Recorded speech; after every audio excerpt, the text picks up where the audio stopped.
time. But if she treats me like this hussy celery next day. That's all she's getting. You tell her there ain't no BK stop.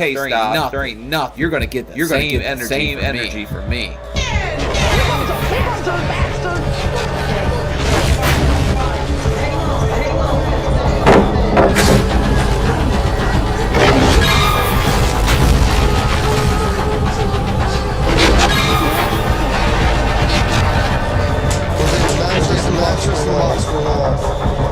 Put that down.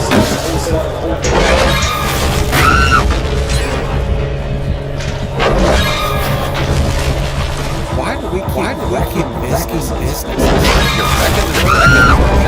Now you change that stuff back. I think this there. Trust me.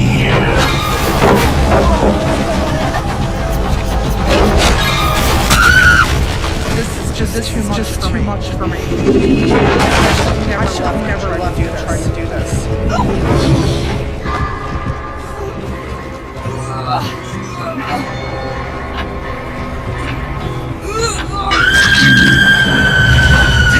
Come on now, we're gonna get going. Long trip. All right.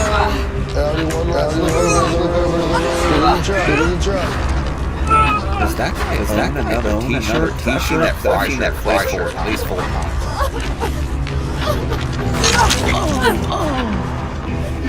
Last night was miserable. And I know I overreacted. When the bed slipped, it really scared because if I had fallen, I know I wouldn't have been able to get back up. So I have to remind myself why I'm doing this. I probably spent about 3 or 4 years. Something hit the floor. I couldn't bend down. Wrist that hit the deck. Either hurt the floor or I'm gonna hurt myself. I just let it. 23 years old, and there's so much I've never seen because I've been trapped in a room. Oh my God, the water. We have something like that. My weight frozen in prison. And there is so much life I'm missing. But as desperately as I want to change, when I get stressed out, I just want to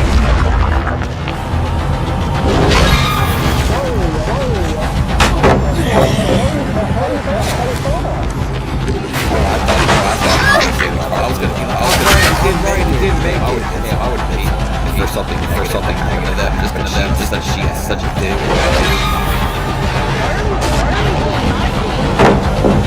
More weight.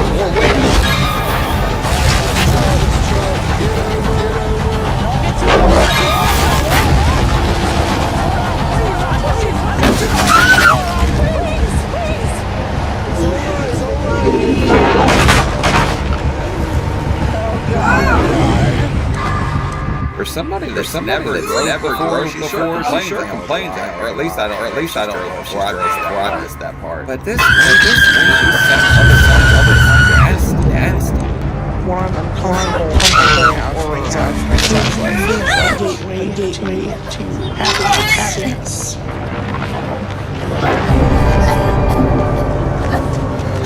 Chicken for the cheers. Don't listen.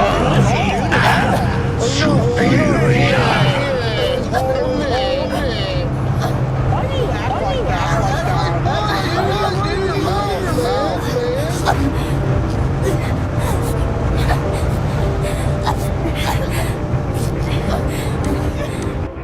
I'm pretty sure some of you have fried a chicken before. But that is like peak sadness. I don't know.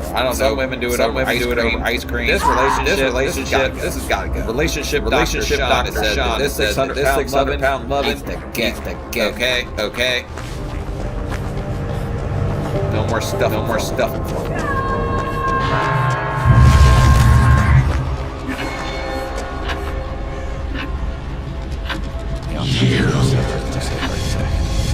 Excuse me. What can I do for you? Special crimes. I'm uncertain it was natural causes.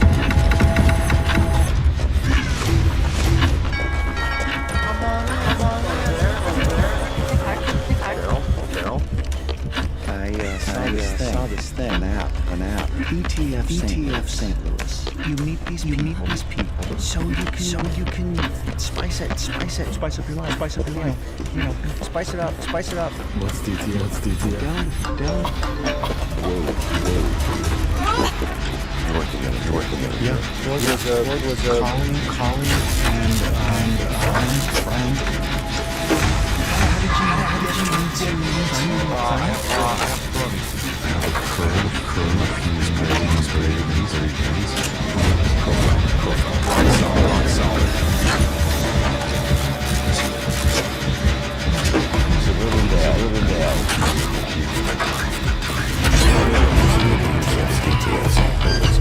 Good buddies. I want to know more.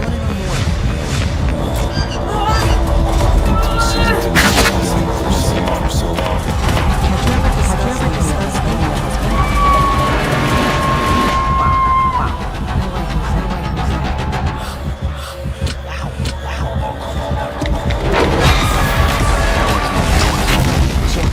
Just looks that way straight across the street. Mind dreams. I would like for you to go about your business. And to ask me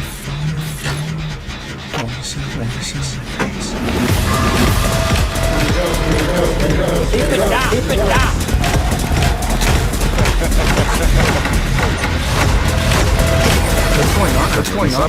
These suburbs. I love you. I love you too.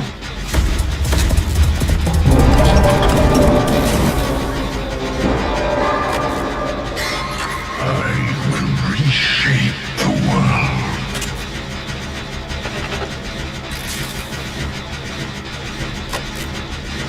Orladeo is the treatment that happens to solid diagnosed with Orladeo Barotraustat is the only oral therapy designed specifically to prevent attacks of hereditary angioedema, HAE. Both me and my daughter have had zero attacks this motor. As a caregiver, I don't believe it. Orladeo is a prescription medicine used to prevent attacks in adults and 12 years of age and older. Orladeo should not be used to treat acute attacks. Take one capsule once per day with food. Do not take more than one capsule of Orladeo per day, because extra doses can cause heart rhythm problems. The most common side effects of Orladeo: abdominal pain, vomiting, diarrhea, back pain, and heartburn. Talk to your doctor about all of your medical conditions and any medications you take. It's not only the convenience, but it actually works. To see the full prescribing information, including the patient information, talk with your doctor or visit orladeo.com. What is Orladeo? Barotraustat. Orladeo is a prescription medicine used to prevent hereditary angioedema or HAE in adults and 12 years of age and older. It is not known if Orladeo is safe and effective in children under 12 years of age. It is not known if Orladeo is safe and effective to treat an acute HAE attack. Therefore, Orladeo should not treat HAE attack. Do not take more than one capsule of Orladeo per day. Extra doses can cause heart rhythm problems. Important safety information. Before taking Orladeo, tell your healthcare provider about all of your medical conditions, including if you have liver problems or are on kidney dialysis, are planning to become pregnant. It is not known if Orladeo will harm your unborn baby. Are breastfeeding or plan to breastfeed. It is not known if Orladeo passes into your breast milk. Talk to your healthcare provider about the best way to feed your baby while taking Orladeo. Tell your healthcare provider about prescription and over-the-counter medicines, vitamins, and herbal supplements. Taking Orladeo with certain other medicines may affect the way other medicines work, and other medicines may affect how Orladeo works. Know the medicines you take, and keep a list of them to show your healthcare provider and pharmacist when you get a new medicine.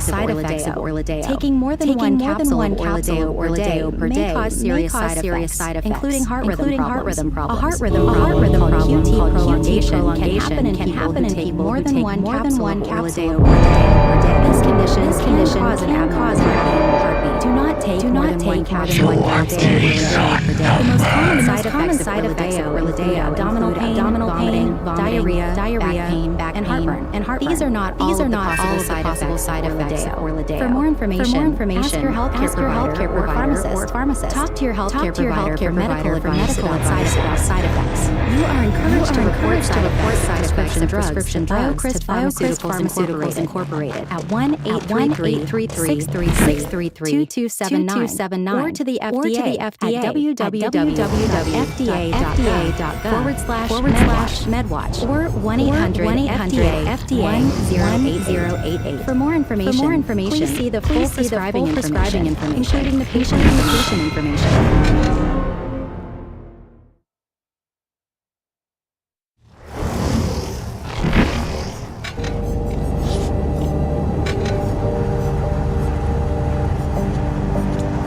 We've been driving 2 days straight.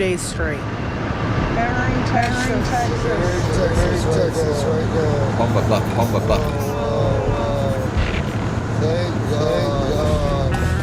We only have another day of driving to go.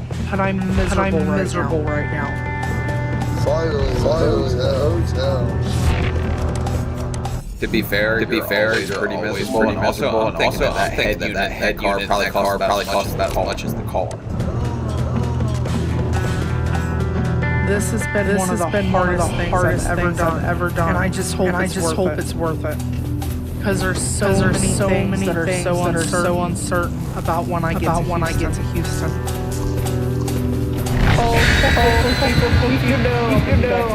Down here, right? Yeah. I just seen their candy.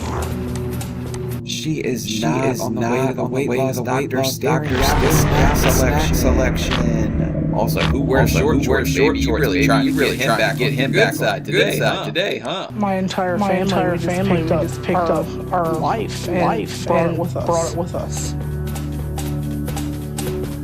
And I'm worried because we don't have a place to live. On top of that, Charlie needs to find a job as soon as possible, so we can get a proper roof over the kids' heads. It's triple long, frustrating. But it's gonna be worth it for my family. She's very determined to get the weight off. So she can be the mother she wants to be.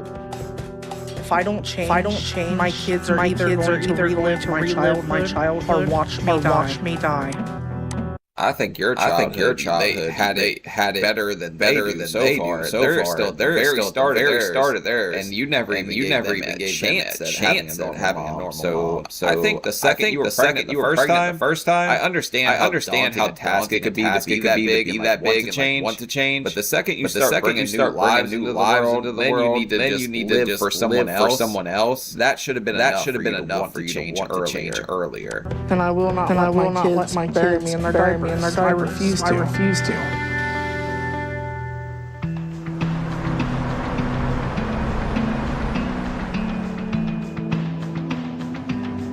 It's day three on the road, and we finally made it to Houston. Yay, the Chubb Castle! But as glad as I am to be here, I'm still really nervous because I know everything is going to ride on what the doctor is going to tell me. We're not going to get into it. Let me turn you around. Ow. Sorry. God. Why is she so damn mean? This lady must have ate like a foot long of rattlesnake venom or something. Nicole Lewis? But I'm scared there's going to be some issue. That'll mean he can't help me. And that I'm too far gone at this point.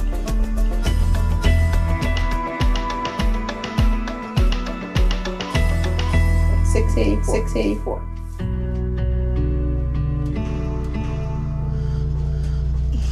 I'm very. But we can't count 200 of that, right? Because that extra came from the pregnancy. So we're just going to chalk that up to baby. I think that's how that works. I'm pretty sure. I blame mine on the baby weight too. You know. Shocked. 684 is like three times the normal body weight. When I saw the number, it made me feel scared. Because every time I wake up my weight, and my kids at the same time, I just always lay in a casket. Hello. To be fair, the casket costs more because they got to build an extra big one, and I don't think you guys are prepared for that expense. Also, I have not seen Jinko jeans in so long, and I'm so happy this guy's wearing because he fits the picture in my head of somebody that wore Jinko in like 2020. I'm Dr. Nazardin. Nice to meet you. I'm Nicole. You're Nicole. I'm Charlie. Nice to meet you.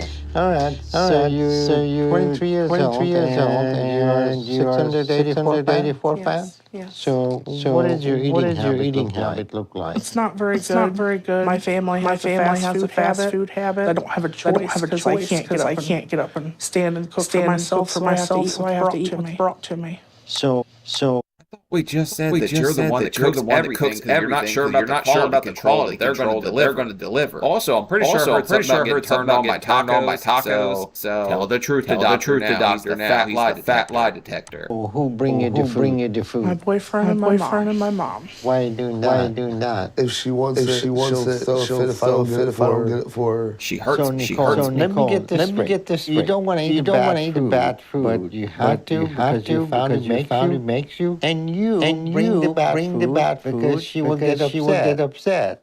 So I think I'm picking up some of the problem. Nicole is almost 700 pounds. And the dynamic she has at home looks terrible. She's not taking responsibility for her behavior. Her boyfriend is enabling her and may not even want her to lose weight. So we have a very difficult situation to address here. I mean, this is a pretty toxic relationship, but some women out here straight up date a tweaker and be like, he loves me so much, he can't sleep all night, he just has to stay up and be with me. Like, it's just delusion at best. You are 684 pounds, and you're 23, and you keep it up, you're gonna make it be 30. I'm not gonna make it next year. I need to do something now about it. When I walk out the door, I'm over in your hands. I'm ready to get healthy for my children. Okay. The eating habit needs to be corrected before we get to the point that we can offer you surgery. So won't you read this material every day that I'm going to give you? And this is food that works. This is not your grocery list. Okay. Cut all carbs out of your diet. Eat only 3 times a day. No snacking between the meals. So you read that every day and polish up the eating habit. And I want you to lose 30 pounds over the next month. Okay. Well, if you follow this, we're going to see if we get to the point that you're going to be appropriate weight loss surgery. Damn, he only told her 30? That's pretty generous. I think the most I lost 35 though. But I was doing easy keto at first, where I still ate a lot of fatty meats and stuff like bacon and stuff like that. I still lost weight because I was eating less than 10 carbs a day. But I mean, it works. But it's not ideal. She could drop that easy. Okay. So you're gonna be supporting her eating habit. 100%. Okay. Nice to see you.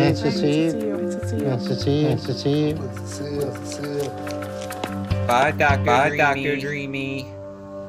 Are you ready to do this with me? Of course. All right. I know this is gonna be tough, and I'm scared right now. Hearing everything the doctor said. I was looking on that paper and a lot of the foods there that I like to eat. So it'll be a challenge. I believe we can do it. 30 pounds is a lot of weight. And I mean, not really. Considering you put on like 100 a year, 120 the year after that. You kind of been packing it on pretty fast. So 30. I mean, to us it's gonna feel. I get what she's saying. But she's pounding putting it on pretty quick. In the past, I haven't been able to complete diets. So I'm gonna work hard. But I'm scared. Because what if I can't do it? What if it's too hard and I fail? And I don't want to let my kids down. Did you see the way that car shook? He's gonna have to check the suspension when he gets home. I broke some suspensions before.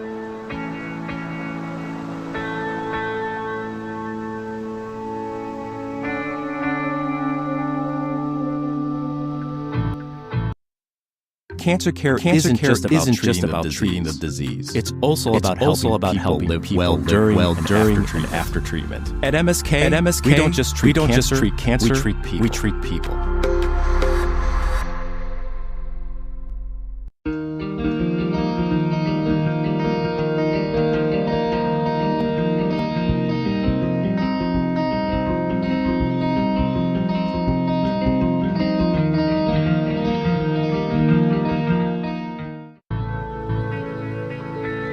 Okay.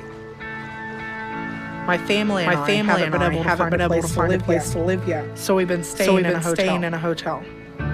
But right now, I've just been trying to stay active and do as much as I can to make the progress the doctor wants. It's stressful to not be at a house yet because we can't afford to stay in hotels too much longer. Okay, we'd love to see somebody right off the bat. That's not typical. People usually kind of teeter around with the idea that surgery's the answer. Like, and there's no other thing they have to do at all. But one thing that's been nice about staying here has been the pool. Because it's so much easier to exercise in the water.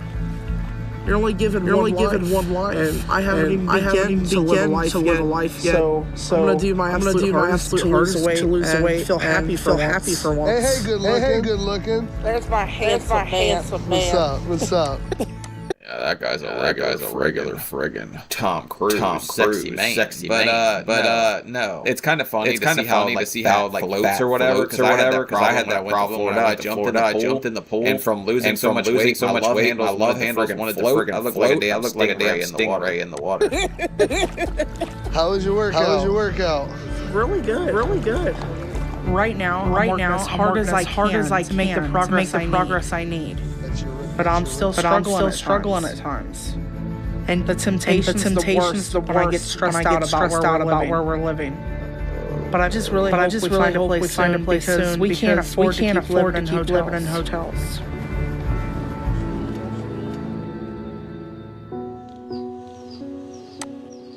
Do you guys think anybody ever that was 600 pounds, like straight up mugged the lady that was putting the chocolates on the pillows and just took them all? Because that would be hilarious and a funny phone call to the police. What are you looking up? Last apartment. How much is that place? $750 for a two bedroom. $850 for a three bedroom. It's ridiculous. Where the hell is this? We can't get a one bedroom out here for like $1,200. I paid $750 for a house. Well, that's Ohio. Texas, honey. Yeah, give all that up. Everything goes good now.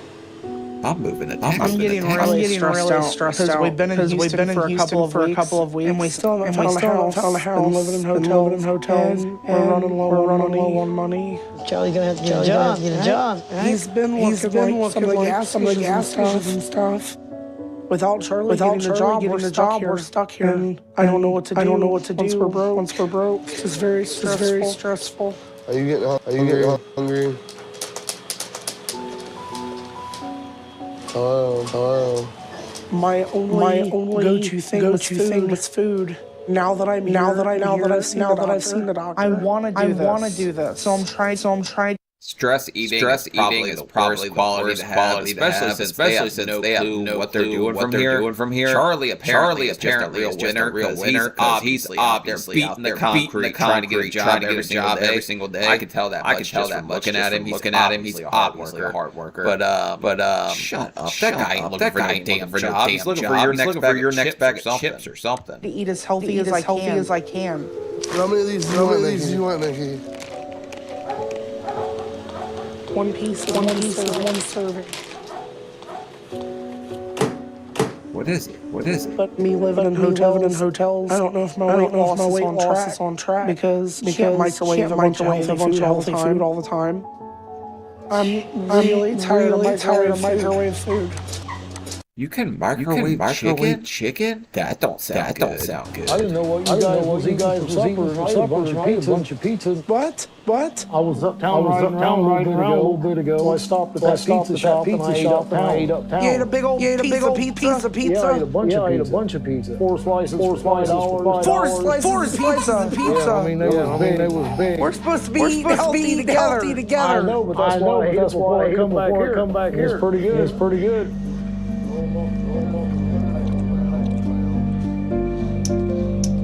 Charlie. It's not like a dip and sauce. Let me dip it. There's old. Yeah, because you're the queen of what's friggin' healthy and how to eat right. You see how excited you just got when you just got 4 slices of pizza? A lot of butter, dude. Gotta have a lot of butter.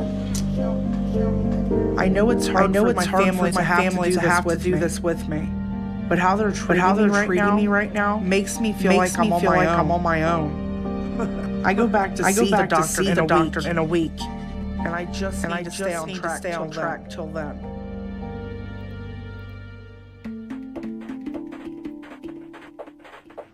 Hopefully she did pretty good. Today I'm going to a follow-up with Dr. Nalzarden. Over the past month, it's been really difficult to stick to his diet. But I've tried really hard. Nicole Lewis? He told me to lose 30 pounds and get under 54. And I Okay, what's your guys' guess? Let's see where she was. I'm gonna give her 662. Really have no idea if I'm even close to that. 6, 7, 8. Well, fuck me. I ain't even close. I'm a little disappointed that I didn't lose what I was supposed to. And I'm scared about what the doctor's gonna say. Ooh, it'll be good. But I hope Dr. Now sees that I am making progress so I can get bariatric surgery. Hello. How y'all doing? Doing all right. Struggling with some stress. What seems to be your stress? We still need to find an apartment. We're going back and forth to different hotels. My family puts all the stress on me and wants me to take care of everything instead of trying to help me find a place. So your family is the problem again? I'm eating the best I can. I mean, I'd probably be pretty stressed out too if Charlie wouldn't work and he's also sitting there drooling on himself all the time. I don't know what's wrong with that guy, but he's just staring all the time shocked. Like I don't know who startled this guy 24/7, but he ain't never forgot. And with the hotel, I found some pre-cooked like grilled chicken and things like that I can microwave. My family is eating fast food, and it's such a struggle to fight cravings when everyone around eating things that you're used to. All right, I see.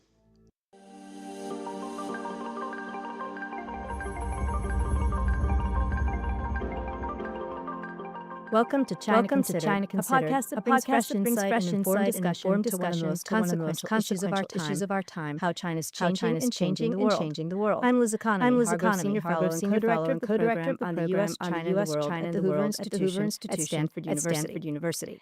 Today, I'm delighted to welcome Dr. Rowena He. She's my colleague here at the Hoover Institution and one of the world's leading scholars on human rights issues in China. She's also the author of the acclaimed 2014 book, Tiananmen Exiles, Voices of the Struggle for Democracy in China, which was also named as one of the Asia Society's top 5 China books. Welcome, Rowena. It's great to have you with us. Thank you so much, Liz, for the opportunity to speak on China Considered. I've been listening to this so finally.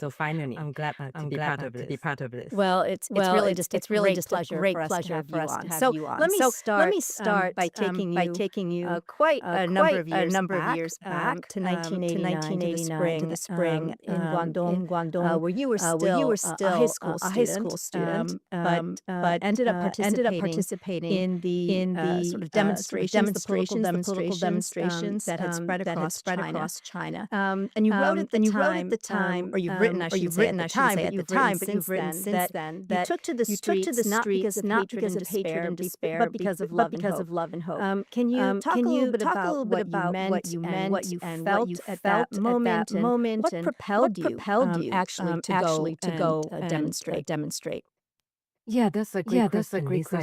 I think that sentiment was not just shared by myself. I think it was shared not only even among the Tiananmen generation, but among many other peoples. Later, I realized that my generation is what people now call the Tiananmen generation. We were born towards the end of Cultural Revolution, and we grew up in Deng's open and reform. So that was the time of searching, opening. And of course, we were told that that was we were going to have a different China opening up and things like that. So and even those songs that we sang in the old times, like Glory belongs to the generation of the 1980s. So we were still materially deprived. I still remember we barely have any. For example, as a young girl, I barely have any.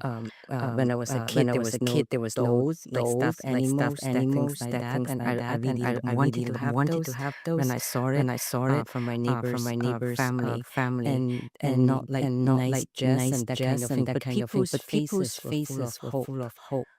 We sensed that we were, and later I organized the Tiananmen conference at many of the journalists at the conference when they started, they would say that we would not forget the spring 1989, and we are all class of 1989. So I think that sentiment of idealism was widely shared, and even as a high school student, we felt that way. So when you went to the demonstrations, thinking about economic opportunity, or were you thinking about political openness? I mean, again, I'm just trying to understand what motivated you at the moment. Yeah, we grew up with this revolutionary stories in our old time. We think that we could make a difference. We could contribute to the country. We could make China a better place. And the theme of sacrifice and idealism throughout our education of those revolutionary movements and stories. And at the same time, China was opening up, right? So we learned these ideas about liberty and democracy. I think, of course, now I can articulate very clearly, but at that time, I don't think that it was very clear in my mind. And of course, as a scholar now, I understand that even in the 1980s, there was all these tensions between the left and the right, and also this crack down your spiritual anti-spiritual pollution, anti-spiritual liberalization. So all these campaigns going on as well. So it's not like a clear cut opening up. And for those of us who grew up in the 1980s, we knew nothing about the democracy war, 1979, the sentence of the dissidents. And likewise after Tiananmen, many of the younger generation, they knew nothing about the struggles of my generation. So that generational discontinuity was very obvious. But at that time, when I took to the street, I felt a sense of hope. We were still using that long-lived thing in China, long live, because before it's long live Chairman Mao. And all we were shouting, long live democracy, long live freedom. So that was the kind of sentiment we felt in 1989. When I got to Hong Kong later, I met many of my colleagues of my generation in Hong Kong, and I was surprised to find out that they felt exactly the same, that China was helpful. And even when I was teaching at Harvard, my mentors, like Professor Robert, they were all sharing with me in 1989. This is the turning point. So it's a multi-generational. Yeah. So obviously there was the crackdown in 1989, and then you were in college in the early 1990s. So what was your thinking around what had transpired in 1989? How did that shape what you eventually ended up doing? When did you realize that Tiananmen experience, you were in Tiananmen, but nonetheless the whole sort of set of demonstrations. When did you realize that this experience would ultimately come to define your life's work? That's another great question. I often think about that, and even if I regretted for doing this, because now that with all personal and professional prices that I'm paying for studying the topic. I think even as early as 1999, the day after the massacre, I went back to my high school. I was wearing a black the Chinese way of mourning, and my teacher came over and told me that I have to remove that. Otherwise, no one can put me from now on. No one can protect me from now on. And I think that was a moment stick in my mind. And I also thought about my father's and his friends. When Mao died, he closed all the doors and windows, and they were drinking wine. They seemed so happy. And the next morning, when they took me to the puppet memorial, they were so sad, and everybody was crying. And as a little girl, I was confused by the contrasting facial expression. And that moment actually reminding me. So we were so sad in private after the massacre. But outside it was celebration of a crackdown of a counter-revolution. It was a celebration. So I removed the black armband, and I think that for two generations we were not allowed to express the human feelings of sorrow and joy. I think that was very profound in retrospect. And of course, very soon I shut up.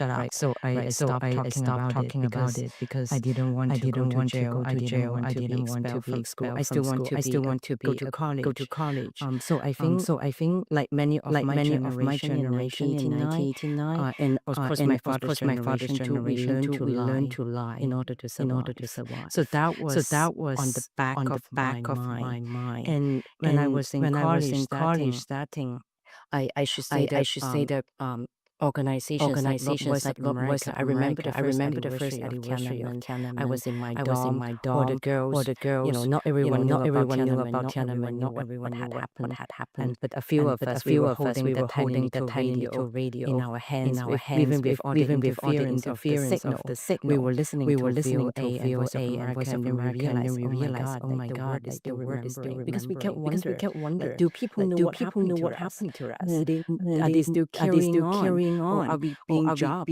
Right? So those are the questions when you were in that you wanted to know. And those were the only light we sought in darkness that kept me going and realize that we were not alone. And of course, after college, jump fast forward. Right? So after when 1992, Deng Xiaoping sudden tour, and it's all about you keep your mouth shut, you make money any way you like.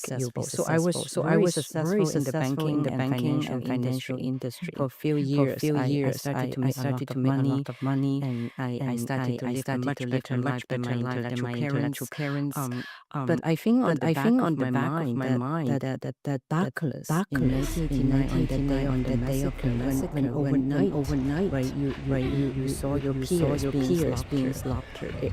The bloody crackdown. It was not something you can easily. So then I tried to leave, and I didn't know how to. But Canada has this green policy, and then I basically carried two suitcases as a new immigrant to Canada with nothing but hope. And that's how I started my first few years of immigration life. And I later I tried to apply for graduate school, and I think that MBA, right? A lot of money. That's what everybody was. And it was tempting. Jobs. I remember day jobs, 7 days a week. But I think that that idea that I want to speak out and tell and to get justice. It's very raw inside. Now I can articulate. So that's why I applied for graduate school, and then I started my master's and PhD and focused my So I'm just curious. When you were a banker in China, did you have a circle of friends of probably friends, not merely acquaintances, people in your family that still discussed Tiananmen? And you mentioned sort of holding out to the radio when you were in college. Did you just shut down about what had happened, or was there still an ongoing conversation among the people that you trusted? Yes, always. I think on the surface, Tiananmen seemed to be so remote, especially during the Right in China period. You witnessed all your police talk about the outcome. But I think that at that time we still every anniversary, for example, I would be in some praising some of the provinces, and then they would pull out the things they hide, they hid under their bed. That's something from the square, and they would share stories, and we never lighting candles secretly, and that's why the candlelight in Hong Kong were so important because no matter what the government told us, is that we knew that in Hong Kong there was thousands and thousands filled up the six soccer every single men and women and kids and older people.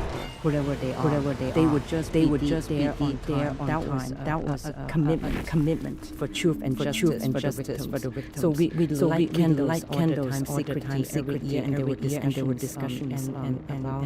Of course, there was a time of despair. So later I became very critical of Chinese intellectuals for a long time, and thinking that why did people do more? Why can't we just speak out? Why can't we just? But of course later we can share about my experience in Hong Kong. Right. Where maybe you began to appreciate why they did it. But let's go to Hong Kong, because in 2019, right when the pro-democracy protests were occurring, you took a job at the Chinese University of Hong Kong. And I'm curious. Why did you decide to take that position? Leave the safety and the ease of Canada and the United States, and move to Hong Kong. And what were your students like? And did they see parallels between 2019 and what they were doing and 1989? So did they draw that, or did you help them draw that connection? Yeah. So I love the questions. I actually was offered the position in 2018 because when I was in Hong Kong, I was questioned by some of the pro Beijing people, because later they even crucified me in Wenhui newspaper saying that I was sent by the American government to poison the minds of the Hong Kong students during the region's anti-social movement. And I actually got the offer in 2018, but I was accepted as a fellow at IAS to prevent studies at Princeton. So I decided that I would finish the fellowship. And I know that I wanted to be like what people thought about me as being courageous and go to Hong Kong and decided to go to Hong Kong. But that was not a clear decision.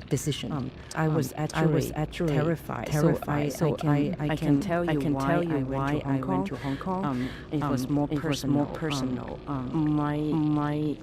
I grew up with my grandmother. My parents were sent away during the Cultural Revolution. They were in the mountains, and so I was very close with my grandmother. And all those years when I studied Tiananmen, I think the most difficult thing was about rising China, no funding opportunities, and people try to stay away from you sometimes because they get into trouble and they want from the Chinese, so all those you're familiar with. But for me, the most difficult thing has always been that I could not be able to. I couldn't just like other people go home and go home. So I miss my grandmother so badly, and before 6 or 7 years before she died, I got to see her when I went for conference in Hong Kong, and she has been sick bad, and the final time I talked to her 6 years before she died, I make her promise me to live on and continue and wait for me to go back. And I said I would come back to see you.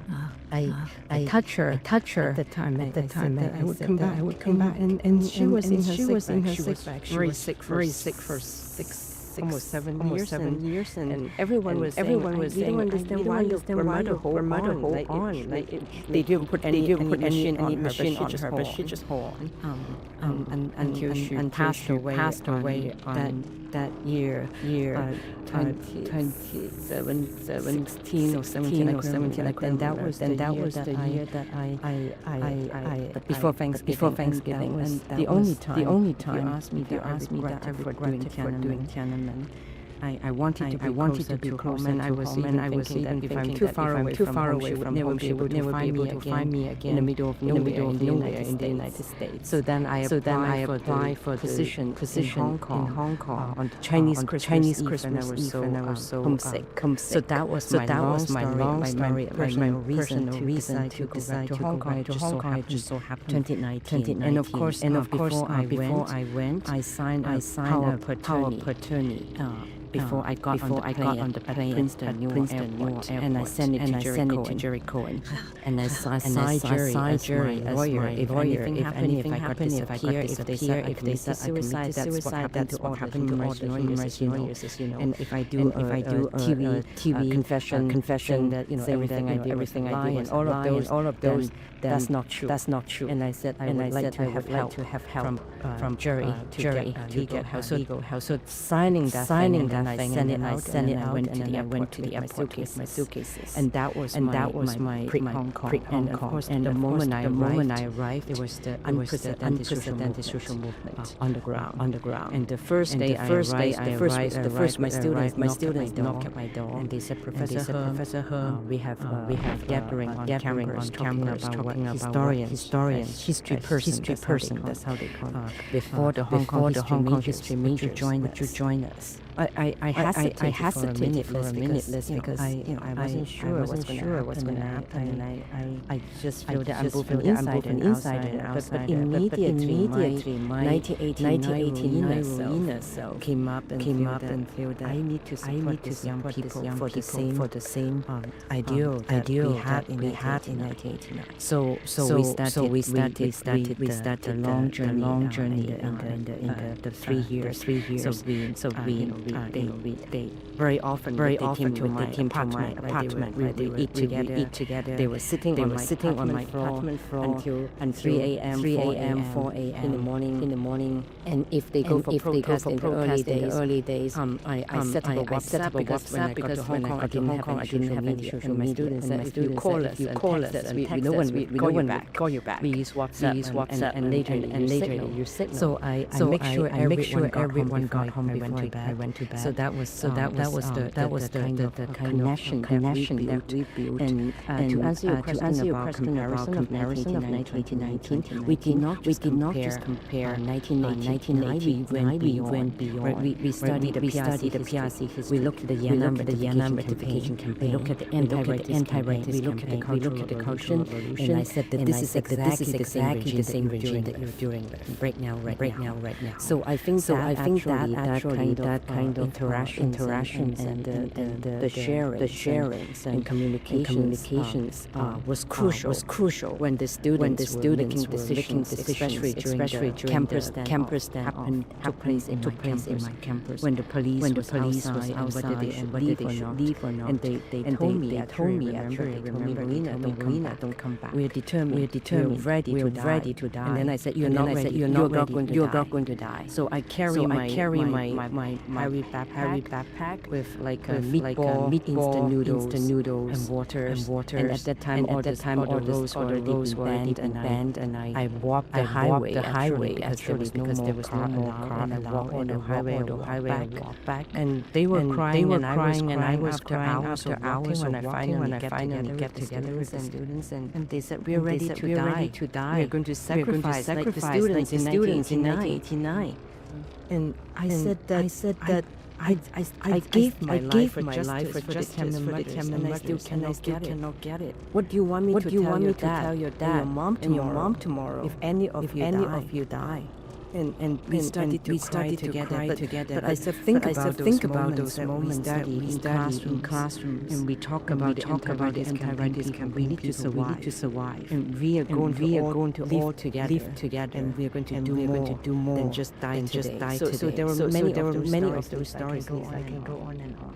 So, Rowena, I'm curious. As you were speaking, I was thinking to myself, how did you think it would all turn out? I mean, you'd had the experience of 1989. You were clearly both inspired by your students, but also very concerned for their welfare. Did you see a potential positive outcome from these protests different from what happened in 1989? Or did you always have a sort of shadow of foreboding, over your head? Yeah, I talked to my students in the first class.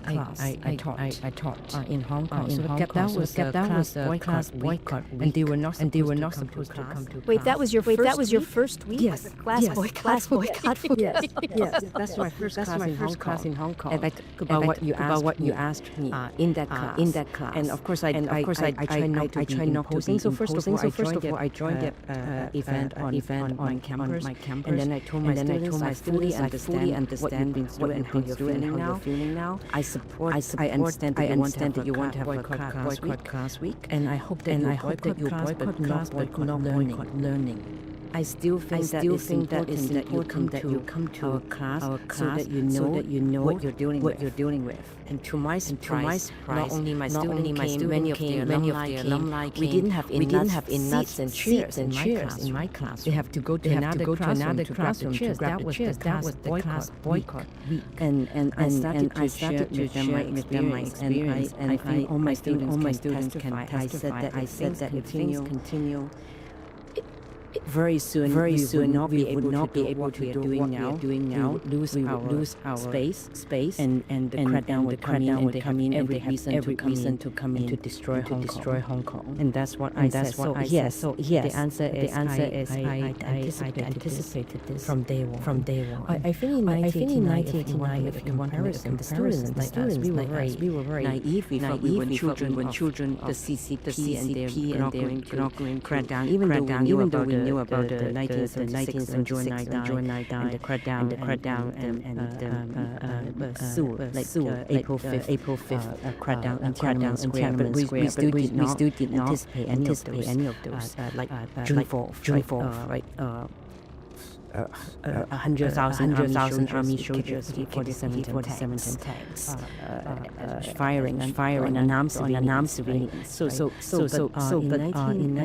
2019, I think that was the same, right? So we were naive, and the student they never had any notion of peace. However, they were also naive in their own way. Meaning they have the strategy of destroying. They think that Hong Kong is so important as economic center. So if we destroy Hong Kong, would be very upset. That's what they care. So that's the capitalist in Hong Kong. That's what they thought is important. But I think by the end of the day, the CCP only care about one thing. That's maintaining power and keeping their power. It really doesn't matter whether you're loyal kids or you have economic center.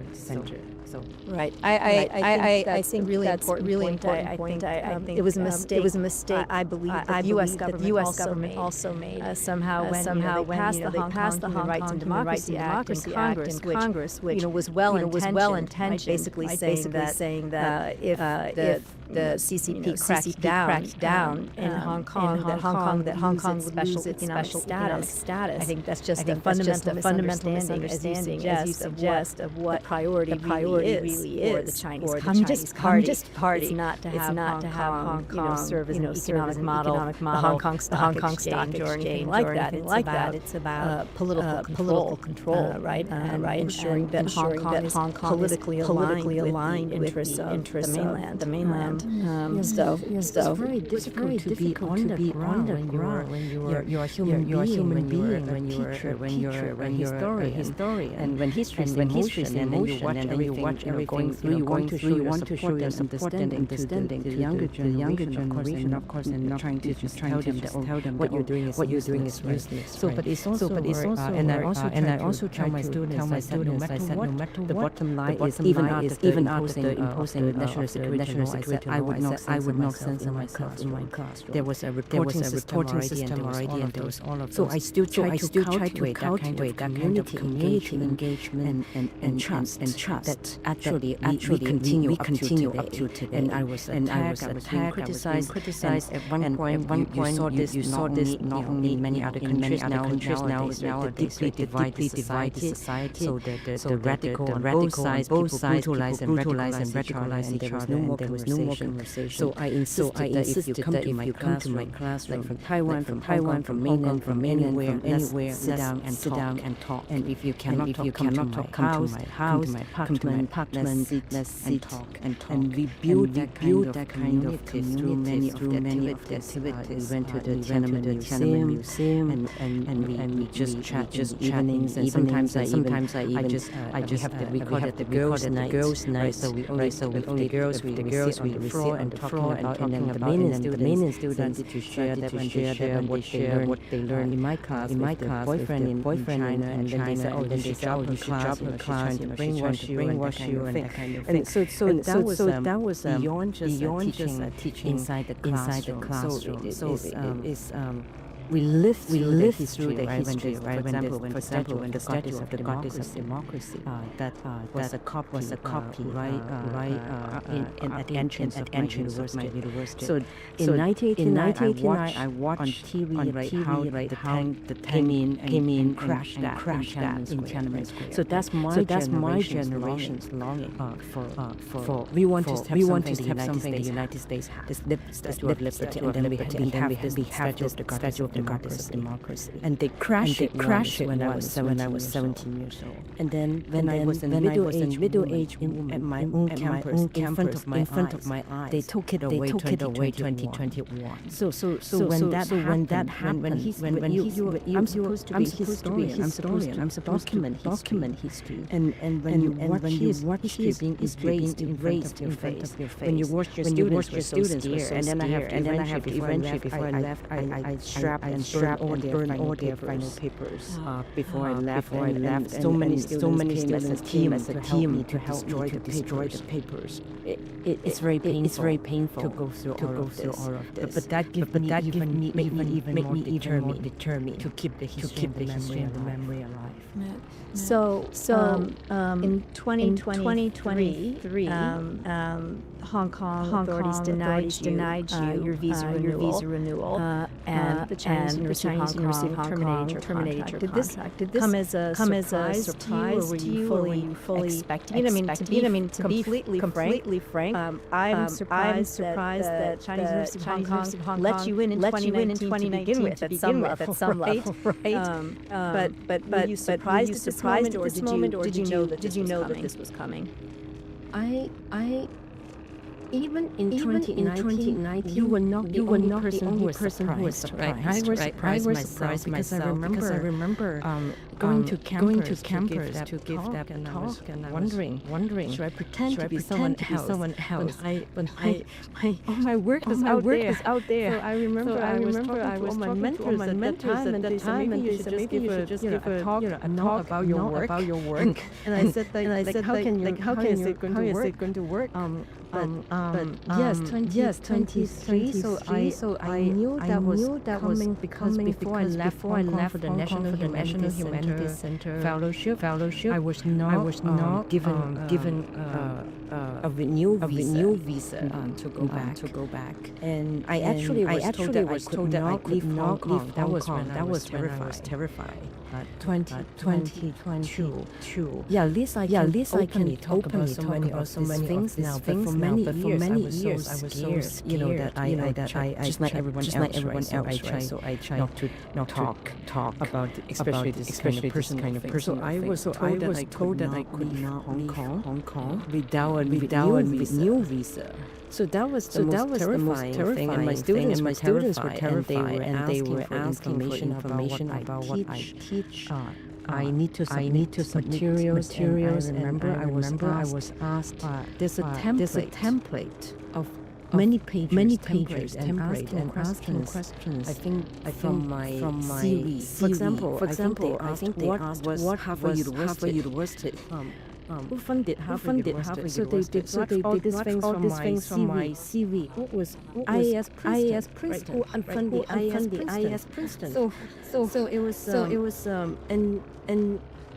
it was a very strange thing, right? So they basically asked you. So my students helped me to print out Harvard University. What's Harvard University? Put it in a PDF file. And then we submitted all those things. And there were questions that I wasn't sure. So at that time I was asking help from my friends in NGOs in the United States. And I also started. I'm not sure if you know that in 2019, most of us who thought that we would get into trouble, especially when my colleagues were being arrested, we all have a lawyer. So I had a lawyer in Hong Kong, and I asked about how to write a will, for example, if I disappear, what to do, and things like that. And so also my mentors and friends, especially after the two Michaels, my Canadian being taken away, and everyone was telling me it's time to come back. And I don't understand why these, but at that time I feel that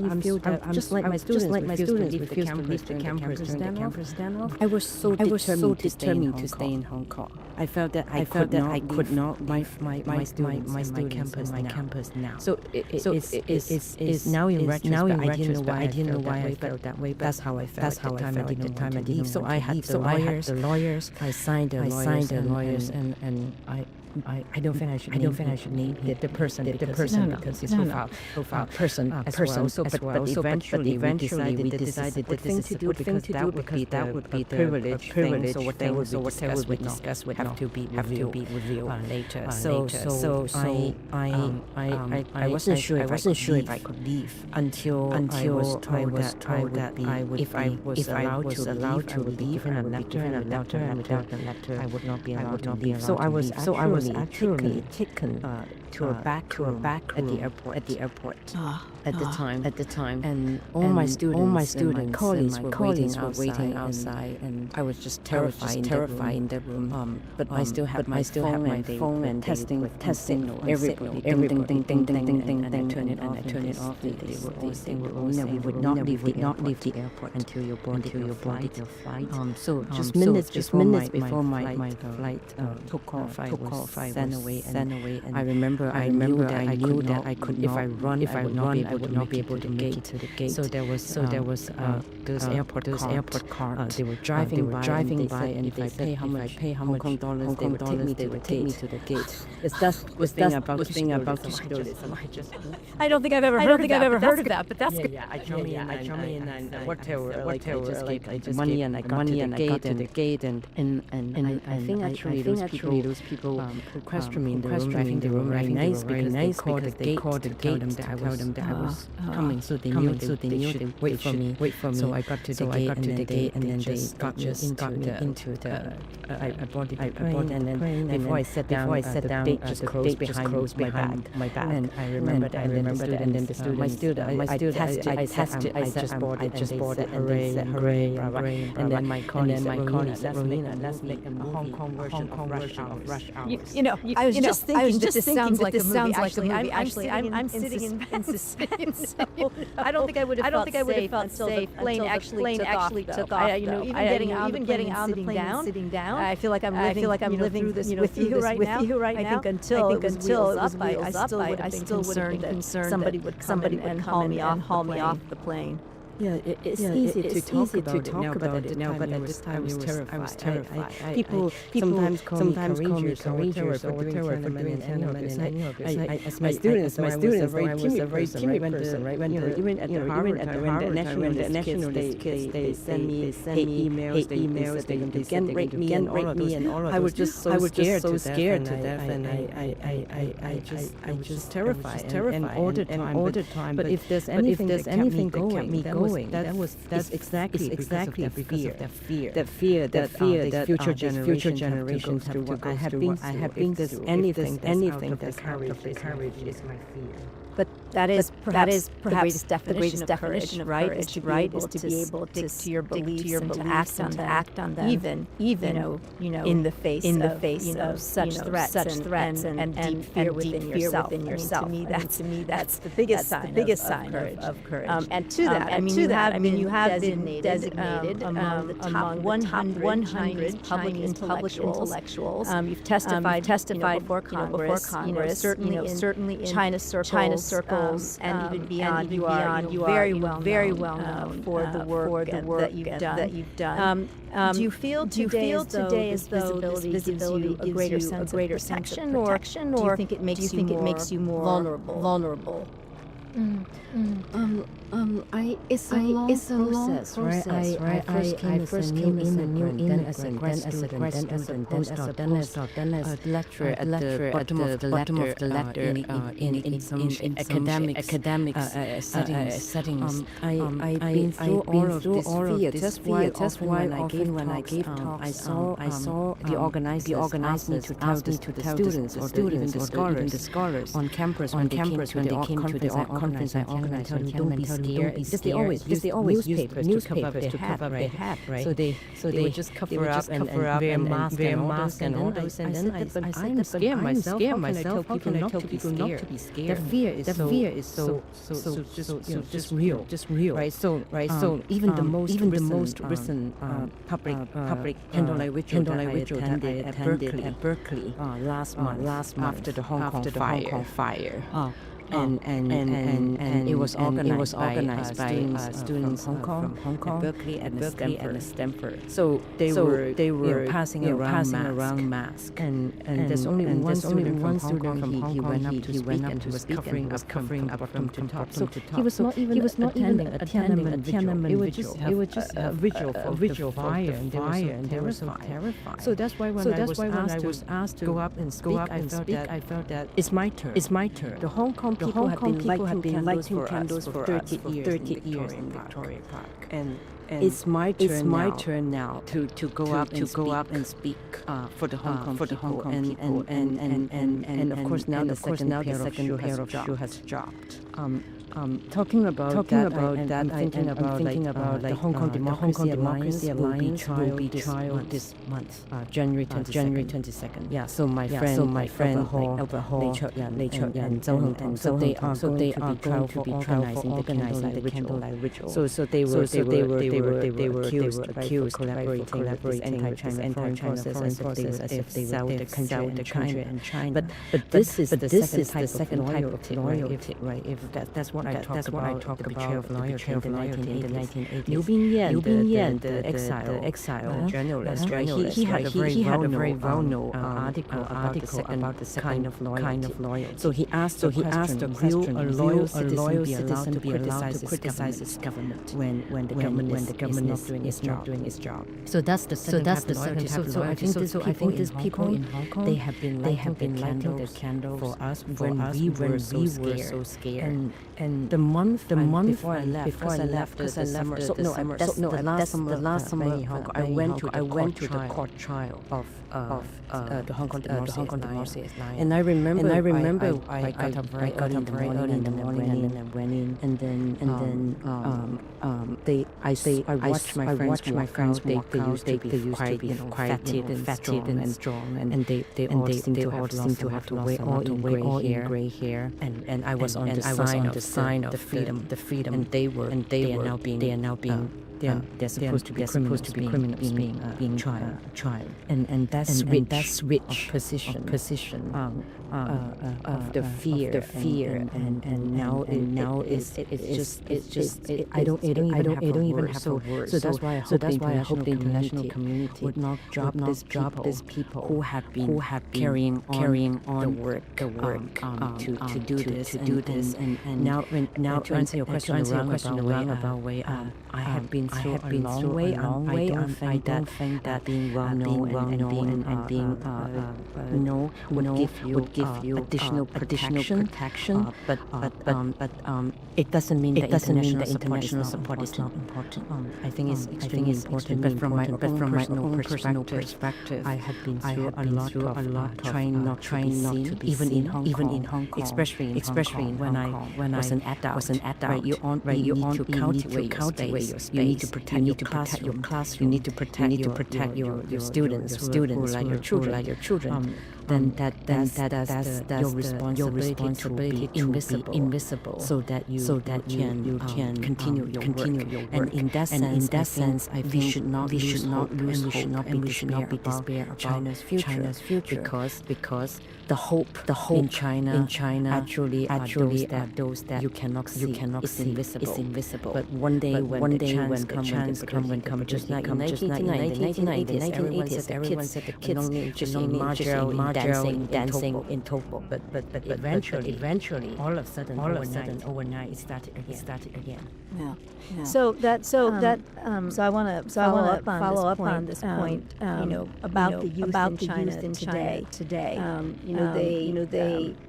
They don't show signs. Many signs of political activism aside from maybe during COVID. But we certainly don't see publicly the types of protests around the environment, for example, that we saw throughout the 2000s up until 2011, where a lot of were mobilized around various social issues, and we're out it's demonstrating not even just for human rights but around a whole array of broader social concerns that they had.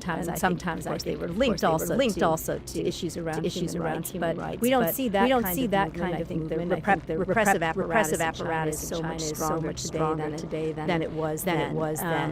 But you're saying it's invisible today, and certainly they face challenges. Youth unemployment anywhere between 18 to 23%. Generally, you had the lie flat movement, which basically saying we're taking ourselves out of the economic competition, out of this current system in some respects. But what do you see? What would be the signs in your mind that there were ideas and there was some sort of mobilization taking place beneath the surface? Or will we not just one day it's going to burst forth? Yeah, because everything now you cannot just go to social media, you cannot shout on the streets. So it's hard to see what's happening. Right? So that's also the manuscript I'm working on is about. So I saw the white paper right after COVID when opening. That was a reconciliation of many generations. Because I've been through media post 89 and the CCP revised all the history textbooks, the patriotic very elaborate.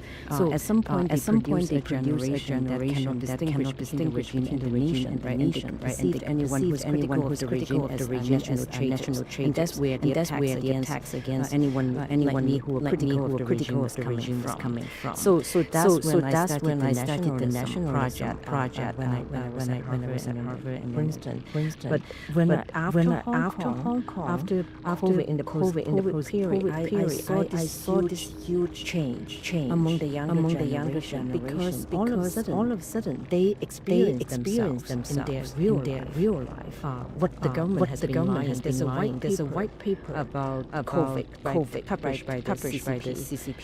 And that's right before the white paper. So this younger generation, this is not what we have been through, and what else have they been lying. I used to play socialization framework for all my work about the values and things like that. So you were socialized, political socialized to believe in certain values until you have this whatever incident that this social and then you start to ask questions.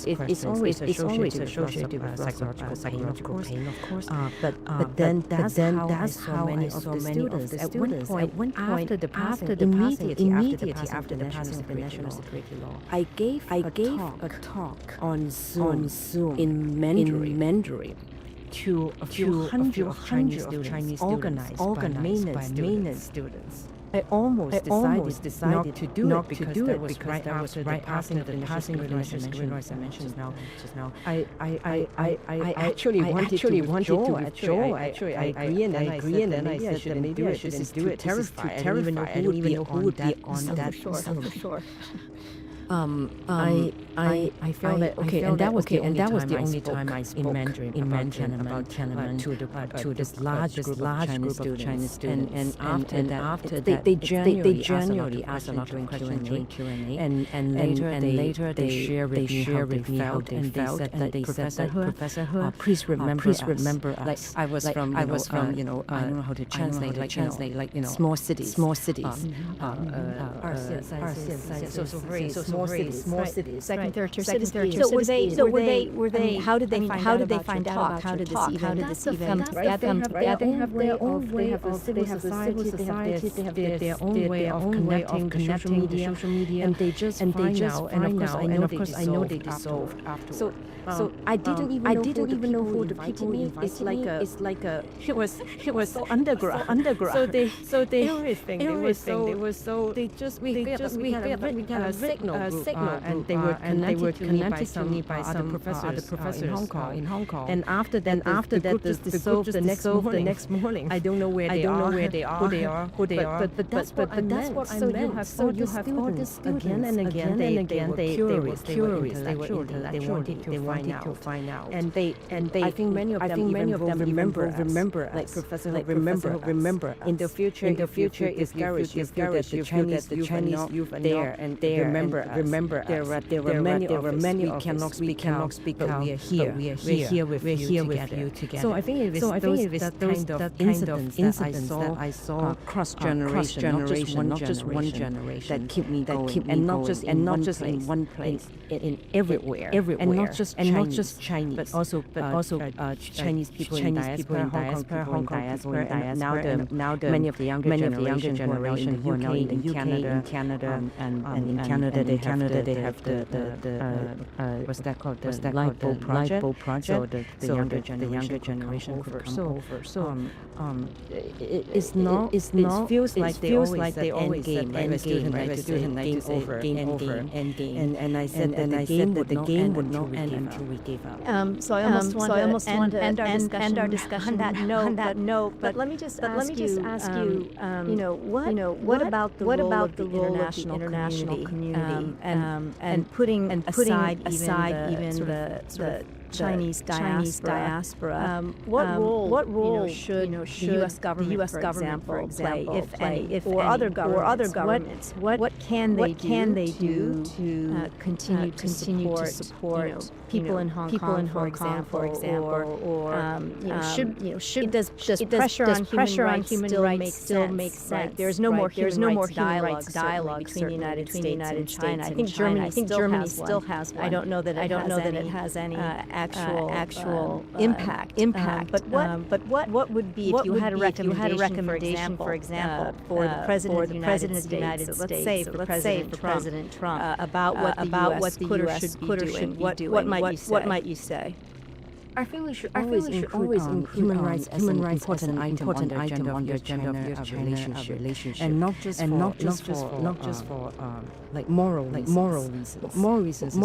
And I always believe that the competition between U.S. and China should not be one money and power military only. I think it's more important what makes the United States strong and powerful and that's our value. Right? That should be a relationship between democracy and dictatorship, not just other things. And we should not lose sight. And even for a more practical reason, I fully understand now with what's happening. There were many other priorities. It's hard to be a politician these days, to be whatever position. But I hope that people would not forget that human rights is not just about China. It's not just about them or anything else. If you look at COVID, the violation of human rights of Dr. Li Wenliang, he tried to speak out and warn became the violation of human rights of every single human being on earth. So we are on the same plane. So if the plane got hijacked in this global village, we would end up in the same place. You got a business class, got a window seat, we end up in the same place. So don't think that it's just about them, but it's also us. I think international support is very important. I remember when Liu Xiaobo got the Nobel Peace Prize when he was recognized. At that time I was at Harvard.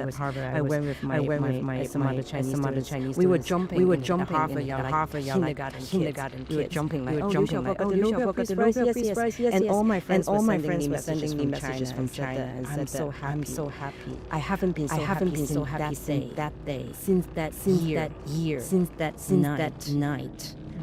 We don't have to say everyone understand they meant 1989 June 4th. And so that kind of international recognition and for scholars like me, I mean that when I was thrown out, I lost my job, I lost my career as a middle-aged person. I'm still digesting all this personal and professional. I was not even allowed to return to get my belongings.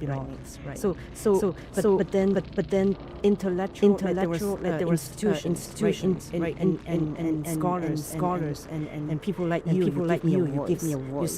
You support you understand my struggle, and all of this are very precious. So I grew up in a country that the government wouldn't do anything. So I would not just count on the power to do something. I think every human being on earth can do something, can contribute something in your own place, not necessarily loud and visible and confrontation, but pay attention and speak out and when you can. And I think that would help and that would give us also light. I know many of the Beijing Council embassies in Beijing, in Hong Kong. Every June 4th they light the candles. Just a small gesture. They posted the picture, and it would be very helpful for people struggling for light in dark, and that gave us a lot of hope. So I think together in solidarity we can do something to make a difference. It may not happen overnight. I think you watched the fall of Berlin Wall, for example. Before it happened, people kept saying that it's impossible. But the day after, everybody will be telling you that change is inevitable. What's happening? Yes. We have been losing so many battles. I mean, like 30 years. Think about it. That's the best part of my life. I'm no longer a young woman. But in the long run of history, it's just an instant. We may lose so many battles, but I just have to believe that we are going to win that war. And history is on our side. China has passed in order to have a future. That's just beautifully said, Rowena. So for listeners who want to know more about China's history, China's human rights. Obviously, there's your wonderful book, which I mentioned at the outset. But what else would you recommend that people read to learn more? Maybe the word according to China. You're so funny. No, don't do that. Seriously, what would you recommend? I think it's It's hard to name one book, but I hope it's important that we try to understand China in context and with context. So not just in some abstract theories, and try to understand what's happening, the PRC history and human lives, and it's not just numbers and figures and AI answers, right? So there are so many human beings, and at Hoover we have the Linzhao archive, for example, that I went to all the time. This a young woman executed at the age of 35. Right? If you look at her writings and the details, so then you would understand. For example, I think at that time when Agnes Snow write about what's that called, the other side of the river. So then you would not have that kind of illusions. Can you imagine a young woman in solitary confinement and then executed and then to be described as like Agnes Snow spoke. So I think sometimes when we were facing difficulties in our own situation, we would turn to the art for alternative, and we don't look at the actual reality and think, that's the other way to run the country and idealize the situation. So it's important to look at the reality, and I think the suppressed historical past of China is speaking to our future. Okay, Rowena, I cannot thank you enough for taking the time to share your sort of personal history and all of your insights as one of the absolute top thought leaders. Nicole not taking responsibility and blaming everybody around her. So that's the primary issue that you need to address right now. Nicole, not approving for weight loss surgery. And if you want any chance to do this, you have to stop blaming your family. You're the one that need to make the changes. So lose 30 pounds over next month and show me that you can do this. Sounds good. I'll see you later. I think she's probably just used to deflecting over the years, taking accountability. Just not a big thing that we do when we're that big. It's always somebody else's fault. I blame me. I won't even blame my family. When I was little, I just blame myself for always wanting to eat that much food, never really controlling myself. Daddy. I feel a little frustrated right now because I feel like I worked really hard, and I don't know how I could do any better.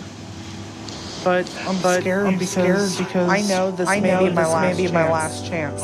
And if I screw up again, I'm gonna have no survive in another year.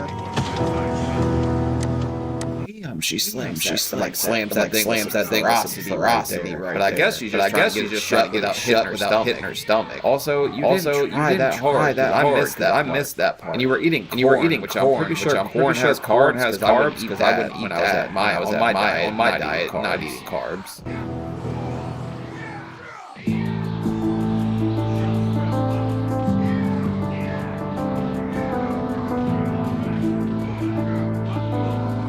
So everything is really stressful right now. I got the food. I've been trying to do better this month. But until we find a place to live with a kitchen, we're still mostly relying on takeout and fast food. Is that KFC? I've had my go around with them buckets. I was a bucket banger, baby. I went in on them. KFC's good. Popeye's good. I've never had chicken express. What they were eating, by the way. But and even when we pick some healthier places, my family doesn't want to eat from there. I had cherry syrup put in mine. Yeah. This is yours. So I have no choice but to order something unhealthy. This is all stuff that I can't eat. I can't have bread. I know that. And that's way too much. Okay, it's not KFC. It looks like there's something else. Punch me. My family isn't supporting me at all. My parents are even threatening to take our kids back to Ohio without me and Charlie. So I have to find a place for us to live. Hi, my name is Nicole. I'm calling about a property you have for rent on Bexley Street.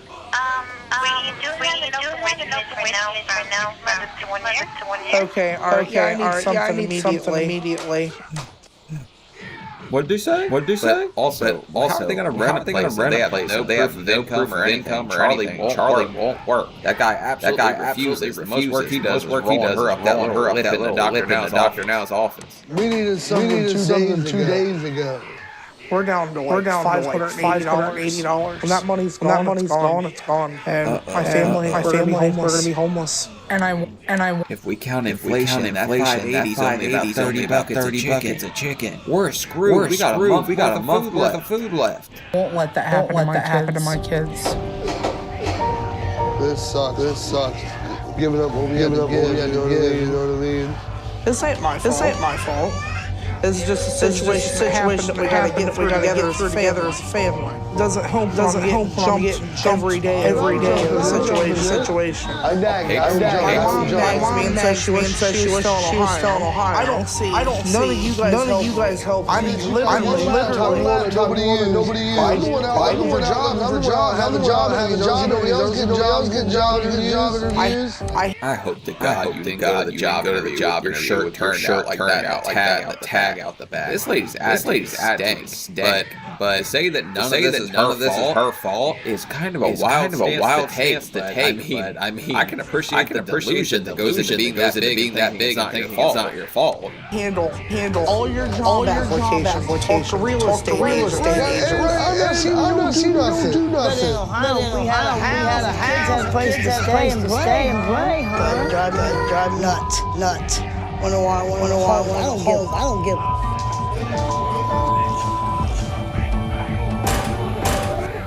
I'm more pissed off with the way she yanked the dog's leash than anything. This man was just walking. There's a cat in the back. I think that's the first time I've seen whiskers. All this tearing my family apart. My kids are literally my own motivation to save my life. So if my mom takes them back to Ohio, I'm not going to be able to do this, and I'm going to die. God, the excuses and mental gymnastics.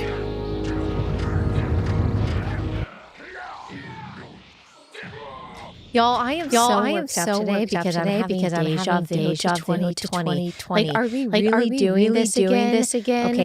Okay.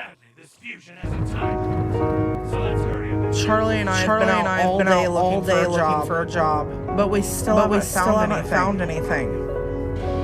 It's been such a stressful month. I didn't have time to go to my last doctor's appointment. So right now, I just want to forget about all my problems and eat because this is starting to become too much for me to bear.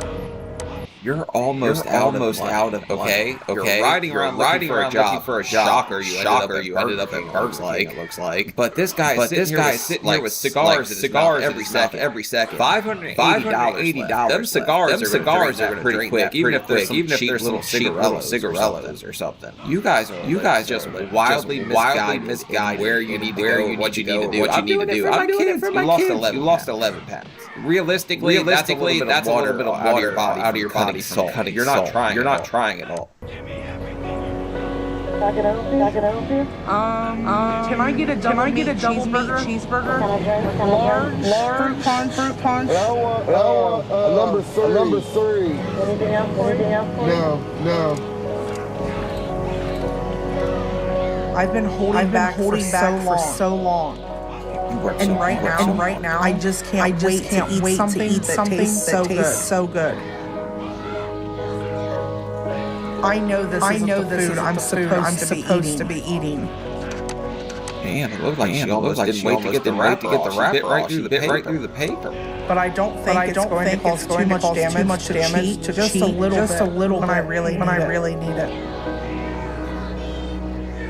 What in the Sam hell? I'm really nervous to see the doctor having missed my last appointment. Go, Louis. I don't know if I was supposed to lose 30 pounds still, or what I'm supposed to do.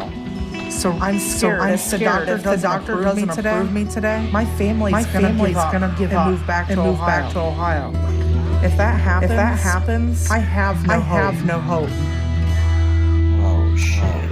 You lost half of what you lost last time. And then she says she skipped one appointment, so that's 2 months. She's cooking, baby. That's like a pound every other week or so. I can't believe what the scale said. It's depressing. I'm very worried about what Dr. Now's gonna say to me. I just hope that very understanding of my situation. He's so understanding. Hello. How y'all doing? Doing all right. All right. I gave you a challenge. 30 pounds in 1 month, and you lost 11. I told you to try again. Work harder. You lost 6 pounds in 2 months. So what's going on? I didn't have a refrigerator or microwave, so we couldn't eat healthy. And my family would eating. I don't want any. That makes total sense. She had no way to store food, so she could only buy bags of chips and fast food. Oh my god, it makes so much sense. That's what happened to me too. I didn't have a fridge. I blame it on that. More excuses. You're still responsible for your choices and what you eat. To be quite honest, I'm not having very much emotional support at home. And it's just made me upset. I just feel lost inside. Nicole, you're not listening to me. This is a serious problem. I'm very concerned about Nicole right now. She missed her last appointment, and her progress is even worse. And on top of all that, she still has a bit of a delusional perspective on things. She's used to manipulating everybody around there to the point that she even believes her own excuses. So I don't think she's going to have any chance of success until we start to wake up from her delusion. To be fair, I'm pretty sure that she's just always getting her way just by losing people, pushing her way through it. But that's a typical people to get that big. They're gonna have to manipulate somebody somehow. Life gets tough. You don't get a pass. You are the one that got yourself in this situation, and you have to get out of the situation. Nobody is gonna pull you out. Right. You are 23 years old, yes. And you got two kids, and you got to be emotional support for them. Exactly. And you got to become a stronger person. So I'm going to send you to a therapist so you can start to get on the same page about few things. We have. My God, I just figured it out. She's not losing as much weight because they're in a motel with her parents. So there's no more bedroom cardio. And that's the only workout she was knocked up every other day. Okay. I figured it all. So damn smart. A lot of work, and because so little progress, I'm requiring you to lose 30 pounds in a month for 2 months in a row. Okay. I need to know that you can do this and stick to it. Until then, it's not an option. Keep working at it. I'll see you soon. All right. 30 pounds. Are you going to give me a fridge doctor now? How's that possible? Without fridge? You tell me. Riddle me this doctor now. I can't refrigerate anything.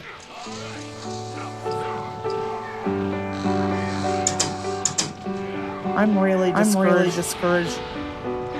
I'm worse off than when I started because I have to lose weight over 2 months now. And the doctor just doesn't understand what I have to deal with.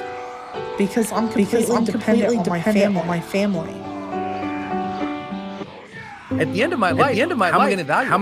I'm going to wonder if I lived and loved and mattered. Did you actually have a philosophy of how you want your life to go? Or are you just living in reaction? They think that they're coming for the habit, the routine, the exact strategy. And by having a philosophy and living it out, they felt like they were living intentionally and congruently. Did you actually have a philosophy of how you want your life to go? Did you have a philosophy of how you are living your life? Is there some sense of tradition, meaning, routine, plan, purpose? I'm going to use lots of different words here. Were you living out something? Or were you just living in reaction? Did you just go through emotions? Or were you living a life philosophy that you developed? Like life means this to me. These things are important in life to me. I want to live my life in a way that is this or that. The value of the most important things in my life are, and you live them out. Or did you just show up, punch the clock, go through the day, eat, sleep, go through the motion again and again. You weren't living out a philosophy. This is probably the most transformative thing that people usually find in personal development. They think that they're coming for the habit, the routine, the protocol, the exact strategy. But I want to share something with you. What usually happens in great personal development. Those moments when real personal, professional, or even spiritual development happens. It happens when you step into a conscious philosophy and you start enacting it. Right? It's like when some people, as an example, they become born again, or they find their religious lane finally, or their spiritual practice finally. What they're really doing is they finally said, I like this philosophy. I'm going to live it out. And by having and living it out, they felt like they were living intentionally and congruently. Did I live intentionally this year and congruently this year? That comes from a place of I had a philosophy to align with. I was aligning with the philosophy, not just going through the motions. That's what usually happens. I've spent now my entire adult life. I'm coming up on 30 years in what I would call really like a professional development practice. It's been 30 years since my car accident this next year. And for the last 20 years, it's been my full-time job to teach personal development around the world. And I've paid attention to the patterns of where the breakthroughs happen. And it always happens when somebody finally gets a conscious philosophy. You finally get a philosophy of how to be in your marriage. You finally get a philosophy of how you want to feel and show up. You finally get a philosophy of what morality or character or ethics are. You finally get a philosophy of what good parenting is. Because most people do. They show up to their marriage. They show up as a parent. They show up in their job. And they literally just go through survival mode. They're doing what they think they should do in the minute. There's no preparation, no philosophy. I'll give you an example. I work with business owners all the time. What's your philosophy of business? And they're like, what? They're like, what? They're stuck right there. They have a marketing plan. They post three times on social media. I'm like, what's your philosophy of business? What's your philosophy of how you should take care of customers? What's your philosophy of what a good business, what a good team is? What a good product is. What a good service is. If you don't have any ideas, plans, principles for those types of things, you don't have a philosophy. You're just doing business. And that's why you can't scale. You're just quote unquote doing parenting. And that's why every day is chaotic. You're just quote unquote showing up in the marriage. And that's why you're on your third or fourth one. Is because there's never a philosophy of what a good one is, and you're not enacting the philosophy. And this is a really it's one of the biggest breakthroughs people will ever have in personal, professional, spiritual development. They will finally develop their own philosophy. And some of you on my journey know what that is, and how it happened for me. I finally developed my philosophy in my life when I was faced with the end of my life. When I thought I was going to lose my life, I realized how precious life was, and I thought I want to live a good life. But what did a good life mean to me? Well, I had to reflect on that a little bit. Look, I got hit in the head hard enough with the car accident. It kind of made me face life. I had realized I didn't know how to live life. I'd realized I'd come out terrible relationship. So I didn't know how to have relationships. I'd realized I didn't really feel like I was doing anything with my life. So I didn't know how to matter. And so if you heard my story before, I discovered I didn't know how to live. I didn't know how to love, and I didn't know how to matter.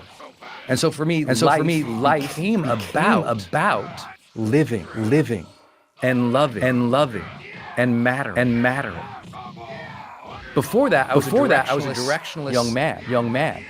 Once I had a philosophy of life, that life is so precious that we get second chances. If you're still breathing, that's a second chance. I got the philosophy of life's golden ticket. That every day is a second chance. Life's golden ticket is you woke up this morning. You got the golden ticket. A lot of people didn't get the golden ticket. You got a golden ticket. So when I wake up, I got a golden ticket. This is a blessing. This is a gift. This is rare. This is unique. I got a golden ticket. And I can use this ticket to live the life that I want today. That philosophy each day is a ticket. Be grateful for each day is a second chance. Use it. That philosophy. Okay. At the end of my life, I'm really going to evaluate my life. So how am I going to evaluate it? Well, I'm going to wonder if I lived and loved, and that became my philosophy. So what does that mean? In reality. Well, that philosophy for me personally is each day. If living, loving, and mattering is important. That's how I measure my intentionality. That's how I measure how I showed up. Today, did I generate aliveness? Today, did I generate love? Today, did I make a difference? Generate mattering? Not. Did I have it? Meaning, not did I have aliveness. Not did I have love and heart. Not did I have a sense of mattering. But did I generate those things? Because for me, I also got into the philosophy of spirituality. I got into the philosophy of a belief, a creator. So if the universe was created. Whether you think it's a big bang or crazy luck or super quantum or you feel like it was God. If there was creation at work somewhere, maybe we're supposed to take a lesson from that. And so my philosophy was creating really matters. Creating existence really matters. Okay. Well, what does that mean for me? Okay. Well, I need to create aliveness. That's what I mean by generate it. I need to generate that. I need to generate that sense of aliveness, where that's passion, enthusiasm, joy, fun, excitement, aliveness, that sense of presence of the magic. I just hope the therapist helps. Because if I don't succeed this time, I'm completely out of chances.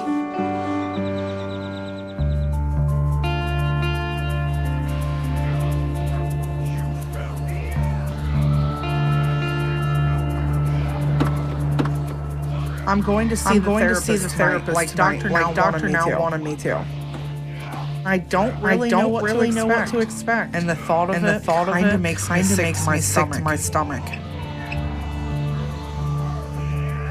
But I don't want to lose Dr. Now's help. So I'm doing what he's told me, even though it makes me really nervous.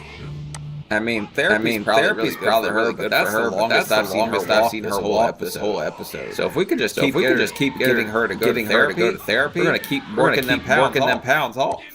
Hi Nicole. I'm Vanessa. Also, wash your shirt, guy. So Nicole, tell me a little bit about how you got to where you are. I grew up in what I'd say a pretty broken home with my parents just doing hardcore drugs, and I was out of sight, out of mind. You know, they had one focus, drugs, and I've been invisible. To be fair, if you're 400 pounds, I highly doubt you were out of sight or out. I just think your parents' priorities were effed up. To them basically my whole life, and that's how I feel. How's that relationship? I'm stressed because I have to lose weight, but I don't get any emotional support. So my barriers are just the negativity and the anger that's in my home. People are always arguing. It's very stressful, especially for Charlie and I. I'm in the. She's the one that keeps yelling, right? I'm not like missing everyone else is the one with the anger. She's the one getting pissed off. And like trying to fight everybody over chicken and stuff. Chicken beds moving because they have wheels. It's a dark place because all the hurt, all the pain that I've felt over the years, I've just hid it inside me, and I've hid it in my feelings. I'm tired of turning to food. Unlike alcohol and drugs, you have to have food. Right. You can't abstain from it. Right. So every decision you make about food, you have to think about. Yes. True, but she also hits some other her, and that's how we live with the two little kids. Nobody takes care of. So that impacts everything. Your whole day. How are you making those changes? I do it one step at a time. Every single day. I do everything I can to avoid thinking about food. And if I can't have their support, then I'm gonna have to be my own support system and do it for me. I encourage you very, very, very much to remove the barriers. Be a little selfish. Make this about you. You can make it about them later. Make it about you. Okay. Sometimes you gotta, and that's why I tell focusing on yourself, not a bad thing. Telling other people, like, hey, I'm just gonna work on me, make myself the best me I can be. Then I can worry about you. Totally fine. I don't know why selfishness is always a bad thing. It's not always a bad thing. It's a bad thing. It's a bad thing to care about. But being selfish sometimes definitely good. Thank you so much. I appreciate your story. I feel encouraged talking to the therapist today. There's so much of my life that's been outside of my control. And that makes me feel like I have no choice in a lot of situations. But I want to be able to do this and make the changes I need. Because if I don't and I fail, Dr. Now is going to turn me away. And I'm going to let down everyone I love. To be fair, you just need to get your ass in gear for your kids. Screw everybody else. But how much do you want it for you? You want a better life, or are you just perfectly content? Sitting there yelling at people mad when they rearrange the friggin' shopping mart so you can get around better.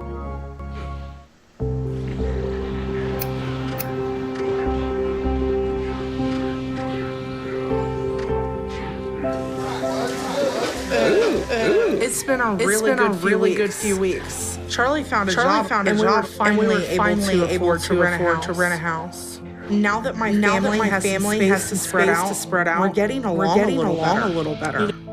Also, we got now. So I'm gonna drop 50 pounds. We're friggin' just freezing stuff in there. And I'm so much healthier. That curls like your dad, girl. I'm focusing more on things in my life that make me happy, and I'm finding new ways to stay motivated. I have my weak moments, but right now, I feel really energized to reach my goal. So I started exercising a little bit more each day. Why does she keep getting in the bed to exercise? This does not end good. This ends with another mouth to feed. I still can't do a lot, but the goal is just to stay active and stick to the diet. 7, 8, 9. Charlie's been a big help. He coaches me and helps with exercises I can't do by myself. That's right. That's the personal trainer right there. Look at that. That is peak male fitness. This guy knows exactly what he's doing. This guy is a specimen. He is a god amongst men. Look at that. You see those abs? That's insane. Myself. So I'm thankful for him and for how things are right now. Reach for the sand. Reach for the sand. Right, there you go. Grab a handful. I really hope I make the progress I need by next month. If I don't reach my goal weight, Dr. Now I can't be as patient anymore. My heart's gonna be shattered. Usually when you say grab a handful of cigarette in each chin. I'm back at Dr. Now's office again. And I'm really nervous because I'm about to find out if I've stayed on track this month. Go Lewis. Did she dye her hair? He wanted me to lose 30 pounds to get under 637. But so far, I haven't even gotten close to reaching his goals. So I have no idea if this month is any better. All I know. Hold on. I gotta give my guess. I'm so good at this, right? 6:43. Is I've tried as hard as I can. And if I fail, I just don't know what else I can do. I'm close. That's the best I've done so far. But it's still not what he wanted me to lose. It's still close enough. I have a feeling Dr. Now is going to be like, no, you should have lost more because you technically should have. 27 probably have a cheat day here and there and still going to fast food. Hopefully Dr. Now sees that I'm moving in the right direction. And lets me keep trying. Because I can't lose this chance. I think it's brilliant. I think what they're doing in Miami. Is it just simply the messy effect? I'll give up my first to go live in Miami. It's a good question. It's a fair question. This is a club that has sanctions for cheating in the past. I'm also one side to this side, and I'm called the messy mafia. Where he basically goes, sit down, pour my mate. How much did the club offer? Here's a pen. Sign the contract. Unfiltered soccer with Landon and Tim, presented by Volkswagen. Has long been a supporter of soccer in America, and proudly been a partner of U.S. Soccer for 5 years. Welcome to Soccer presented by Volkswagen. He's Landon. I'm Tim. LD. I'm bunkered in, bro. It's snowing. No time to get to the studio. At home. It's wild. I know you don't get. I realize that's why I said. Yeah. You're not allowed to leave when it snows. I don't want to. I did that yesterday. I'm staying in. I'm bunkered into my wife is in Vegas with my son and his two friends for their birthday. We're all going. I'm flying this morning to San Jose to go to this place called Crunch Labs with this guy named Mark Rover. If you haven't seen this guy, these people, they live in this universe where he gets like hundreds of views on videos. I never heard 10-year-old kid into engineering and all that. Loves this guy. Anyway, he was kind enough to invite us all up. So we're going up. We're going up there, but I'm bunkered in because my two younger was throwing up all night. Anyway, so we'll stop complaining, get to the good stuff. Follow us on social media, Soccer. Make sure you hit that subscribe button. To the show on YouTube, and make sure you follow Apple Podcasts and Spotify. Love what we're doing. Please leave a review. Big summer coming up. It's going to be a lot of fun. As always, you can email feedback at unfilteredsoccer.com to get your questions on the show. All right, Timmy, what do we got today? Got a guest. Got one of our favorite guests. He is a writer for the MLS Insider. And all around good guy, big friend of the show. Returning champion. That's right. Tom Bogert. Welcome. Lots of things to pep about MLS. Coming up hot and heavy. How are you? What's going on, guys? I'm good. I am down the Jersey Shore. I am bunkered in. Shoveled 4 times yesterday. Tim landed the parenting stories. My wife is expecting our first kid soon. So I'll keep some of those tips. My condolences. It's a serial complaint. We'll get going from there. I love New Jersey. Your Jersey Shore connection. Tom, do you go by the way? Boogie? Yeah. My dad had that nickname more than me. Yeah, that definitely stuck. All right, we're gonna call you Bogey. Okay, let's dive in. This TFC stuff with Josh Sargent in Norwich City. What's the latest? Why only Toronto? It seems like there's a lot of places potentially go. Lewis now, I know Lewis from there, and from there, Klaus leaving, and we'll get to that. Why Toronto?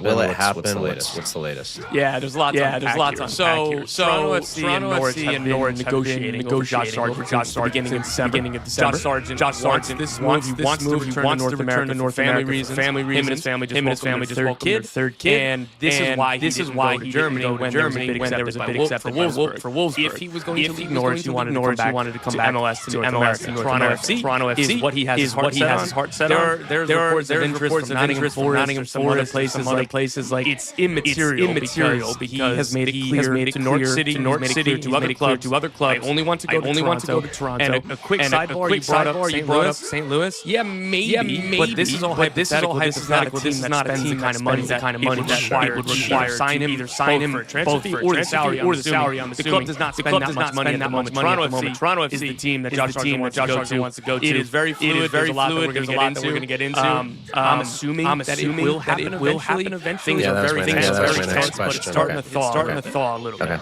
Okay. Interesting. Yeah. Timmy talks about time and how do you get a move? Way do you get it? And make it happen? It seems like at this point they're doing fine without him now. Everyone needs to move on and copacetically get a deal done. Yeah. So just to follow up to that, what's the temperature then like? Obviously things are thawing, but he's one of the highest earners, one of the best players. They can't be seen to not play him in the reserves, which I know he's in the reserves at the moment until the end of the season. Or what? Because surely, if they're not going to play him, they got to get some money for him. Yeah, so their stance is obviously Norwich digging the same way Josh Sargent is. The $18 million bid from Toronto FC that open negotiations. Norwich are pretty much saying that's not enough. They've used the tactical publicly and said no, he's not for sale. And then the same quote will be like, definitely not for this. So I think that kind of lets you know what the status is. Toronto's one, he only wants to us, and two, there's a relegation release in his contract. He would either be if not free transfer, very discounted from even the 18 million. I understand Norwich just had a bid accepted in the summer for 28 million. They might want more. But Tim, to your point as well, I think Norwich are prepared to say, fine, you can just stay in the 21s for the rest of the year, and we'll pay you to not play. But again, I really just think that all parties will cool off a little bit. And if Toronto raises the bid, I know that talks are ongoing. Even when the club are saying he's not for sale, talks are very much ongoing. Toronto and Norwich. So I think that should win out here, but doesn't always happen. That's interesting.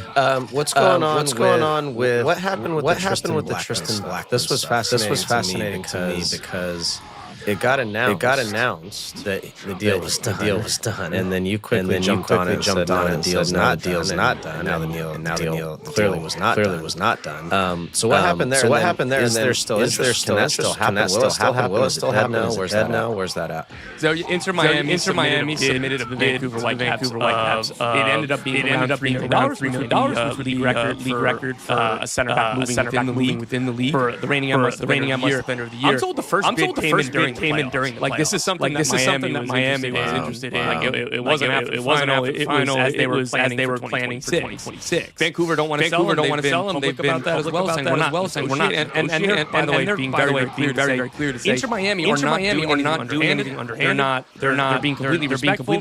They're allowed to bid and we're allowed to negotiate if we don't want to sell them. So they were not clear on that. Tristan Blackman, winning defender of the year. He was the 39th highest paid or 20th or 20th. He was one of the highest paid defenders. And when you win defender of the year, obviously those contract talks have not gone super well. And Tristan Blackman got to the point where he said, okay, I'm supposed to show up for preseason. I'm not going to. Contract. His holdout lasted one day. Probably doesn't help in terms of contract talks continuing. But Vancouver Whitecaps are not leaving. They're not negotiating on opening day. And let's see if they get a new contract. He's under contract for another couple years. people who have been in and around this league for a long time, I think this is sort of the next league, and I really like it. Players, the best player. What MLS used to be. You don't know. Is MLS used to be? Oh, you have a really good player. He's your player. We're not paying for. We're not going to find someone else. Tristan Black, defender. So guess what? Go pay market global value, and keep everything in the league circulating. So I personally I love it. But you can't. By the way, if you're Vancouver, you can't say no. We're not letting it go, and we're not paying. Right. At some point, you got to say, okay, and there has to be real conversations. Well, that's part of it. That's how it happens. When you score 20 goals for Man United, and you're on I don't know, call it 50 grand a week, and they won't let you go to Chelsea. They have to give you a contract worth 100 grand a week. That's just the way it works. Right? Or else you're going to go. Anyway. So all right, we're going to dig into it, and I need your expertise because it's a real talking league. So Miami lost Alba, Busquets, but they gotten better. I think, right? Sinclair, Ayala, Mura. Then there was the Luanga thing, which we'll get to. Is there the talk around the league is I love Sir David Beckham. I love Landon has an affinity for him too. I think if they're doing in Miami. But my question is how? Is it simply no one is accusing them of cheating. But how are they doing? Is it just simply the Messi effect? I'll give up my first to go live in Miami. Messi because they're doing moves.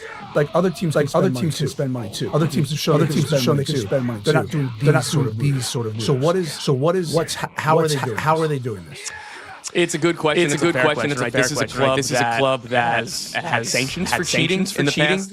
Blaise Matuidi, he was a TAM player, and it actually wasn't really close. And part of those sanctions, they had another center back named Andres Reyes, who ironically wasn't very good. He was their fifth player. So it is fair. I understand why people would ask. But for me, it's more interesting to go deal by deal, either explain or have. So David Ajala, one of the new signings, U22 player. Those players hit the cap at a fixed number. Easily explained. Mikael, the center.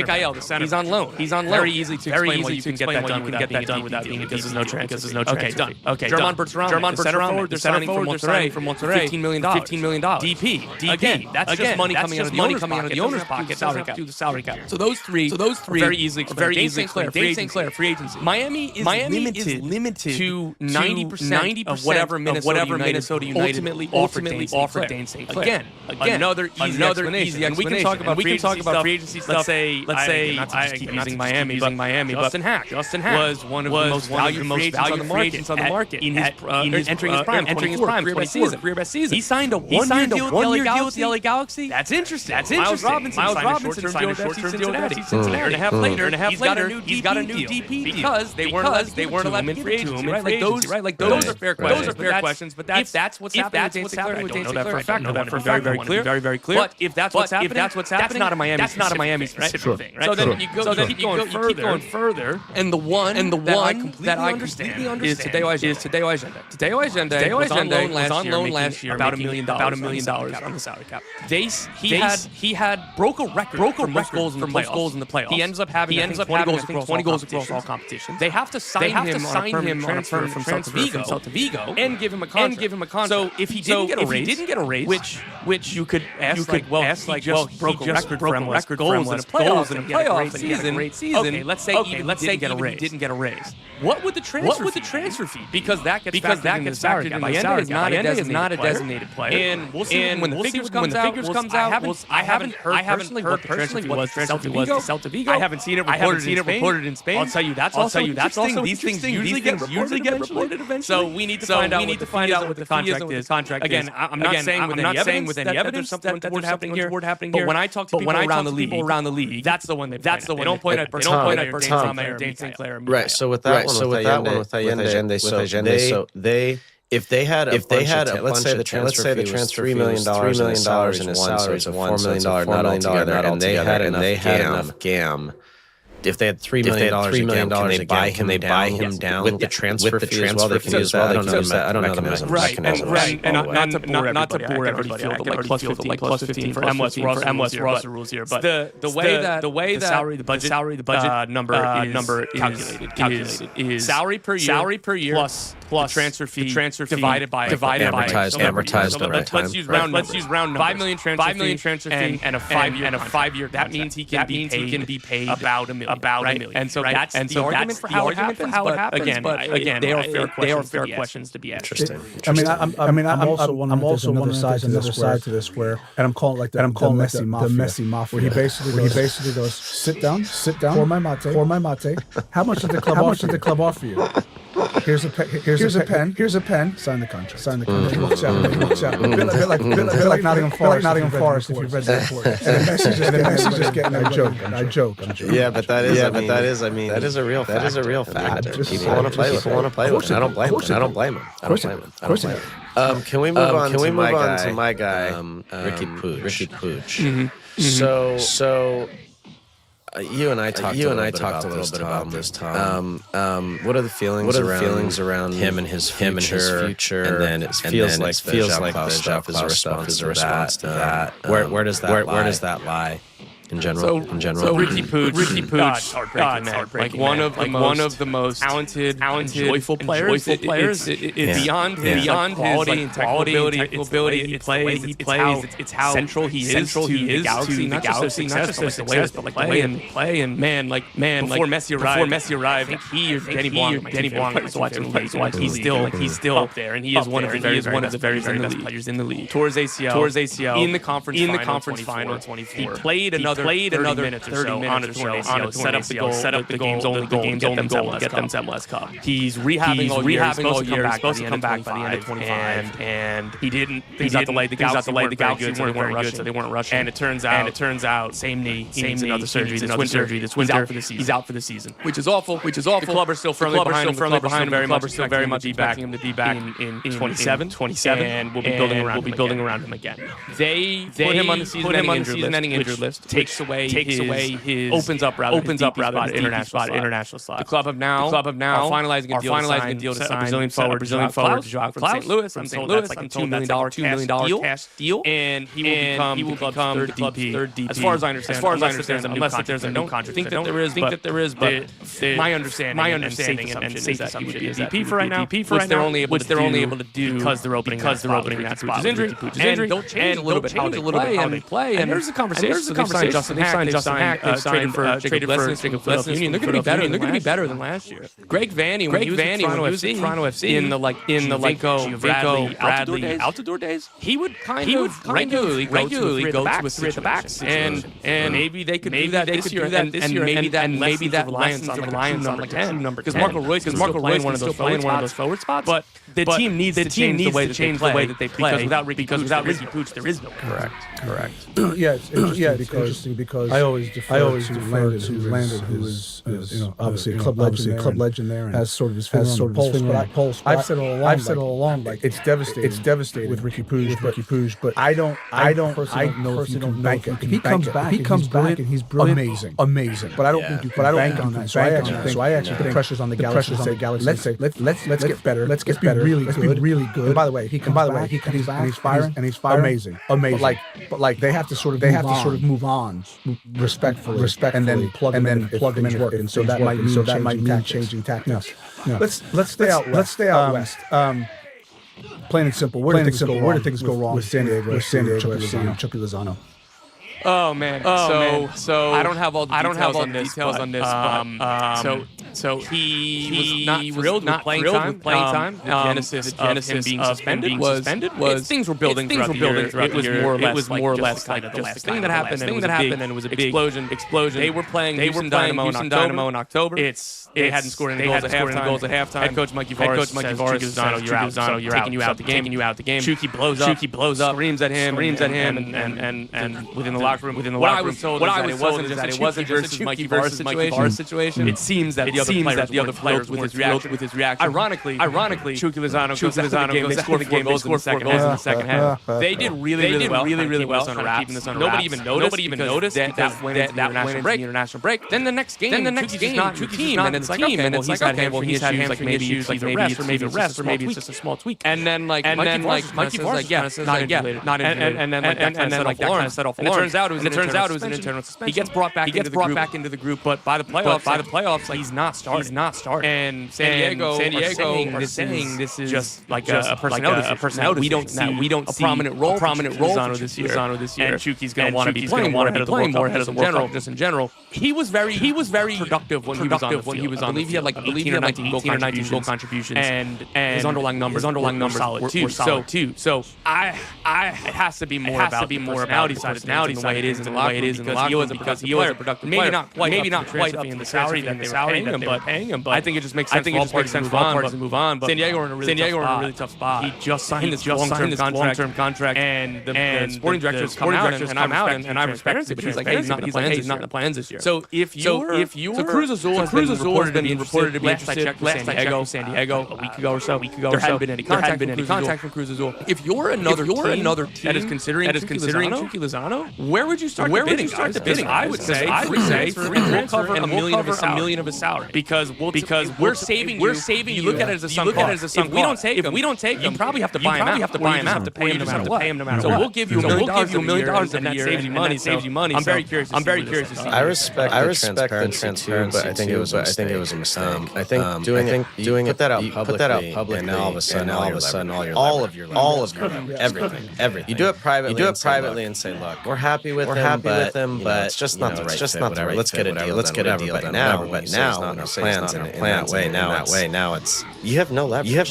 So it's going to be interesting to see how this plays out. It's what I always say in MLS. You can't miss on DPs. There's nowhere to put them. Anywhere else in the world, you can miss on a big player. You can shift them.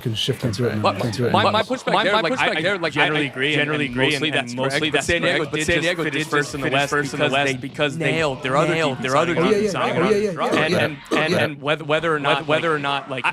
If they don't finish first in the West, I don't want to see people taking like, oh no, they weren't that good because literally like years having 60 points. I believe before this year, maybe one team the last 10 or 15 years. So it's not easy to say. I think that they were completely real, but that doesn't mean that they're going to finish first. I agree. My point is you can't miss on it. Can't be good. There's no exit plan. Said out. You got to pay him up. And you have to imagine what could have been, right? Had you got anything productive at the end of the year, that kind of money spent, right? And we'll see. Maybe they do get rid of him, and then someone really big comes in. A couple more for you, Tom. Where do we want to? Let's go real quick with the Wilfred Nancy stuff. When he went to Celtic, Tim and I disagree on all this. I didn't think it was the right thing to do. He said you have to take it. When things went, we heard these rumblings of like, maybe Columbus want him back, or maybe LAFC. Shoot, Marcos Santos, but now we got Wilfred Nancy. Was there anything behind the scenes where those were actual conversations, thinking like we might have this outside chance of getting Wilfred Nancy? There's nothing that I heard that even on Columbus side. And again, maybe somebody thought it.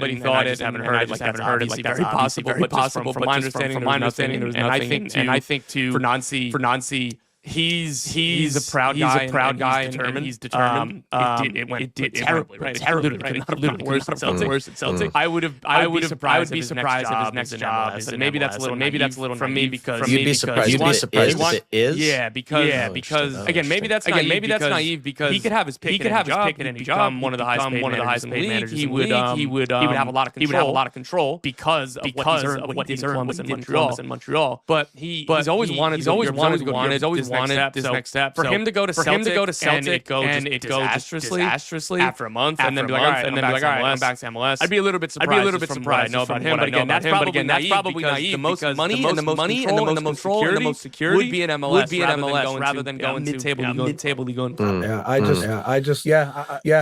Look, I don't disagree with you other than the fact that there is global snobbery when it comes to how people view American players and coaches who have based their success in America, whether American or not. And then all of a sudden, like the easy thing to say is not to dig into him. He's actually a good coach. They'll had success in MLS, failed miserably. It's done. Like there's just snobbery around global football. But yes, I'd like to see him have success. The only thing I'd say is I don't see him going to a club in the UK. I don't think that fans of any club try to hire him. I don't think the fans would just because of how when it's sure. That's right. All right, last one for me. Thomas Muller and Sonny came in last year. Are there any names that you're hearing could be potential moves this coming year, either winter now, or in the summer, or in the summer? Anything you're hearing behind the scenes? Yeah, the Robert Lewandowski Chicago Fire is real. They have the money. They have the infrastructure now, and they Polish. They have a team that's good. Greg Berhalter and Chicago have tried Neymar and they tried Kevin. They were serious on both. They weren't like the second team with Neymar, but they were one of the finals. Going back to Santos. Kevin De Bruyne, like if they were second, and there was a while where I thought they have the money, they have the recruitment that they can do, and talking to Greg Berhalter about that. He's like, when we talk about the city, we talk about facilities, we think that's top. He goes, we talk about how you fit in the team. Why this would be good for you. Lewandowski, put him in literally any goals and score goals for that team. I think it'd be a great fit. They're not the only team that's in MLS. They would be kind of the first option at the moment. And given the money, the Polish connections to the city, that's something I would see getting done. Josh Sargent, we just talked about him. I think that there's going to be some surprises after the World Cup because you're going to have a lot of guys who are tunnel vision for 2026. And a lot of people will be here. They're going to see the facility. And I've talked to some of the teams that are hosting big countries at their training facilities, and they're like, this is a recruiting. There's all these guys are going to get blown away. I think that's great. I mean, Lewandowski is brilliant. I think having watched KDB. Hello. How y'all doing? Doing okay. All right. So today you were 640 pounds. Yeah. How do you feel now? It's actually a lot better now. I'm starting to enjoy healthier food. And I'm only drinking water. And what about the therapist? Did you see her? Yes. To be fair, when you cut out the sweet drinks and stuff, weight just kind of melts off you. Because think about it, she was probably drinking soda. I did the same exact thing. I would drink that, like crayon apple, grape, all those like really sweet, high sugar stuff. I would drink those a ton. And she kind of teaching me how to be my own support system, and I feel more positive. So we're in the right track. Nicole is doing much better now than she did the first 3 months. She didn't hit the weight loss goal I gave her, but 3 pounds is... And look at that. Her boyfriend is so surprised she lost that much weight. He looked shocked. It's close enough because she's starting to get on track like she needs to. And I feel like she started to take some responsibility for her choices. So here's the situation. Even though you didn't hit the 30 pound you made good progress this month. So I'll go ahead and count this as a success. As long as next month you make up for it and lose 33 pounds. All right, good. Sounds good. All right. Super. Good job. I'll see you next month. Thank you.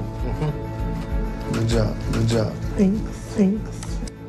Is that enough support for you? He said good job. But also, I'm proud of her. I really didn't know if she was ever going to get together. She was just so everybody else's fault, not mine. I'd like to see people succeed as much as I joke around and stuff. And I failed myself. It's always good to see somebody actually make towards a better life. I feel like Dr. Now is proud of me. He knows that I'm trying. And it feels really good to have him validate me like that. It's encouraging to finally start to see some progress. And I just want to do more next month and finally get approved. Nothing's gonna stop me from hitting the goal and saving my life. There's no way that door's lasting much longer. She's got to be blowing out the hinges so bad.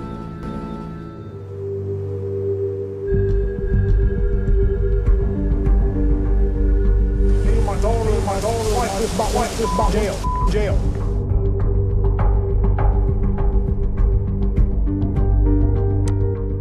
What in the hell's going on here? How'd we get raided? Did they find out she was storing like Twinkies in there?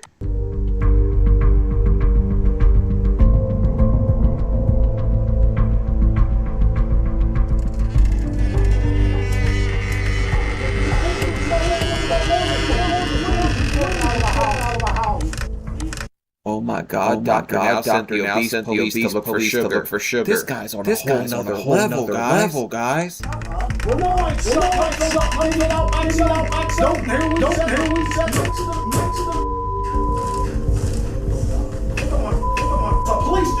just did all this. For drugs. Destroy guys. I guarantee one coming by here, we're homeless. We are done. My dad's really angry because there was a drug raid in our back apartment that we rented out. Cops told me that they found narcotics and stuff like that in the back apartment. So you're not angry either. You could have lost your fridge, and this would have just went the whole other way. Also, your kids are there. I'm pretty sure you're probably not allowed to. That's probably not part of the deal when you're paying like $700 a month or something to rent. Tenants went to jail. The police have to search the entire premises. So they tore the rest of my house apart. Broke my front door off the hinges. Flipped over couches.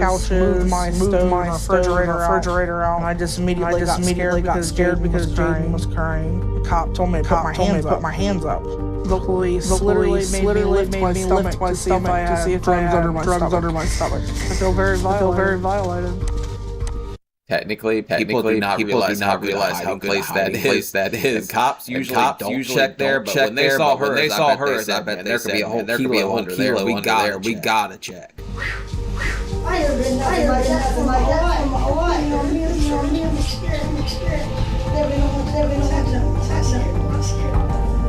Very stressful situation for everybody in the house. Shut this off right now. This is personal life matters. Got nothing to do with you losing weight. It shows about you, not what happened on a day-to-day personal life in the house getting destroyed by the Houston Police Department. Is it a coincidence that some guys moved out back and started peddling stuff and she started dropping weight fast? Or did she jump on the Jenny Crack diet? This is not good. It's about my journey and my life and my everyday challenges. That's right. Does this have anything to do with what you ate today? It has a lot to do with it. It's something that I'm going through. It's part of my life. Will you just calm down? No, I won't.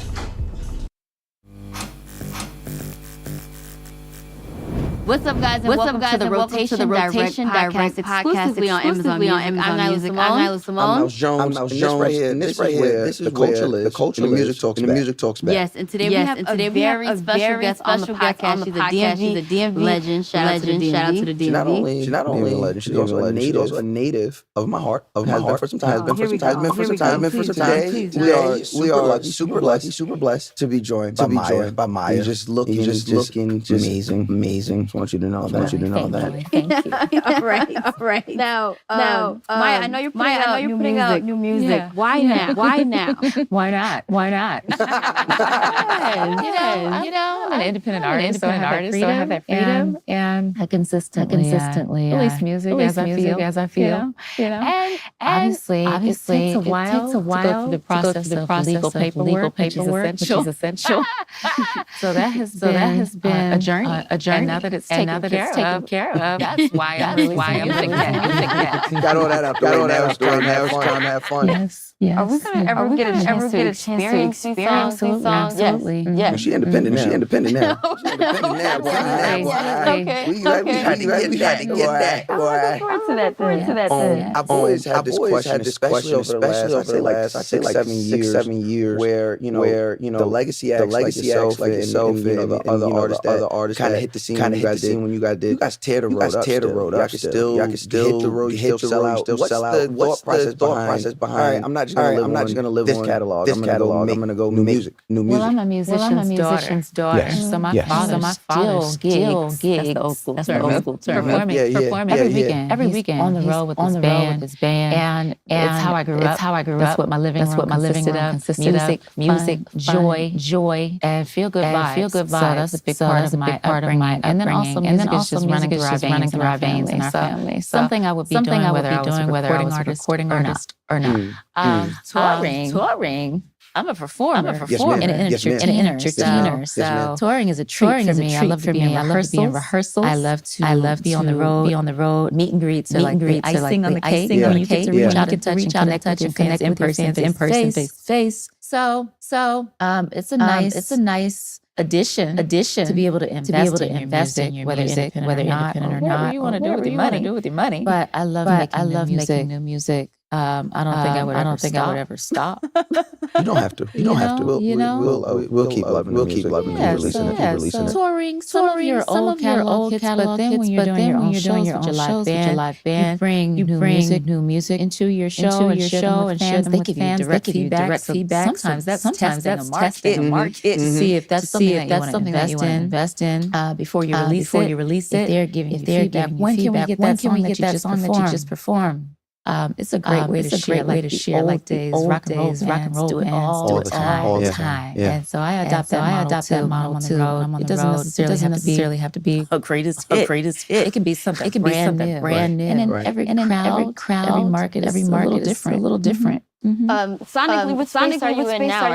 Are you delving into any new sounds? Yeah, playing with the 80s. The end of the 70s into the 80s was my living. Growing up, vinyl, all the funk bands. I love Rick James, Prince, the Time, Lewis, Mary Jane Girls, SOS Band. That time was a joyful time in my life. So very influential in the next direction that I've been playing with. Live instrumentation, I'm ready. That is actually one of my favorite times of music. Even when you said like SOS Band came back streaming, everybody's super happy. SOS Band, more day than time, like Prince, it's fun.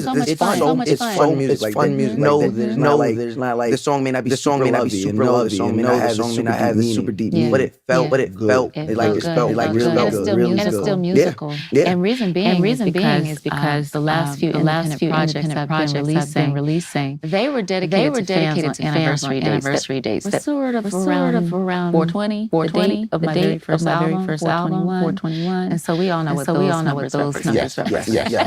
So laid back, Valentine's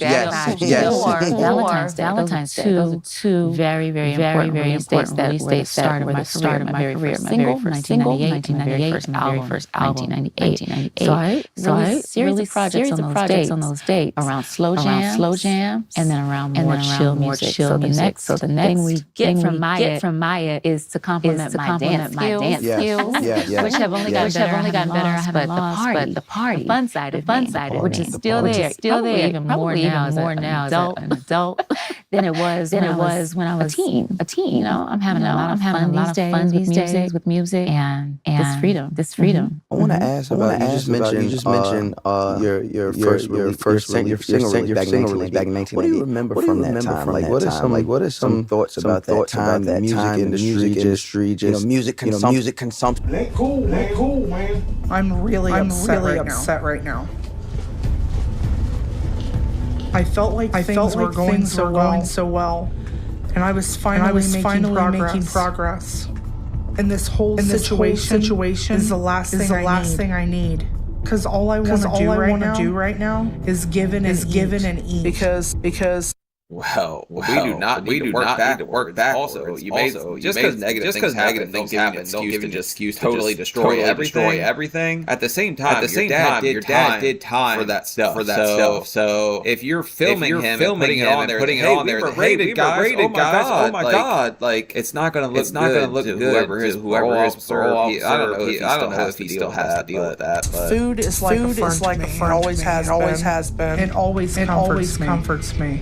And when I feel like my world is falling apart, it's been the one thing that's safe. And right now, that's all I want. Because I can't do this. Are we still doing the host thing? I haven't seen that in a while.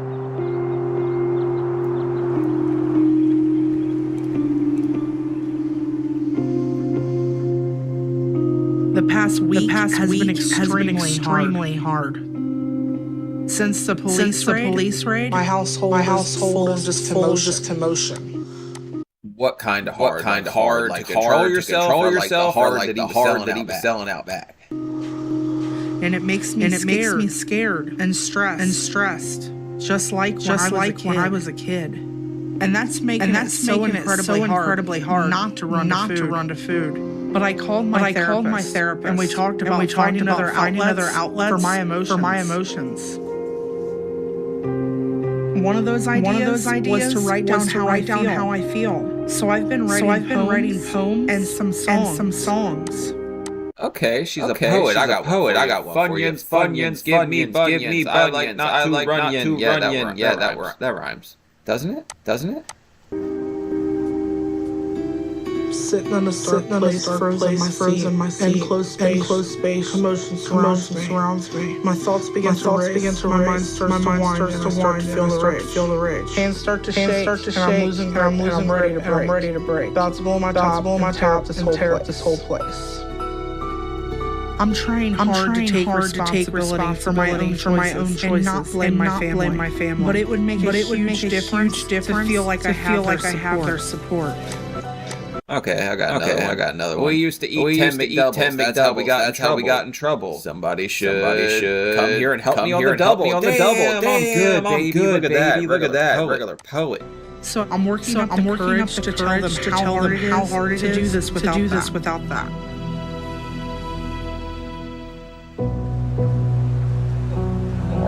Horrors. Tonight I asked my family to sit down with me so I can talk with them and share a little bit about how I feel. And I'm scared to death right now because I don't know how it's gonna go.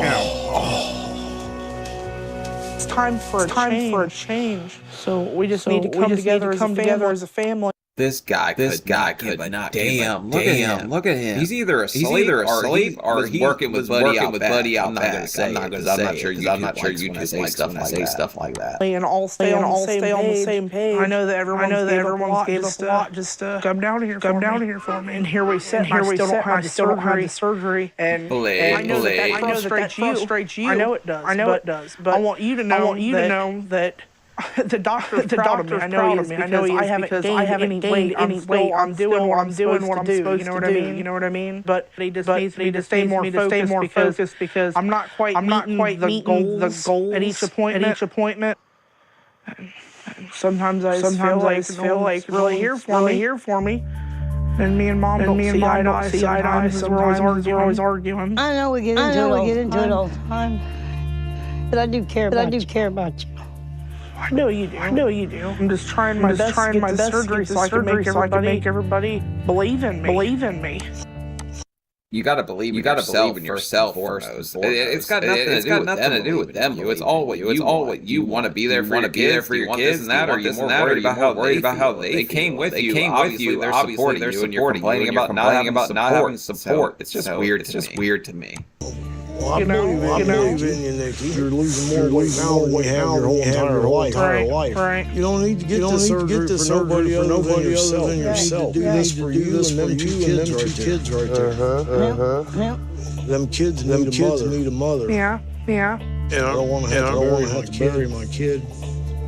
I understand that. I'm just trying. But maybe sometimes you guys should try to eat a healthy meal, like maybe once a week. Start trying to do it. You know. Yeah. One meal once a week. Right. I promise you guys, I'm not gonna bring you guys down here to watch me fail. I'm gonna succeed. Well, obviously, your personal trainer eats clean. Look at that body on that man. God, that guy's a regular specimen. What I need to do. And you've succeeded thus far. Just stick to it. You're on the right track. With you guys, with my support, I'm gonna do it. I'm gonna do it. I just appreciate everybody sitting around talking to me. Want me get some things off my chest. Listen to what I had to say. You ought to talk more often. I'm glad I decided to do this. And I feel like my family heard me. And they understand how I feel. I hope that they just start showing they're here for me. They want to help me succeed along with trying to get healthy themselves. And with their support, I'm hoping I can do this. I see the doctor in a few days, and I find out if I made the progress I needed, and whether or not I'm getting the surgery I need to save my life.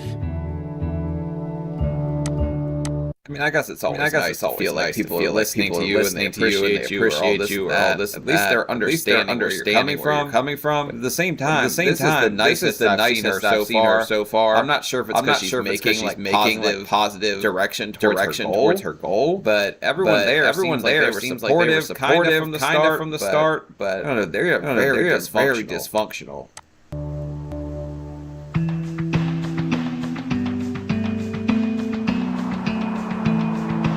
BBW dealership. We're back at Dr. Now's again, and I'm more nervous this time than I've been before. This has been one of the hardest months not to run to food. But I fought every craving. I'm supposed to lose more than I ever have. Wait, I gotta guess. What was she at last time? 640. I'll give her 613. I don't think she hit the goal exactly. And I'm so scared I'm not gonna have done that. And I'm about to lose my only chance to save my life. Oh, the suspense.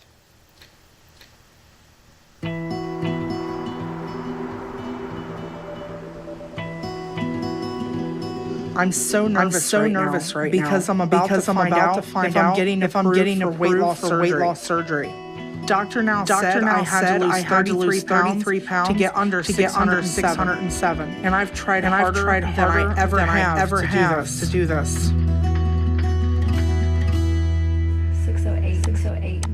Okay. She almost hit his 33 pound goal. So she's cooking. I mean, you gotta be that level when you're one hamburger heart attack anyway. That's so close. And I don't know if I should be excited or scared right now. Was that damn fridge? I just hope this is enough. And I'm not going to get sent away over 1 pound. Hello. How y'all doing? Doing all right. All right. So Nicole, you lost 32 pounds this past month. You were supposed to start a tree. You almost made it, but close enough. I'm gonna approve you for weight loss surgery, okay? Oh my gosh. Okay. Thank you so much. That's good news for you. Wonderful news. In this video, we are reviewing the most anticipated 2025 anti-gravity A1 drone. What is it all about? Is it any good? Should you actually buy it? Let's get into it.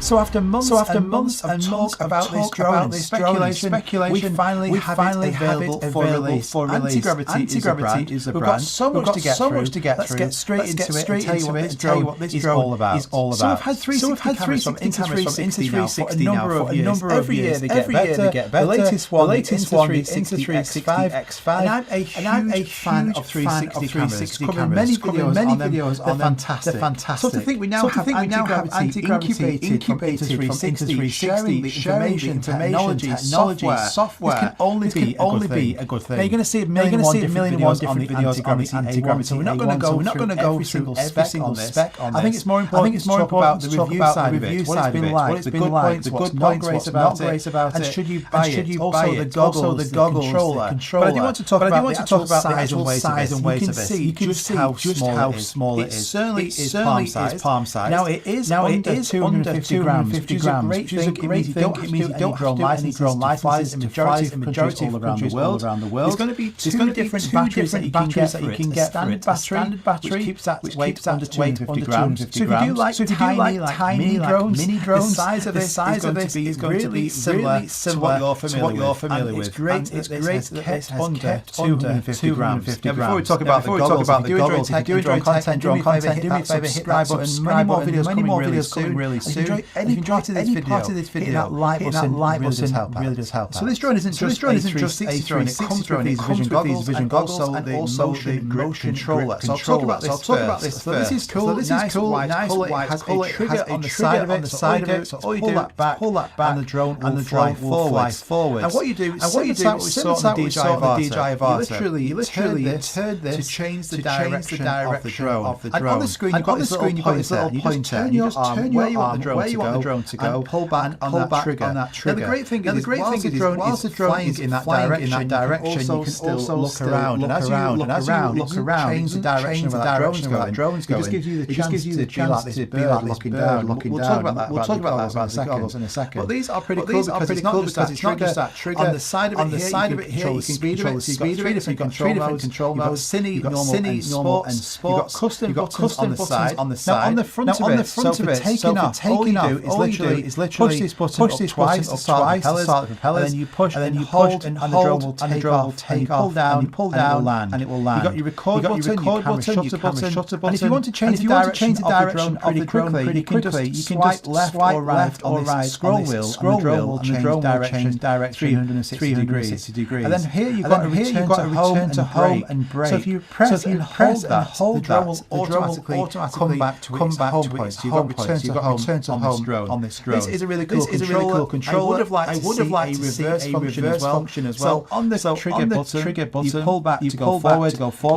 You can't push forward like you can in the Avata controller to go backwards. There is no way with this controller flying that drone backwards. Now onto the goggles and how this changes that experience. They are bright white, you look like cyborg. You've got screens on the front, you can change the colour of this ring that goes around to whatever suits you. And they're unlike any other goggles I've seen. Just look at the front of them. They do all these crazy effects. It gets even better. We're going to cover a bit of time on these goggles because this is what sets this kind of drone and experience apart from anything else. So on the inside of here, you can adjust the screens. These are 1-inch micro LED with a resolution of 2560 by 2560. Now the battery on here is external. I think this is to keep the weight down of these goggles because they are nice and lightweight. The battery comes with this lanyard. So what you do is you have this and you put it around your head. And then you have the battery attached like this. And the battery life is decent as well. 2.5 hours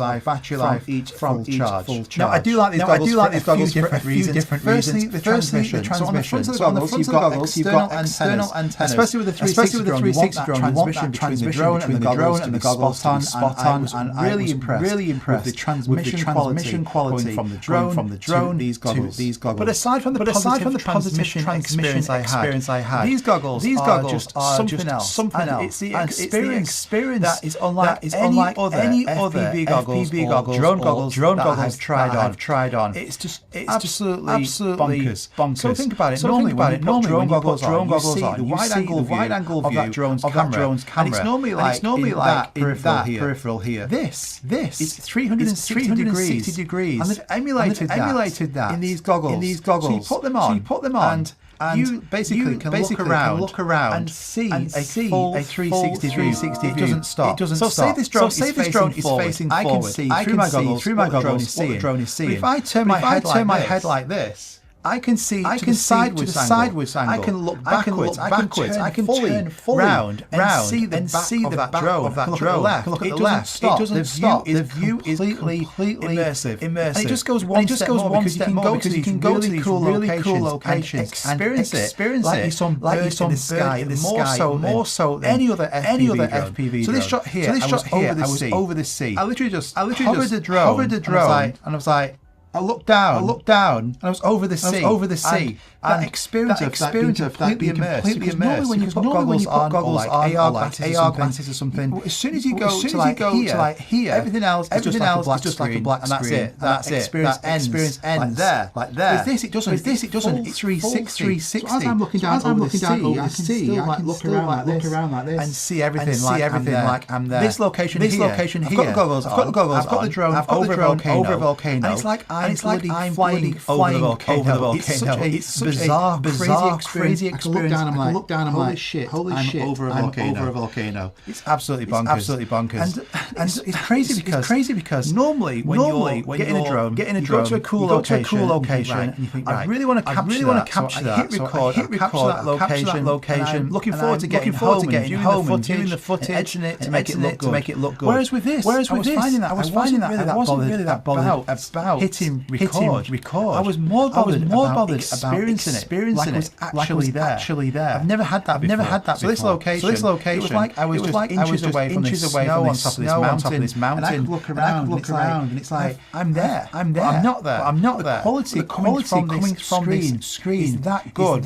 No lag. It's like you're literally just like on top of that mountain, or floating above this volcano, or you're just looking down over the sea. It's so bizarre. So then when I was getting back, I was like, oh god, I recorded that as well. And then I can go around and choose and move it around. That's like a bonus to me. I like going to locations now with this drone just to experience it, to see what it's like when I'm up there looking down. It's absolutely crazy. Now on top of that, you also get a navigation menu. So from here you can change the settings, activate return to home, you can turn your sensors off, you can also do screen recording. So you get full screen recording from here, but it also records your voice as well as a microphone. And you can also view your drone's album. This can actually view 8K RAW files directly in the goggles. So whatever you just captured, you can hit play and actually experience that. Look around like you were back without even using the app or the computer. So if you don't want to edit any of it, you just want to maybe pass this to a friend and go, look at this. They can look at it and look around without you having to do any editing whatsoever. And you'll see on the front of the drone here, they've just like thought,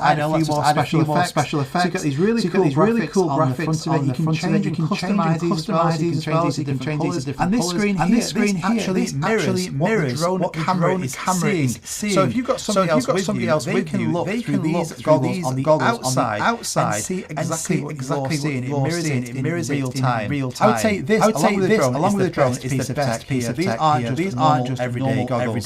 Premium goggles here for sure, and it allows you to get full 100% experience. I just would say that the battery is better because it takes the weight off the goggles. I still probably would have preferred to have this into the goggles itself, rather than having this added wire here next to this lanyard. Next ones, if you do bring out any more, this should be in turn off. Now, as I mentioned, I was finding this really simplistically, just a straight line, maybe a straight line with a bit of altitude. But you can also do so many more things with this. So it has a lot of built-in automated features within these goggles. So you can create your own custom routes called Sky Path. This allows you to say, go to this location like this now. I can go into my goggles and I can choose exactly where I want that drone to fly. So I'll give it different points where I want it to go to, and it will go back to that first point and then fly automatically and do these different shots for you. But how many times have you thought, I really want to be Daenerys Targaryen and find on that dragon in Game of Thrones? This allows you to. So you have these different custom on the screen,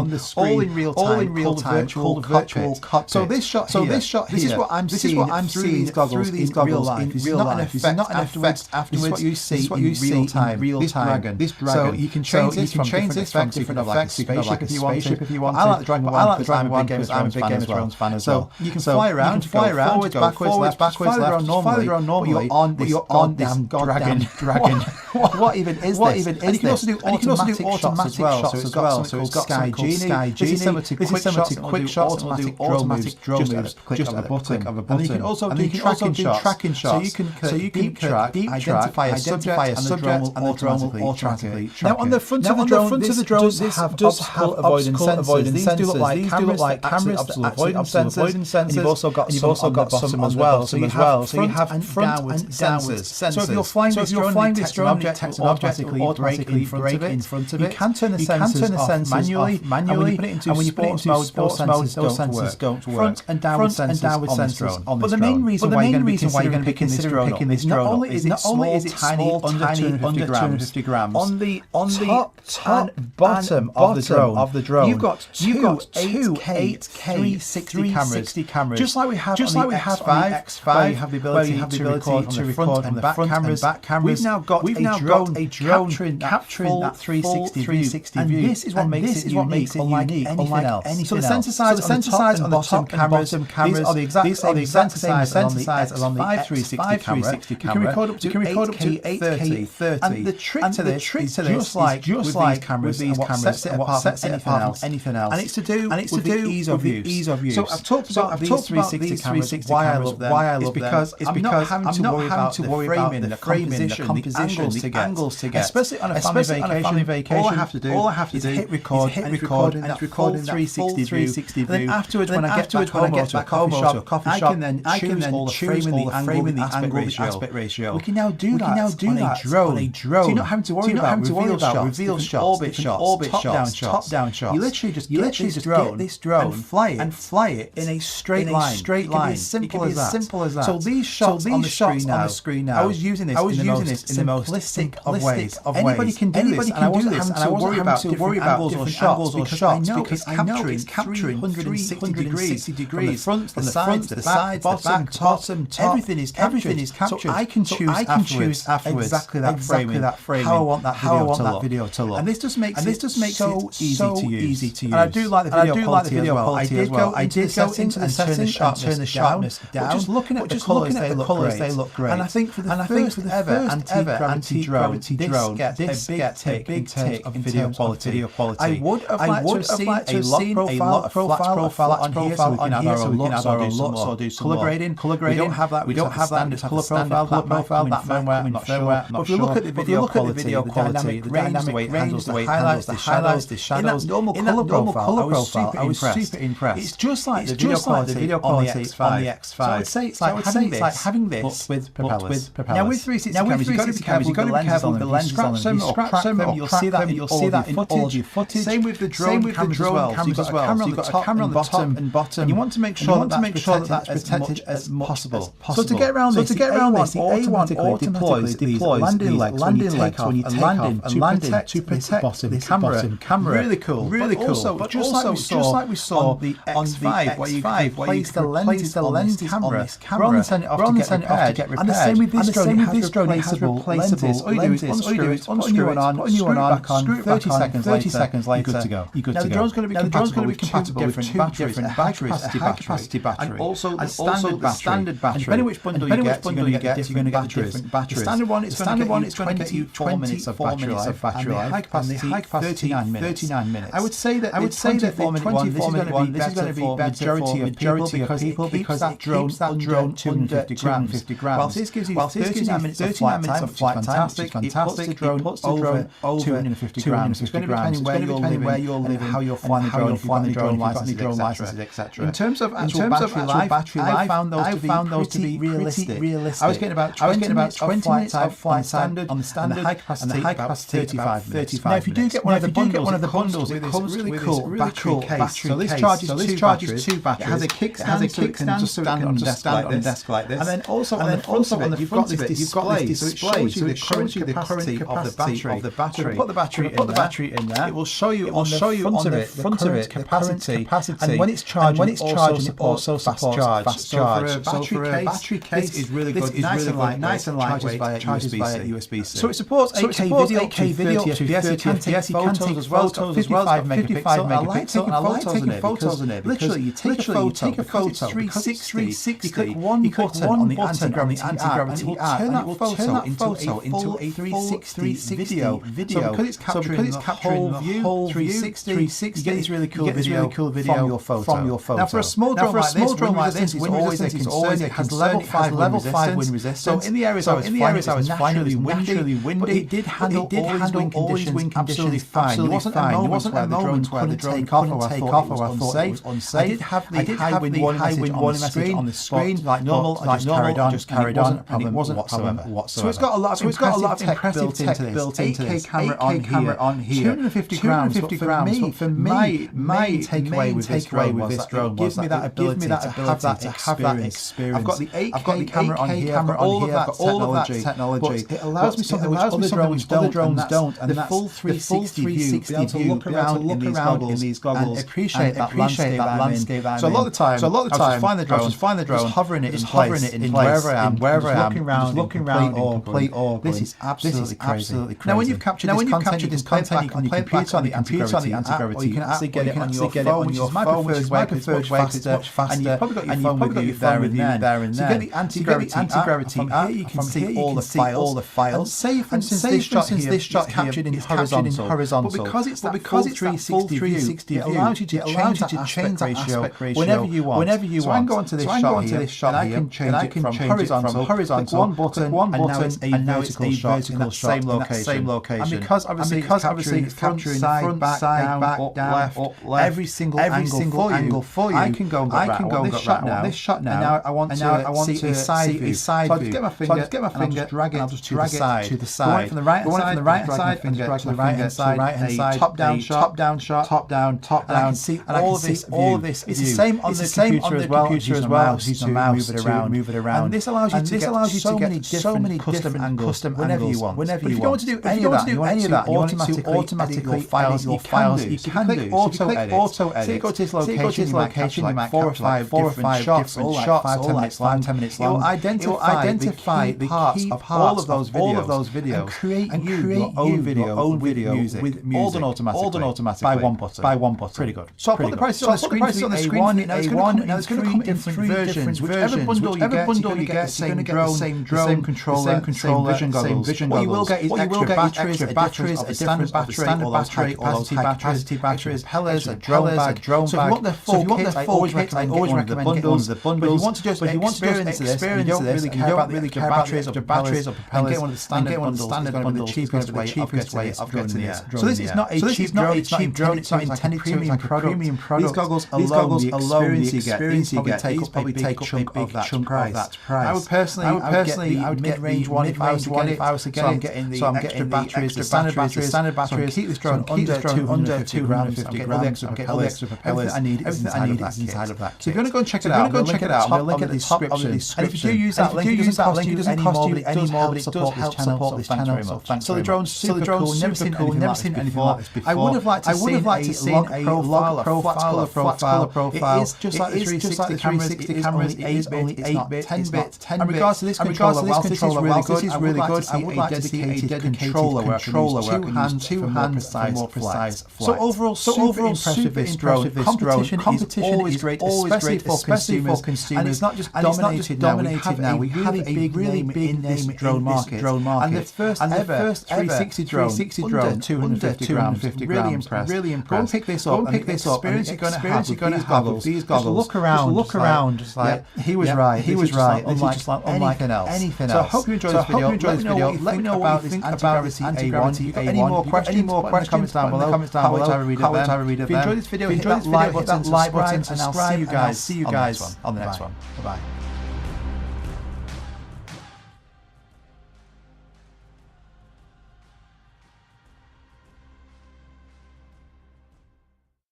If I had to start with a new business today, here are the five exact business ideas that I would start in 2026. Business number five is content repurposing service. Here is what it is.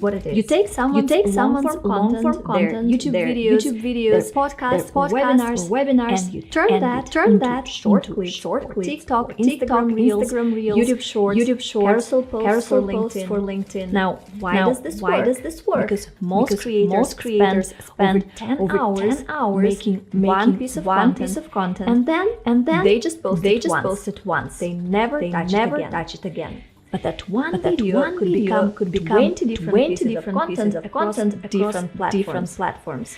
The problem is editing takes forever. Most creators don't have the time to do it themselves. That's the service that you can offer. The cost to start is low. You can use AI video repurposing tools like Opus Clip or Descript. The effort level is medium. You need a creative eye. You need to understand how content performs on different platforms. For example, a TikTok video is different from a LinkedIn post, right? You need to learn those differences. And who actually pays for this? Content creators, coaches, course creators, people that are building personal brands. Anyone who's creating content doesn't have the time to repurpose it. The beauty of this business is that you are not creating content from scratch. You're just reformatting what already exists. But what if you want something completely different? Then I'm going to talk about business idea number 4, local service businesses. So I'm talking about window cleaning, trash removal, junk hole, lawn care, power wash. I know what you're thinking. That sounds boring. And you're right. It is boring. But boring businesses actually make money. Here is why this works. The people running these businesses right now are aging out. They're retiring. There is a massive generational transfer happening. Thousands of business owners retire every single day. Most of them run these exact types of businesses. Young people don't want to do this work. Younger people want to be influencers or start tech companies. And that means less competition for you. And here's the smart way to start. You don't need to buy the equipment first. You can pre-sell the service. Let's say you want to start a window cleaning business. You post in your local Facebook group or on the next door app. You say I'm starting a better service in your area. If you're interested, here's a link to pre-order. You use something simple to build a landing page connected to Stripe and get people to commit with a deposit for the first month payment. Once you have pre-sales to justify buying equipment, then you buy it. Not before. Cost to start is low if you do it this way. Effort is medium. It's physical work. You're actually doing the service. But the business model is simple. People need their trash picked up. They need their lawn mowed. It's not complicated. Now who pays for this? Homeowners, small businesses, property managers, people who need the service done consistently. And here, you're not trying to compete with the national companies. You're the local option. You are more responsive. You actually answer your phone and wait until you see business number one in my video. It's boring as hell. People are living with it. More on that in a few minutes. And I also wanted to know: are you team physical business or digital service? Comment physical or I want to see where everyone's head is at. But now, if you want something less physical, but more technical, let's talk about business idea number 3, business automation and systems setup. So this business is helping other businesses automate their workflows and set up their systems. Most small businesses are running chaos. They're using 10 different tools that don't talk to each other. They're doing everything manually. They're forgetting to follow up with customers. They're losing money because their systems are broken. You become the person who fixes that. And what I'm actually automating: email sequences, appointment booking, customer follow-ups, invoice generation, lead tracking, all the stuff that should happen automatically, but it doesn't. And why does this work? Because most small business owners built their operations 5, 10, 15 years ago. They're still doing things the old way. They know that there is a better way, but they don't have the time to figure it out. So you can figure it out for them. The cost to start is medium. You need to learn the tools that they already use, or maybe suggest a better solution. And many clients will use tools like Zapier, Make.com, various CRMs and automation platforms. The effort is medium. You're not coding from scratch. You're just connecting existing tools together. It's like digital plumbing. You're making sure that everything flows where it should. Who usually pays for this service? Small mid-sized businesses. Dentist offices, law firms, real estate agents, local retailers. Anyone who's drowning in manual tasks. Here's an example. A dentist has someone manually calling every patient to confirm their appointment. That takes hours every week. You set up an automated text reminder system. Appointments get confirmed automatically. The staff saves 10 hours per week. That's worth paying for. Now here's what happens when you start landing these clients. You start getting emails from different clients scattered across your inbox. You are missing follow-ups because you forgot to write them down. You might be manually invoices and Google Docs and chasing people for payment. You're going back and forth trying to schedule calls. You're trying to remember what you promised each client. Where are your proposals? Some are in Google Docs. Some are in email drafts. You can be great at the actual service that you provide. But if you cannot manage clients properly, you will lose them. That's where I recommend looking high level. This platform can solve the problem for you and even for your clients. It's basically an operating system for service businesses. Here's what it actually does. First, CRM. Every client conversation is kept in one place, so no more digging through your old emails. Second, you can set up automations in high level. You set up sequences once and they run automatically. You never forget to check in with the client. The system does it for you. Then you also can do invoicing here. Connect with the payment provider like Stripe, for example. And you can create voice template and send them one click. Clients can pay directly through the system. Next, scheduling. You connect your calendar. Clients book their own calls, and they see your availability. They pick a time. It goes on both calendars automatically. No back and forth. And you can also build proposal templates. When you need to send one, you fill in the client's name and details. One click, and it's sent. They can accept it digitally. Everything is tracked. And a very important point here is high level white label. So you can put your own branding on everything. Your logo, colors, your domain name. To the client, it looks like you build custom software. You can even create your branded on high level. Let me show you what this looks like in practice. You can create your website on high level using some of their beautiful templates. And when someone fills out your contact form, they're automatically added to high level. They get a welcome email with a calendar link. They book a time. Both calendars update automatically. They get reminders 24 hours and 1 hour before. You have the call, it goes well. You send your proposal template, one click. They receive it, review it, and accept it digitally. And invoices generated automatically. They sign it and pay through the system. Then the onboarding sequence starts automatically. Welcome email, client portal access, next step instructions, all of it. You set it up once and it runs forever. This is what separates stuck at 2 to 3 clients from people that are scaling to 10, 15 or hundreds of clients. The system handles operations. You focus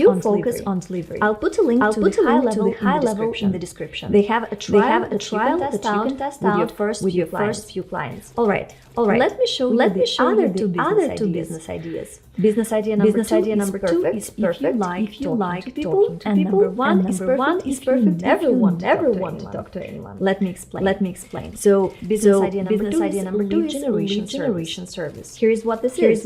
You find potential customers for businesses and you set up meetings for them. Every business needs customers. Most business owners don't have the time to do outreach themselves. They're busy running the business. So what would be your work? You research and identify potential customers for your client. Let's say your client is a web design agency. You find businesses with terrible websites. You make a list. Then you reach out. Email, LinkedIn messages, cold calls. You're not selling the service yet. You're just starting a conversation. Something like, I noticed your website. I work with a design agency that specializes in your industry. Would you be open to a quick call to see if there is a fit? Some people say yes. You qualify them. Do they have the budget? Do they have authority to make decisions? Are they actually interested? If they check the boxes, you book a meeting between them and your client. Your client takes the meeting, closes the deal. You get paid either per lead or on a monthly retainer. Some people do both. Retainer for the ongoing work, bonus for leads that turn into customers. The effort is medium. You need to understand copywriting. Your outreach messages need to be good. Because most people don't respond to the first message. So you need to follow 3, 4, 5 times without being annoying. Who pays for this? Service-based businesses. Lawyers, accountants, consultants, marketing agents, software companies. Anyone who needs a steady flow of new customers. And here's a tip for you. Look for businesses that are already running ads. If they're spending money on Facebook ads, Google ads, they have a budget for lead generation. They understand the value of new customers. Now the next one might sound boring, but boring businesses can be very profitable. So it's called compliance documentation services. You help businesses stay compliant with regulations and proper documentation. And why does this work? Because regulations are getting more complex. Penalties are getting bigger. And most business owners have no idea what they're supposed to be doing. What are you helping them with? Well, GDPR compliance if they have customers in HIPAA compliance if healthcare, SOC 2 compliance if tech company trying to sell to enterprises, data privacy policies, employee handbooks, safety documentation. Now, here's why this matters. One violation can shut down a business. The fines are massive. A GDPR violation can cost up to 4% of annual revenue. An HIPAA violation can be $50,000 per incident. But even beyond the fines, there is always the business impact. Big companies will not buy from you if you are not compliant. This is non-negotiable spending. Businesses have to do this. It's not optional. The cost to start this business is low to medium. This is mostly knowledge based. You need to study the regulations. You need to understand what's required. But you don't need expensive equipment. The effort is high. You need to learn the stuff, and it's not exciting. It's reading legal documents and regulatory frameworks. But that's exactly why most people don't do it. And that's why you can charge well for it. Now, who pays for this? Of course, growing businesses that need to level up their operations, startups that are getting bigger and need to get their house in order, established businesses that have been ignoring this stuff, and finally got scared into taking it seriously. Here's example of how this works. A medical practice is handling patient data. They're supposed to be HIPAA compliant, but they're storing information regular Google Docs. They're emailing patient information without encryption. They're violating HIPAA in about 10 different ways, and they don't even know it. You do an audit. You show them everything that they're doing wrong. You have them fix it. You set up proper systems.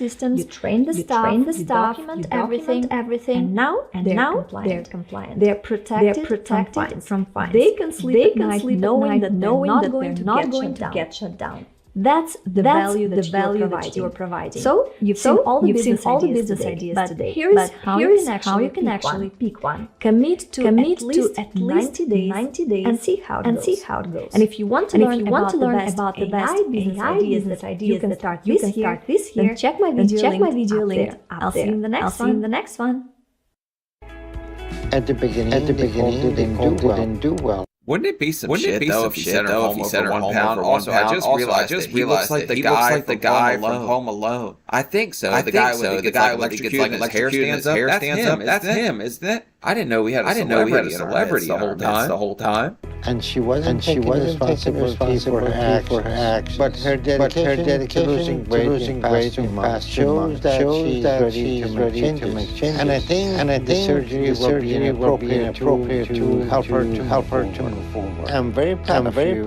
So we're going to get you on schedule for surgery soon. But you have history of developing blood clots like you did in your first pregnancy. Those can be deadly. So I want you to get your aerobic activity by walking every day. And when you can walk 10 minutes without sitting down, then we'll schedule you for surgery. Keep up the good work, and I'll see you soon. Thank you very much. Oh man, that has to hear that you're right there, you did what you're supposed to do, and now you have to be able to walk 10 minutes. A personal trainer over here banging on the car. You know what I mean? So she can get up there and get her friggin' lung capacity too. So stop smoking the cigars around her. All right, you're welcome.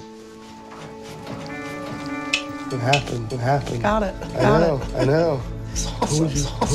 Told you you got this. I'm super excited. I'm kind of emotional about it. I love her so much. I don't want to see her die because of her weight. Now she's gonna have the surgery, and I'll have what I want to be with beside me. I'm gonna get you, Macaulay Culkin. I'm so excited right now, and I'm so proud of myself. And I'm getting my stamina to what the doctor needs, so I can get my surgery as fast as I can. I'm gonna try to avoid my wheelchair as much as possible because I can't wait to have the surgery and start to change my life.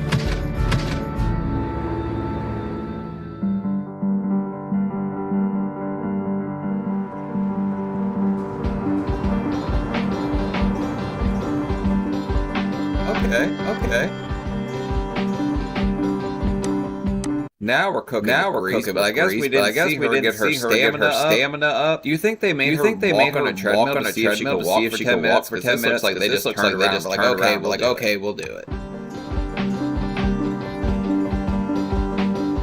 I was finally able to get my stamina up for Dr. Now to say I'm ready for surgery. Good job. And now that the day is finally here, I'm really nervous. I'm scared.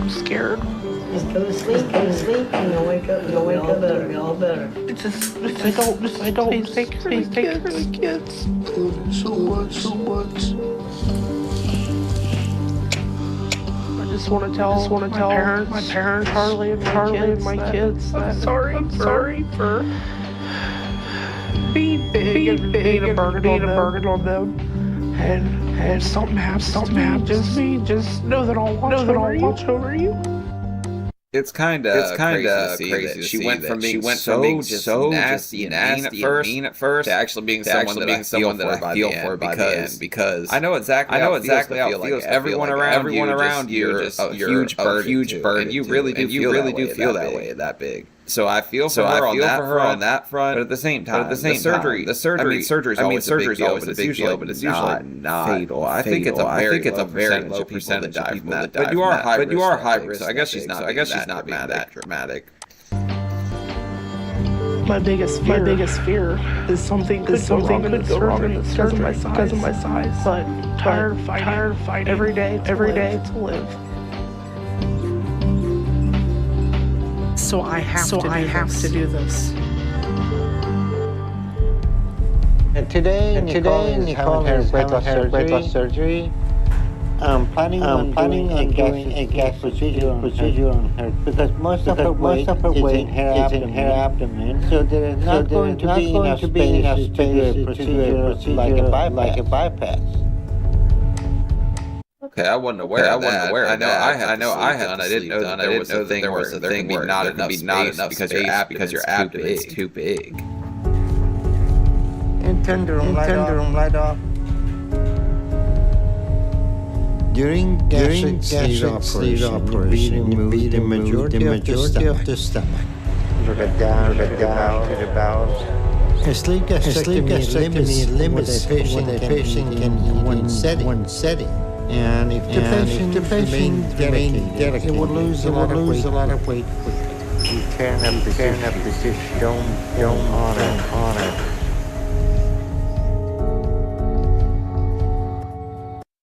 Cancer affects every part of your life. The last thing patients should worry about is getting to care.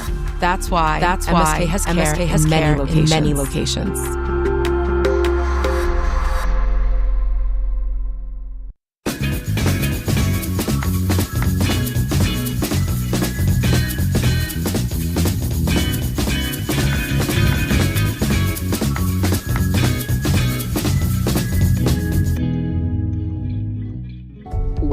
Waiting for news is hard. My emotions are all over the place. I'm happy. I'm scared that she's not gonna wake up. She's gonna die. Yeah, this guy looks like so many emotions. I've seen him all throughout this whole thing. He's had the same damn face on the operating table. But she's taking the risk for kids. Give me one more drain, please. She's got a lot of scar tissue from her C-sections. And having to cut past it all makes the procedure a little bit more complicated. Water. Be careful. Okay, we got that figured out. Let's remove the stomach.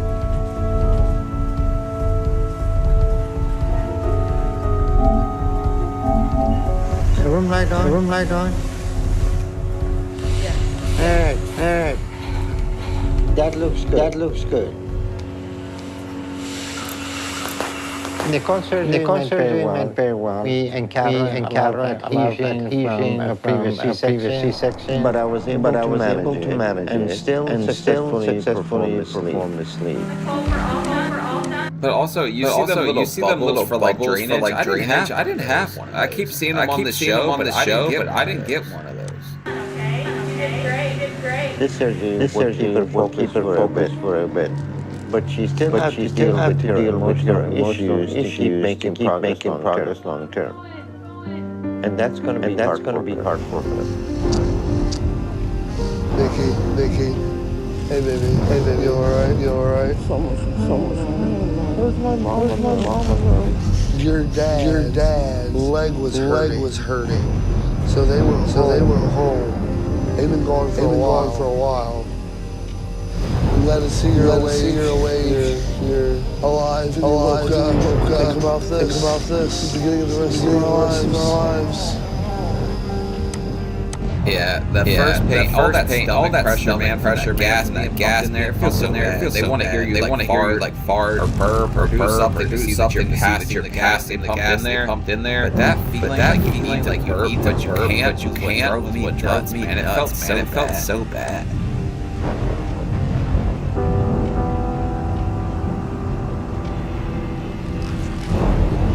It's been 5 days since my sleeve surgery, and I've been trying to stay as active as I can, because I don't want to develop any issues, and I just really want to go home.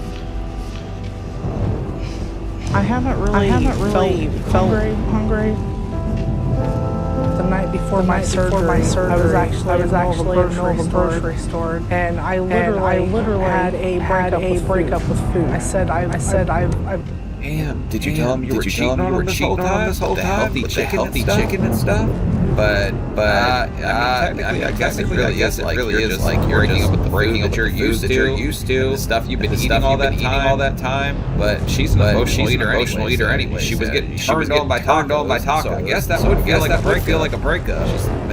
I guess. I needed you for so long, I'm gonna need food for the rest of my life. But I can't do the relationship anymore. I have to end it, and kind of made me feel better. So you ready? I guess I did cheesecake. I was cheat on it for a while. You go home. I am, but I'm worried because of all the stress and drama that takes place in the house. I don't know if it's going to be the same when I go home. Because there's something going on between me and my dad. He hasn't come to visit me in the hospital. And he wouldn't even call me or anything. Hurts. That breaks my heart. So as much as I want to go home, I'm scared to. Because I don't know how things are going to go. I got here because I made better choices, and I had my family's support. Yeah, she did finally get it together. You don't need support. You can do it all. Look at this guy. This guy's a support. Just saint. Look at him. That is what support looks like. Every one of you ladies needs some of that guy. You see that? What a stud. And if that's no longer the case, I know I'm not going to have to stick with this for long. She brought the back scratcher too. Oh my god. That's what nurses are for.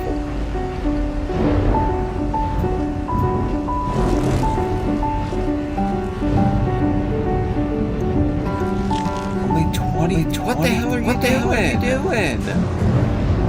It's been a couple of months since surgery, and I've been really hard to stay on track. When I got home, things stayed strained between me and my dad. So I've just tried to stay focused and avoid any temptation when I feel overwhelmed. We're at a bar already?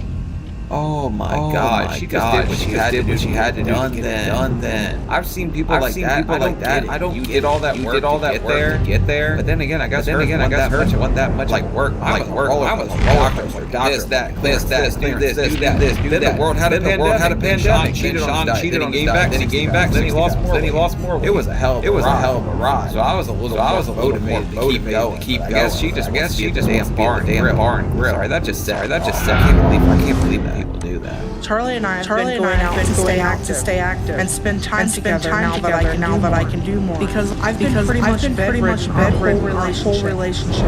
And for the first time, that's changing. I have something to say to you. Got my thoughts rolled down. She wrote me a letter.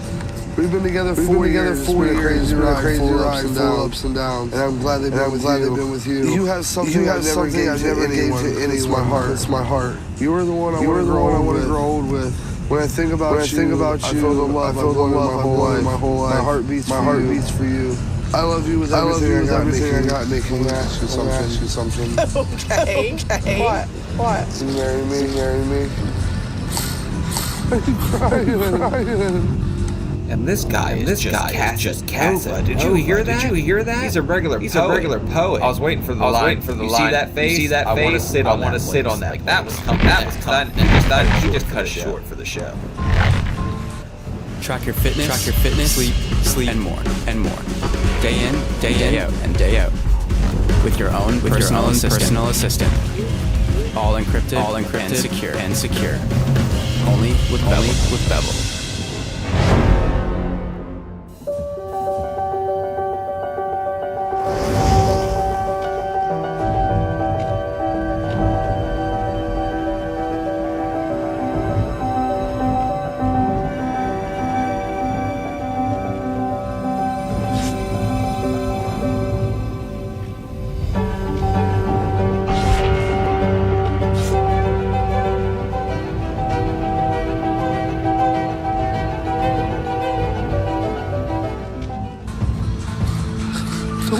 Don't cry.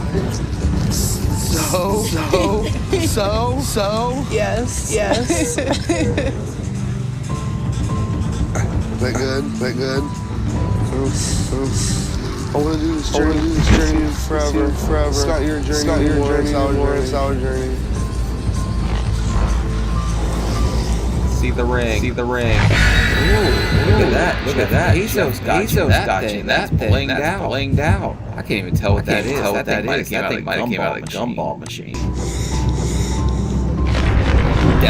Definitely got that. She said yes. What I wanted.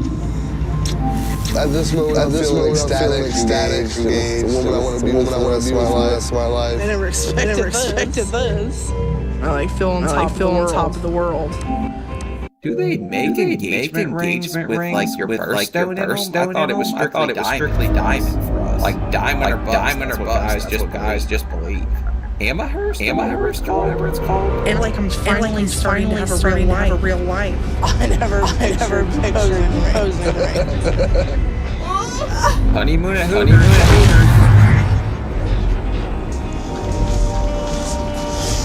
Today I'm gonna try to talk to my mom. Because our living situation isn't gonna work anymore.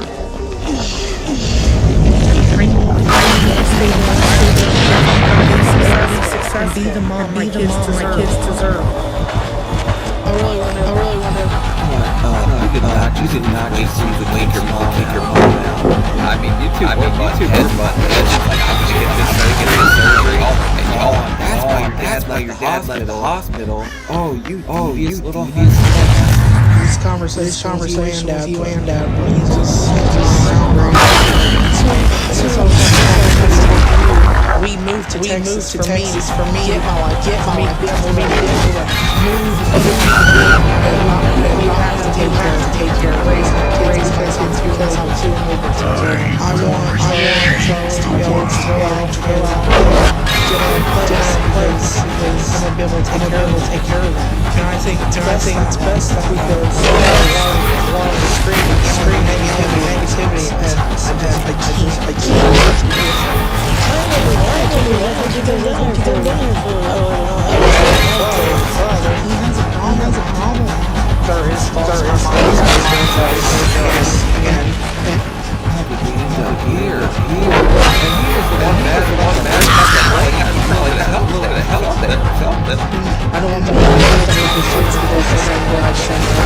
I'm thankful that you're here. You're my mom. I love my dad. I have to stand up and be the mom kids need. I'm tired of sitting. I've sat on this my whole life. And that's why I made this change. To get rid of all this weight and to get better. We're doing it. I want you to be successful. I hope you live your life the fullest today.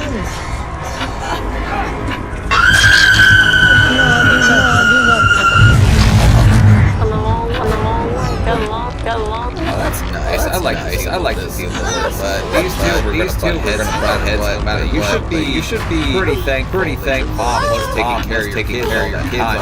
You couldn't do anything. You couldn't even get to the bathroom. Get your kids stop playing in the tub. What if something happened? Banged his head in the wall, and you couldn't get in that? Just imagine all of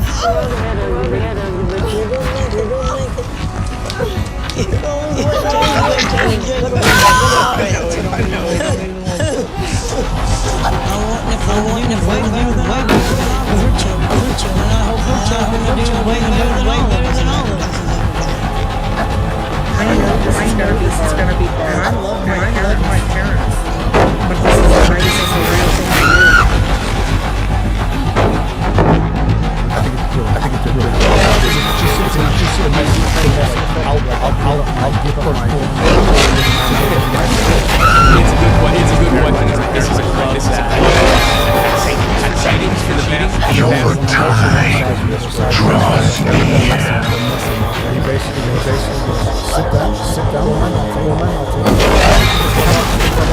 here's a pen. Unfiltered soccer presented by Volkswagen is longer of soccer America. Proudly U.S. Soccer. Welcome to soccer. You are stronger than I expected. LD, I'm bunkered in snow and it's snowing. No chip. I realize that place. You're not allowed to.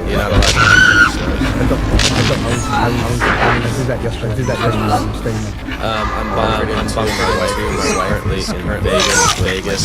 My son and friends for their birthday. We're all going this morning up to San Jose to go to this place called Crunch Labs. This guy named Mark Rover. If you have seen these people, they live in this. It's like hundreds of views on videos. I'd never heard. Every 10-year-old kid into engineering and science and all that loves this guy. Anyway, he was kind enough to invite us all up. So we're going up there. I'm bunkered in young. My two young was throwing up all night. Anyway, so we'll stop complaining. Follow us on social media. Soccer. Make sure you hit that subscribe button. To the show on YouTube and Apple Podcasts. Love what we're doing. You, big summer coming up. As always, email feedback@soccer.com to get your questions on the show. All right, Timmy, what do we got today? One of our favorite and all around good guy, big friend, returning champ. Lots of things to prep about MLS coming up hot and heavy. How are you? What's going on, guys? I'm good. I am down to Jersey Shore. I am bunkered in, shoveled four times. Tim landed parenting. My wife is expecting our first kid. Soon. So some of those tips. My condolences. Cereal. Get going. I love your shirt. It's your shirt. Tom, you go back.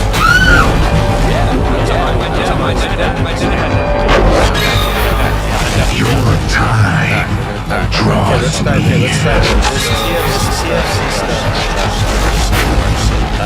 What's the latest? Why? There's a lot of places potentially go. From there. I'll get to that. White Toronto. Will it happen? Yeah, there's lots of Josh Sargent wants to return to North America for family reasons. Him and his family, third kid, and this is why Germany accepted it. We'll if Norwich wanted to come back to MLS, Toronto FC is what he has his heart set on. There are reports of Florida places like it's immaterial because he has made it to North City, to other clubs. Only wants to go.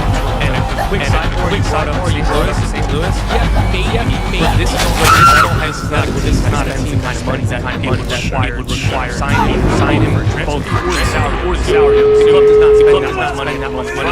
Toronto FC is a team that Josh Sargent wants to go to. It is very likely. I'm assuming things are very start with thaw. Interesting. Yeah,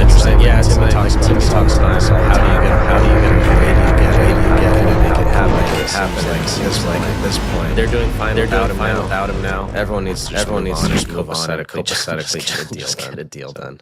Yeah. So just to follow up to that, what's the temperature then like? Obviously things are thawing, but he's one of the highest earners, one of the best players. So can they be seen to not play him keep him in the reserves, which I know he's in the reserves at the moment until the end of the season. Because surely if they're not going to play, they got to get some money. They got to get some money for him.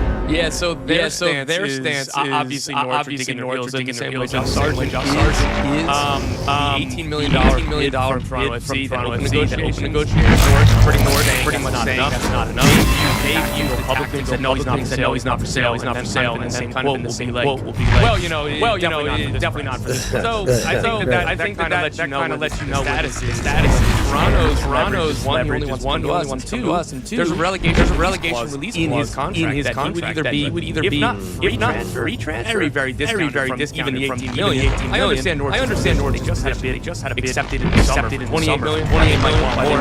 But Tim, to your point as well, I think North are prepared to say, fine, you can just stay in U21 for the rest of the year, and we'll pay you to not play. But again, I really just think that all parties will cool off a little bit. And if Toronto raises, again, I know that talks are ongoing. Even when the club are sale, talks are very much ongoing. Toronto. So I think that should win out here, but doesn't know what's interesting. That's interesting. What's going on with what happened with the Tristan Black? This was fascinating to me because it got announced. The deal was done, and then you quickly jumped on it and said, the deal's not done. And now the deal clearly was not done. So what happened there? Is there still interest? Can that still happen? Will it still happen? No. Where's that at? So Inter Miami submitted to the Vancouver Whitecaps. It ended up being around $3 million, which was league record for a center back moving within the league for the reigning MLS Defender of the Year. I'm told the first bid came in during the playoffs. This is something that Miami was interested in. It wasn't after the final. It was as they were planning for 2026. Vancouver don't want to sell them. They've been public about that as well, saying we're not. And by the way, being very clear to say, Inter Miami are not doing anything underhand. They're being completely respectful. They're allowed to bid for players, and we're allowed to negotiate if we don't want to sell them. So they were kind of clear on that. Tristan Blackman, winning Defender of the Year. I believe he was 39th paid or 20th. He was not one of the highest paid defenders in the league. And when you win Defender of the Year, obviously you have new contract. Those contract talks have not gone super well. And Tristan Blackman got to the point where he said, okay, I'm supposed to show up for preseason. I'm not going to. Contract. His holdout lasted one day. Probably doesn't help in terms of contract talks continuing. Vancouver Whitecaps are not leaving. They're not negotiating on opening day. And let's see if they get a new contract. He's under contract for another couple of years. As people who have been in and around this league for a long time, I think this is sort of the next stage of the league, and I really like it. Players, the best players. What MLS used to tell you anything you don't know is MLS used to be, you have a really good player. He's your player. We're not go find someone else. Tristan Black, defender. Guess what? Go market global value, and keep everything in the league circulating. So I personally like it. But you can't. By the way, you can't say no. We're not paying. Right. At some point, you got to say, okay, and there has to be real conversations. Well, that's part of it. That's how it happened. When you score 20 goals for Man United, and you're on 50 grand a week, and they also go to Chelsea. They have to give you a contract worth 100 grand a week. That's just the way it works. Right? Or else you're going to. Anyway. We're gonna dig into some, and I need to because it's real talking. So Miami lost Alba, Sketch, but they got better, I think, right? Sinclair, Ayala, Mura. Then there was the longer thing we'll get to. Is there the talk around right is I love that. I love Landon has I think if they're doing mine. But the question is how? Is it simply no one is accusing them of cheating. But how are they is it just simply the messy effect? I'll give up my first to go live in Miami. Because they're doing moves like other teams spend money too. Other teams have shown they can spend money. They're not doing these sort of moves. So how are they doing this? It's a good question. It's a good question. It's a fair question. This is a club that has sanctions for cheating in the past. In the past, signed Blaze between he was a TAM player, and an FTP, and wasn't really close.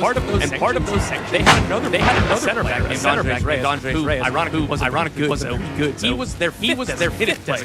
So it is fair. I understand why people would ask. But for me, it's more interesting deal by deal. Either explain or have so David Ajala, one of the new signings, U22. Those players hit the cap at a fixed number. Easily explained. Mikael, the center. He's on loan. Very easy to explain why you can get that done without being this is no trend. Okay, done. Okay, German Bertrand, the center forward, they're signing from Monterrey, $15 million. DP. Again, that's just money coming out of the owner's pocket. Salary cap. So those three, very easily. Dave St. Clair, free agency. Miami is limited to 90% of whatever Minnesota United ultimately offer Dave St. Clair. Again, another easy explanation. We can talk about free agency stuff. Let's say I'm using Miami, but Dustin Hack was one of the most valuable free agents on the market. He was entering his prime, season. He signed a one-year deal with the LA Galaxy. That's interesting. Miles Robinson signed a short-term deal with Cincinnati. Year and a half later, he's got a new DP because they weren't allowed to free agents. Those are fair questions. But that's what's happening. I know that for a fact. Very clear. But if that's what's happening, that's not a Miami, right? Sure. So then he goes further, and the one that I understand is today on loan last year, about $1 million He had broke a record goals in the play. He ends up having 20 goals across all competitions. They have to sign him transfer from South Vigo and give him a contract. So if he didn't get a raise, which you could ask, broke a record goals in a playoff season. Okay, let's say didn't get a raise. What would the transfer be? Because that gets salary. Miami is not a designated player. And when the figures comes out, I haven't heard personally what Celta Vigo. I haven't seen it reported in Spain. I'll tell you that's also these things usually get reported. So we need to find out what the contract is. Again, I'm not saying with any evidence that would happening here. But when I talk to people around the league, that's the one. They don't point at Dane St. Clair. Right. So with that one, with Allende, so they. If they had, let's say the transfer $3 million in salary, so it's a $4 million not altogether, and they had enough gam. If they had $3 million, can they buy him down with the transfer fee? Well, they can use that. I don't know if there's right. And not to bore everybody out, like plus 15, plus Ross here, but the way that salary budget number is salary per year plus transfer fee divided by amortized. Let's use round 5 million transfer fee and a 5 year about. And so that's how it happened. Again, they are fair questions. I'm also on the side of this where, and I'm calling the messy mafia. Where he basically goes, sit down, or my mate. How much did the club offer? Here's a pen. Like Nottingham Forest. And Messi's just getting a joke. Yeah, but that is a real fact. People want to play with. I don't blame. Of course. Can we move on to my guy, Ricky Pooch? Mm-hmm. So. You and I talked a little bit about this, Tom. What are the feelings around him and his future? And then it feels like the Jeff is a response to that. Where does that lie? In general. So Ricky Pooch, like one of the most talented, joyful players. It's beyond quality and technical ability. He plays. It's how central he is to the Galaxy, not just their success, but like play and man, before Messi arrived, Danny Blanc was watching. He's still up there, and he is one of the very best players in the league. Towards ACL in the conference finals, he played another played another 30 minutes or so on a set up the goal, get them MLS Cup. He's rehabbing all year, supposed to come back on it, and he didn't. He's out to lay the Galaxy weren't very good, and it turns out same knee, he needs another surgery this winter for the season. He's out for the season, which is awful. The club are still firmly behind him. The club are still very much backing him to be back in 27 and building around him. They put him on the season-ending injury list, takes away his opens up rather international slot. The club have now are finalizing a deal to sign Brazilian forward St. Louis. St. Louis like $2 million past deal, and he will become third DP. As far as I understand, unless there's a new contract. I don't think that there is, but my understanding and safe assumption is that he would be a DP for right now, which they're only able to do because they're opening that spot. Injury, and they'll change a little bit how they play. And there's a conversation. Justin Hack, they've traded for Jacob Blessing. They're going to be better than last year. Greg Vanny, when he was in Toronto FC, in the Bradley Altidore days, he would regularly go to three at the backs, and maybe they could do that this year, and maybe that lessens the reliance on like 10 number, because Marco Royce is still playing one of those forward spots, but the team needs to change the way that they play, because without Rizzo Pooch, there is no correct. Because I always use Landon, who is obviously a club legend there, and has sort of his pulse. I've said all along that it's devastating with Ricky Pooch, but I don't if he comes back and he's brilliant, amazing. But I don't think bank on that. So I actually think pressures on the Galaxy. Let's get better. Let's be really good. And by the way, if he comes back and he's firing, amazing. Like they have to sort of move on respectfully, and then plug him in, it's working. So that might change the tactics. Let's stay out west. Plain and simple. Where did things go wrong with San Diego FC and Chucky Lozano? Oh man. So I don't have all the details on this. So he was not thrilled with playing time. The genesis of him being suspended was things were building throughout the year. It was more or less like just the thing that happened, and it was a big explosion. They were playing Dynamo in October. They hadn't scored any goals at halftime. Head coach Mikey Varas says, "You're out. Taking you out the game. Chucky blows up, screams at him, and within the locker room. What I was told is that it wasn't just a Mikey Varas situation. It seems that the other players with his reaction. Ironically, Chucky Lozano goes out of the game. They score 4 goals in the second half. They did really well keeping this on wraps. Nobody even noticed that went into the international break. Then the next game, Chucky's not the team, and it's like, he's had hamstring issues, like maybe a rest, or maybe it's a small tweak. And then Mike's like, not and then like that kind of set off. And it turns out it was an internal suspension. He gets brought back into the group, but by the playoffs, like, he's not starting. And San Diego saying this is just like a personnel. We don't see a prominent role for Lozano this year. And Chucky's going to want to be playing more ahead of the World Cup, just in general. He was very productive when he was on the field. I believe he had like 18 or 19 goal contributions, and his underlying numbers were solid too. So it has to be more about the personality side of things, the way it is in the locker room, because he was a productive player. Maybe not quite up to the salary that they were paying him, but I think it just makes sense for all parties to move on. But San Diego are in a really tough spot. He just signed this long-term contract, and the sporting directors come out, and I respect him, but he's like, hey, he's not the plans this year. So Cruz Azul has been reported to be interested in San Diego a week ago or so. There hadn't been any contact from Cruz Azul. If you're another team that is considering Chucky Lozano, where would you start the bidding? I would say we'll cover $1 million of his salary, because we're saving you. You look at it as a sunk cost. If we don't take him, you probably have to buy him out. To pay him no matter what. So we'll give you $1 million and that saves you money. I'm very curious to see. I respect the transparency, but I think it was a mistake. I think doing put that out publicly, and now all of a sudden all of your everything. You do it privately and say, look, we're happy with him, but it's just not the right fit. Let's get a deal. But now plans.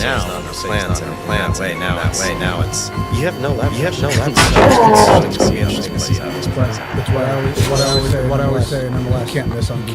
There's nowhere to put them. Anywhere else in the world, big player, you can shift them.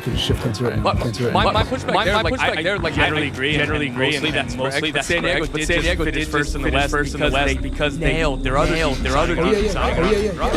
And whether or not like. If they don't finish first in the West, I don't want to see people taking lap like, oh no, they weren't that good because literally like years having six. I believe before this year, maybe one team the last 10 or 15 years. So it's not easy to say I think that they were real, but that doesn't mean first in the West. I agree. My point is you can't miss them. You can't be good. There's no exit plan. Said out. Like you gotta pay them up. And you have to imagine what could have been, right? Had you got anything productive at the end of the year, that kind of money, right? And we'll see. Maybe they do get rid of him, and someone really big comes in. Couple more for you, Tom. Let's go real quick the Wilfred Nancy stuff. When he went to Celtic, him and I disagree on all this. I do right. It was take it. When things went, we heard these rumblings of like, Columbus won him back, or maybe LAFC. Nancy. Was there anything behind the scenes? Those were actual conversations. Thinking like we might have this outside chance for Nancy. There's nothing that I heard that even beside and again, maybe somebody thought it. Haven't heard it. Like very possible. From my understanding, and I think for Nancy. He's a proud guy. He's determined. It went terribly. Celtic. I would be surprised if his next job. Maybe that's a little from me because you'd be surprised if it is. Yeah, because again, maybe that's naive because he could have his pick and become one of the highest paid league. He would have a lot of control because what he earned was in Montreal. But he's always wanted his next step. For him to go to Celtic and it goes disastrously after a month and then be like, all right, back to MLS. I'd be a little bit surprised what I know about him. But again, that's probably naive. The most money and the most security would be in MLS rather than going to mid-table. I don't disagree other than the fact that there is this free global snobbage when it comes to how American players and coaches who have based their success in America, non-American, and then all of a sudden, like the easy thing to say is not to dig into coach. Failed miserably. It's done. Like there's a snobbery around global football. But yes, I'd like to see him have success. The only thing I'd say is I don't see him club in UK. I don't think that fans of any club try to hire. I don't think the fans would just because help it when it's sure. That's right. All right, last one for me. Thomas Muller and Sonny came in last year. Are there any names that you're hearing could be potential moves this coming year, winter now, or anything you're hearing behind the scenes? Yeah, the Robert Lewandowski. They have the money. They have structure now, and they have the team that's good. Yeah. Greg Berhalter tried. Neymar. They were serious. But they weren't like the second team with Neymar. But they were one of the finals. Going back to Santos. Kevin De Bruyne. Like if they were second. And there was a while where I thought they have the money. They have the money. They have recruitment that they can do and talking to Greg Berhalter about that. He's like when we talk about the city. We talk about facilities. We think that's top. He goes. We talk about the football. We talk about how you fit. Why this would be good blowing down to the end, the end goals for that team. For that team, they're not the only team that's in MLS. They kind of the first option, and given the money, the Polish connection to the city, that's something I would see getting done. Josh Sargent just talked about him. I think that there's going to be some surprises after the World Cup because you're going to have a lot of guys just tunnel vision 2026. And a lot of people will be here. They're going to see the facility. And I've talked to some of the teams that are hosting big countries at the training facilities, and they're like, this is a recruiting. There's all these guys are going to get blown away. I think that's great. I mean, I think having watched KD for the last few years, that's a guy who just he'd never doubt so good at a team like Chicago. My big question that would scare the life out of me to sign him just because of why everybody knows. You're like, what's the purpose of his coming here? But anyway, that'd be fun to watch. Last one that we get out of here. Full reportedly submitted a bid of 38 million Ricardo Pepi. How is that close? Is that accurate? Where do you stand? Yeah. Sources told me that second bid came in at around 32 million euros. This bid is not enough. But the way it was described to me is kind of figuring out final details. If Fulham up their offer a little bit, and maybe work around some add-ons or whatever, like just the final deal. There's optimism that this one gets done. And Fulham are obviously suitor for Ricardo Pepi, and obviously they really want him. Not just for right now. Like he's out for around 2 months, right? For them to they submitted their first bid for the window open, and since then when he broke his arm, and they're still pushing again. So I would be optimistic this one gets done, but it's going to require a little bit more money from Fulham. There's optimism. Anything get done before the window shuts? Yeah. Yes. Correct. Yeah. Correct. Good. Well, let's hope so for everyone's sake. Everyone's sake. Happy great, but he's got to get first and foremost.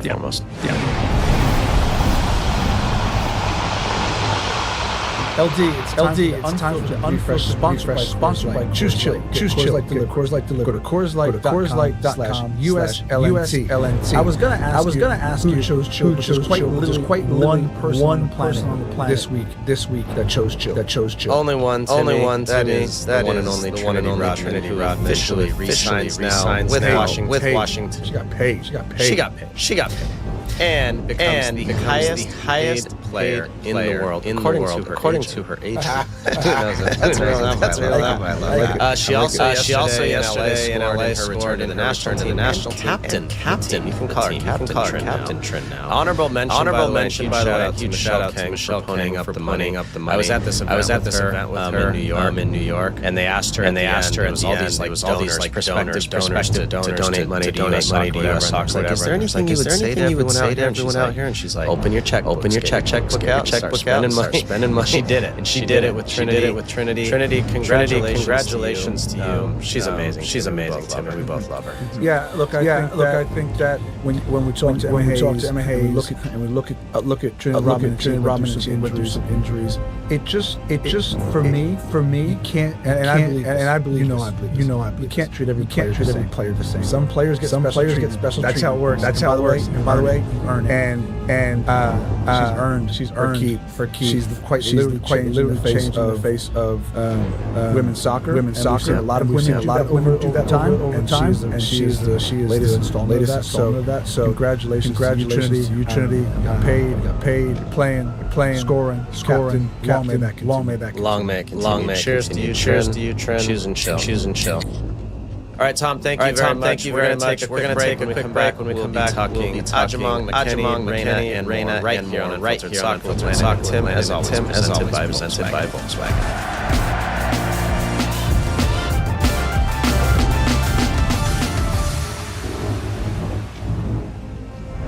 The Unfiltered Soccer Podcast is brought to you by Volkswagen, the presenting partner of US Soccer. Find out more about how VW is supporting US Soccer at VW.com. And check out the Teague, bringing nice things to everyone.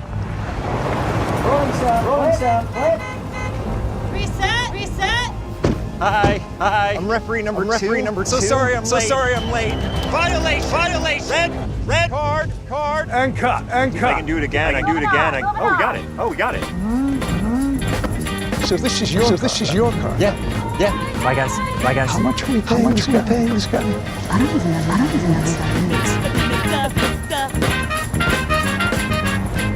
Soccer doesn't slow down. Fixtures, derby days, clashes, and international action calendar full. Cover country, the schedule is, and you can get in on every match with fans. Because right now, new customers $5 and get 100 in bonus bets if you win. That's right, make a $5 bet, and you'll unlock $200 in bonus bets to use on goal scorer markets, match result, over-unders, same game parlays, so much more. With the matches stacking up, there's never been a better time to make your move. Just download the FanDuel Sportsbook app and get started. RLD, favorite segments as always. USMNT on LNT. Where do you want to start? Kid? Let's go the Pepe stuff. That was interesting. Seems like it's imminent. It's gonna happen. What do you think? Yeah. I like. I think Ricardo Pepi, when he's healthy, has shown at PSV that he can score goals. Whether that be as a substitute or a starter. I think he's a starting player. I would like to see the selfish side of me. I would like to see an American get a run in the Premier League. I think club for from an out and out number 9. They're trying to upgrade. Raul has done brilliantly. He really has. They have some competition. They see Ricardo Pepi as the guy to do it. It's been a good fit for a lot of American players. I like it. And again, it's the toughest breeding ground there is. And if he can do well there, he'll be off to something. I really do want it to go. I do. I don't want to be like a wet blanket. My concern is that so many people score goals in the Dutch league, and it doesn't translate. And I mean, we not only Americans. I mean, Michael Bradley scored 30 goals in the Dutch league, right? So it doesn't always transfer because that league is made to attack and create attacking players because Salah is part of the ecosystem. So I do want it to work. I do hope it works. Really crucial for me having you there. He's got Jedi there. If it happens, that's a really big deal that people don't think about. So let's hope it works. I'm jealous. West London. I was in Manchester 13 years. Enjoy West London. He's gonna love it. Okay, so Patrick Adjumang, 8th goal of the season, 8 goals and 3 assists in 7 games. Actually, first curious what you guys think out there. Have you changed your tune on him? How do you feel about him? I know when he was at Charlotte, people had a lot to say about him. Playing games for the national team. You and I were much higher on him than the public. Are you guys starting to change your tune a little bit? And then Timmy, what are your thoughts now? Where does he stand? I guess in the pecking order. We just talked about Pepe. Sure. I think when you're in a position that we're in, we oftentimes are asked or are willingly giving our opinion on teams, managers, players. And I was high on him for what he. I thought the rawness about his game, but I thought there was definitely something about Adjumang that I really liked. And so in order to develop, you have to take the next step. Go to next step. Championship. Can you perform there? 8 goals, 3 assists, 27 games. I believe that's a decent return. And by the way, we're not halfway through the season. Like if he gets 12 goals this year and 6 assists, that's a damn good season. Yeah, it is. Right. And so first year. So I'll see what our listeners think. Of course. Where do I put him in the pecking order? So if I'm saying you and I agree that flow is first, right? I'll tell you what. I don't even care where I put him because I got Flow. We got Pepe. Who's going to go to banging goals, right? We got Adjumang. Haji Wright. I'm thinking if those are the four that go, and they all are singing the tune going into the summer. Happy days. Because again, I think they play different. They're completely different. And he's one stronger, back physical, sort of battering ram, obviously clearly in front of goal. He can pick out a corner. So I'm here for it. He's on my roster all day because the word I use with him is impact. He's impactful. Doesn't always look pretty. Doesn't always.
Dragon Ball Sparking Zero is so back in 2026. That is right, my friends. We have a new DLC coming in summer of this year. Don't know the exact date yet. Anywhere from June to August, or maybe even earlier than that.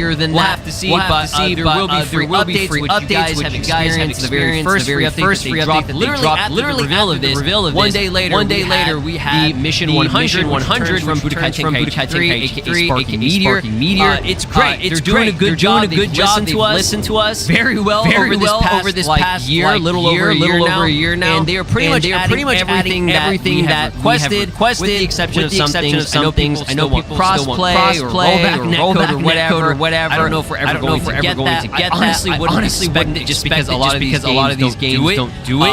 Rollback netcode, I mean, that's usually a thing for like competitive fighters, like 2D fighting games, like what is it? Dragon Ball Fighters, for example. Right. But when it comes to crossplay, I have no idea if they would implement it in an arena fighter, because they tend to not ever really. Usually when it comes to crossplay, they do it for stuff that is related to live service type of game, battle royale games, or even MOBAs and stuff like Gekishin Squadra, My Hero, Ultra Rumble, and I believe Breakers are the only ones that I can think of top of my head that crossplay update type or had it right launch, right? But I digress. Let's go over all the characters, because there are a lot of characters that are going to be included. There are super attack, special attacks, ultimate blast, new costumes. It's big, right? There's a reason for them calling this, like on the Japanese website, they just call it large DLC pack. So the three characters that are kind of heavily promoted throughout the trailer that they showed was Super Saiyan Bardock. I told y'all that was coming, bro. I didn't know it was going to be that. They really just said, "All right, we're going to drop it." Literally, day after I did the video, which is hilarious. Pure coincidence. But we also have Super 17, which huge high request should have been in the basic. Okay. I don't want to be that person. Let's be real. Everything that they showed in this trailer, literally everything should have been in the base game from the start. And it definitely feels like they rush the shit out to meet the same exact Dragon Ball Diamonds. Okay, which like I understand it was all just like the 40th anniversary. We gotta promote the shit out of this all at the same time. But it's like it really wasn't necessary, because what they ended up doing was they put more focus on certain characters like from Dragon Ball Super. This game was very Dragon Ball Super, heavily oriented and inspired. And that ended up killing off the I guess production of stuff from like GT and OG Dragon Ball movies and like episode of Bardock and all that stuff. You get what I'm saying? Because like everything that's being added, with the exception of like a few things like a super attack, ultimate blast, like the Goku from the Broly movie, and who's in the trailer. Like everyone else is from either GT movies or OG Dragon Ball. Right, so I think that's just kind of crazy. But we're also confirmed to be getting a brand new theme song from Kageyama himself. I think also did the theme songs for the previous Tenkaichi games. And I guess Raging Blast games. I could be wrong about that. Correct me if I am wrong. But yeah, we heard it live. They play. He sung it live. Whatever. I'll be real. It did not sound great.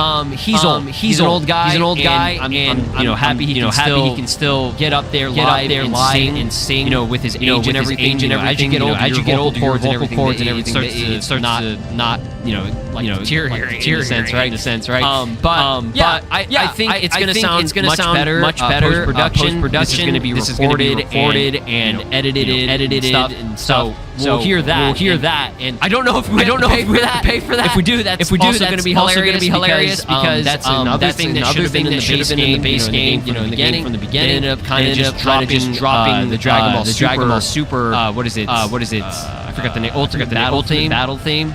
Return of Power for the intro. Yeah, this will replace it. So other than like I said, the characters, we have the new BoJack movie outfit, right? The Turtle Hermagee that he has in the movie. And this is I don't know the official name of this. Some of the games they call it Brilliant Strike. It's the Super Kamehameha into a dash like penetration blows the shit out of BoJack, right, and kills him. And then we have the duo Gallic Kamehameha from the Broly movie that Vegeta do, which looks amazing, right? And then a brand new stage here, which is the Kame House, aka Roshi's Island, right?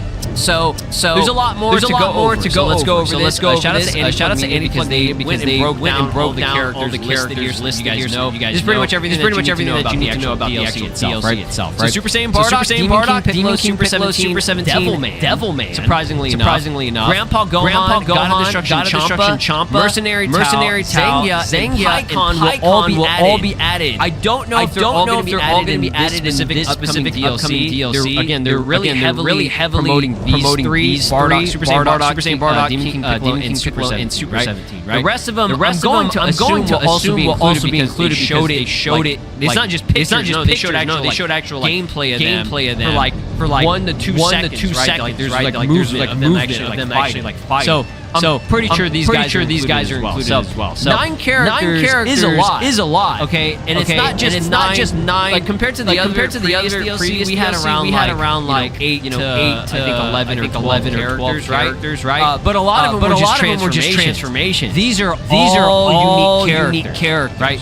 Like you're not getting any copy paste shit. Okay, I mean maybe some of them will have like full power or some shit like that. That's just how it is. It's not like transformations and stuff. Again, those transformations for those specific characters like Goku, Vegeta, Gohan, and Piccolo. They did have unique attacks, right? They all had unique movesets and attacks, right? So the reason it doesn't feel like a new character, it is still the same character, just in a different transformation. This one will feel more robust, right? And I have a feeling that they're going to charge a lot for this. This is probably going to be a $30 DLC pack. I don't know. That's no confirmation. I'm just spitballing here, kind of going for an estimate of how I think this is going to go.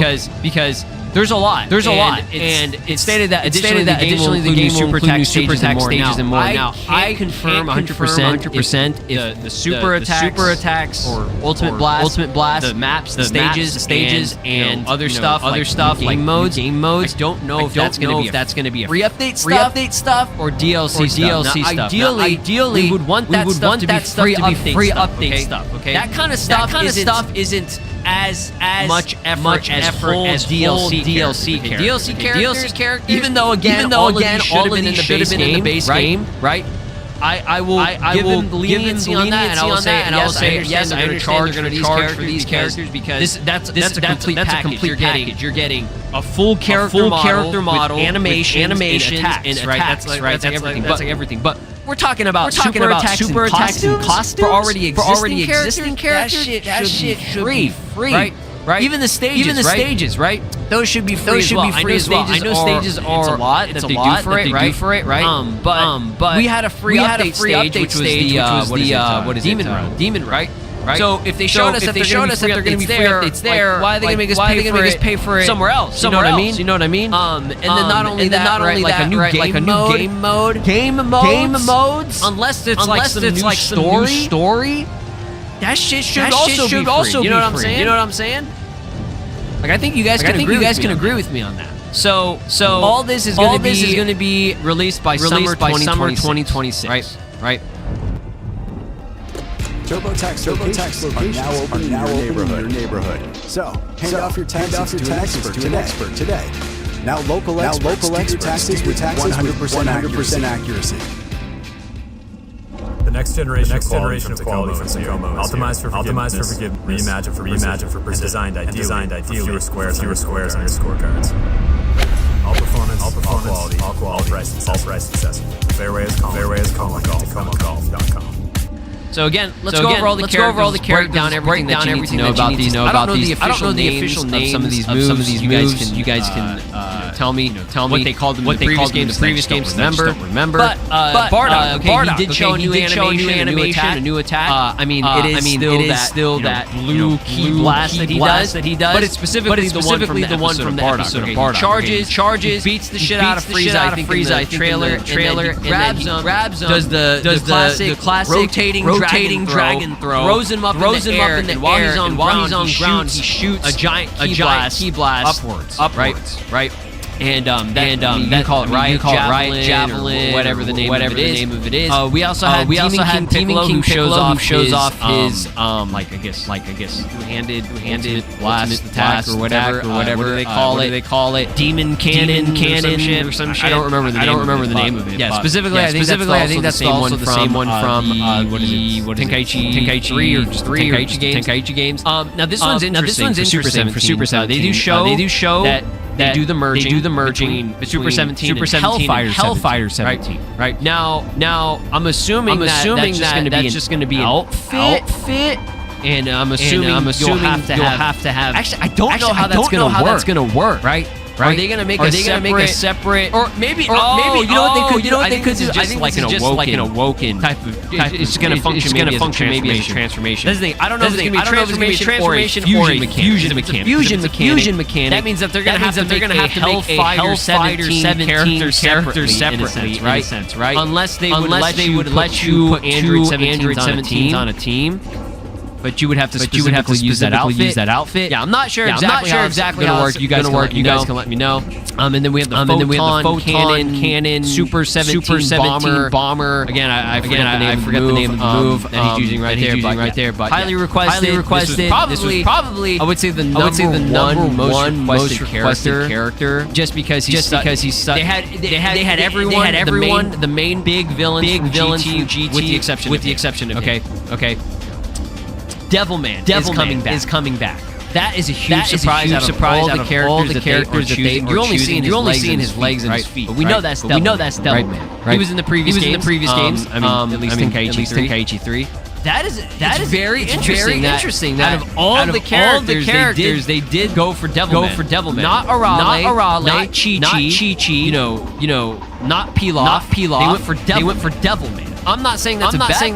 I think this is fucking awesome because it just shows how like niche they'll get when it comes to character edition. The one I'm most excited for is Grandpa Gohan. Look at bro stance. My head might be covered. Look at him stance like rhyme style.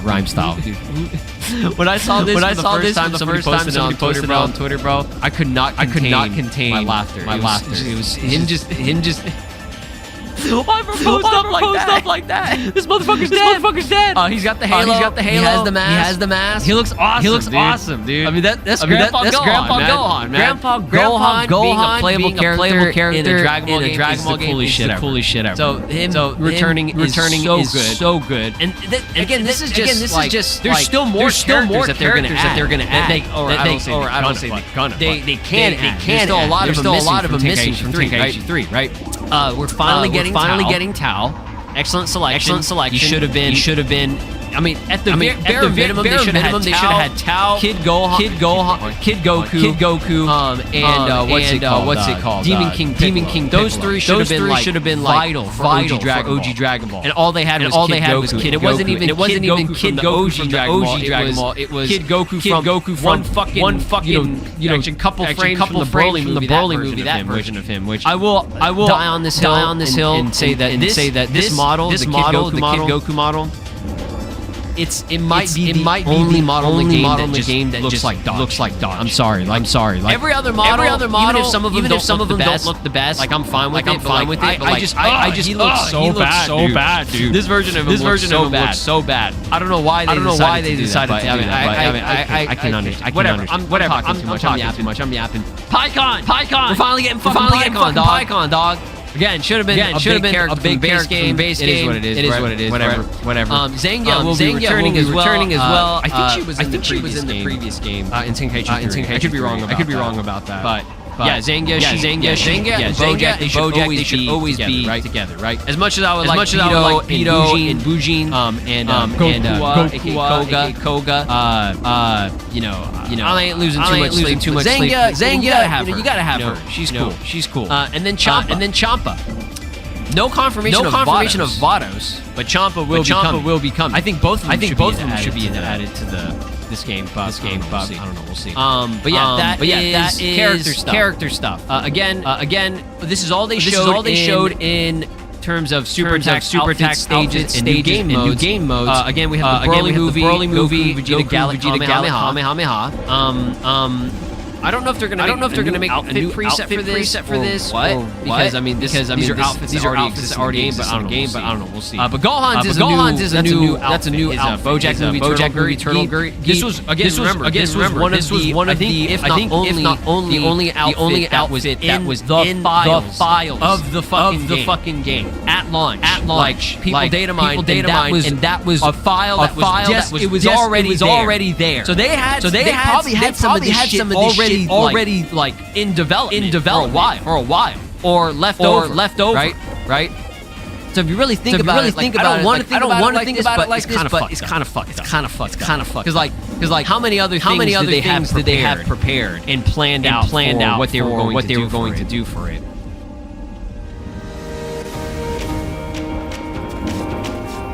Number one. And I'm done learning. I am done learning. Absolutely false. I am done learning. I'm never. No, I always learning all the time. Actually, I don't think I'm done learning. I don't think anyone is done learning. I think one of the amazing things that I've learned with HPS is that it actually makes learning journey of yours alive. I love to learn. So Harvard online really made us possible. So no, you can never be done with learning.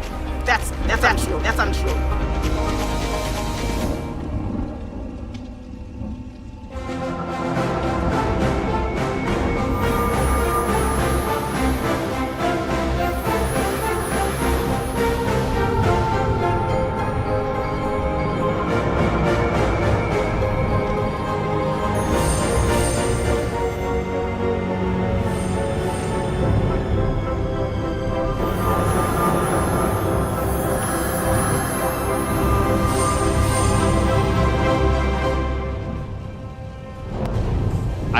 I don't know. But the fact that it was only this outfit and nothing else, as far as I can remember, I think it was just this outfit. Leads me to believe that they did have this. That one specifically prepared. But maybe they were like, we do have to add the brilliant strike attack. So maybe that's going to take some more effort. It's probably not a hard thing to do. Especially since it's just Goku Turtle-gi that already exists in the game. Right? Shrink it down. Gohan. Easy money. Right? So yeah, I don't think that a lot of this was already prepared. They probably had the idea of okay, since we're rushing this shit out as soon as possible for this Daima release. There are a lot of characters that we wanted to have in the game. Right, and they probably had it planned, and they wanted to do it, but we can't deadline. So we're just gonna have to put it off until we do all the DLC season, which they had already confirmed DLC. You knew you were getting superhero, you were getting Daima. That was it. They never confirmed anything else. So stages wise, they say new stages, but they only showed Kamehameha. So we'll have to see what else they add. Likely going to be Kami's lookout as well. I'm trying to think what else they could add. Hopefully the Broly, Arctic glacier, like general map that they need to add. There are lots of maps that this game doesn't have yet. And then a new game mode. I don't know if this is survival mode. They're showing this in the DLC trailer. Okay, because they didn't show any of the free update stuff in there. They just called it a new mode. So it's either this could be survival or what I'm hoping this might be what is it called? I forget the name of it.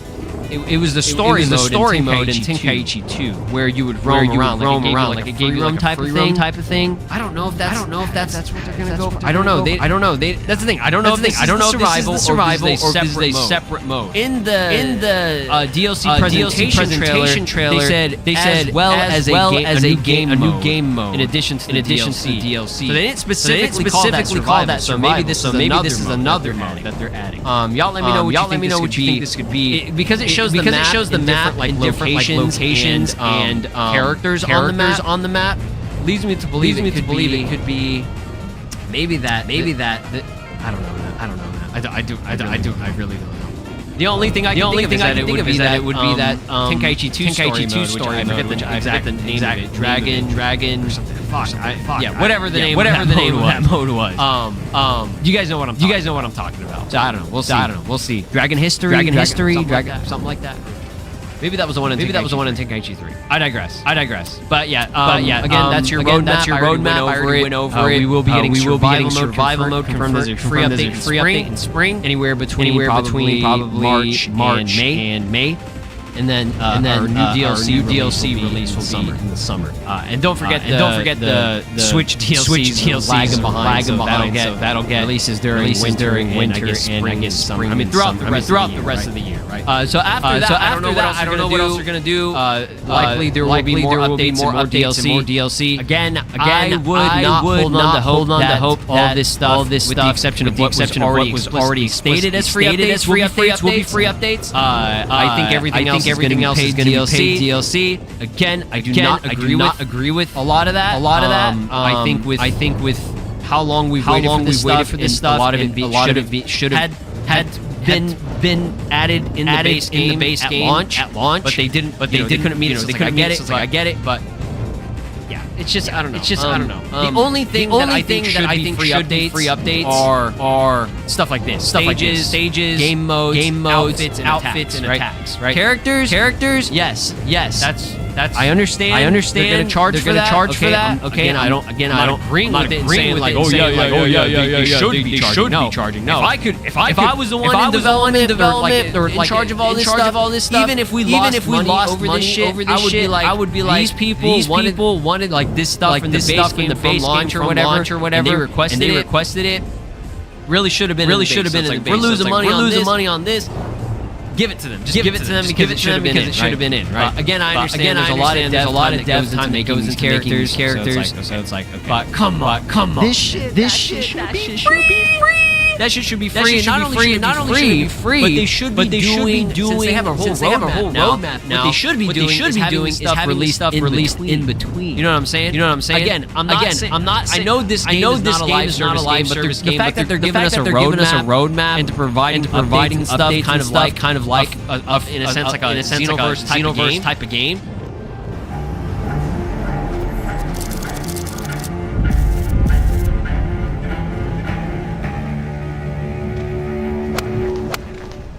With the XP, we're especially focused on making sure that we do have the best sounding and feeling bodies on the market. We really put all the simulation tools possible into making that club as forgiving, as consistent, and sounding as good as possible. Every object has its own natural frequency, and we want to make sure these are matching the natural frequencies of a premium golf club. The gold standard for when we're doing any kind of optimization is what the blades are at already with their natural frequencies. Our whole team's dedicated on making sure that a player feels as good as possible when hitting our club. Coming out of that, the best sounding whole body on the market, and I can say that pretty confidently.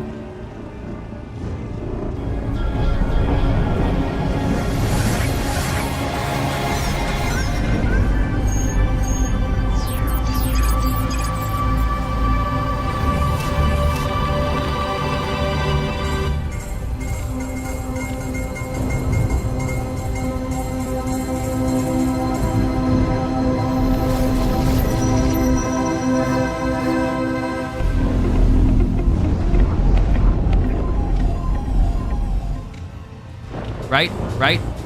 they could be dropping in between winter and spring. So let's say we have Mission 100. That's January. It may be February or March. They drop the Brawly movie outfits and Super Attack, right? It's at least something to have, right? And then in between that, you get survival mode, and then in between survival mode and DLC, we get brilliant strike outfit. Right, for Gohan, Bojack Gohan, and maybe some new stages in between. Every couple of weeks, they can release one new thing every week. The content flowing again. It's like feeding that fire with like little twigs and leaves and things, right? Like very small things. You're not putting the whole fucking tree trunk log, big log of shit on the fire that just like it's just so much at one time. You know what I mean? And that's a mistake that Xenoverse has made in the past. And just a lot of these games make, right? Like if you do a Gekushin Squadron type thing where it's some type of content released every 1 to 2 weeks. That's why people are actively playing. You know what I mean? I don't know. I guess they'll never change these type of games. They'll never really listen to that. They have done a very good job of listening to the fans for what wanted, because literally everything here is stuff we specifically explicitly requested. We were like, add this shit, and they said okay, we will be adding it. You know what I mean? All right, guys, that's gonna be it for this video. I'm excited. I don't want to turn this into like a negative type thing. But I'm just saying, this is just my opinion on stuff. You can disagree. That's fine. But I appreciate you guys coming through. Thanks for watching. Subscribe to my channel. Ring notification bell. See you guys next. Peace. This is Broly. You are watching slow plays. Make sure to subscribe, or else I'll destroy your entire planet. Local tax experts are here. Now you can meet with a TurboTax expert in your community. They can do your taxes for you and get you every dollar you deserve. Local tax experts are here. Hand off your taxes with confidence.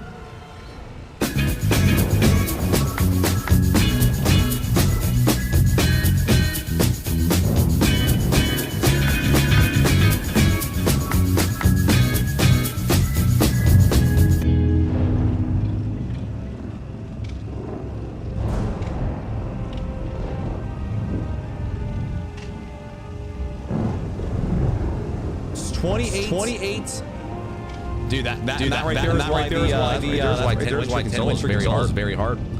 I've made it as hard as possible. I look like a grandma. Banks, Ghost. Thank you for the big follow. Gentlemen. Well, we got up to 28 in a win, 15 in a win, 15 in a win, and a 7 and a loss, Chad. I've been at Survivor, so one more plate actually would have survived. Mother.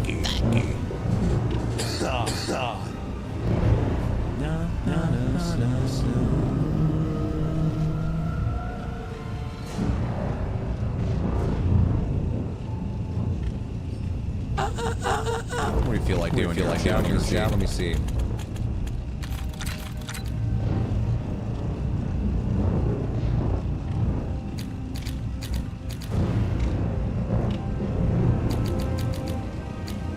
Dude, I literally don't think I've seen a single person use K9, no bullshit. Let's just throw the right now for right now. I literally just got it all. Let's go. Ah, shit, I don't have the level. Oh, I got a permanent lock though. W. I don't have on this gun. Oh, shit.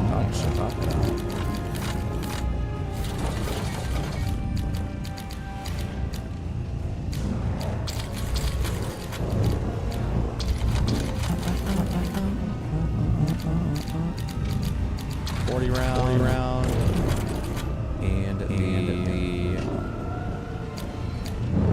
light path.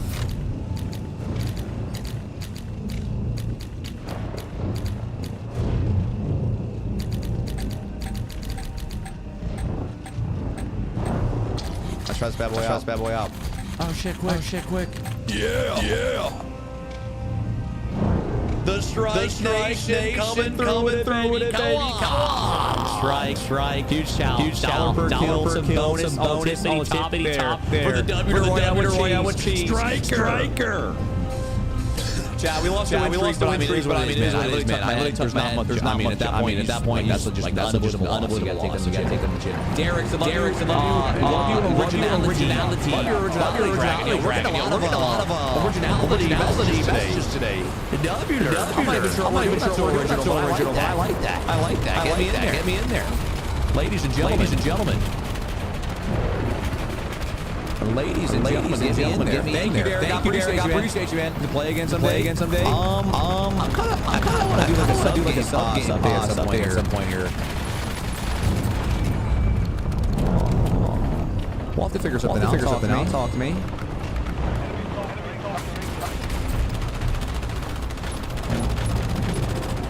Beautiful. Oh, Nefmeister. What's up, man? Nefmeister, I like that, brother. You've been good.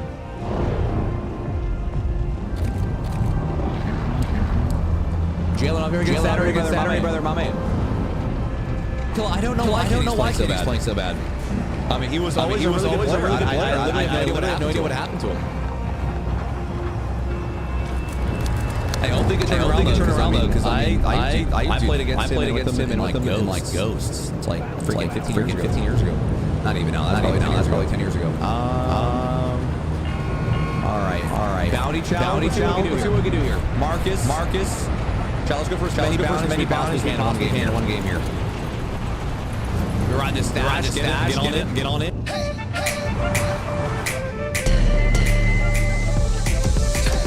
Uncle Ted. Recode your future with the tech ready MX. Welcome to Alteryx One, a self-service analytics platform that makes it to automate analytics at scale and enable better decisions across all of your critical business functions. Prep and blend your data. Build robust machine learning models, and let our AI discover and explain new insights faster, all directly through your web browser. The best part, Alteryx meets you where you are, whether on-prem or in the cloud, with support for all major cloud hosting platforms, coupled with local regional hosting across all major regions. Integrations with a wide variety of data connectors allow you to access all of your data anytime, anywhere, and regardless of your environment. Alteryx provides enterprise-grade scalability and security. See for yourself today.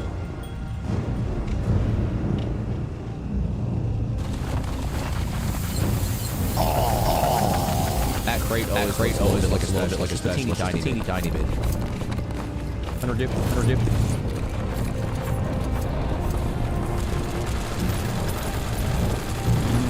Murder my shots. Betties on my biceps. You're going to hell for that. You understand that? You're not a good person. For that. It's kind of messed up.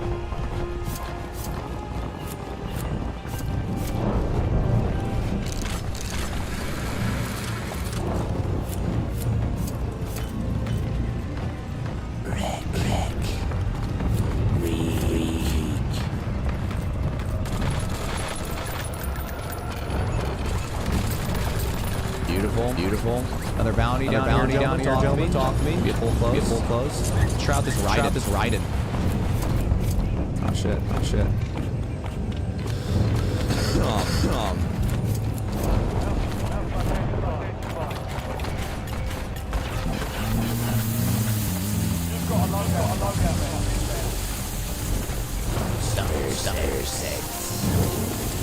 Go with this. Beautiful.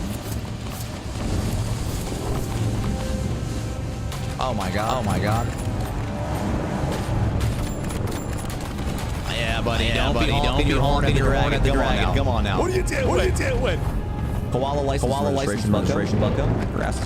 Koala, take care of yourself. Come on. Dude, don't like 90% of koalas have like chlamydia. Because there's some ferocious fucking animals.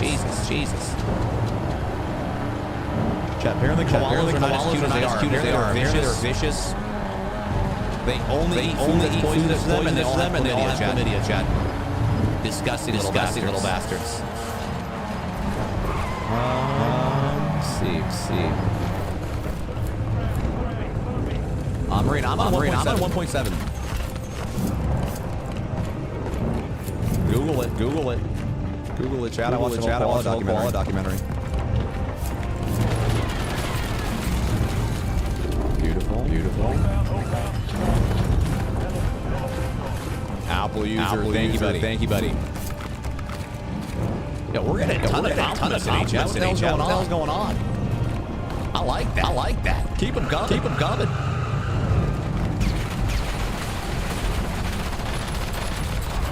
Beautiful.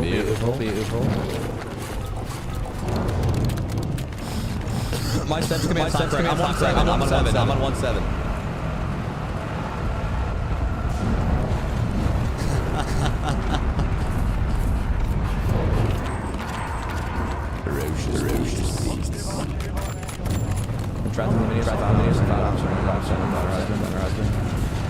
She held a koala. She held a koala and the koala gave her chlamydia. Sassy, are you sure she was a big trainer? She just kind of blamed the koala. That's kind of crazy. Because if I was banging my personal trainer, I'd probably blame the koala too. That's diabolical. That actually happened. You get chlamydia from getting peed on? Well, shit. That's gonna ruin my Sunday plans. Oh, he's good. No more getting peed on, chat. Shit. See it.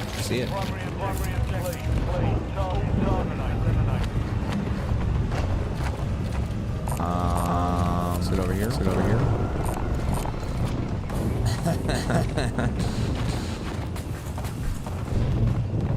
A USB booster? Was that like a booster seat for USBs? I'm not that sure. Nah, I'm just playing on normal seat. I think Mo might need a USB booster. Tiny man right there. That's a little guy.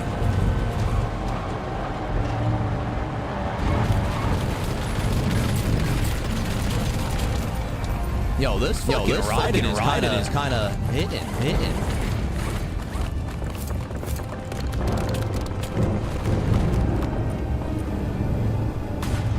Oh shit, he was actually oh god. I'm dead. Oh my god. He's a burger. Thank God.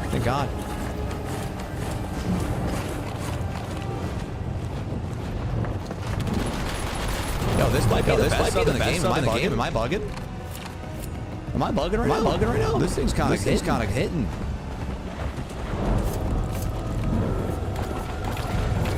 This motherfucker hitting. Can I make it over to this chopper? I don't know how many bounties I'm at right now. I'm at like what? 3, right? I only done bounties. I must be at 3. All right. 3 bounties, baby. Come on.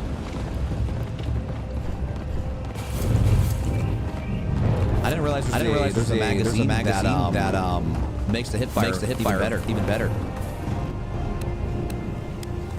The hell? There's no way to run my screen while I'm doing that.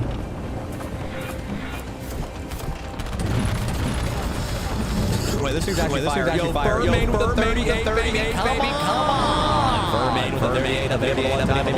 Come on, baby.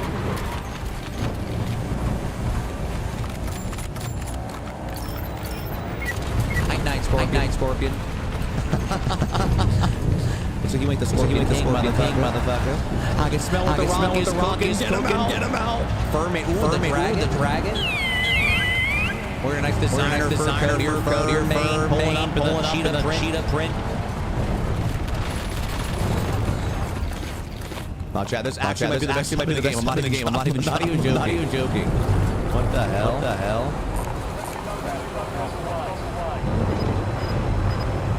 We camping here for the YouTube video.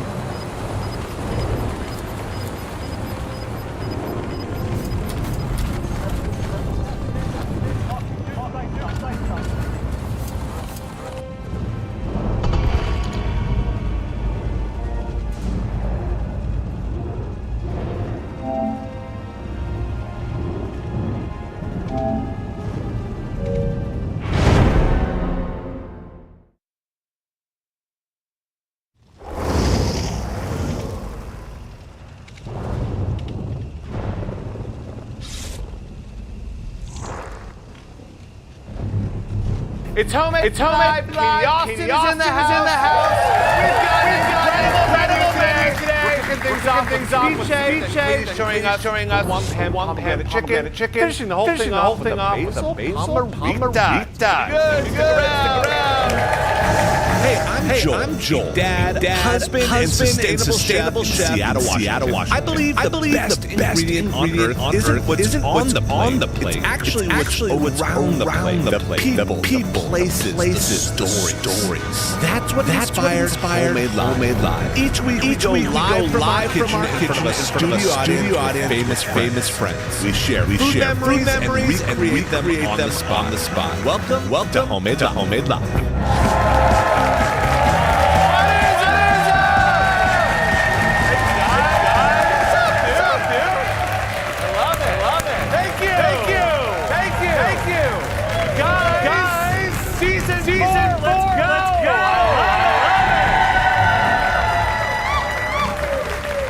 It's gonna be a good season. Speaking of seasons, we're in the dead of winter right now Seattle. Let me tell you something. It is dark here. Okay, I get up in the morning. It's dark. It's dark. So today is what I need. All need, which is a pop brightness. Bring it. I need it all the time. And what do I mean by pop brightness? I think pop brightness can come in many different forms. I think it can come like going to meet a buddy for coffee. That's a pop brightness. Or finding a dollar street or something like that. Just be something that happens to you, but it totally extend itself in the kitchen. I do think in the winter months we cook very heavy. We cook very like hot. You know, it's nice to bring that light cooking in the dead of winter. Do it. It changes the game. I'll tell you. I don't know of a lot of ingredients that bring it in kind of that beautiful vibrantness than pomegranate. We all love pomegranate. Yeah. Today's episode is all about pomegranate. First bite, you're making a rock with avocado, oranges, and pomegranate. Let's get into it. So what is ceviche? A lot of people think is like raw fish. And the truth is you don't have to cook it. It is fish here. It's something that is So we're gonna have to do, but again, the easiest part, kind of bring pomegranate in. And if you've ever cooked pomegranate, you know, it's kind of intimidating. Alien kind of. You don't really know where to use it. You have a whole pomegranate like this. Kind of a commitment. It's like there's everywhere. Easiest way to pomegranate is palm arrows. You guys see the store? They're like little gems that you can just go grab and top over. And again, it brings that refreshing flavor that is so good. It's topper. But the fish itself will get in. But what makes it is the fact that it's cured in kind of citrus. So we have three. So we have lemon, lime, and orange. One of these, it's still amazing. Okay, if you have two of them, great. The three of them, there is a dance that's really nice. So we got a nice big bowl. All right, and I'm gonna add some cubes in that are already diced. I want to dice your vegetables dice your fish. So we're gonna serve ours with chips. Like why? If I see this trigger, I want to eat the whole thing. I want to eat the entire thing. So I'm kind of making a salsa that I kind of dip it into. So cucumbers in, and then I'm gonna dice up a red onion. Everyone I think talk about people are intimidated by ceviche. And it's not that they can't cook. I think everyone can cook, chop, right, chop. But I think it's the fish. Am I right? That kind of allows people out. And so I get that for days. You go to an amazing grocer, you get edible fish all over the world. Half 4 hours. And I get my buddy Sarah, who's here. year, and we got to actually flew to Alaska together. The Alaska year for this year, basically go to the source and like somebody's fisherman, right? It's crazy. Right. And the one I remember most is Casey. Yes. He inherited the grandfather. He's on TikTok like this. Cartwheels. Fishing captive. Yeah. You want a fisherwoman who does. That's what you're looking for. And she was so passionate about sustainability. Sustainable culture and taste. It was really. They're able to fish on board. Nowadays, you're getting means no matter where you are, to be just give it up for that. Sarah. All right. So I diced up a little bit of jalapeno. We've got our cucumbers. Here's our rockfish. Okay. You don't need rockfish. You need halibut. Cod. You said. Right. But I just kind of do long strips of this. Just kind of cube it up. To just okay. Really simple. Don't be intimidated. I know raw fish. It's going to be okay. Right. This is great quality. And you can find it. So this all goes into the bowl, and all this fish goes in together. And then when you mix in the citruses, creates kind of like liquor, like the fish kind of let off the juices, and Peru that's called tigre. Does anything sound more than that? Leche de tigre. What does that mean? Leche de tigre. Milk of the tiger. Yes. I mean, what happens is after about a minute or two, you start to change color. You can give it a little salt, a little bit of pepper, but instantly will and turns kind of white like that. There's the nectar, right? It's when it's cold outside, had enough chili, skillets, some of this, grab a little right into the dish, right? You can, by the way, some cultures take a straw to that. And I'm not above the say there. But I kind of just mentioned high. This is what I'm talking about. You'll see in a sec. Just kind of some avocado maybe. Just right on top. Pistachios. For some crunch. Some by the way. And then you grab this. This is what brings that color.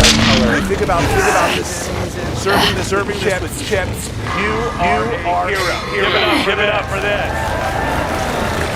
For you guys. Dig it.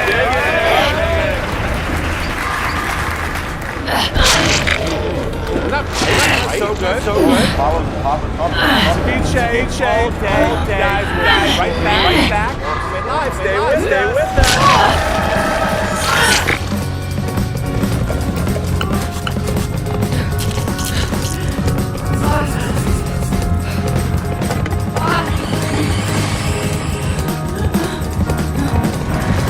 Back off!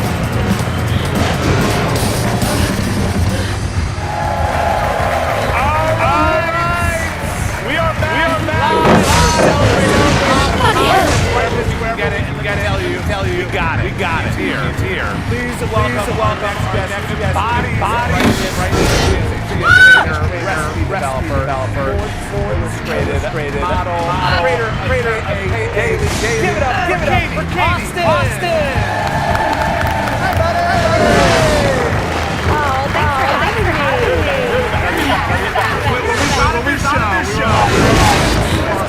Who is just a spark? You are yeah. No. Hey, Mal. To my life, and we give one life, make it count every day is just got. I'm your mom. Yeah.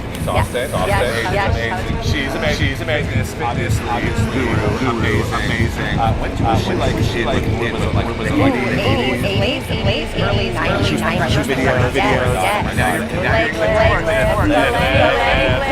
I love it.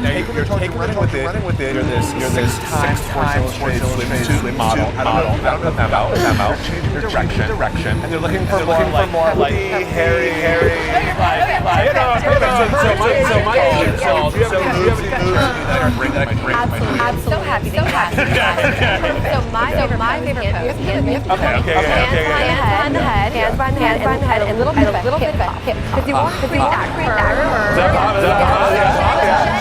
gentle.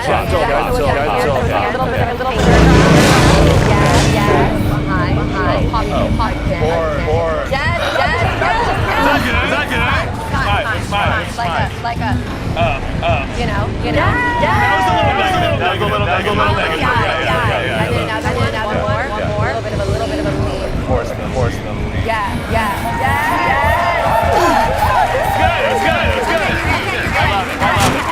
I love it. Well, I know you love it, and a big part of doing is not just getting in the kitchen. But you're resting. I'm excited about it. So, you're really passionate about Absolutely. When I first started cooking, my husband was like, okay, I love you so much, 17 pans is way too much. My wife. So I really developed one because there's so much you can do.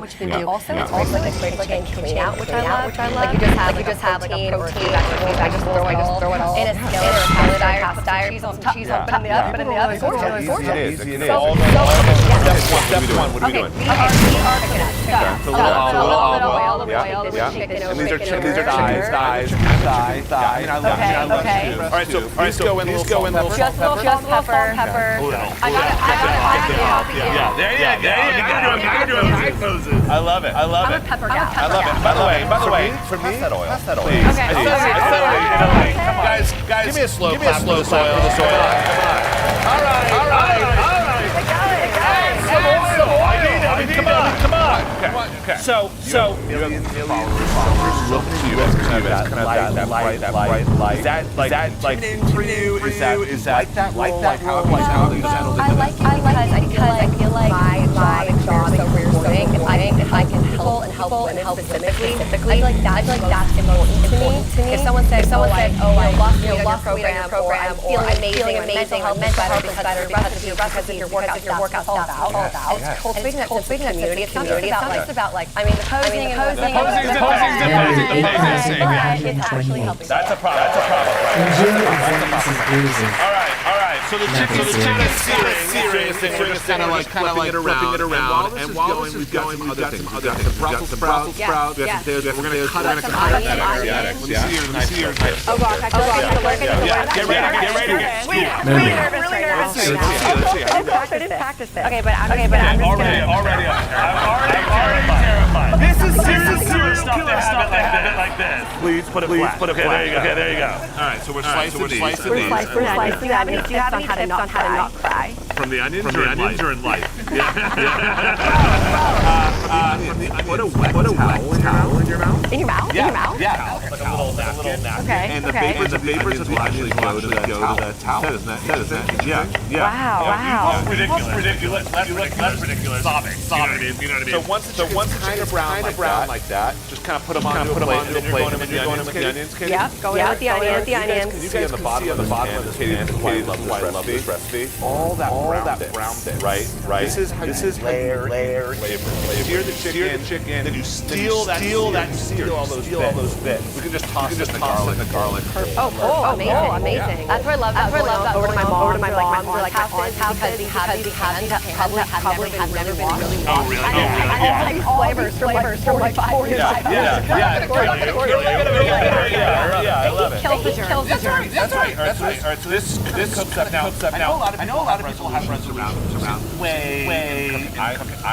I want to know your stance on resolution. I'm not a huge fan on New Year's resolutions. I feel like it's like the diet culture, but I do think you can always set goals. And I love like whenever a new year begins, it's a great time to set new goals to really reflect back and be a better person and daily habits. The thing is about New Year's, I feel like so many of the time you look at your life and you're like, okay, I'm gonna work out for an hour more day. I'm gonna cut this, and that restrictive mentality is just backfire. And so it's about small daily habits realistically add into your life. I agree. All right, spices here.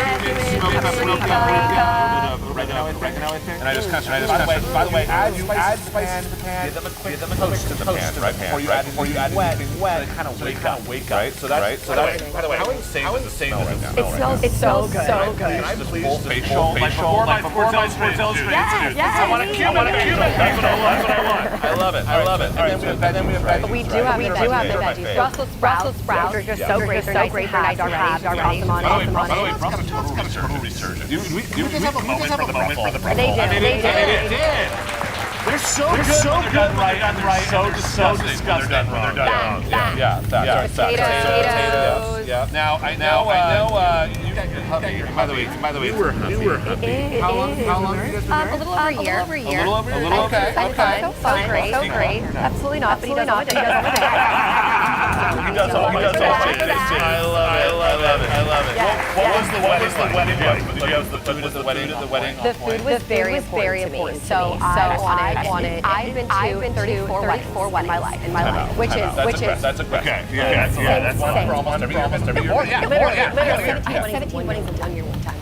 That's a lot. Too many weddings. Anyways, all these weddings I would go to, we had these plates where it was like a tiny bit of filet and then 3 baby potatoes. Everyone is starving. And you pick your meal 6 months in advance. You don't know. I really want to family style because I have a huge family. Every Thanksgiving we have 60 people and huge family, all the cousins. And the beauty about family style is like pass me the chicken, and you're interacting with other guests, and you can choose your portion size. And what you want. Yes. And let me tell you, we did the exact same. Wanted to have that little thing. I love that. Bag the buffet. Bag the plate. Pass the plate. Agreed. All right. So Brussels sprouts. We've got our potatoes. I'm gonna add chicken stock now. So good. Yes, it is. That pomegranate molasses. By the way, the way you poured that was very illustrated. Let me get the follow the drip. Yeah. This, if you don't know what pomegranate molasses, it's like cross between balsamic vinegar. And if you have balsamic vinegar, it can be any recipe pomegranate molasses, and it just like the whole thing. Yeah, it blows your mind. So that's a good little tip. All right, so we kind of mix this all up. Start cleaning. One thing that I love to do a recipe like during cooking. I like to clean up. Something we've done. Yeah. So the chicken goes on top of all this. It sure does. 30 minutes. 30 minutes till that is now closed. Now I know that you're a fitness instructor and you get a lot of things. But what I love about your approach, and I know and I say this too. You can do it anywhere. Exactly. You don't have to be in a gym to be working out. So can you do it in the kitchen? Yes, because your muscles don't know fancy gym or just in your kitchen. So while the pasta's boiling, while the chicken's in the oven, why not move a little bit? So should we do it? Yes, let's do it. We're just doing some push-ups right here. Push-ups.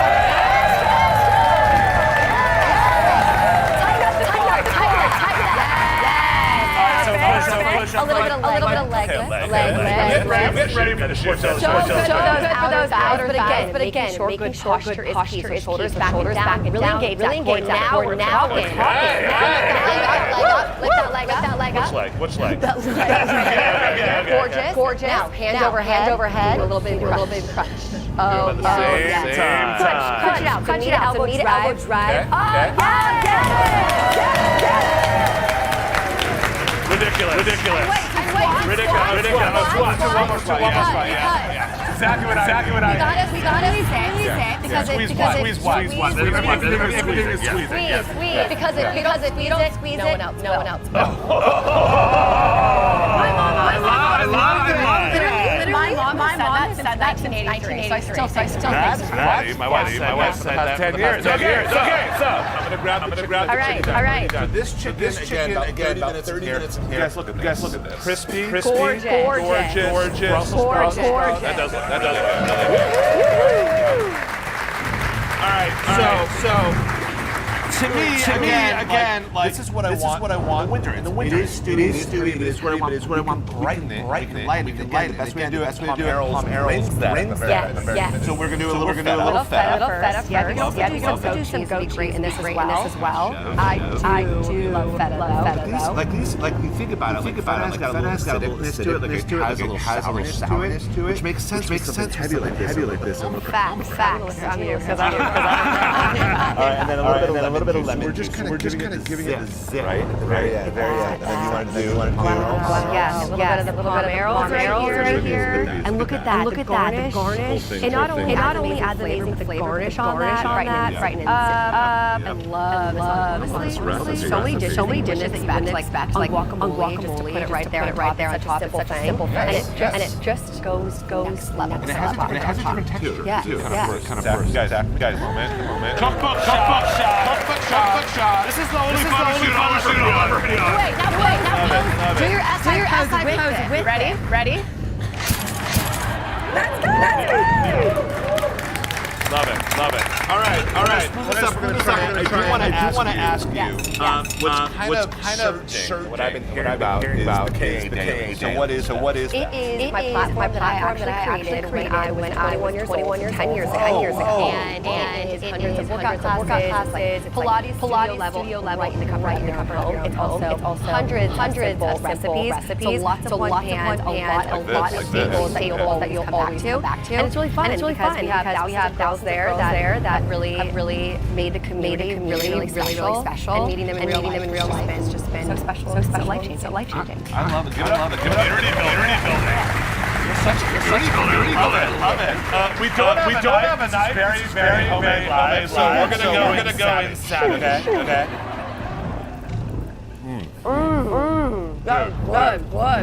That pomegranate molasses. Hills.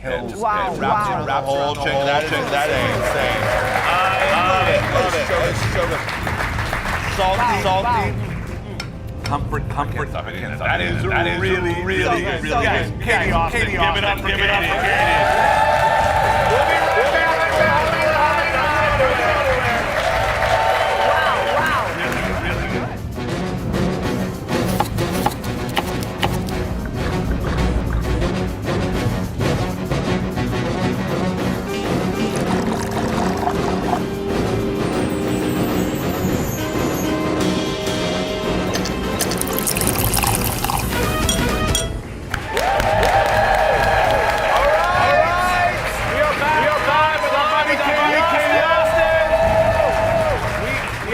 Every single meal with a little something to drink. Marita? Yum. Yum. So we've got a shaker. We're gonna do a little bit of lemon juice. Lime. Yes. What else we got? We have tequila, of course. I love Blanco. Sure. And usually I would have about three more of these. Okay. After the workout. Okay. Little agave. Get lit. What I like to say. He's saying. I need t-shirts, dude. I love it. Okay. So a little agave. Yes. And then what is this? Basil? Yes. We got some basil in here. Yeah, there's a cool trick. So basil in the drink. Kind of so you can wake it up by just slapping it. Slap the basil. So you can smell it. Instantly. Like brings out all these. That's actually wild. Yes. Yeah. And then we've got juice. Love it. So good. I'm not even measuring over candles. You cannot. Right now. Look at the coloring. Okay, cool. It's a pop of brightness today. All right. Wait, hold on. Shake. I'm really bad at this. I would stay away from me. Scared. I'm scared. Yeah. That is very awkward. She's like. There we go. Make it a dance. ice. This ice is. We got it. We pop. You don't want to ruin your shirt. That's fair. All right. So then we take that off. And Perfect. All right. Now, this is chef. You can do a salt one if you want. Honestly, every cocktail. I do a little pinch of something. Really? You don't realize it. This is a pomegranate. A little bit of the salt. It does add. You want to tuck it a little more basil? More basil. And then I always top off my cocktails with a little bit of sparkling water or soda. Just lightens it up. You know. Talk about brightness. Look at that. Arrows. Look at this. You just kind of float those. And those just like every sip kind of fall in your mouth. It just changes the texture. Guys, look. Talk about it. Cheers, bud. Oh, that's so good. That's all day. Every day should be a pop of brightness. Guys, Katie Austin. Get a little shyness in your life. We'll see you next time.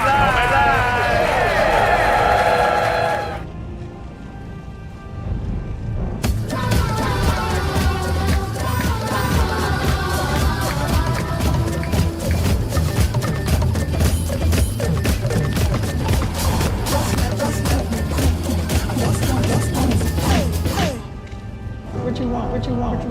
Everything. What's everything? I don't know.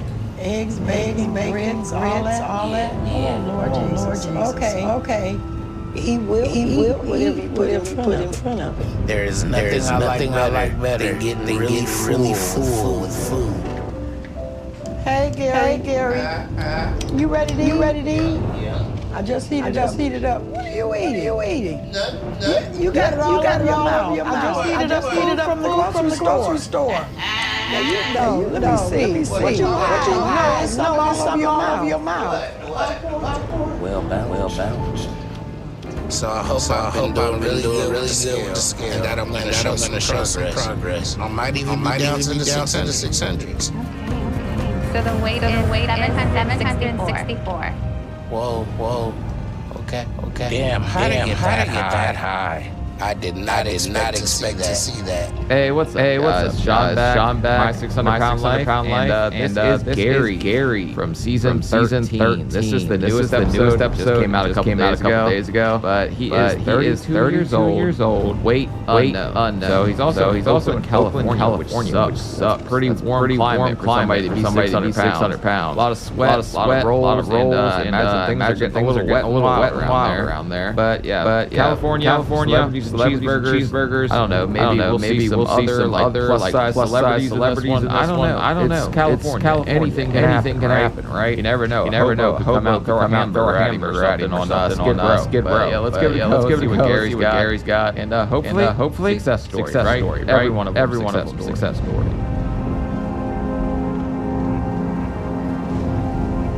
Dump truck and Doritos.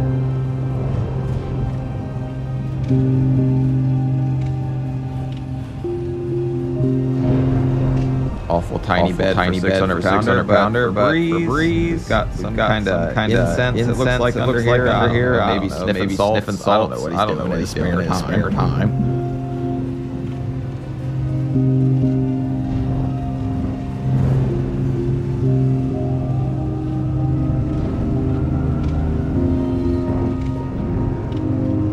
Good morning, Gary. How you doing this morning? How are you this morning, darling? All right, we're get started back here. Okay. Looks like he already got because he's got a little brown bag, which means he already had some kind of breakfast. And he's got the chubby swing, man. I never had one of those. Little CPR strap. This is a pretty bland. There's nothing. There's not even a damn TV right now. Sometimes when I wake up, I feel like getting up and going to the kitchen or hopping in the shower, but I can't do those things because I'm too heavy to get out of this bed. Whoa, mister, put them away. You got to pay extra for that. Subscription based, right? Damn. And the first I wake up in the morning, I'm thinking about the kitchen. Because things get hot and heavy in there. Yes, the first thing we think about food we like to eat. I I can't even get out of bed. Alrighty then, Gary. Sucks for Miss Brenda. That means she's got to do a little ball lift and get up under here and scrub. I've got this here. My doctor started trapping above my bed just to help lift my body up. A little bit of calorie playing around on the trapeze here. You can balance his tummy on top of it, handstands. I don't know what he's doing. But even doing that, I start huffing and puffing. And blowing your lungs down. It's difficult, especially when you got a lazy caregiver. I feel fabulous about my current caregiver. I was gonna say, don't dog out Brenda like that. She's over here scrubbing your smegma. That's just wrong to talk this woman like that off the rip. But I'm talking about other people.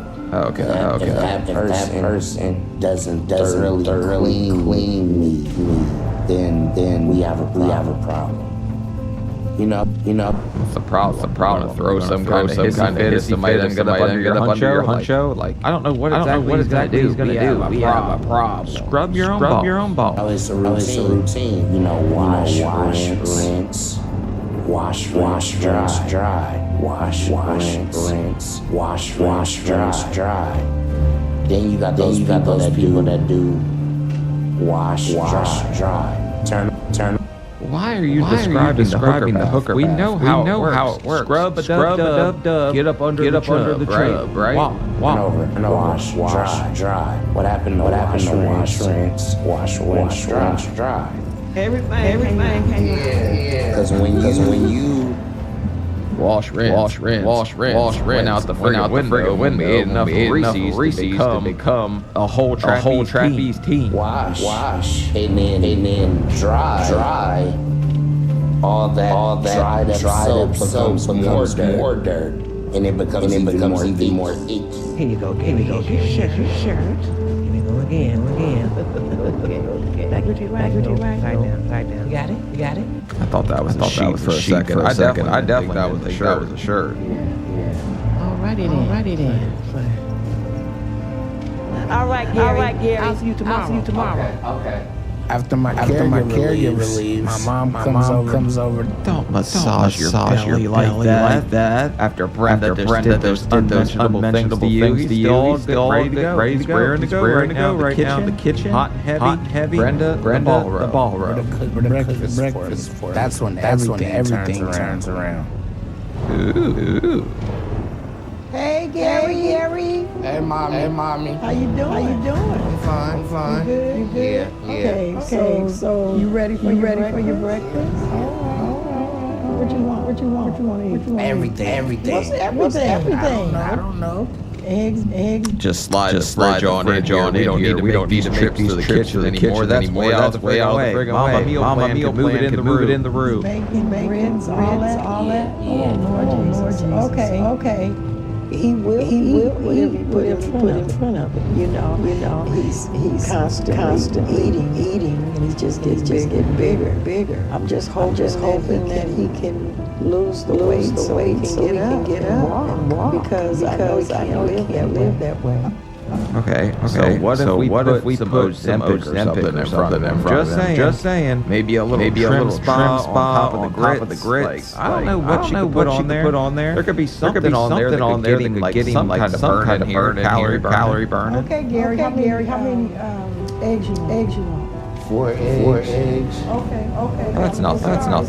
So are you gonna sit up? Yeah. With his lifestyle being the way it is, it's very hard on me because I have to do everything for him. It's hard. I'm trying to hang in what I can. But at the end of the day, I'm wore out. That's kind of where she's mistaken. If she let him do some of this for himself, he would get in the kitchen. Nobody was bringing it to him, right? So she's probably going to be his number one enabler at this point.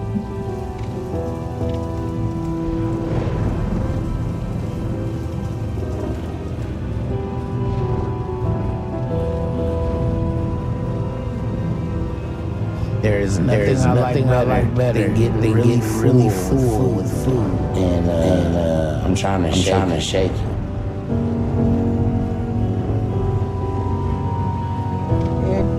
You have cookies on the side for breakfast. This guy's already sitting here like gazing out the window, dreaming of Whopper. And then here comes mom, extra cookies, little bit toast, and then some stuff. He can have the eggs and the bacon on Dr. Now's diet, not that much bacon. There you go. Got it? Yeah, I got it. Get the biz. Because I'm the only one in my family that struggles with the weight problem.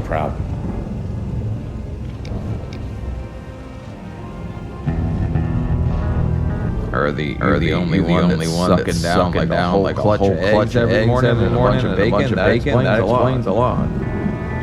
Growing up, I was the youngest of 8 and the baby of the family. But I guess I had a big appetite because I had a mom that raised me so right that it could have been wrong. Damn, 8 kids. Mama was going for a whole baseball team, huh? She's knocking it out of the park, getting it in, grand slam. She spoiled me. You know, she still spoils me to this day. My mother let me whatever I wanted as much as I wanted. By the time I was 10, I was pushing 200 pounds. One time I was overhearing everyone talking when they thought I wasn't home. I got a question. Okay. How did you miss the 200-pound toddler was somewhere around where he could hear you? We're very unmissable, right? They should have seen you. How bad I was doing my way. It made me cry. Oh, that's when I first remember purely for comfort. And that was when the demons inside me were unleashed. Really, the demons were unleashed and they show a picture of getting baptized. That is wild. Kind of funny. This is expert by the producers. In middle school, people's bodies started changing. There's girls left and right. And all of a sudden, I'm like hella insecure. Don't know how to unlock my confidence at all. And then I discovered weed. And it was fun to get high and eat. And that's when food became a powerful thing. Oh my God! This man is big because he's got the munchies all the friggin' time. Middle school's hell on everybody. You can't tell me any everybody hated middle I'm pretty sure.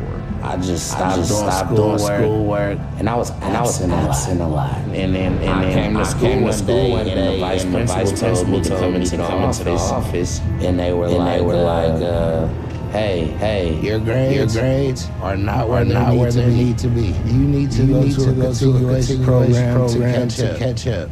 But you got the dummy school. I was suspended a lot in middle school, but mine was usually for comparing the principal to a demon and writing on the front of my binder. I got in a lot of trouble for that. But I never did. I procrastinated. I watched TV and ate nuggets. And I dropped out of high school without my high school diploma. I was vegetating at home. Getting high and bingy. My mom. Well, this is inexplicable. How are we the fat ones? He's just sitting here saying, all I did at home, eat nuggets until I turned into Grimace. Didn't know what to do with me. So she called my older brother Gordon. My mom needed authority to kind of come back in Gary's life. So he came and stayed with me and my wife. And I went out and bought myself a guitar. Then I started fooling around in the rehearsal room at this music store downtown. Composing, arranging, singing, and rapping, and all that good stuff. And he just thought he strummed his way right in your guy's heart. Probably wasn't. He probably picked up the guitar to give women. The way he was talking before. But all he was doing was smoking, eating, stromboli and strumming. Right? I quickly discovered songwriting was part of my DNA. Then one day, this guy Anthony come walking in, and I was playing a trying chord. And he was like, man, you remind me so much when I was your age.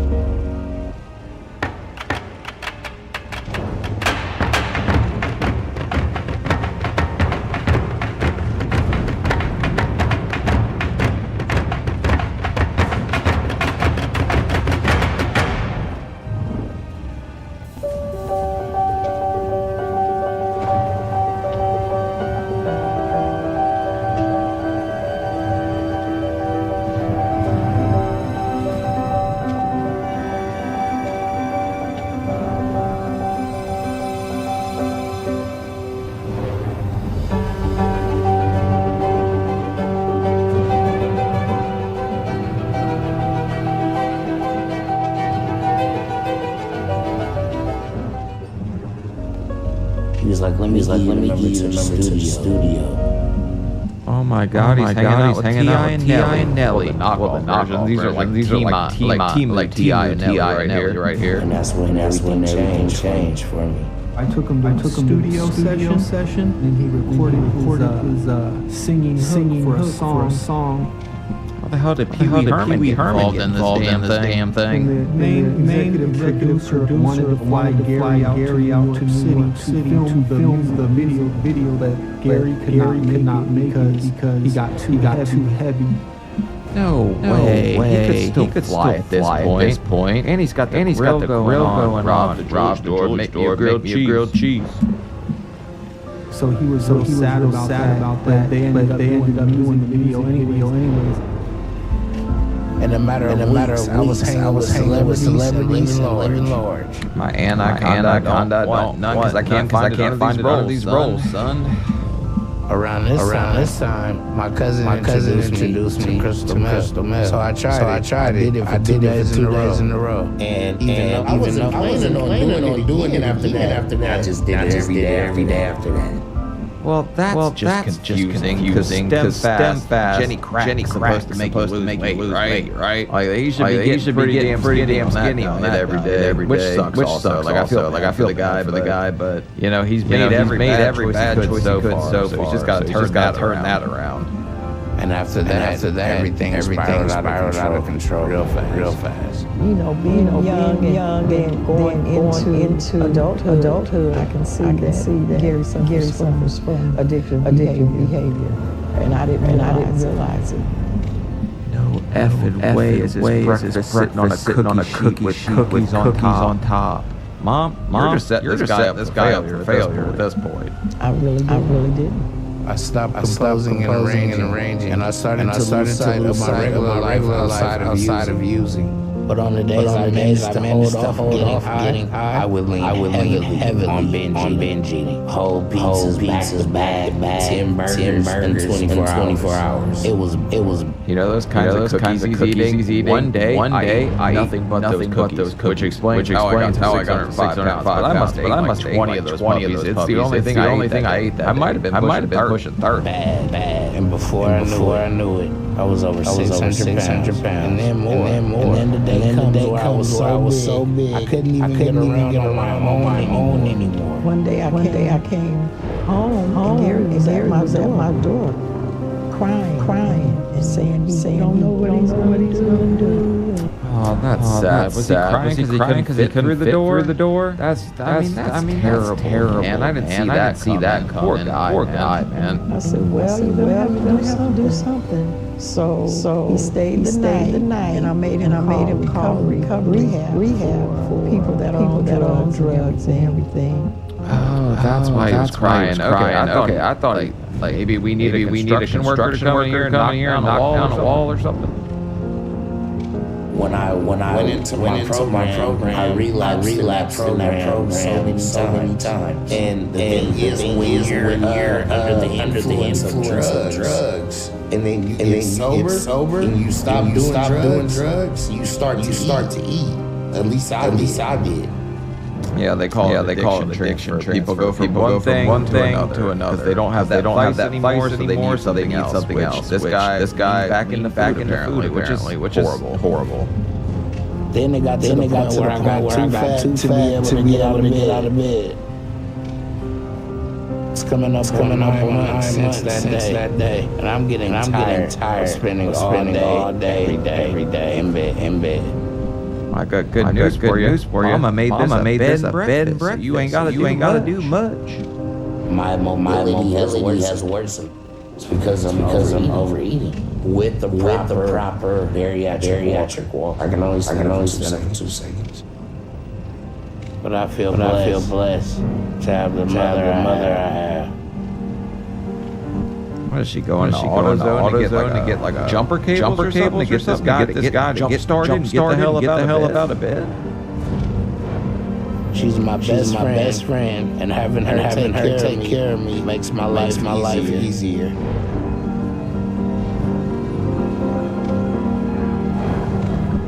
Another person using FaceTime as a fat tool to get food.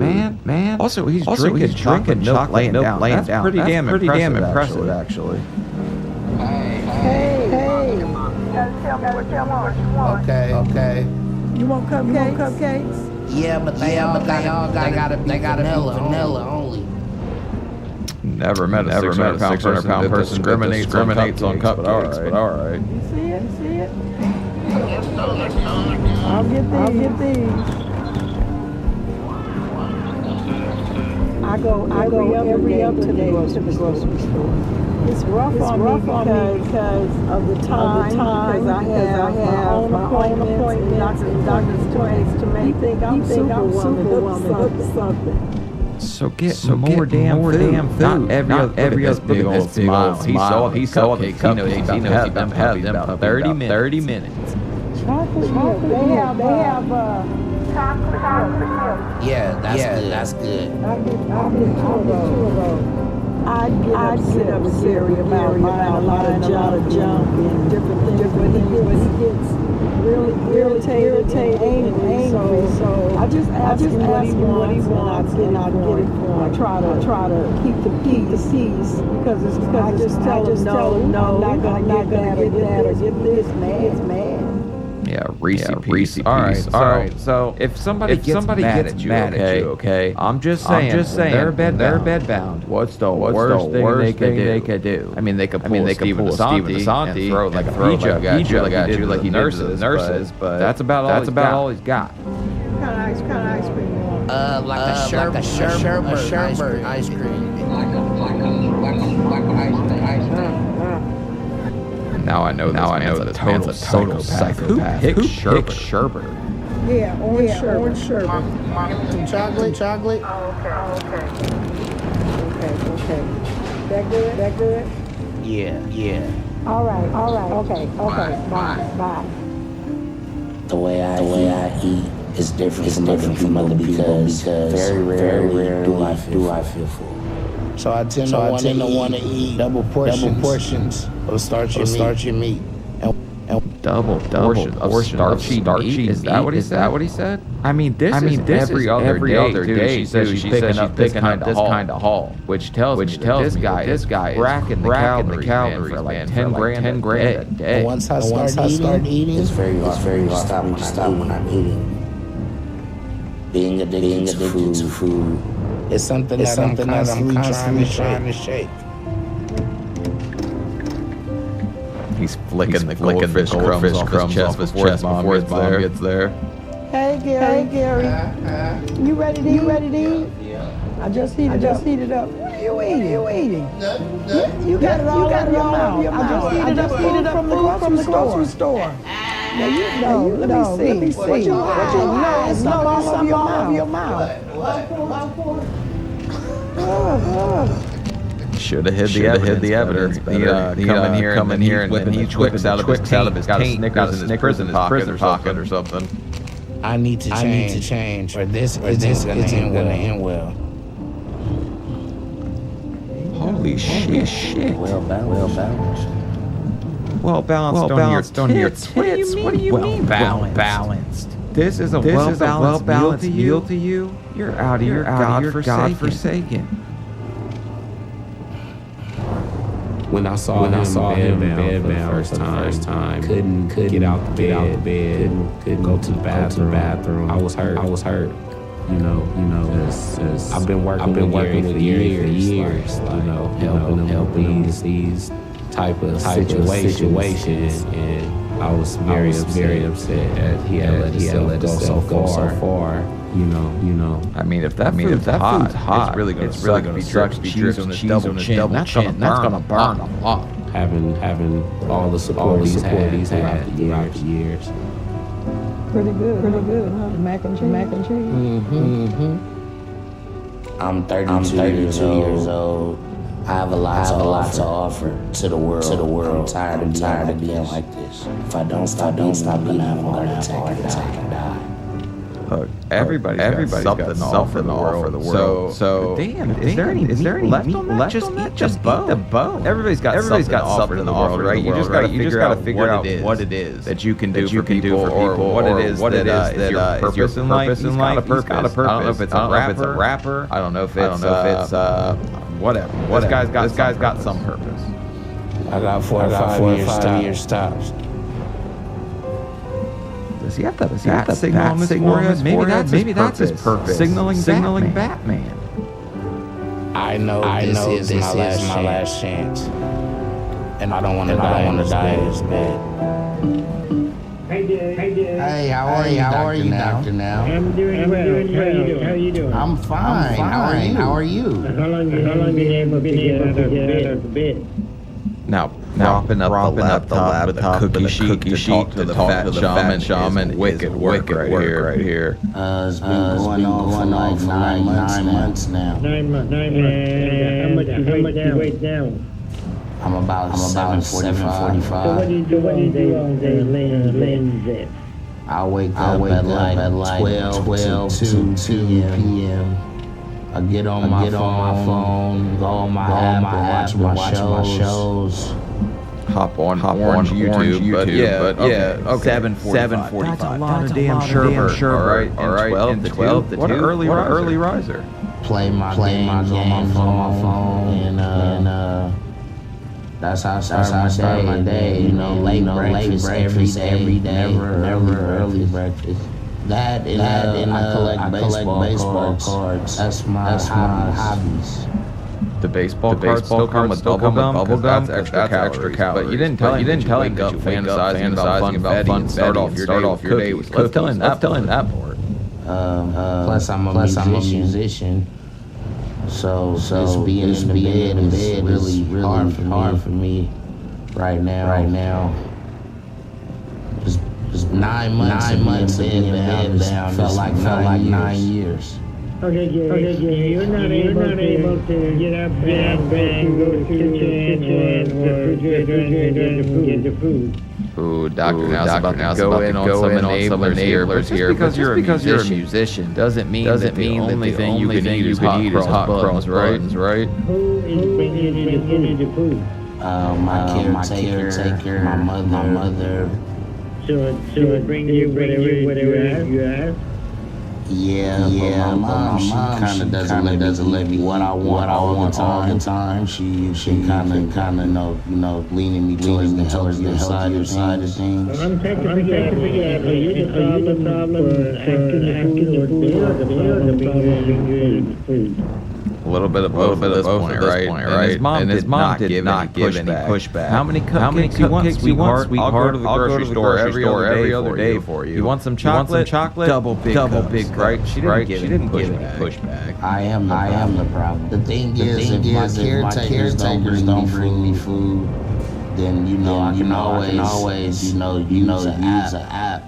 I've spent like thousands of dollars over time using these delivery apps, ordering all kinds of unhealthy food. He must have had pretty good hit songs here for somebody. Spent thousands of dollars on Uber Eats. I wouldn't expect him to have that kind of dough. So were you killing yourself with the food, and people around you, they're helping yourself? Taking grass-fed beef liver, and within weeks I felt huge difference. Now my energy is steady all day. No more crashes. Skin looks healthier, and my hair looks fuller. And I finally feel like my metabolism is working again. As part, it's dried into these tiny capsules that make it so easy to replenish what your body loses over time. Aging is a choice. Fuel your body the right way. Try grass-fed beef liver and feel the difference.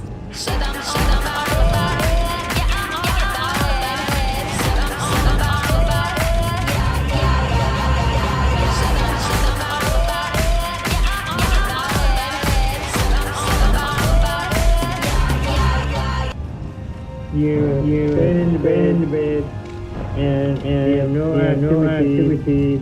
Everybody bringing the food. So what is this gonna end? Have you given thought to what's going to happen to you? I don't give much stuff when I'm eating because the eating is a comfort, but it's time for me to change.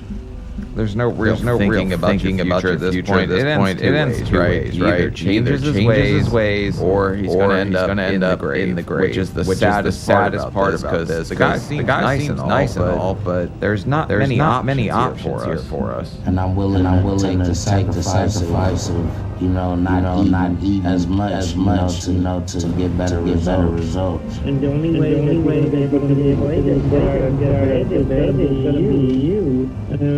Eat less and do more exercise to get out of this bed. Right. Here's the problem. With what he's saying already, right? He's like, I'm willing to sacrifice and eat like a little bit less sugar. Two bowls, I'll have one. You gotta have to change your whole diet. If you cut your cookie consumption in half, you're not gonna lose weight, buddy. There's not much I can do for you. We can magically make you lose weight. So what are you willing to do at this point? I'm willing to follow your guidelines. Whatever you say, I'll do it. You're no longer 180 pounds, and you are 740. At this point, my suggestion is that you need to get out of the bed. The only way you're going to be able to do that by doing exercises and eating less. My favorite thing is how everybody expects Dr. Now to do a magic trick and pull a cup out of our ass and lose 500 pounds. It doesn't work that way. Everybody morbid magic man just make pounds disappear. Yes. Give you some diet instructions to cut down on eating habits, and if you can make some changes on it. So this is going to be a combined between you and your caregiver to do that. Right. And if you're not able to do that, there's not much I can do for you. Right. You understand that, right? Yes, I do. I'm going to show you Oh, is he in for a shock on this one? He probably thinks that fried chicken is high protein, low carb, but he ate a whole damn pile of this stuff. Like he's going in a bad way. If he keeps going here and pies up pounds, like it's not gonna end well. Once you get it going, but I want you to follow it right now, so we can start bridging. And I'm gonna raise you to come work with you 3 times. You need to work hard with yourself out of that bed. And if you're strength, automatically you need to show and see how you do. But ideally, you get you out of bed first. Well, the good news is he's only been in the bed 9 months, so he shouldn't have all the muscle atrophy that would come with being in that bed for years. So I'm hopeful that he can change that. But if you follow this diet and you actually 745, then you should be lower 600 in 2 months. And losing that weight and working along with PT should get you out of that bed. Okay, right. Or get it. Start the diet and set up PT and then check back with you how you do it. But in the meantime, if you need anything, you make up.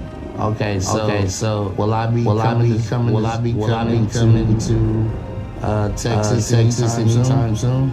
No, not that. If you're in bed, you have to get out of that bed, come to Texas. So I got some work to do. Yes. All right. If you need anything, make up. Well, thank you, Doctor. Now I appreciate everything. All right.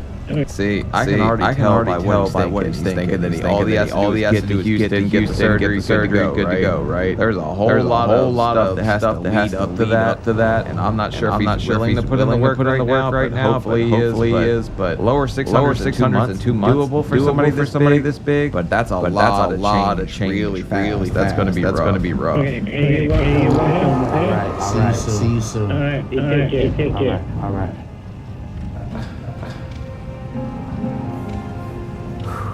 He has caregivers who are enabling him.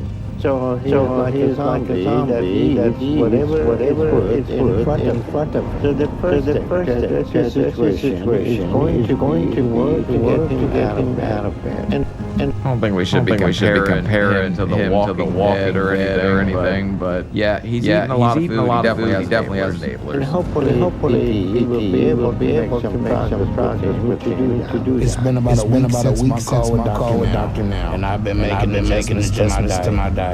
It's been tough, but I'm doing it, and I'm even feeling better. Good morning. Good, how are you today? Fine. Today I'm starting physical therapy, and I'm really looking forward to it. But at the same time, I'm worried. I don't know if my legs are going to be able to handle that. Get started with your leg exercises? Okay. He does a lot of massaging his stomach when he's kind of like rearing. Then comes Carrie. Maybe she'll get him up, get him out of bed, you know. Let's do it. We're gonna start with some ankle pumps. So try to straighten out your leg. That's what she said. Try to get this knee and both knees and both toes straight up towards the ceiling. Heels to heaven, Gary, get in the position. Okay. And then just start to point and flex your feet. Toes way back to feel that stretch in the back of your legs. Yeah. Okay. Inhale in through the nose. Exhale through the mouth. As you move your feet. And check out those toenails. He must have just had a pedicure, right? That's it. Press down into the band like you're pushing on the gas pedal. That's it.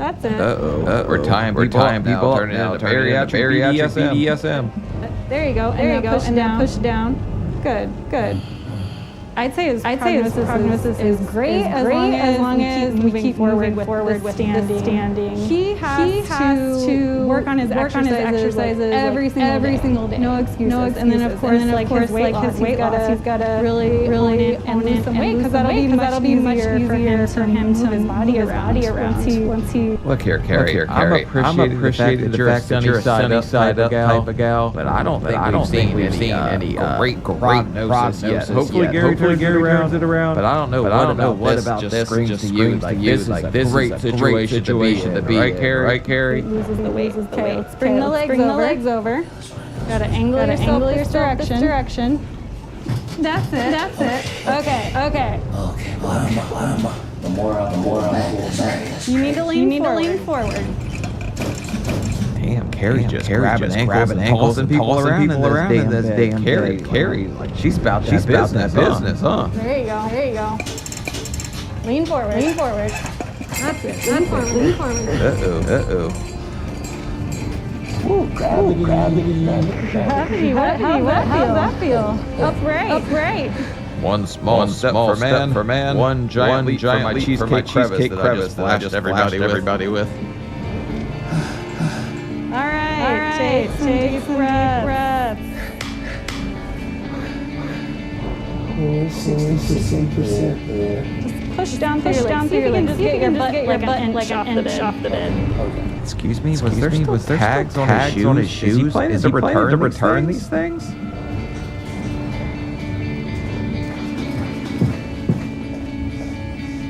Let's go, Gary. That's it.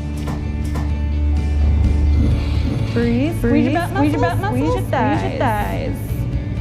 Don't hold him up by his nipples, Carrie. Look at his face. Oh my God, he's liking this. He's flexing for Carrie, and she's giving him a damn twister. Close your eyes. Hello. Shoulders back. He's strong. He can pull himself up in bed. He can lift his limbs. He can pull himself up on his feet. He has the motivation. He has a positive outlook. And that makes a huge difference. I'm very confident. Ooh, Hercules.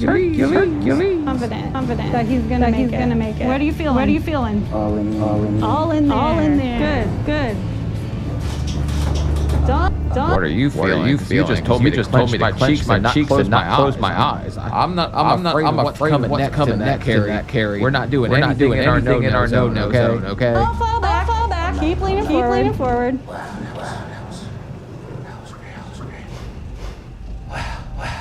I stood up. It was about 45 seconds. I felt some energy coming. Man, 45 seconds. Some of us in the machine, I'm kidding. That's not a long time. I'm kidding. You know, I felt my heart pumping. I felt everything. I just got to keep going. I'll be damned. There are tags still on those shoes. There you go. Okay. It feels great. It was a good fatigue, not a bad one. I just gotta keep going. Can't stop and I won't stop. At this point, I just won't stop. And that's the truth. Mommy. Put your head up. Yeah. I stood up. You stood up? Yeah. Good.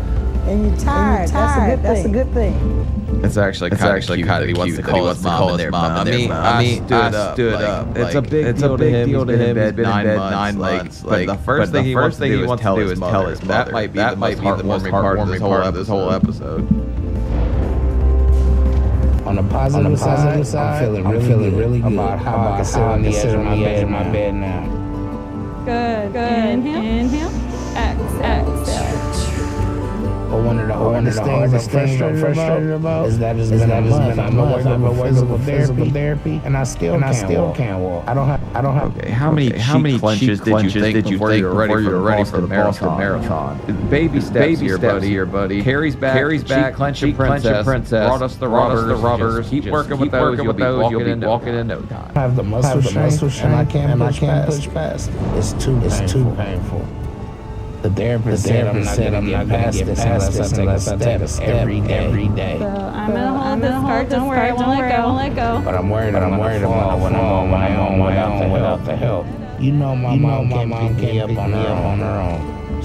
Don't ever underestimate a mother's strength. You are her baby. Youngest of eight, right? She might find a way. Get you up. She might have to roll you. Might have to grab a car or something. But she'll get you up. So I'm at least sitting on the edge of my bed once a day, doing some exercises. That's it. I can do my upper body, no problem. I love doing those exercises every day because it makes me feel like I'm pushing myself to make progress. And that's great. Can we explain the box of vanilla wafers on the dresser? I don't think we're allowed to have that. And it's a good workout. There you go. It's frustrating because I really want to walk, but I don't have the strength. Awesome. Okay. Never mind. Not vanilla wafers. Okay. Take a breather. All right. You want to try one more exercise while you're here? Okay. Hold it at your shoulder. Now reach with your other hand up. You're going to take it out and across. Stretch that arm back. The other hard thing is that I'm having new cravings. So I had some moments where I ordered some cakes and had them delivered. But those have only been a few moments of weakness. Son of a bitch, Betty Cocker. What are you doing here? Are we ever trying? Oh man, more cakes, more crevice. We're not trying to get out of bed at all, right? Inhale, exhale.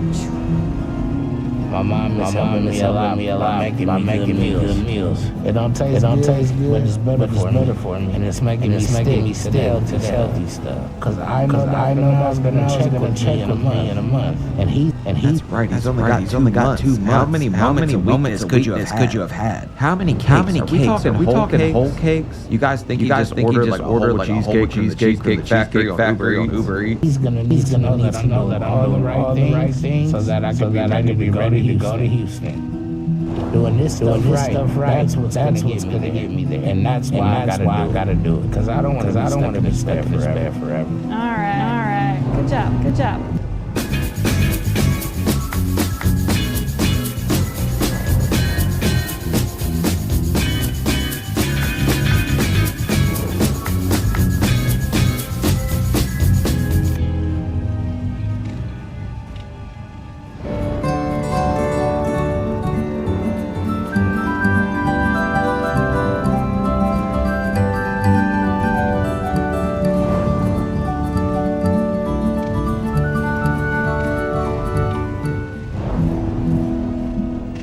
making effort.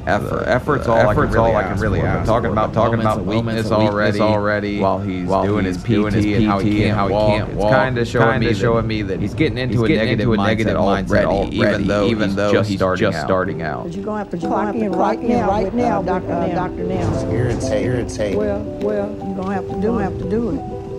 So come on.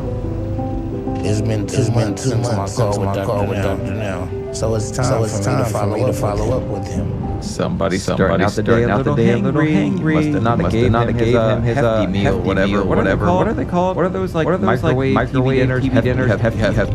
What is that? And I'm supposed to be walking. Hungry man. It's really hard.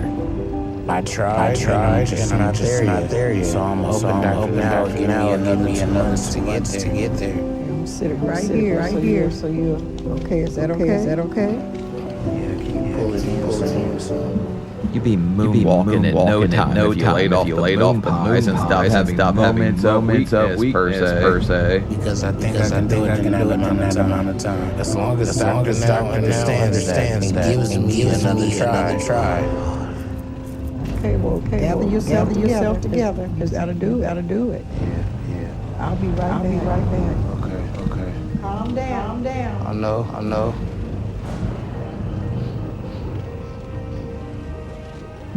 I don't think it gets much calmer than this. Although it kind of looks like he's got to take a dump. This look on his face don't look like the most self-assured or confident. Hello. Hey, Dr. Now.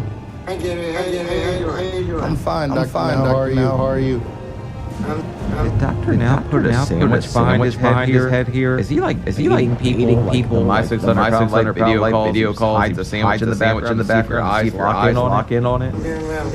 So you made some progress to us, and we haven't made much progress since. So what's going on with you? How is your ability to get out of bed and My ability to get out of bed. I can get out of bed, to move my legs and to walk has been a very hard obstacle for me. So how far are you able to walk with PT? They get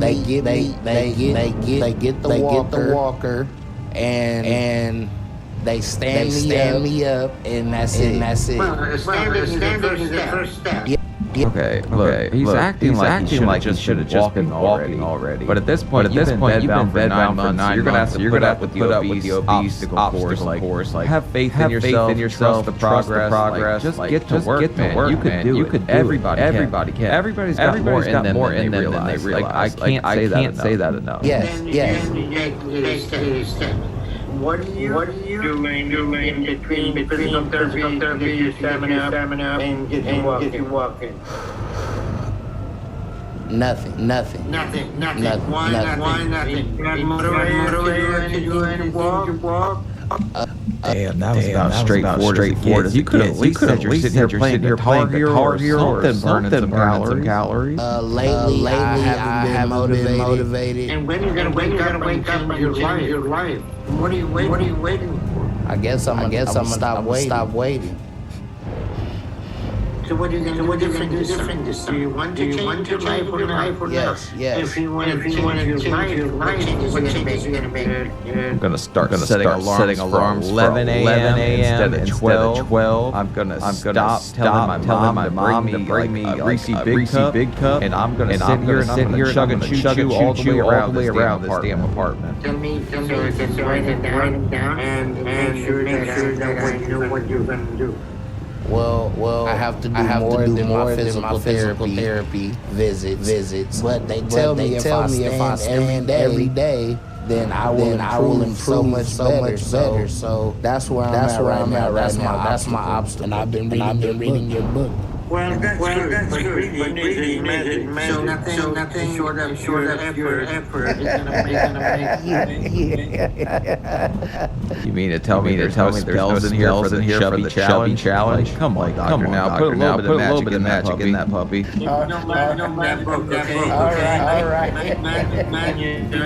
Effort. All right, man. The book, there's no magic. Magic is all in your hand. The ball is in your court. Right. Outside of that, you have to do your own. I will. I really want to come soon, man. It's not going to be a long trip. Right. You got to be able to walk. You got to be able to fit in the car. You have to be able to make that trip. Right. It's kind of funny. It's like, there's no magic in there. It's not David Blaine of the bariatrics, Chris Angel of your ass. Lose all these pounds and just start magically walking. But you need to work with the physical therapy, but you need to cut back on eating habit and weight your weight back down as much as you can. Yes, that's what I'm taking some steps. Right. Okay. So Gary, give you a month. You need to react and be able to walk and show me that you're making progress. Okay? A month? Yes. 1 month? Yeah, 1 month. Oh my god. All right. 1 month. He's already had two. Doctor now thinking along the lines of he's been bedbound for 9 months, right? So it should still be reversible fairly because he's not been in bed that long. I'm guessing that's what he's thinking. Not two? No, 1 month. You're running out of time. Already too much. Come on, man. You can do this in 1 month. Okay? All right. But you're gonna have to work harder, okay? Look at this look on his face, man. He is absolutely gobsmacked over this one. He's like, what? We don't get second month? No, we're down to single servings here, sir. You think I can do it in 1 month? Gary, 1 month, you can lose 100 pounds. Don't kid yourself. You're 700 pounds. If you're to 100 calories, you will lose 100 pounds in 1 month. I like Gary, but I think he's gained weight at this point. I don't remember seeing where he could balance his arms on his back, and I think that's a new thing. So what are you waiting? You can't be eating and hoping that your situation is gonna make it better. The time is now or never. Okay? All right. This is all up to you. If you need anything, you make call. Okay? Yeah. All right. Gary's waiting for the Uno reverse card that reverses all the damage he's done at this point. It's just not coming. You just got draw 4. You can't have 4. No more number 4. Doctor now. I get it. Bye. Well, Dr. Now's only giving me 1 month. That's not what I was hoping for. How did it go with Dr. Nell? It was alright. I was kind of listening in. Why you didn't tell me that you march in place when the physical therapist is here? And you know. Yeah, but it's. What you mean? You're gonna have to let me see that. I'm not sure he's actually doing this guy is not exactly doing some kind of drum line. Like where's Nick Cannon when he's not Nick Cannon of the calories? He's not doing anything from what I can see so far. But I'm walking though. Okay. I'm gonna move all this out your way and put the computer up, and you can go ahead on and just sit up for a little while. You know, I'm trying my hardest, and I feel like it's not enough. But I'm thankful now at least gave me some more time. So that's what I have to do. Try to make it happen in 1 month, because I need this help. And if I don't get it, that's gonna be a death sentence for me. So I'm gonna work my hardest at this. And hopefully Dr. Now is right. And I'm where I need when I talk to him again. I'm not gonna judge the guy by his worst moment, but his mother's sitting here like, come on, let me move this to the side, get some work in. I'm looking at peanut butter and white bread sitting down here, and that he's not on this damn diet sitting there. So as far as mom being an enabler, maybe she thinks the diet's going better than it actually is. Because he don't look any smaller to me. Just because he wore all black doesn't make it slimming enough to lose 100 pounds, right? Past month, I've been struggling to keep up with all I've been needing to do. with PT and everything. My legs took longer to recover, and it still hurts. So I haven't been able to do a lot of workouts or get up again. Oh my God, he's already making excuses. And look at this. I'm telling you, he gained weight. There was some kind of kickstand for his arm fat before. And that got me a little depressed. Okay, you gonna these on. Okay, you gotta do more than raise your leg up. Okay. And I wasn't sure about facing Dr. Now because I didn't think he was gonna understand. And I tried to reschedule the call with him. It was gonna be today, but I told him I needed more time. Wait. Oh no, we're already trying to bump Dr. Now. That tells me everything I need to know about how this is going. This thing's going to hell in a handbasket with hash browns. Okay, that's as far as we're gonna go. But I just got told by him a transport is coming to get me and take me to a local clinic. I'm nervous about it because Dr. Now just strong arm you to go to the damn clinic. No way would he have got up and gone to that clinic. Dr. Now you're doing it right now. Also, they make diapers that big. Like that's a big diameter or whatever. That's a big diaper. As I haven't been anywhere in over a year now. I'm just worried about how hard it's gonna be. Okay, there you go. So I'm ready. Okay. Yes. This man already looks like he is ready to lose it. He's traumatized by having to leave the house. Yeah, my head. Just my head.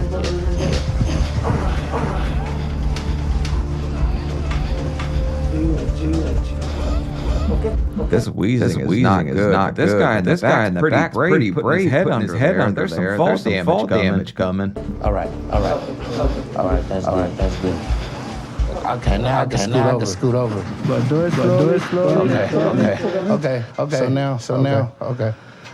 All right. Ooh, you can see the bed sores on him already. His poor mom. Like she's the enabler, but she is definitely not doing him any favors. He's not doing them for himself. Don't get me wrong. But his poor mom, she's watching him deteriorate like day by day. So that's as much as it's gonna go.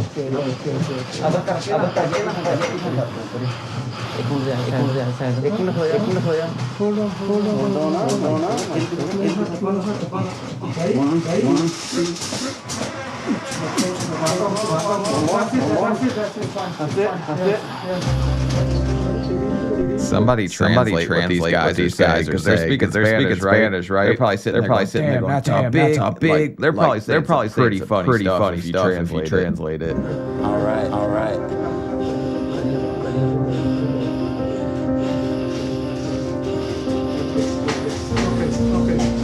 Good job, thanks.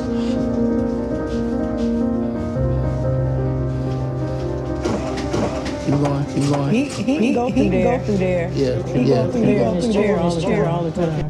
What are you talking about? When has this guy got up and gone anywhere? She's like, he rolls through there, all the friggin'. Maybe 9 months ago before he sat there and had like 50 moments of weakness and ate a whole damn cake.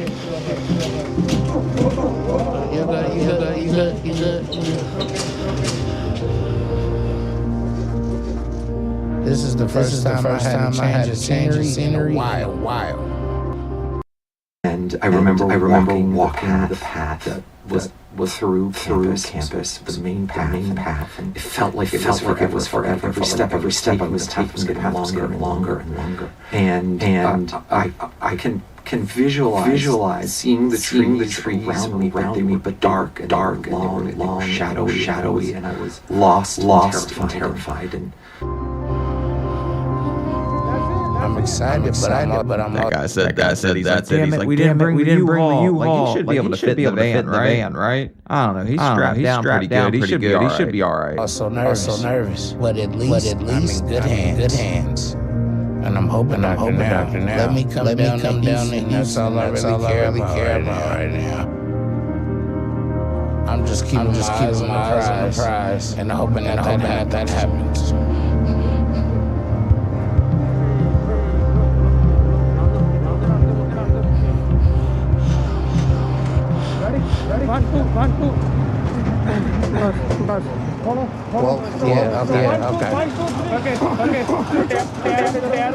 Hopefully he can get the surgery. So he can live a normal life. I'm very hopeful with the outcome. I just can't wait until he's up and moving around and walking.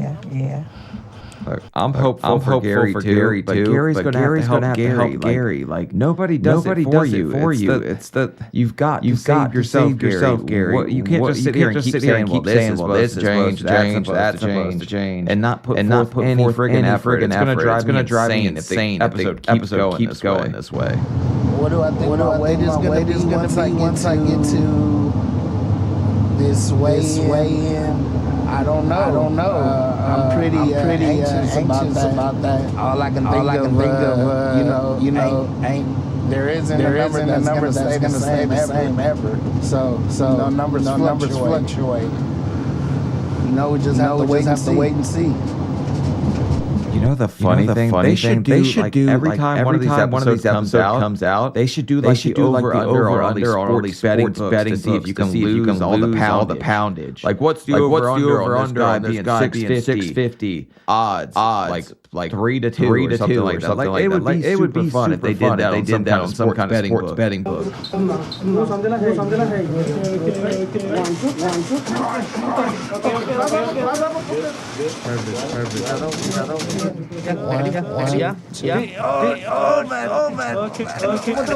I swear I just heard that one guy say, get him over. Like they're saying some funny stuff for sure. Okay. All right. We good. Okay. Successful. Okay, you get ready to get your way. Excited. You want me to hold your phone? Yes, please. Okay. I'm here at the local clinic now have me go to. And I'm about to find out my way. Hey guys. Hi, I'm Amber. I'm nervous because I've been working on my diet. And my walking feels better. And I feel lighter. Look, he's like high nerves because he finally gets to see another woman besides PT, his mother and caregiver at this point. Okay. So I hope I've been doing really good with the scale, and that I'm going to show some progress. I might even be down to the 600s. Okay. So the weight is 764. Whoa. Okay. Well, fuck me to tears. That ain't 600. All right. Well, I guess wishful thinking didn't happen to do all the wish make. Nobody granted the damn wish. Where's the genie for the bulge, man? Come on. Damn, how to get that high? I did not expect to see that. Thank you. I wish I had something better to tell Doctor now. Because this just ruins everything. And I know he's not gonna be happy. Yeah, we should calculate how many gallons of sherbet that is, because he had them still, right? But I better let him know.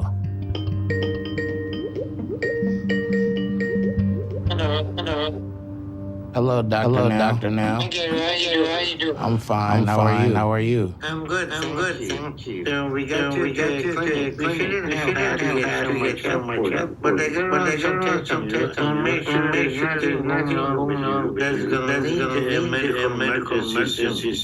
Look at Gary. He's like 464. I gotta tell him that number.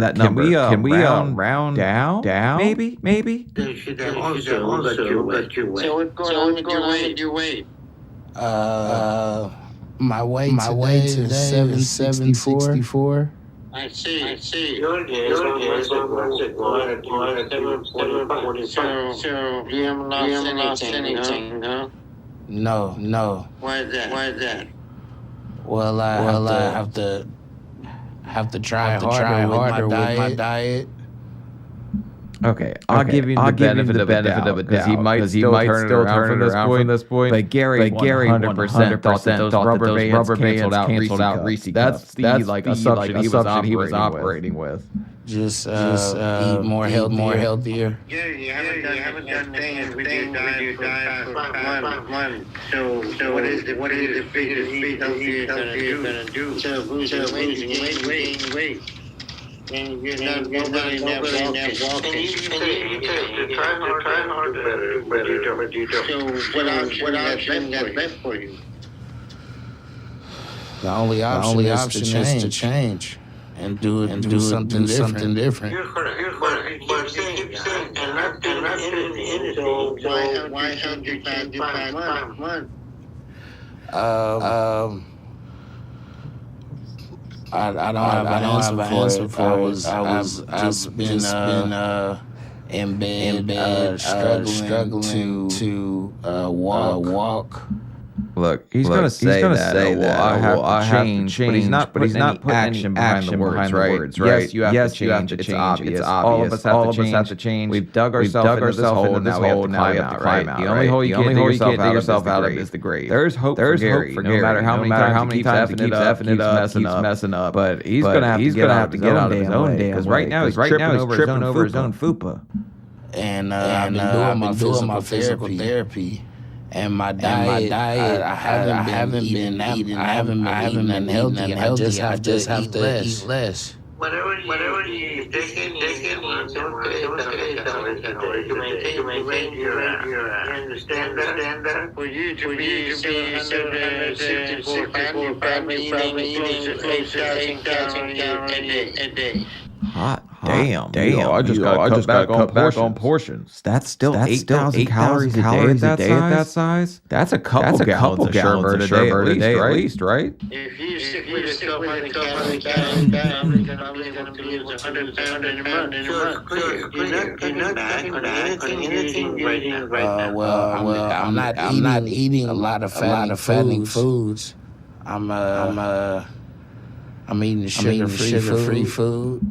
My man. You just gained 20 pounds, 745 pounds. You had to be drinking lard, honestly. Like it's impressive that you managed to do that on a diet. If I'm eating plant-based food, not a lot of meat, meal preps, already prepared dinners. Okay, so TV dinners, plant-based TV dinners at that. I don't care if it's sucked on a cucumber, man. It's not gonna burn any damn calories. You gotta get do something. Cut back on the food. You're gonna have to make some kind of friggin' effort here. Tell me what it seems like. I'm not eating that much. So what do you think is wrong with you having weight? Probably too many carbs. So why telling me that you're following the diet or eating too many carbs? Well, I mean, it's probably both. It's probably both sides of it. Yeah, tell me what they're eating healthy. Gotta be eating high carb. Clear. You're not following the diet we sent you. You're not following what we told you. You're not eating less, eating more, and you think you're eating healthy, and your weight is going up. You understand? And your weight has to do with the amount of calories and everything. Yes. Are we gonna tell him about our moments of weakness? Because I don't know. I feel like his mom could be standing there blocking all deliveries. Because hopefully she didn't bring him the damn cake, right? I had a couple moments of weakness where I fell into a creamsicle. Like she should be able to block it and kind of stop it at this point, right? And you're not cutting your calories and you're lazy and you think that's okay? No, I don't think it's okay. Well, when you waiting about that, it's too late for you. Well, that's what I'm here now for, changing. Well, giving you all this I'm gonna start as soon as possible. Gary's waiting on the world to change without putting in any friggin' effort. Gary, like you seem like a nice enough guy, right? But he seems like he is a no action kind of person, which are the kind of people that drive me nuts in the long run, because they just sit here spouting about what they need to do, and they say the same thing over and over, never put action behind it. Alright, I'm gonna give you the same goal we're giving you. Lose 70 pounds in 2 months, and you're gonna be able to walk. And if you do that, then you can come yourself consider weight loss. If not, then no point in this man with you. Over and over, change. And we have never chosen to change your income and do some weight. Haven't done that. This is very dangerous situation. And you haven't been able to wake up and see the reality of your situation. And around your body is gonna make it. You need to stop and change before it's too late. Okay. But here's the thing.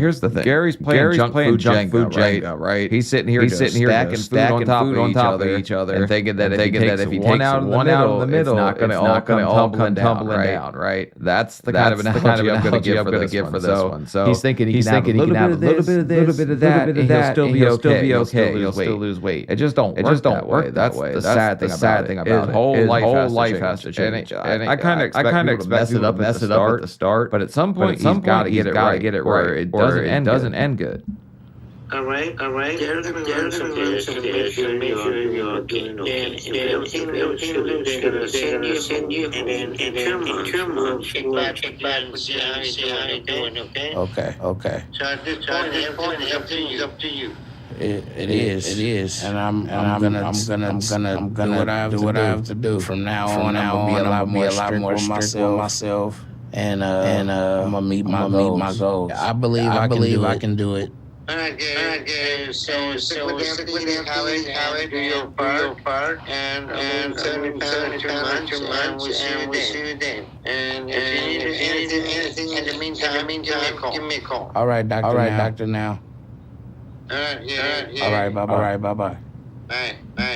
Here's the thing, right? He's not getting his own food. So somebody else has to be bringing in this food, knowing he's on the diet. Even if he ordered DoorDash or Uber Eats or whatever, somebody would drop it at the door, and then somebody would pick it up and bring it to him, knowing it's not on his diet. So the people around him, they could stop him, because that would be the only reason I see him actually walking at this point, is to pick up a cake at the front door, because he doesn't care at all. He just and is happy own little world at this point. We'll work harder. We've been doing a lot of changes in his diet. But I believe just because he's not mobile, it's just the weight is not going anywhere. So we have to just try harder.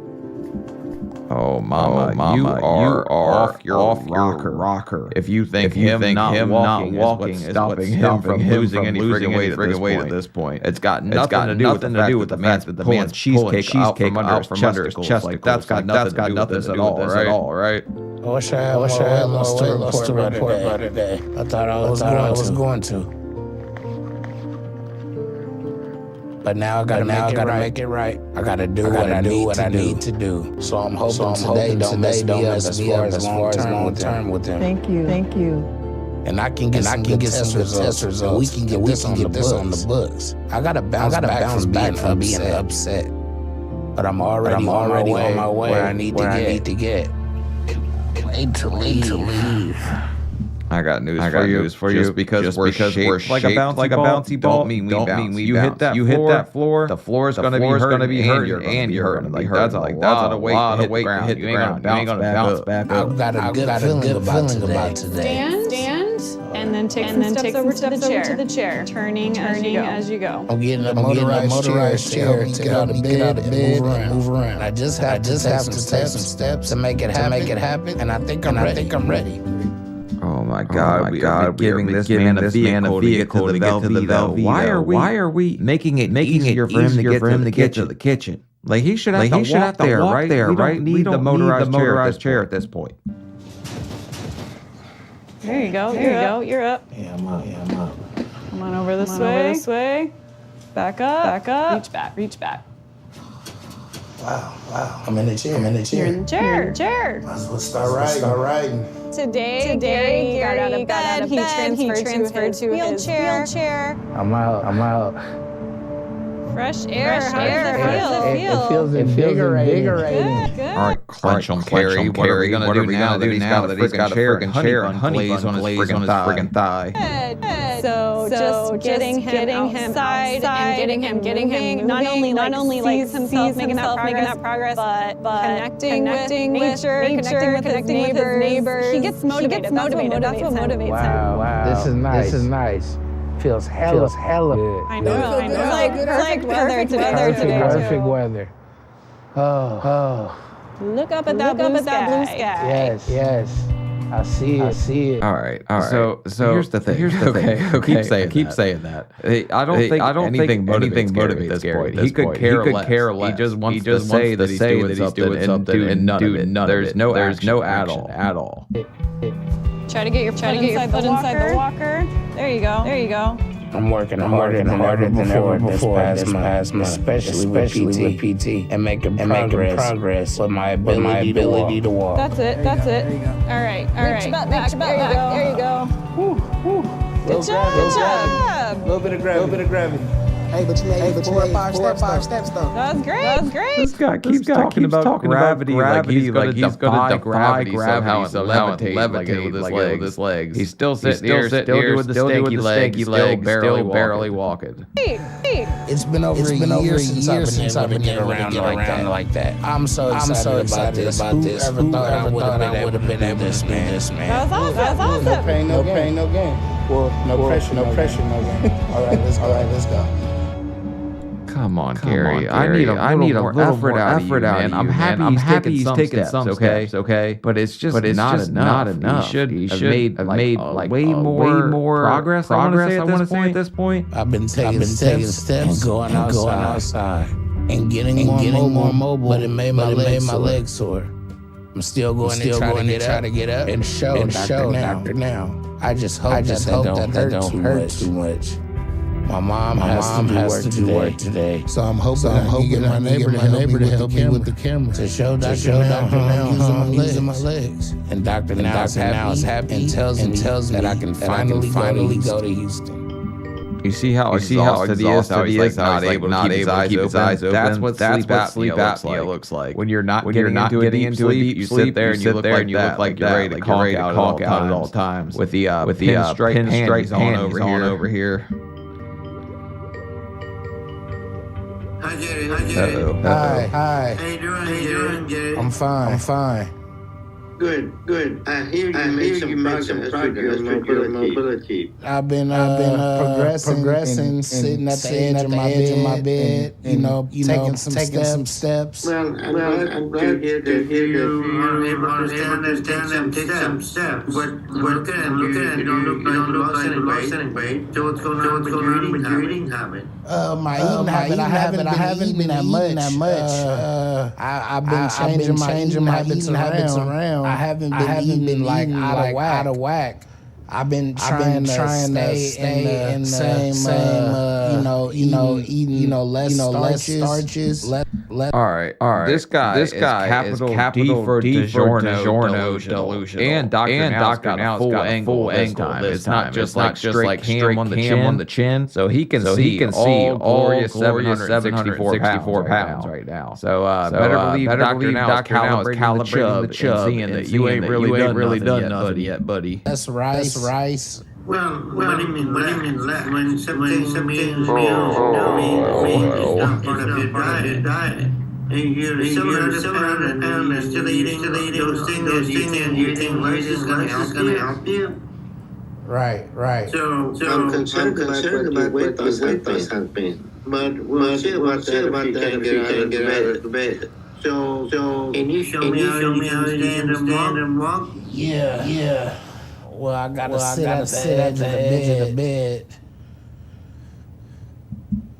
I don't know what makes this guy take it serious at any point. He's literally one funnel cake away from a funeral. And at least some people on here are still somewhat mobile. I was somewhat mobile at the start of my journey, but I still effed around for a little bit. But if I was in this guy's shoes, in a situation where sitting on the edge of the bed was impossible, I feel like, man, I would have had a different kind of fire underneath me. But he just seems like he don't got it at this point. No, I'm gonna need some assistance. Who's gonna assist you? My neighbor. Your neighbor. Right here. Hello.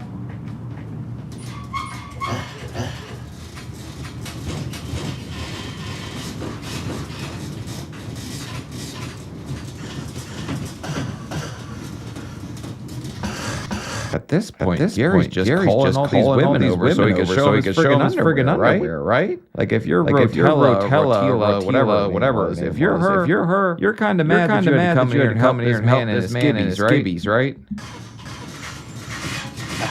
He got a TV.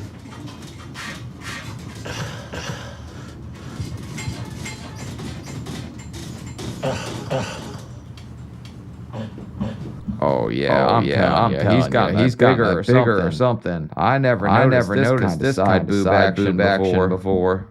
All right. Let's see if we can stand up and show me what you can do. Okay. All right. Pull this out, son. Okay. All right. Well, I can stand. Take a few steps. Get you some, Gary. One. Two. 3. Where's 3? Three.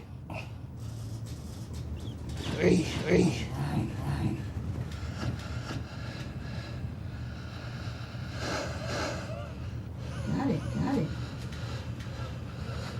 All right, can somebody move that computer so I can see your feet?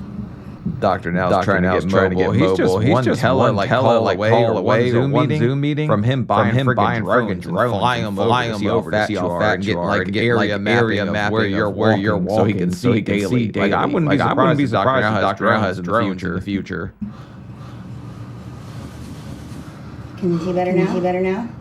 Can you keep it down so we can see your feet? Yeah, better? Okay.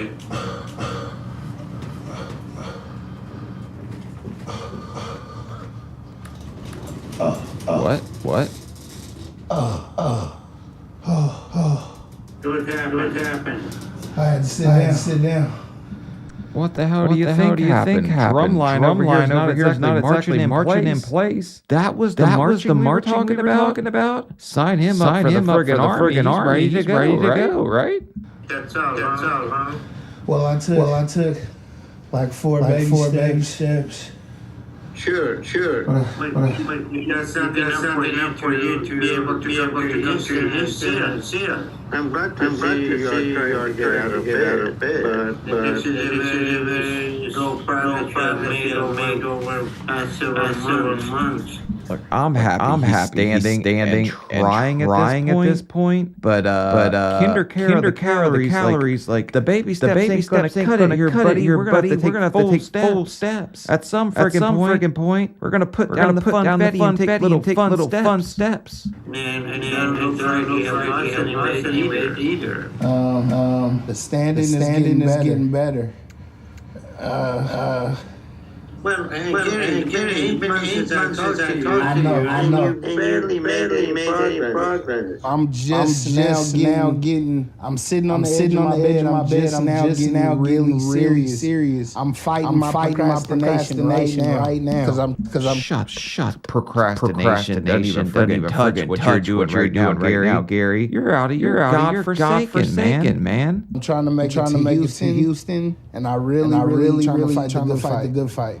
Well, first we need to make sure that you're making progress before you consider Houston, okay? Good bar. You understand that, right? I understand, so I gotta get to work. So when you gonna to work? Like today. If I gotta stand up at the edge of the bed 5 times a day. Okay. You think that's gonna make you lose 500 pounds? It's all diet at this point. He wouldn't even have to walk. If he just dropped the weight, he would get walking again. I can do it though. I can do it. I've been BSing for the last 6 months. But I gotta do better on taking steps. All right. You got a frame of mind. Right. We'll get to your local clinic and see how your weight doing. But I will give you a couple extra weeks to make more progress. And then we'll do that. Okay. Okay? All right. Let's focus. If you need anything, I'll call you. Look, Gary, 6 months of procrastination, as he called it, is not what this looks like. This is just absolutely zero effort. At least he could have lost some, gained it back. I'd even be happier if yo-yo dieting like I did at the start, where I would crash diet and then gain it back. But he's not doing that.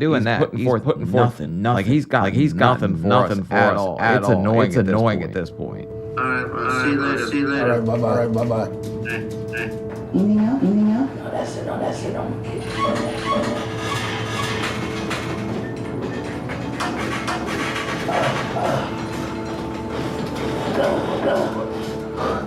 Tina, is it? Tia. Thank you, Tia. No problem. All right. Appreciate it. Have a good one. You too, love. Okay. Well, I'm happy that I was able to show Dr. now my progress. And he seemed pretty impressed. I was hoping for an approval to go to Houston. But I know that I'm supposed to lose 70 pounds first. I know I'm working hard enough with the diet and exercise. So I hope that's what happens next time I get weighed. So I can prove it to Dr. now once and for all. What gumdrops, candy canes, and horseshoes are you talking about? That's wishful thinking for sure. Doctor now showed me no impression. He was not impressed at all by anything you did. He was actually quite unimpressed. He's like, that's all. That's a little bit of. But he's like, I'm happy to show him I'm a man of my word. I walked so damn far. They parted the Red. They called me Morbid Moses. Like he's so full of it. My God, you're pissing me off. I'm nervous about my weight because going to Houston and all the help I need is completely dependent on this. So I'm really scared of what happens if I didn't meet my goal. But I think I did well. So hopefully the scale is on my side today. Yeah, that thing always pick damn right? But the guy in the van probably texted his wife like I don't make it home tonight. I'm sorry. I broke my back trying to lift a 700-pound man. Because if not, and I fail, and Dr. Now gives up on me, I'm totally screwed. Then I don't know what I'm gonna do. Screwed's kind of a little bit of an understatement. Yeah, you're definitely screwed if you don't do anything for yourself. It's not Dr. Now to help you or not. You gotta help you. Okay, Gary. Let's go ahead. I'm gonna start. Okay. Today is my big weigh-in, and I'm nervous to find out if I lost weight or not. I was 764 pounds on my last weigh-in. So that means if I lost 70 pounds, I would be down to 694 today.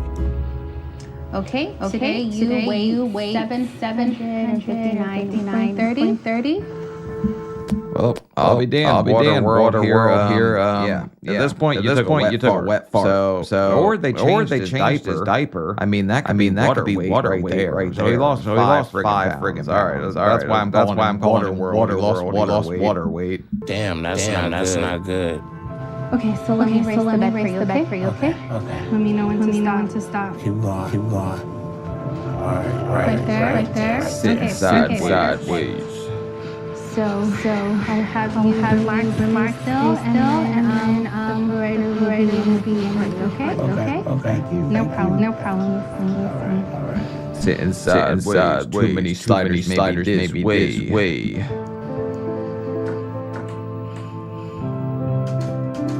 I lost a little bit, but I know that's not very good at all. I'm afraid to hear what I was gonna say. Uh-oh.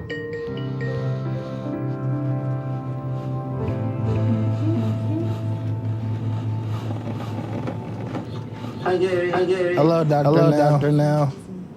Thank you. Does this table go any higher? We're not doing any kind of favors with the angles right now. I'm fine. How are you? My weight was 759.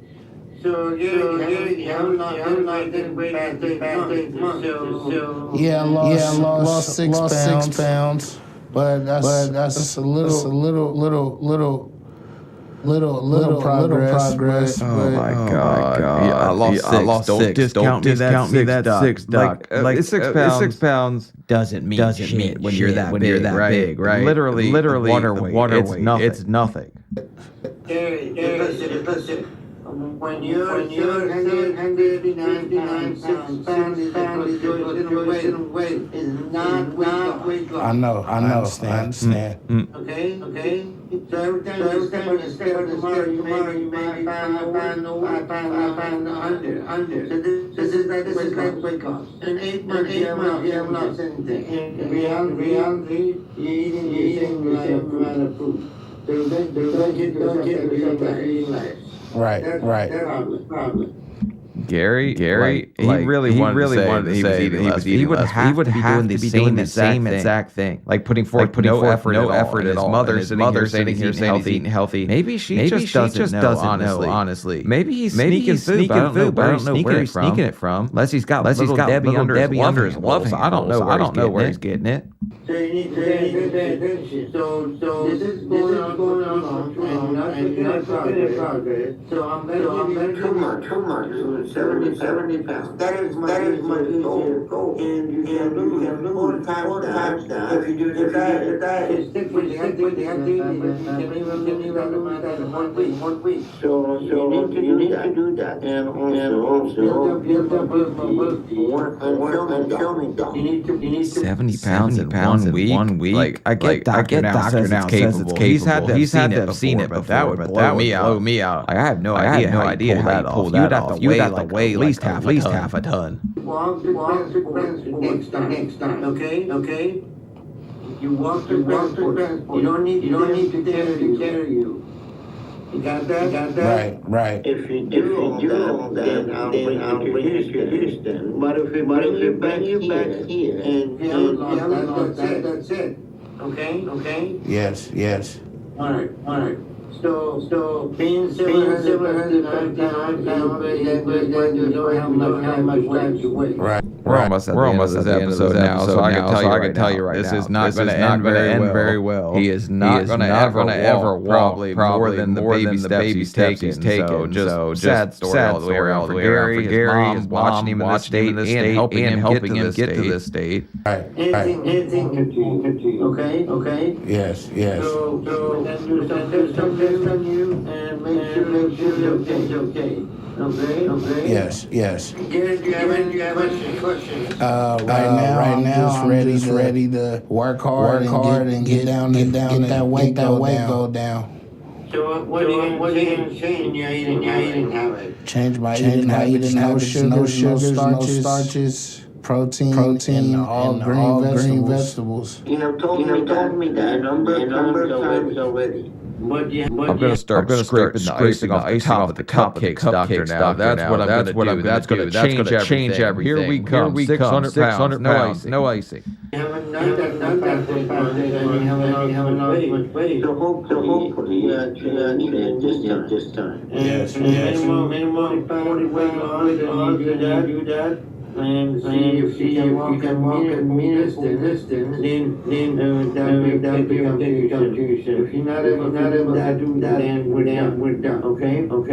So it's enough to try to raise and not be able to do anything. There's no point of calling you and talking to you why you haven't made progress. Right. I feel the same way. Right. Then make sure you go home. Here's the thing. All right. I'm totally cool with Gary until he kept lying. He just keeps lying and lying. Right. At some point, you gotta own up. You gotta say, all right, this is what I actually did. But he's just sitting here. I'm like confused to whether he actually believes what he's saying. Does his mom believe what he's saying? Is she actually under the impression that they are eating more healthy in the house? That's what's confusing me, and that's what's irritating me because somebody has to know what's going wrong here, and everybody has to stop sugarcoating things and like giving us this kind of fluff here, right? Since my last weigh-in, I'm pushing myself harder than ever. Past my limits more than I think I can do. I'm eating like a bird, way back on my diet. I told my mom Sally, and that's it. Because I'm gonna do this no matter what.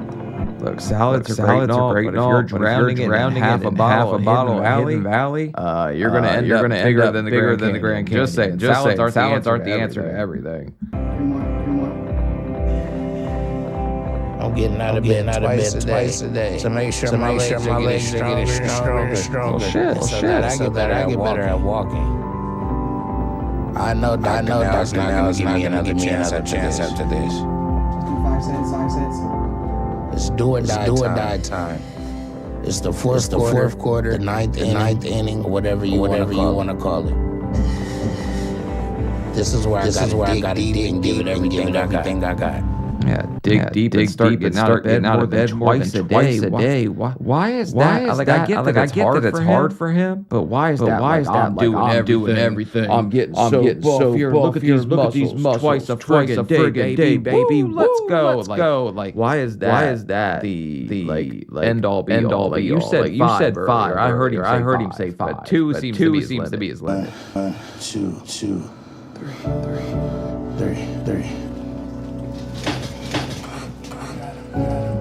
No way. This lady has a hatchet man tattoo. Also, she's with insane calorie posse. Follow me.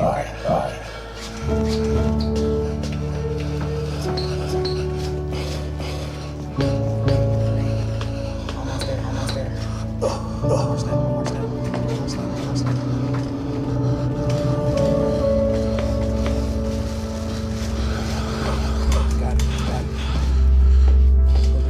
Closer. There you go. Hold on. Okay. That was pretty good that time. Did it. It's time to do some more. I'm ready. All right. At least he's moving. That is probably the best I've seen him walk thus far. So he's making some kind of like better. He's physically getting a little bit, but I don't think he's dieting at all. He's still barely fitting in this chair.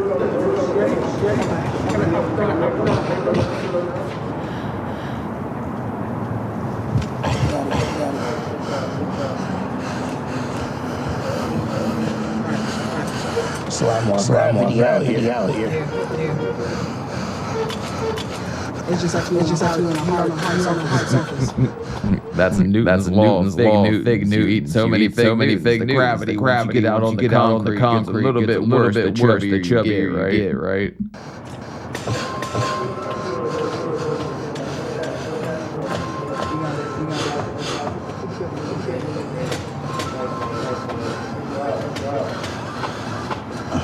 Put the bag closer.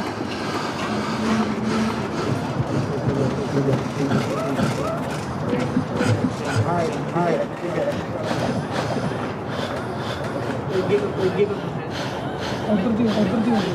Wow, man. Watching him struggle this bad. At least he's out of bed, but like it hurt for me to hear him breathing and knowing how he's got to feel to an extent. Like it wasn't bad for me, but like I feel like he has to put more effort. Just come on, dude.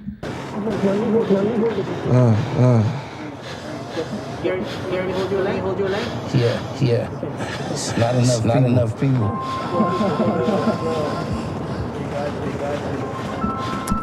Four full-grown men cannot get your fupa up on the stretcher. Is wild. Like four should be good enough to get him on there at least, right?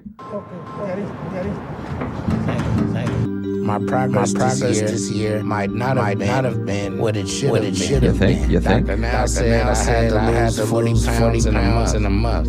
And I was 759 pounds then. So my goal today is to be down to 719 pounds. Today's weight is 753. What? That doesn't make sense, man.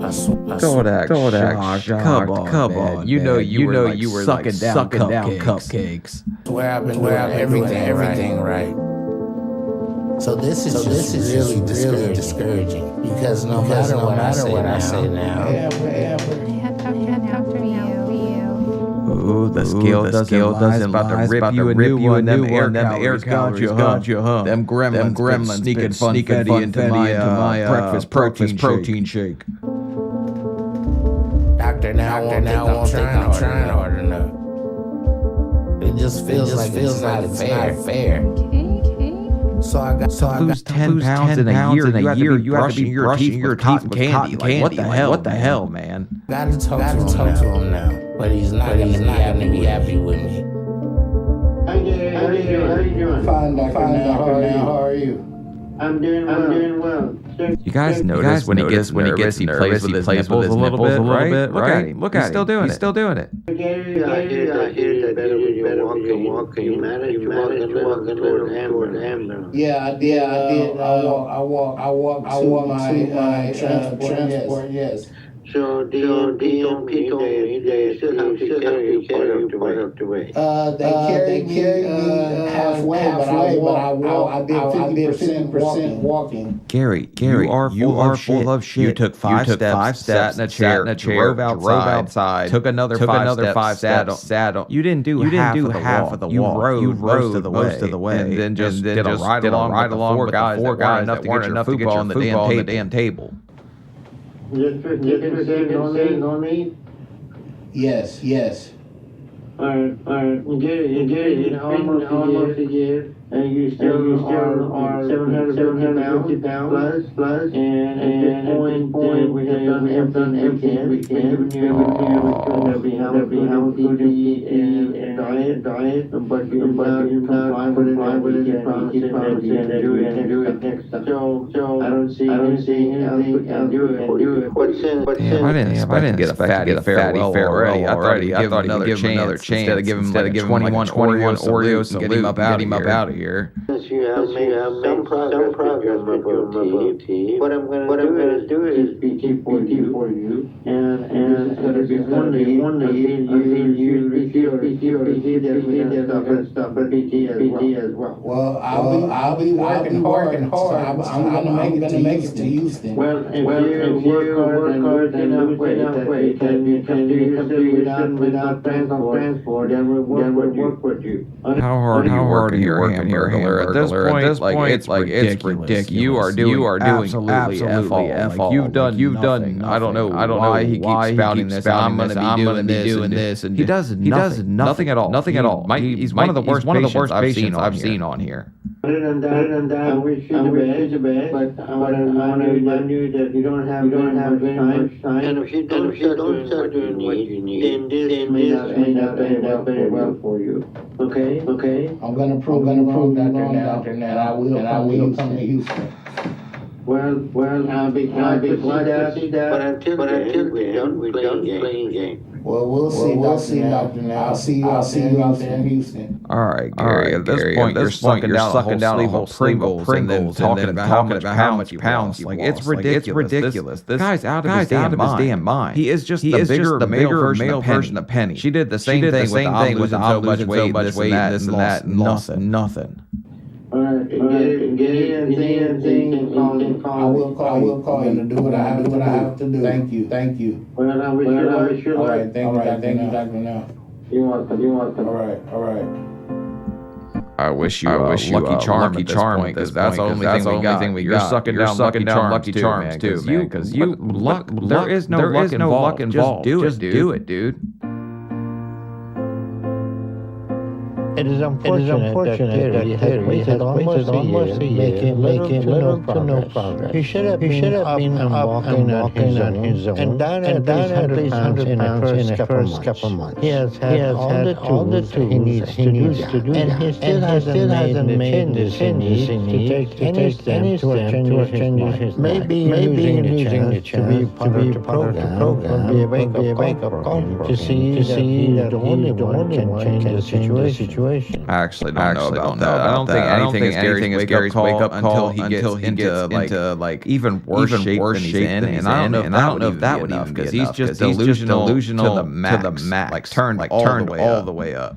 In the meantime, we keep providing him PT in the hope he keeps doing that. But if he starts to skip that and doesn't take it seriously, that will stop too. So this is a fork in the road for Gary. I hope very much makes the right choice, and I see Gary again. But time will tell. Fork in the road's kind of a funny way to say it, right? Because Gary didn't put down the whole damn episode, and now he's out of fork. That's just a funny way to say it. Right. Hey. We're out here. Good to be outside. Great. How often have you been getting out? I've been getting out pretty good every other day. Damn, he's gonna lie to cheat clenching right away. You are not coming out here every other friggin' day. This dude lies too damn much. Other day? Yeah. Oh, good. Yeah. I've been getting out. And then you can stop anywhere. Feel that breeze. The breeze is amazing. Yeah, I think he just broke wind. That's the only breeze he's feeling, because this is the only time he goes outside. It's been about a month since my last weigh-in, and things have been going pretty well. I haven't given up, and I've been working just as hard as ever.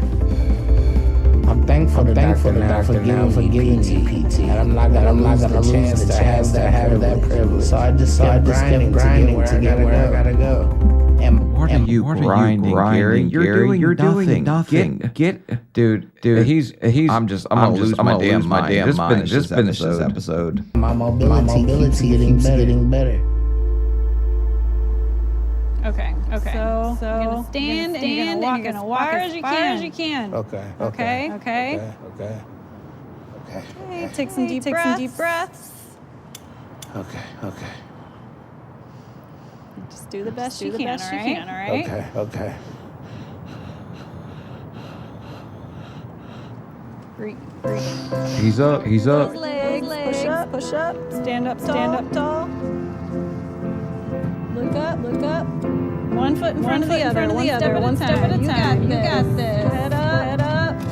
Push the walker. Step. Oh, he's really gonna show out. He's gonna walk further than he did in the whole episode right here to prove that he's doing it. Walker, step. That's it. Now I'm going further on my feet than I have in a long time. So the plan is that in about 6 months, I'm going to be down 100 pounds, and I'll be walking on my own. And then I'm just going to show up in Houston to Dr. Now and surprise him. Don't do that. Dr. Now will be like, you lost 100 pounds in 6 months. Not good. Get your ass back on that bus and head back home. That's kind of pretty slow for somebody that's 750 pounds. Because I'm not giving up on this chance. Okay. Listen. That was good. Awesome. How many steps? Like 7 or 8. The look on her face when she realized he wanted me to count, and she didn't count anything. Teamwork. Yeah. How do you feel? Feel good. Like a 750-pound man. How do you think he feels? He's out of breath. He's hot, and he's winded. How are those legs feeling? They're feeling better. They're feeling better. They're ready for another walk? I don't know how to answer that. My body's like, yeah, do it. My mind's like, oh, okay. Well, your body's able to do it. We can work with the mind. I finally realized. You know, that's probably like the realest thing he said in the whole episode. Your mind and your mental block is always the worst part about getting overweight. Because you tell yourself you can't so many times, then you can't do it. You have to convince yourself that you can do something before you'll put forth actual effort. And he just is convinced that he can't. So mentally you will shut yourself out so much. I'm at the point where my life is just gonna run out, and I'm not ready for that yet. So I know I gotta do this. And there's a fire under me now because I know that I can lose this chance and lose everything. And I can't let that happen. That chance is all I got left. So I just keep dreaming about getting to Dr. Now's office and walking into that scale like I own the place.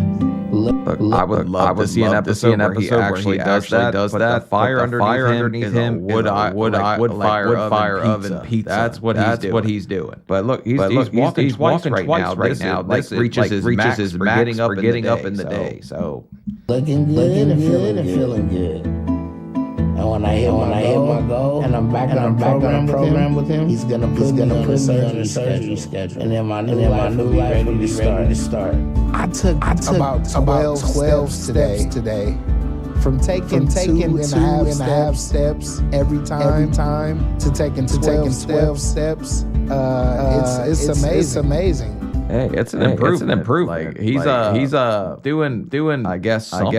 In a year he added 10 whole steps, and that seems to be something that he's very pumped about. So I'm happy for you. But you're a long way from marching into Dr. Now's office and saying, "Look at me, I am the shit. Cut out my tummy." I wound up in the bed because I stopped trying. But now I gotta do all that. And I'm gonna show everyone that Gary Hawkins got a lot left to live. Now that I'm out of bed, I feel great. I'm in my chair. I'm taking steps. I'm ready to go to the next level. I'm ready to go to Houston. Look, here's the sad thing about it, right? Gary does not got a whole lot more life to live. If Gary doesn't get out of Gary's way, start making some kind of changes and try to drop some weight. Because his whole diet plan was I'm eating better, I'm doing better. Because he removed a couple chips from his bowl or something like that. He dropped 10 pounds the whole episode, and he added 10 steps. So for each pound he got another step. So imagine if he dropped another 100. That would be 110 steps. But Gary is his own worst enemy at the end of the day. And he's just not willing to change yet. And if you're not willing to change, nothing can say anything or do anything to make you change, right? You are your own worst enemy. Get out of your own head. Believe in yourself. Make all the effort, and you'll reap the reward from that. But that's it for Gary. Infuriating, delusional. The best part of the episode was cheek clencher Carrie. That was a funny part. But leave a comment. Let me know what you guys think about Gary. And I'll see y'all later. Bye.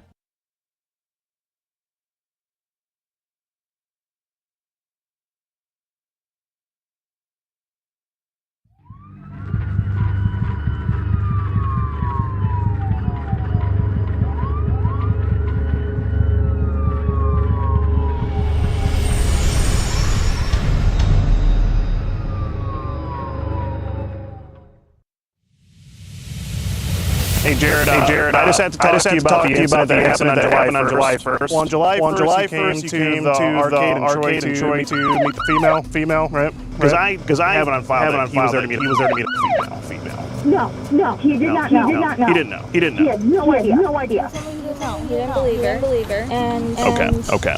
That she was. He called me. We're gonna talk. So. Okay. Well, he's gonna go to jail. So. He's not leaving with you. Please.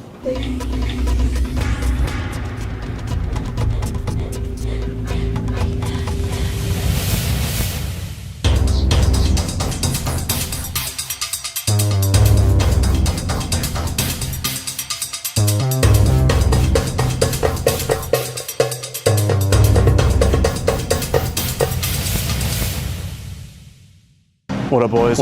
It's Steve Hansen. Back at it again. This time we're outside of High Score Arcade out here in Troy. I'm actually friends with the owner. He's letting us use his arcade. It's also an ice cream shop. And hence why I have this shirt on here. It's going to be my first day on the job. Now I'm going to be putting out the persona, and hopefully serving up this guy.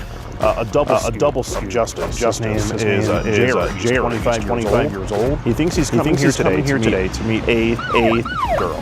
He's had a pretty bad chat log, very sexually charged. If we just look at that tongue, I mean it just looks STD infested. I mean how many people is he using that tongue? I mean Jesus Christ. And look at the length on it. And from what the chat log says, he wants to possibly use this tongue. Girl. He asked the girl if she's having any naughty thoughts. He says, I know you get horny. Nothing comes to mind. Think about it's a kissing emoji, which is pretty weird. And then when he's going on asking her for news, he says, I want you to show me where you want to explore. And I want to do naughty things. That's what he says. And here he admittedly says, right there, I want you to suck my. So he's trying to receive oral sex from this. Hopefully, when he shows up, I'm going to be behind the counter, serving up some ice cream. We're going to try to get him to buy a double scoop of ice cream. I'm going to try to get him some samples. The owner of High Score Arcade. Thank you for letting us do this here, Rich. Definitely appreciate it. Let's go over some of the flavors we have for the samples. So look here. We have the sherbet. That's what I'm going to call that one. We have strawberry. We have molester mint chocolate chip. Actually no, that's pistachio. This one is molester mint chocolate chip. And then over there we have peanut butter cup, and yeah, that's pretty much it. So hopefully he's down to take some samples of ice cream. I think now we're gonna go ahead and tell him we're good to go. Let's use the bathroom real quick and then. Hello. Hi, I just got dropped off at the arcade. I just got dropped off at the arcade. I'll send you the address. Okay, I'll send you the address, okay? And I'm really hungry. Could you get me ice cream when you get here? Please. Going in. Okay, so that could be. I could see him doing that. Either that or I parking at the gas station. Oh, he's by the matcha place. Where's there a matcha place? Hey, who's this walking up? No, it's not. I don't know where the matcha place is. Hey, welcome to High Score. How's it going?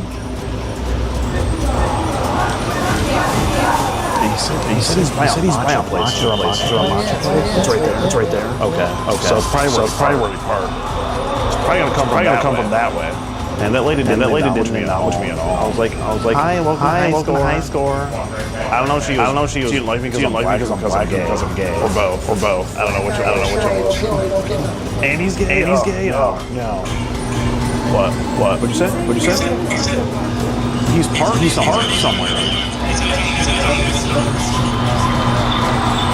Oh, you see him? Rich sees him. He's literally parked behind on the side of the building. You can just walk. Yeah, it's the black car. He can just walk over. Okay, he's standing by his car right now, and he won't come over this way. Hi, welcome to High Score. We keep it fine up in here. Really? This is how we grew up, man. Life is simple and fun. Now it's just my second day here, so I don't know how crazy it gets. Hasn't gotten too bad. Oh, I'm ready. Oh, call me SpongeBob. I'm ready. She said he's right behind the burger truck. She's moving a little bit. Yeah. She doesn't want to get. I can't see what she's doing or anything.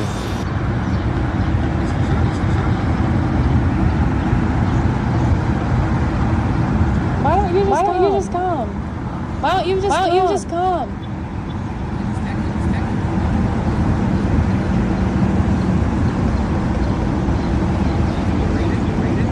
What? Yeah. Okay, well, you told me you'd be here. I just want ice cream. That's really all I want. Like, I've been waiting for ice cream. Just come here. Hey, who's just walking out? Oh, he's coming. He's coming. Okay, she got the video of him. Let's go. Hey guys, welcome to high school. How are you? Were we getting some ice cream today or what? Okay. Well, there's a couple good samples you might want to try. Let's see. We have our mint chocolate chip flavor here. The P. Diddy pistachio. Then we have our pervert sherbet. So there's that. Cotton candy's always good. Oh, by the way, guys, we're recording out videos for the business. So don't get freaked out by the cameras. Guys aren't camera shy, are ya? Okay, just making sure. Well, which one do you want to sample? Okay, which one would you like? Pervert sherbet, yeah. Totally. Here's a scoop of that sherbet. There you go. Oh, and did your friend want anything or? Oh. Did you want a sample or? Here, I'll get it for him. Give some pistachio. We'll do that. Good scoop of that. He's hiding back there. Where's your friend? Oh. Here we go. We're just gonna go now. Oh, we do have. Is that bathroom? Where? He's out there. Where'd he go?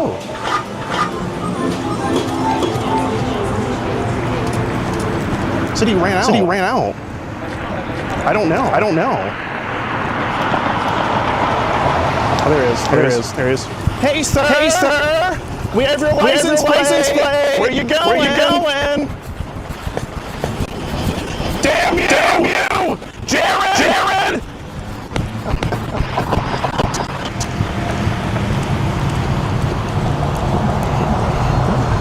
Were you able to get the license plate? Where's the other exit that we didn't know about? I don't know. Oh. Bad exit. To where? Back. Emergency exit. Damn it. Oh. I didn't know about this exit. Yeah, no, as soon as I saw him there, I was like, no way. You knocked off your drum set and everything? Yeah, I didn't know this was an exit.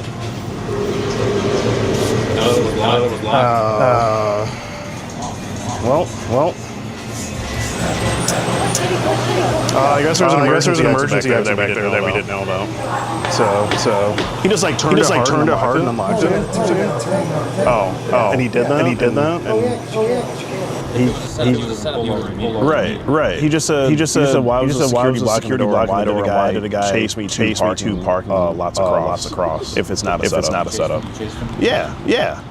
Because she said he's running out that way. I was like, what? Wait, what? The fuck up part, you know, still battle. Yeah, he is. There was drums in this room. There was like an arcade machine there. So he had to all the way to get out.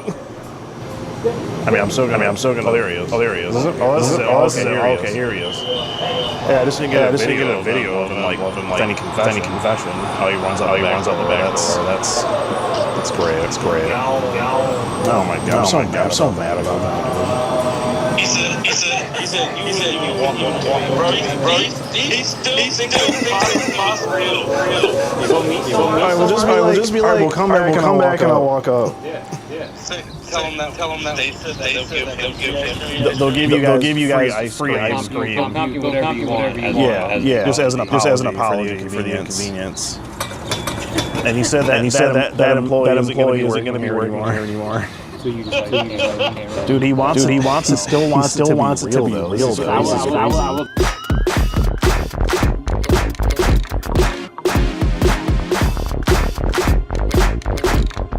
What up, boys? It's your boy, back at it again. Right now, we are in Oxford, Michigan. Just about a mile away from this guy's job.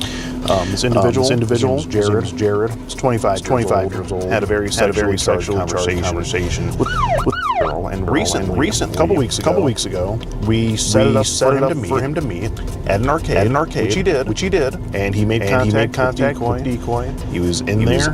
We were just about to confront him. But he got nervous last minute, and he ended up walking out a back emergency exit that we didn't know existed in the arcade. And he ended up getting away, unfortunately. But he did have the sexually charged conversation with the girl.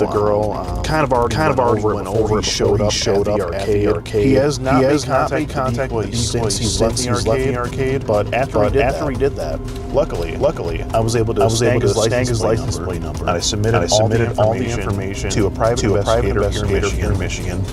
They have since put a GPS tracker on his car. So I've been tracking this guy for the last week. We know where he works. This is his work. Sending it to the decoy of the closet that he finished. Looks like he does pretty good work actually. You know.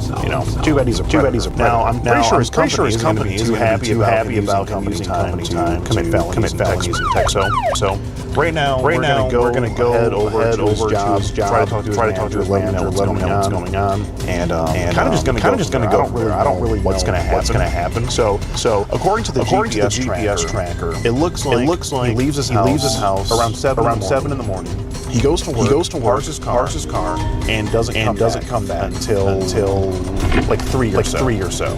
But we know that he's going to these job sites to build these closets.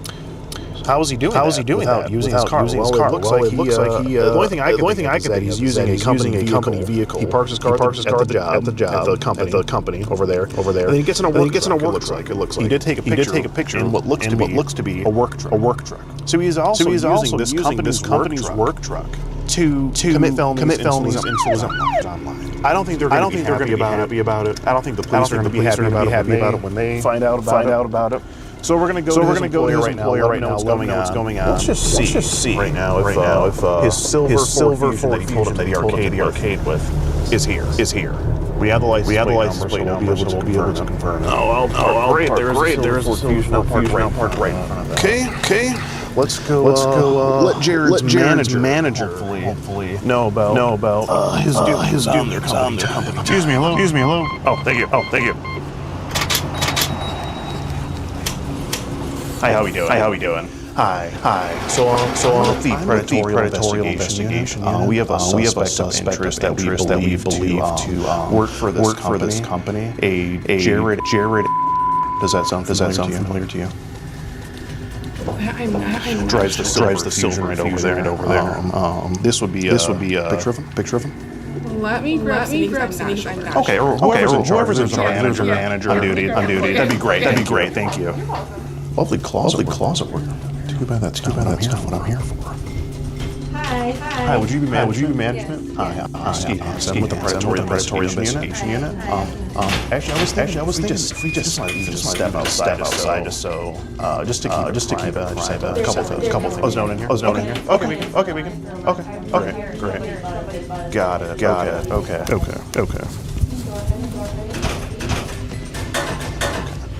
So I don't have a car. Okay. Is a thing. So we have a predatory investigation unit. And that is part of what? It's just a privately owned organization. Okay. And we're sort of a third party. We work with law enforcement as well. And report all our findings to them. Okay. And you don't have a business card? No, we're pretty private. Okay. Pretty off the grid. Yeah. So person of interest, Jared. Looks like he works for your company.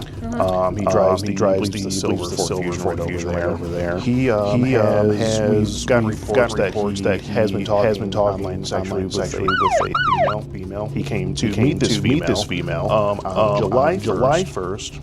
At an arcade. This would be the female he was meeting. This would be him with one of the wearing your company. So that's what's going on there. This is sort of just reported to us, and at some point he got a little nervous.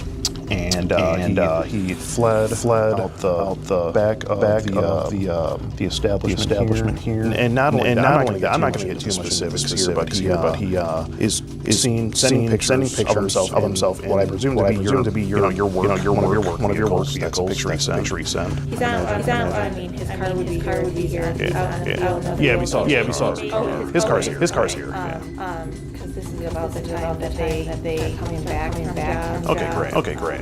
But again, I don't. Or is your manager on the way now? Yes, Okay, great. Nice work, you guys got here. Yeah. How you doing? Good. I'm Skeet Hansen. Skeet Hansen. Yes, sir. Oh, it's okay. You would be management?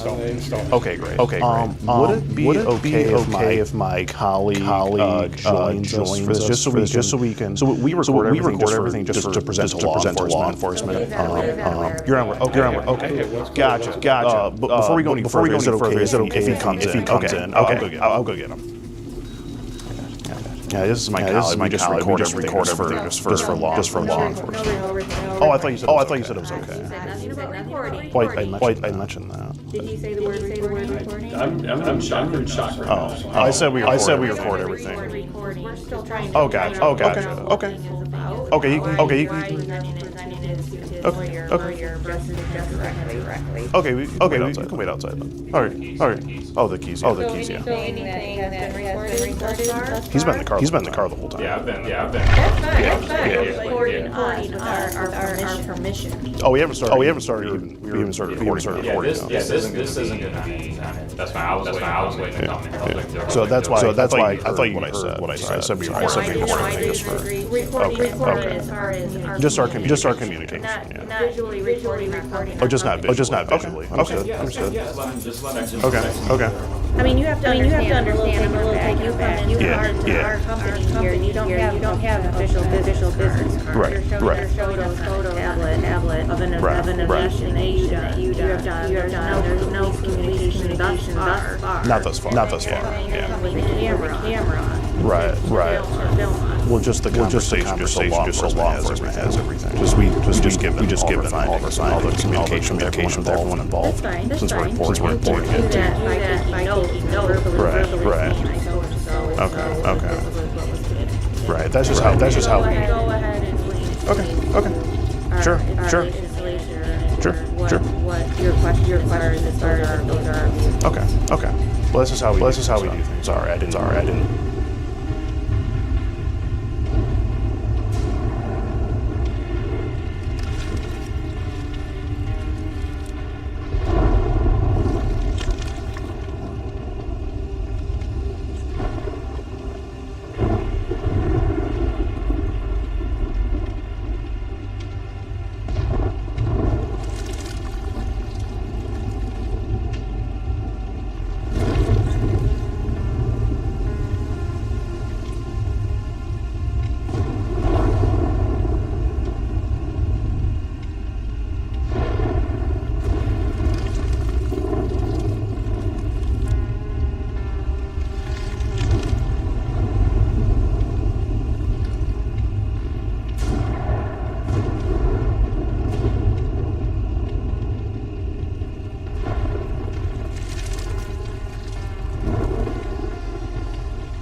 this then?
Bloody hell!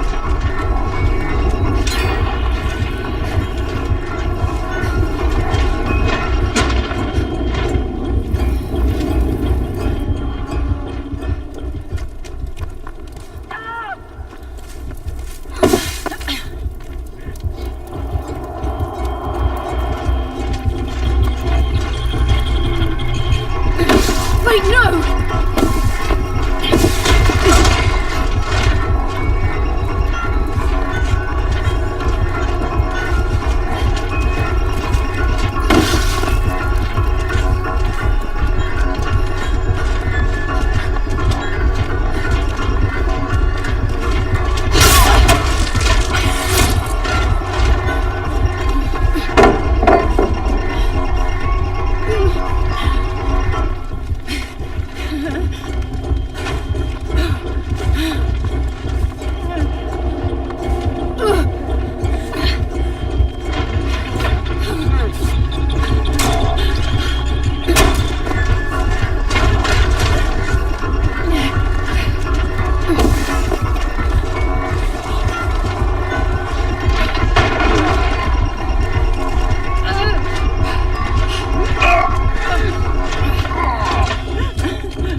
no, no!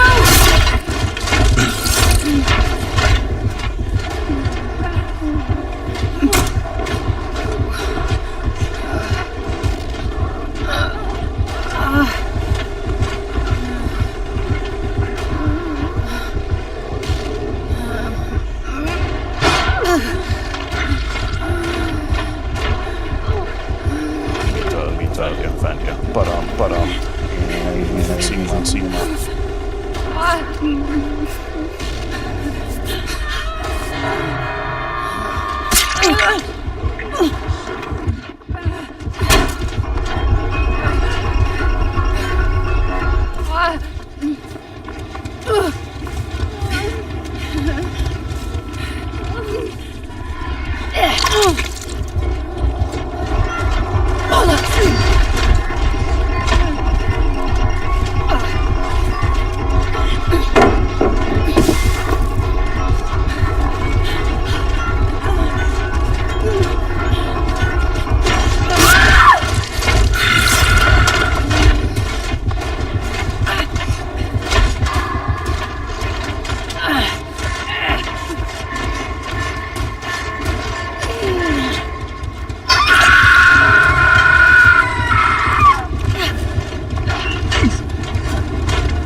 Experts right in your neighborhood. They get to know your situation and get you every dollar you deserve.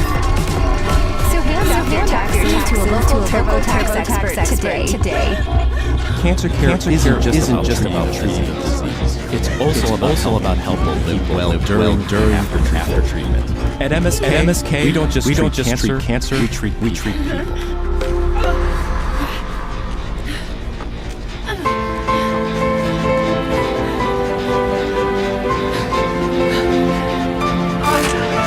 Hey, what's up, guys? Sean back with video. Lisa, Lemmy. We just did the other Lisa, and I said I would do the other one back to back, but I don't know. Their story, the last pretty interesting. You guys said this was just as crazy, if not crazier. So I kinda, as somebody who watched the show because I lived it, it's really interesting to see what's going on the show because I think it's just the common thing, same thing keeps happening over and over. They're just defeated, they struggling life. Like there's a lot to overcome with something like this. So it's really interesting to see their journey, kind of how it mirrors mine in a way, but sometimes doesn't. So Lisa Fleming, yeah. Let's get right into it.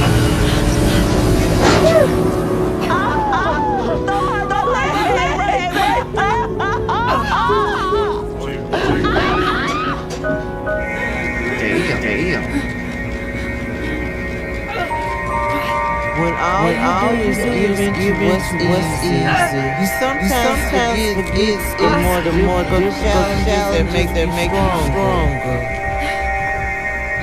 True. Adversity strength. So just go for the thing all the time. Okay, made it longer than a lot of us.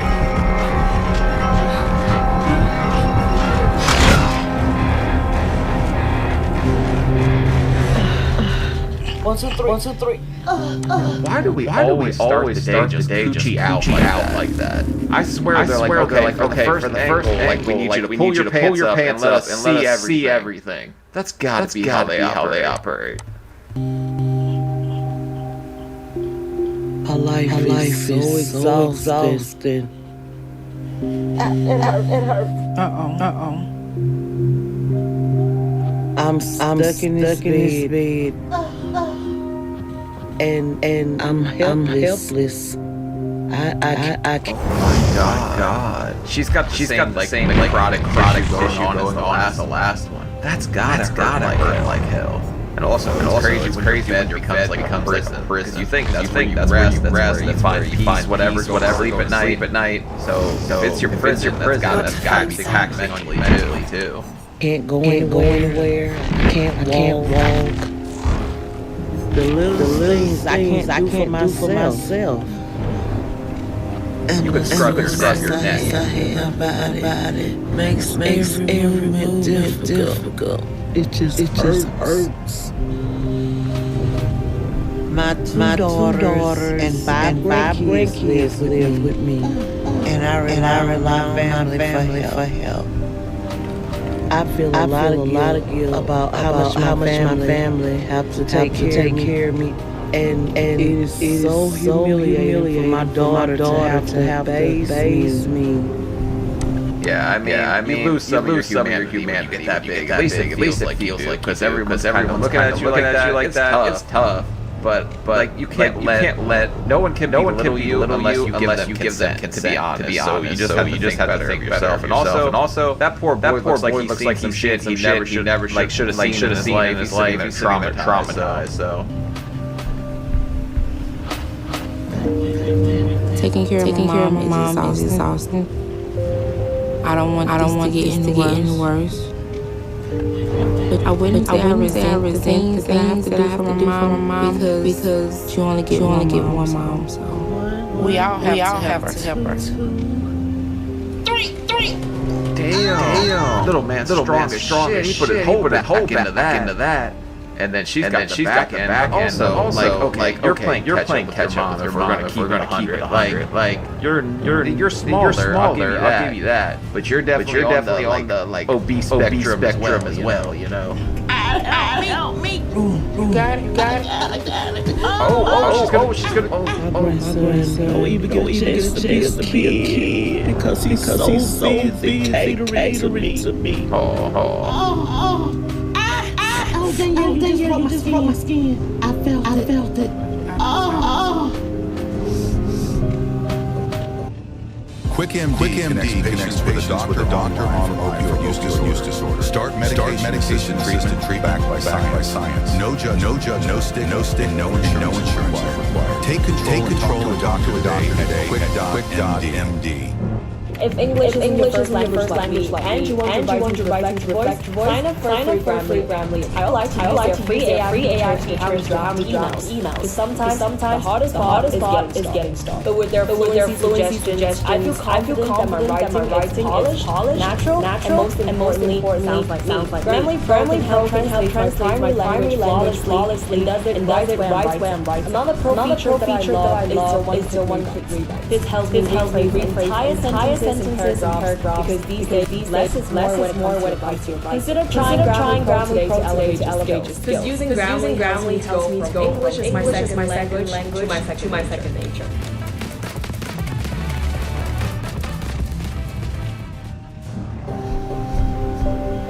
It really hurts to see my mom struggle so much.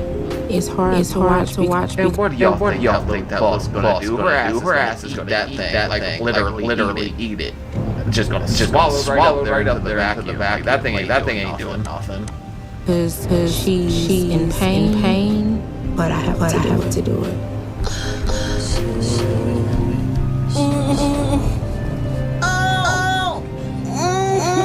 Damn. This is the start every day, and I hate it. Okay, which one? Put on. I'm so used to being in so much pain. I don't even know what to do. I got news for you. It's gonna get a lot worse before it gets better. You're gonna have to push through that pain. Struggle every day. Because my life is confined to this bed.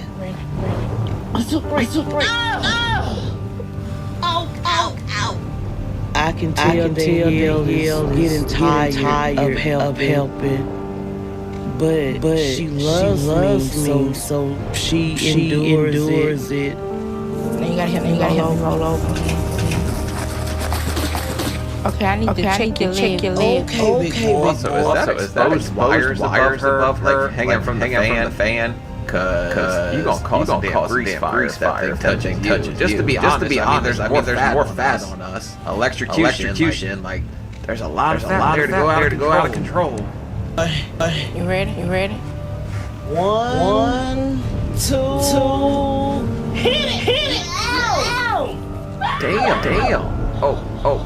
A month ago, I started feeling sick, and my leg was really bothering me.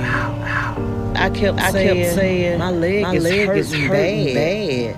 And when Danielle pulled open the folds of my skin, she found little maggots on there. Oh no, you do not have critters.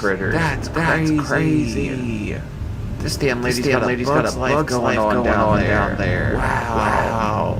Could you feel them swarming around? Like seriously though?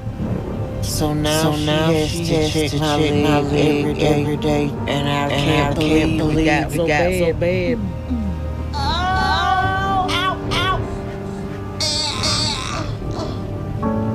This is not the life that I want to live. I never thought I would end up this way.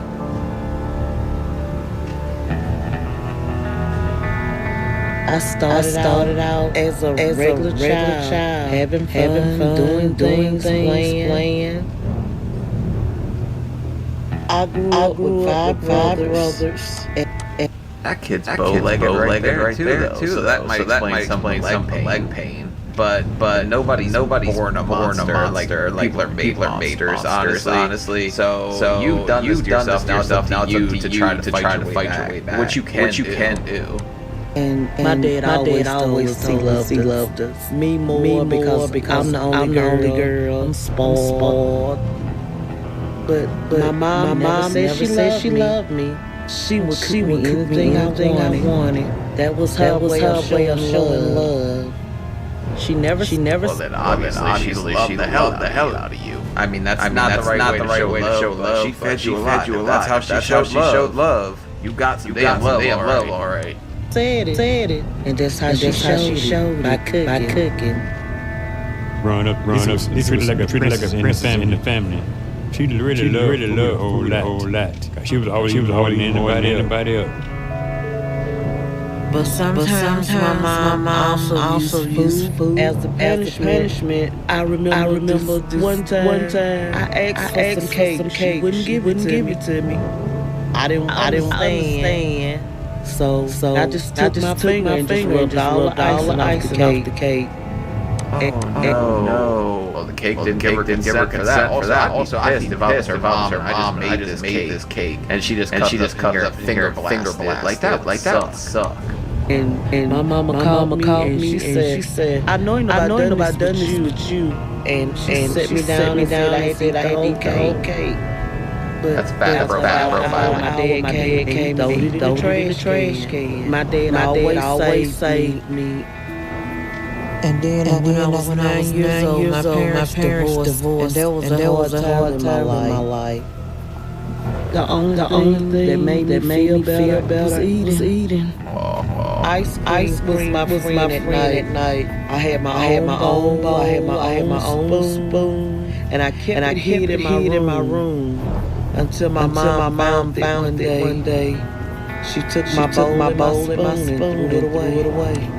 Imagine if you're sitting there. Why is my daughter gaining weight? I'm feeding her better, and then you find she's got a damn bowl hidden in her room, and a spoon. Plus, why would you throw it away? Just wash the damn thing. But that didn't even stop me. I kept sneaking food, and when I was 11 years old, I weighed 120 pounds. At MD Hyperbaric, we offer supervised hyperbaric oxygen therapy designed to help expedite healing recovery. Whether you're recovering from an injury, seeking brain health, or managing a condition, here to assist you. From managing recovery, PTSD, and brain fog to wellness, longevity, and athletic recovery. Hyperbaric oxygen therapy delivers proven results. We collaborate with your doctors to tailor a treatment plan just for you. MD Hyperbaric. Call today to start your journey. Live your biggest life in the new GMC Acadia.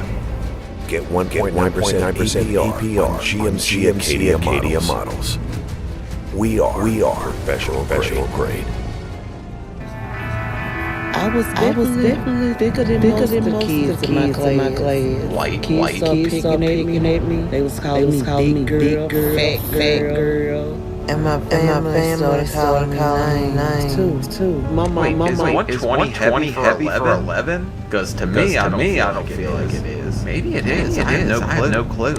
I had a lot of names for me. I was little fat girl. Mama fat baby. My brothers called me fat ass. Well, me and my brother were more than anybody else. I know she. You guys need more creative nicknames. Those are kind of basic. Then like it too. We used to get on all the time. Chubby, Norwich, stuff like that. To try to make her feel that she needs to try to lose the weight. It bothered me, but it didn't stop me from eating because I love food. But then my life really changed. When I was 14, I got pregnant with my first child. The worst thing about that was the disappointment that I saw on my mama's face. She was so mad that the very next day I was packed up and sent to Mississippi to live with my grandmother until I had my daughter.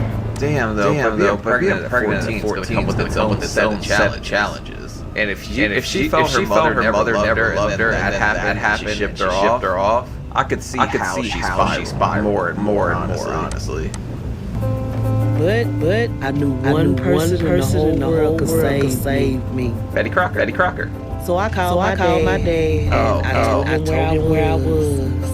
He told me, baby, don't worry. We'll bring you back home. But being a mom at a young age, it was hard.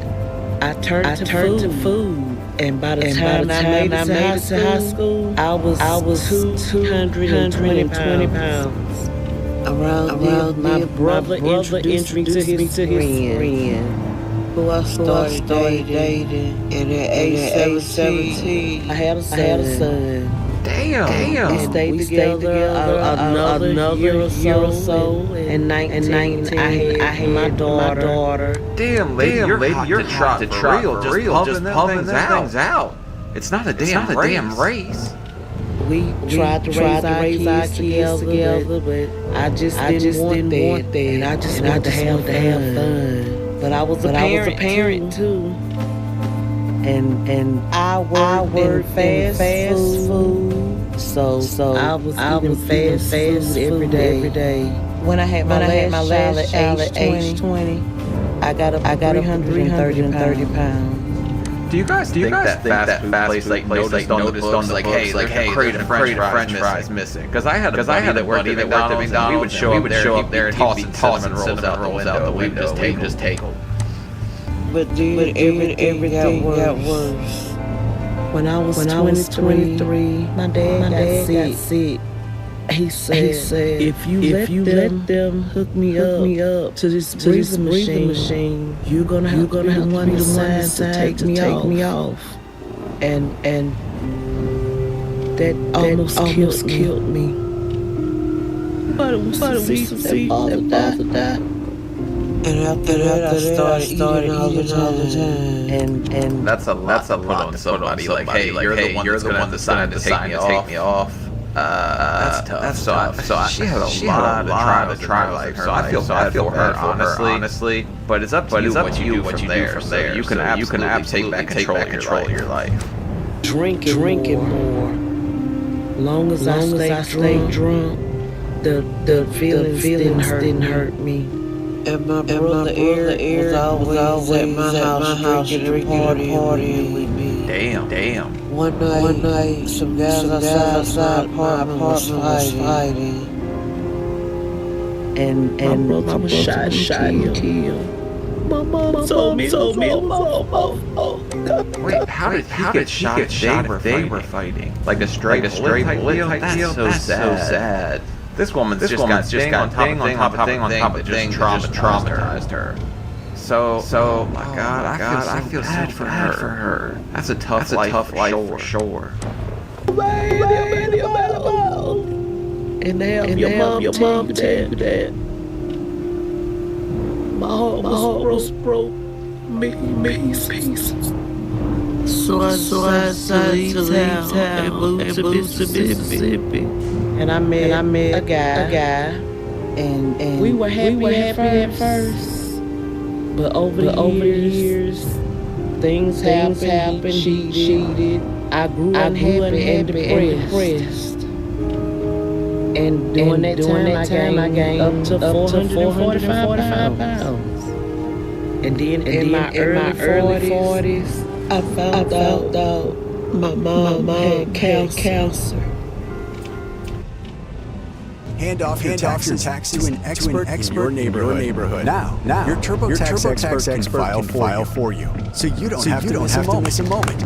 You've got better things to do than taxes. Have a local TurboTax expert file for you. Meet nature's original multivitamin. Grass-fed beef liver. Pure, no fillers, and over 80 nutrients to keep your energy high, metabolism strong. Simplify your routine and find your health freedom with ancestral supplements. Damn. Just more bad news coming for this lady. But also, if you're in a happy relationship, just get out. Because she turned for comfort. That's obviously spiral. Clearly did. So I moved back home with my mom. And she passed away shortly after. Losing my mom. Almost lost my mind. I started eating around the clock. And I picked up weight so fast. I was over 500 pounds. One day I tried to go to the bathroom. I couldn't make it.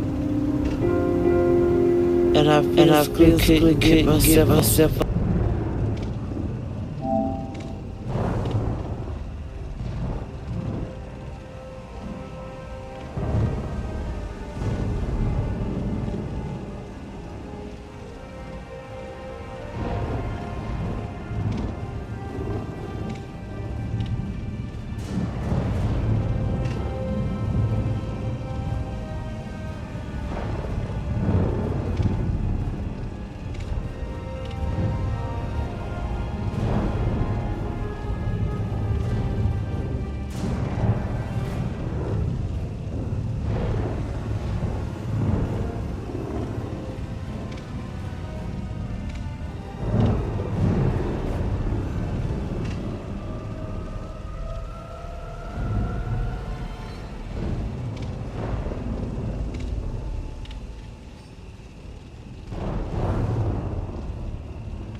up anymore.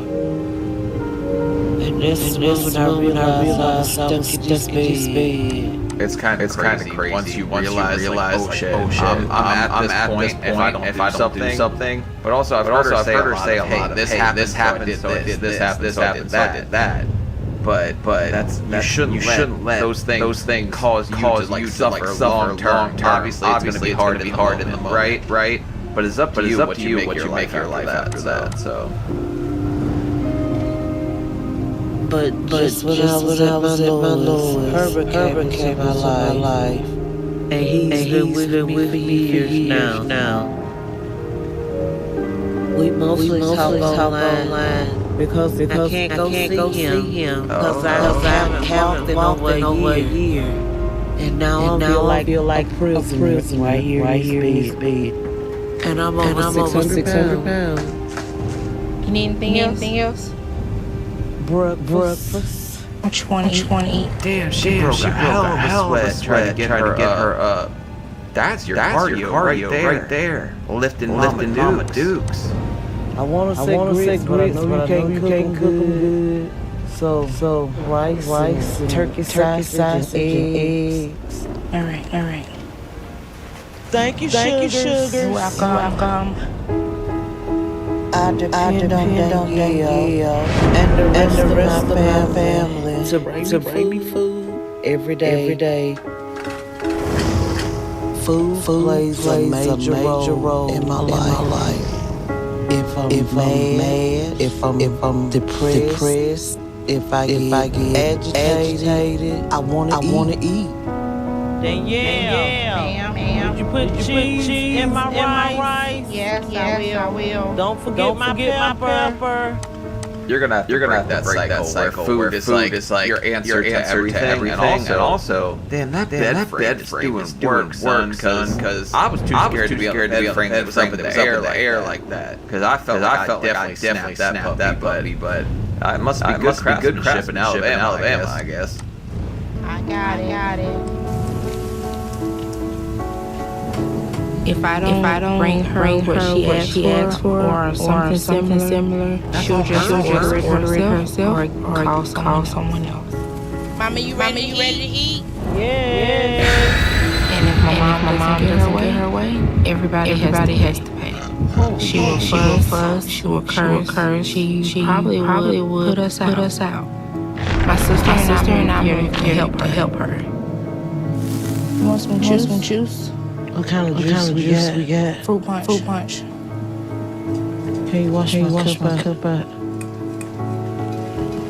Yeah. Fruit, sausage, eggs, rice. The breakfast of the champions. But that's not as much as some on the show eat.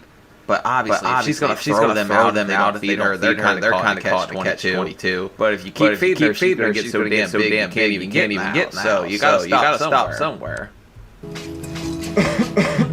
I eat my regular 3 meals a day.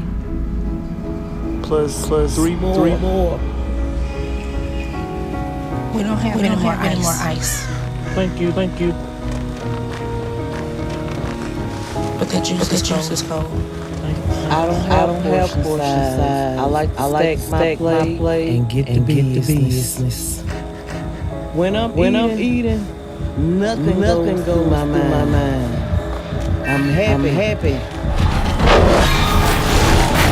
Since I get out like I want to. I can't. Trust me, I might like that before it's lazy to get up. Right. They kind of explain back and rice got down in there. I still don't know how she didn't feel that. Stop.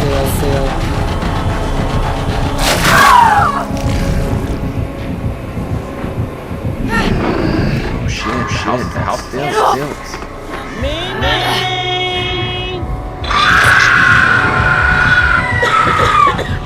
I'm over here.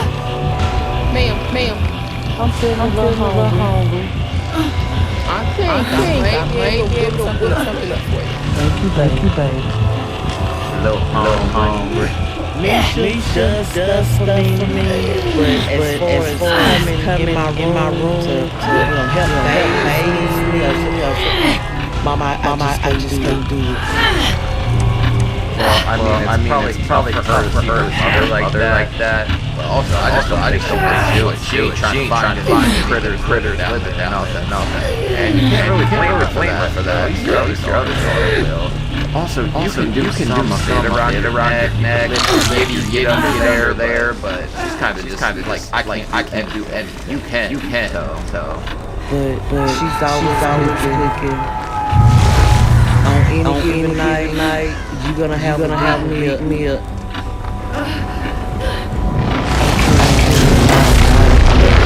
Because I can't do nothing without assistance from somebody.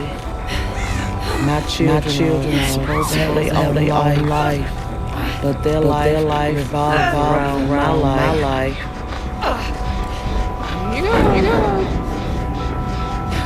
Because I need so much attention. Damn, this lady good though. I'll say it. Invite this boy to the cookout. I can't eat nearly that much. Try and get some of that chicken down. Good. Ain't. I can't get it. I have to take my journey while the rest of the family shake the world. My way isolates me from everything and everybody.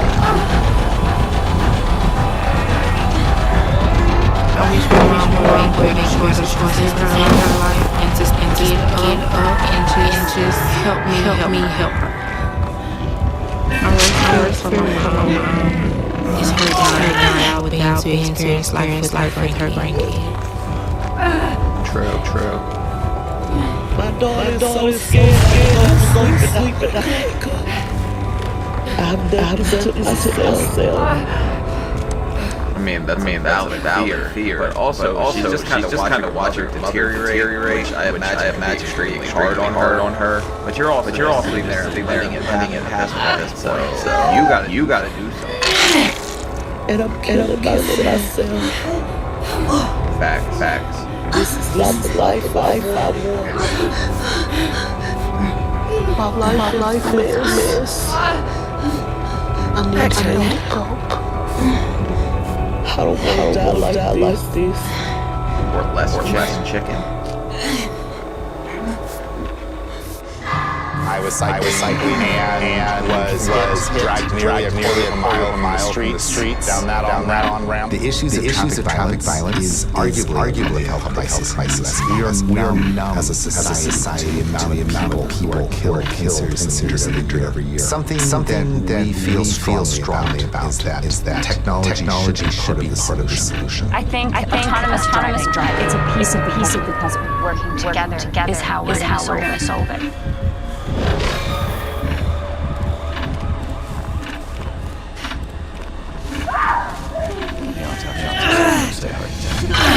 Excuse me.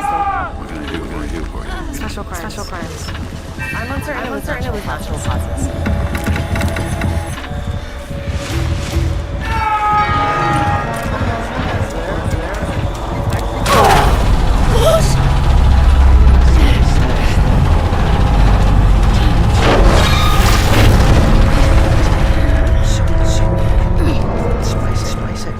Spice up your life, you know, spice it up. Let's detail. Down.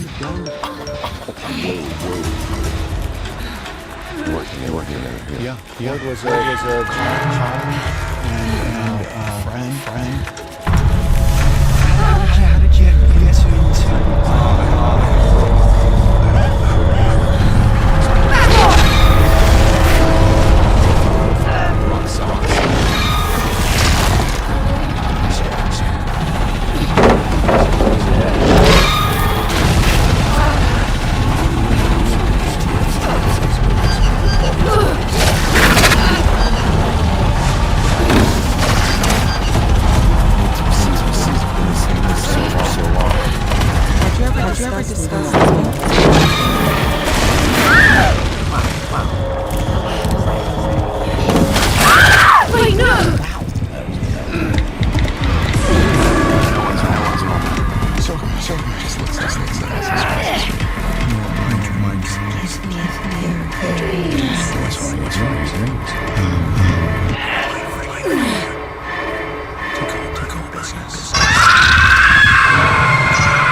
This is definitely my mom's last chance. No one is willing to help her.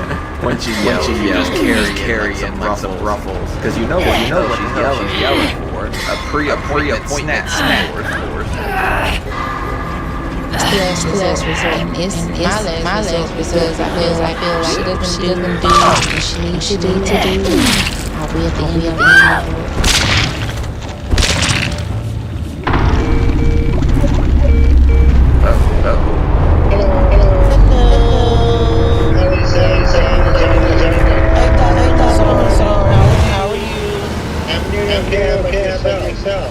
I'm still alive. Luckily. So let me ask you a few questions to start. Yes, sir. Okay. Come on, ask her. You can see the cheddar dust on her chin. What did she just come on, down. That'd be great. Wait. My daughter says 6:43 now. Okay. Your way. Being bedridden. I'm guessing you have lymphedema. On the outside of my right leg and on the inside of my right leg. All right. So what is your eating habit? My eating habits are the best. I know I eat a lot of junk food. All right. When do you drink? I drink plenty of water, but I do admit I do drink tea and Kool-Aid, and I like. I love how downplay just how bad it is because I probably did the same exact thing. But you gotta take some accountability at some point. There ain't no damn one drinking a fruit punch. And as far as like not eating the healthiest, all I've seen is fried food and like cheese throwing it. Nothing healthy. Just keep it so he knows what he started with. Like ruby red grapefruit juice. All right. Can we take a look at your leg? Yes, sir. Whoa. She hid them puppies.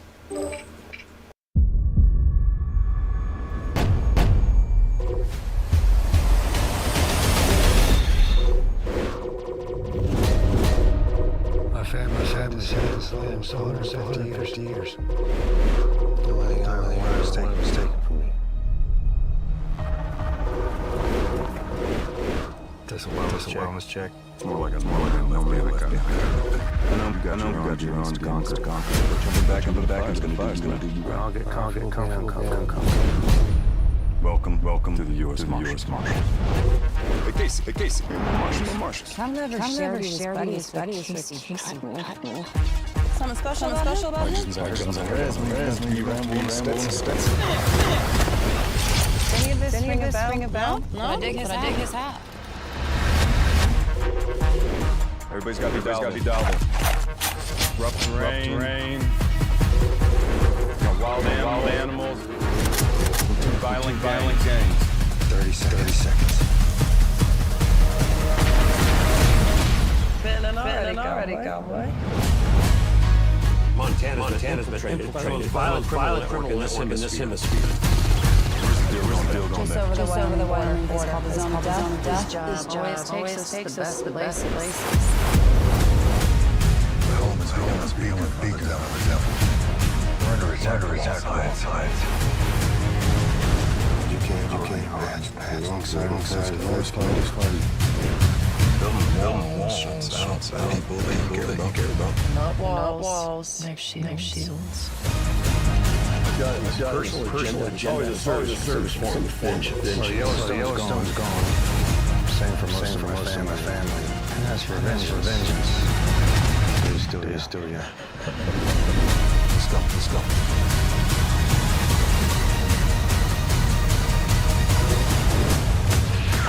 Wasted time. Explains a lot.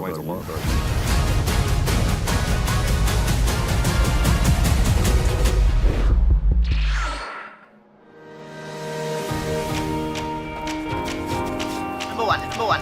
And da-dum. I'm done learning. I am done learning. Absolutely false. I am done running. I'm never. No. I always learning all the time. Actually, I don't think I'm done learning, and I don't think anyone is done learning. I think one of the amazing things that I've learned with SPS is that it actually makes this learning journey of yours alive. I love to learn. So Harvard business online really made us possible. So no, you can never be done with learning. That's untrue.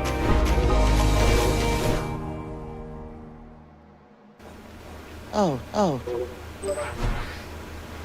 So you look like you got a lot of swelling in it. So you have to watch how much you drink to keep it continuing. Don't you know who you're talking to? Getting bigger. We all do. That's the first thing. Then you need to wake the hand, and it is clear that we need to we need to introduce it before we can detect what is possible. Okay? Yes, sir. But could you imagine the amount in her diet? I'm helping her out at all. But also, it's crazy when your legs swollen. You can literally when it starts to go down every 30 minutes for like 3 days straight, 30 pounds. At least that was my experience. It was you can't even you have to pee to get it out. It is a long trip for you at your weight, and I have to say to yourself, I'm willing to try anything that you come up with so I can get there. I need this help down now. Okay. The more weight you develop, the less likely that you will develop an issue of travel. Okay. So in a sense, your new diet starts immediately. How much a day can she have? No, this diet has no carbs and no sugar. Okay. And also You guys gonna stick to it because I wish she's obviously a dire situation, but she don't seem that damn motivated right now. She's yelling for snacks before the appointment.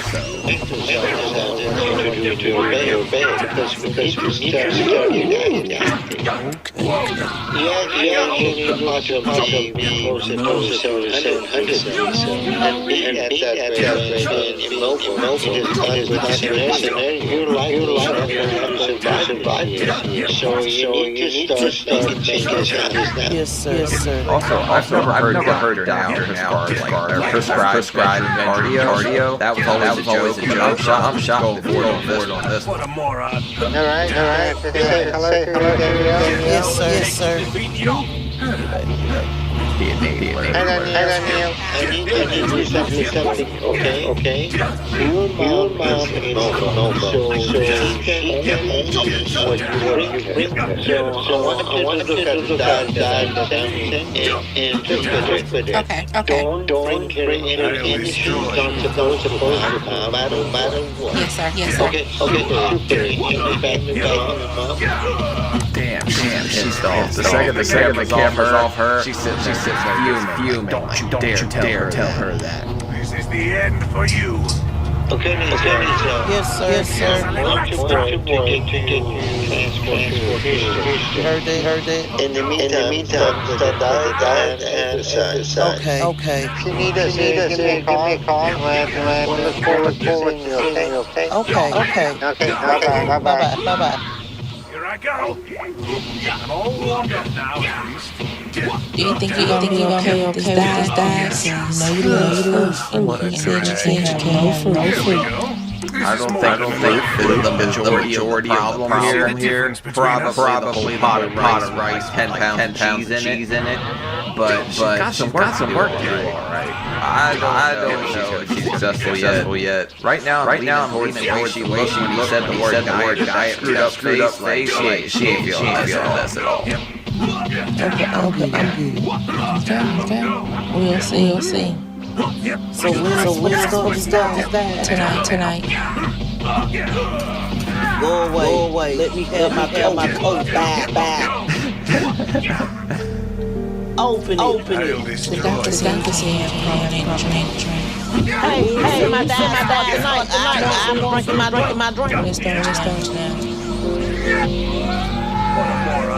I want her to be here for my kids, but I don't think my mom can continue living like this. Damn, I've never seen that sterile Coke before. But I guess whenever you want your that bad. Also, I mean, her daughter's not tiny by any, so some of these habits have traits. So she's gonna have to hop on a diet too, probably. It'd be a good time for family. Because her motivation is a little lacking, I think. The call with the doctor just give me hope. I'll be there. Hope that finally mom get her life together.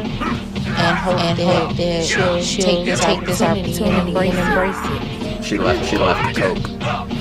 I know the only way I can do this is Steph's help. But she got to understand we got easy to this. We don't. It's time to go. You ain't got time. Is enough. Or you're gonna be easing into a call. How I'm gonna do this, but I'm going to try.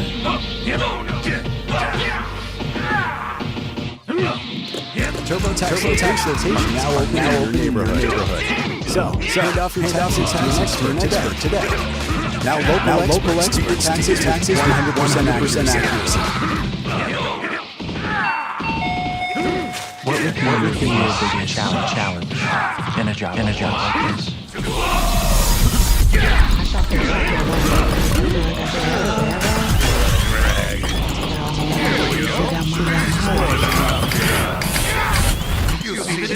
It's mine anyway. I'll destroy. Such a good answer.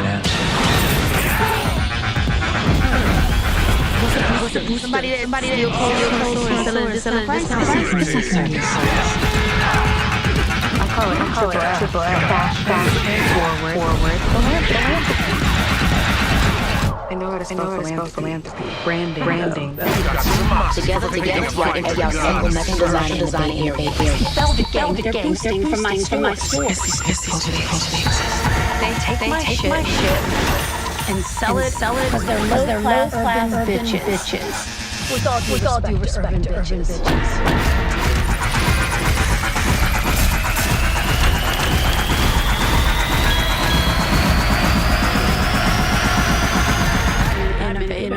Making art. Why are so big?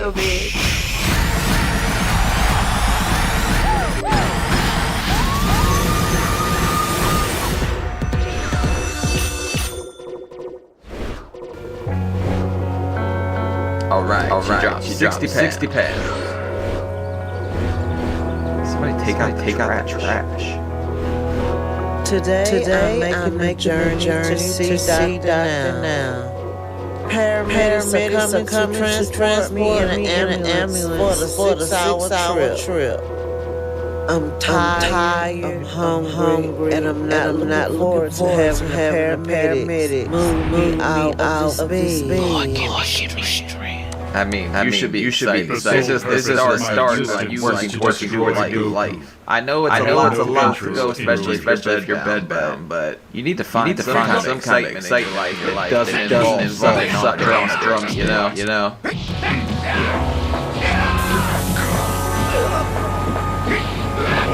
My whole family is coming over to the house to say goodbye.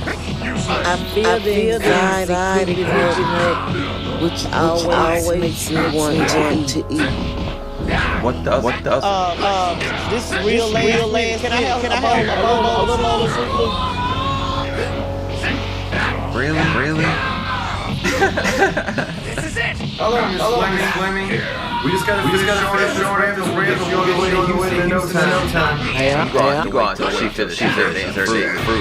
Cause she going everyone get this rainbow. I'm ready. Cause guess what I know for a fact. I'm sick of this damn baby. The paramedics have to reinforce the ramp to get me out of the house. Oh my god. Aren't those to lift the damn eye? Like I had noticed on stilts, and I was worried about the structural integrity of that. But they're oh my god, that wake up. They have to reinforce your house to get out of there. I can't believe it's come to this. But at least something about it before it's too late. Hey, fine. Can you like get me dressed? I mean, change it. The arm is fine. Pull it up on my head. On my pull it. Boss as hell. Damn. They brought all the boys. This is looking like one of them calendars you buy right here. All them firefighters. Ready, but come on. Four guys. 1, 2, 3.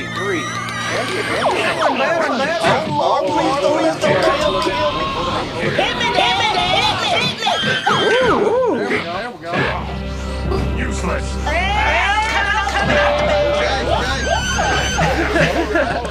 She's treating this like a damn golden. At least she's having some fun with it. Because I would like try to have some fun with life, but also pretty serious. Like, but I guess you got to keep it light. So. I told you my foolish words Just 2, 3.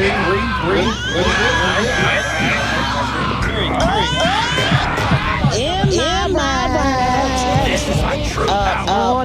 These people I'm ready to get my mom out of this house to Houston. Because she has everywhere bringing food she shouldn't be eating. And the only way this is going to stop is if she gets away from my family. I'm guilty of it too. I think every gets her much because what else is she stuck in bed? I mean, she got a long boyfriend. You might not been there carrying it the wrong time. Since you ain't ready to see, but she might be getting it on that video chat or something.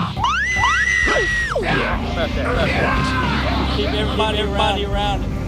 I'm sad because I know she is around family, but I'm driving down to be with her, and I know this is the only chance saving her life. And I hope the doctor can get her to follow his orders. This is really painful, but the worst pain is leaving most of my family behind. That's probably tough for anyone. Also, I'm surprised they got the pressure cuff over here. They used to try to get my forearm, but maybe they have one extra wide or something. But I have to remember that they're the reason I'm doing this. I want us to have a better life together, and none of that can happen until I get help. So I eat fruit as I'm leaving. Listen, I get it. I used to play Legacy Brands too. Then saw the light. Tacoma's new irons are real. Redesigned faces, reimagined weight system, and the same affordable pricing. They're incredible. Chevy trucks depend on the Chevy driver. They don't need permission to get going. They all have extra something. And made, you got it. Chevrolet, together, strive.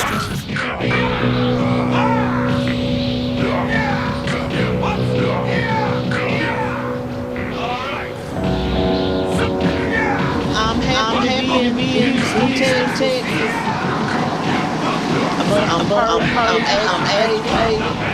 Bruh, is that a McDonald's next to her? Because she could straight up jack your teeth careful. She probably any sugar at this point.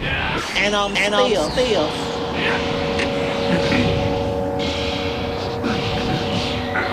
That's what she said. This should be arriving any minute now. She's been in Apple over 6 hours. We need to get her in and make sure no issues develop while she's been traveling.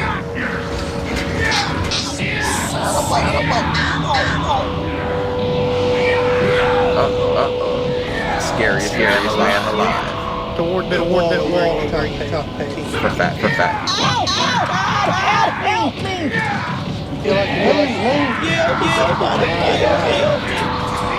Alicia, how are you doing? How are you holding up? I'm in a lot of pain. All right, let's get you inside. Check you out, okay? Thank you. All right.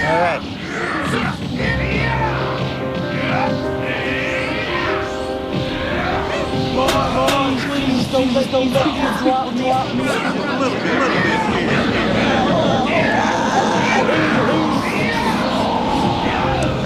I think they did a great job with all the options they were given.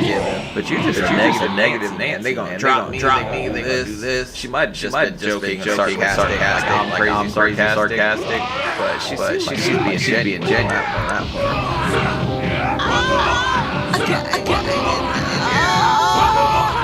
Lisa seems to be in a lot of pain, and is clearly not happy about her situation. We need to see what's going on with her.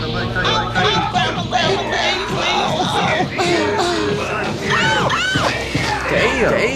We either have a situation. Or she's overly dramatic. But we are. I think it's a little bit of both. It's definitely serious. She's definitely dramatic. Like, she could have been head of her drama club. She was more vocal about them.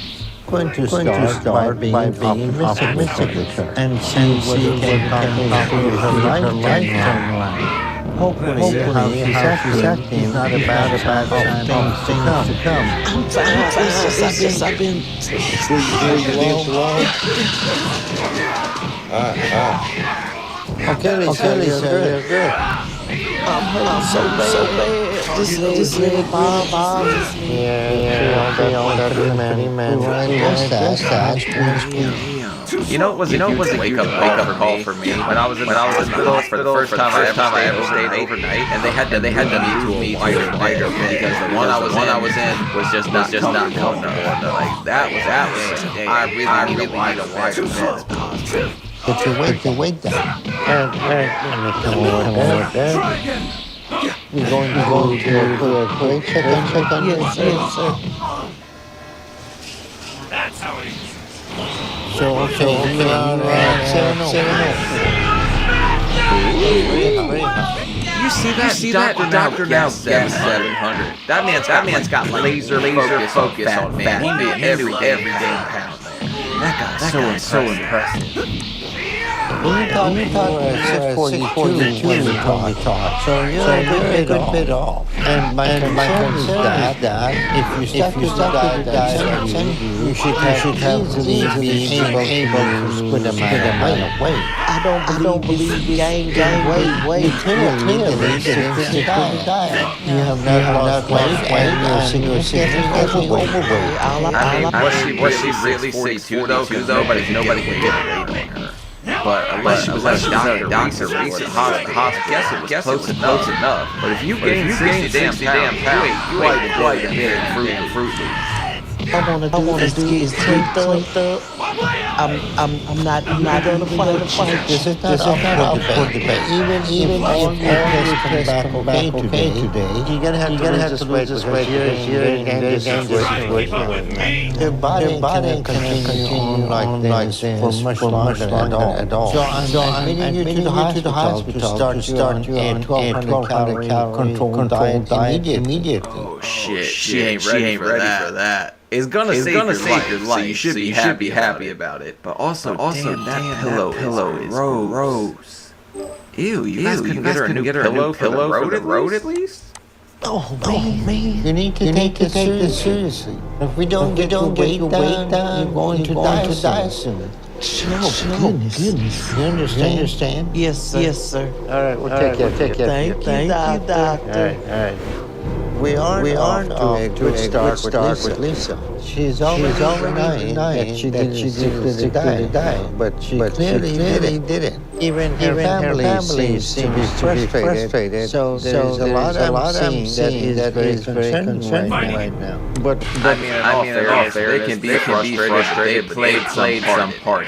Granted, I'm sure that make your life hell. Bring her, her bacon and cheesy run in the morning. I'm sure she can make it hell.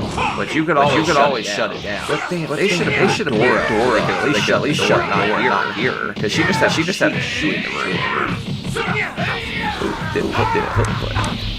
Because we need to start to get her breakdown, to get her better physically as fast as we can. If she does not want to start responsibility for herself, this is going to go well with her.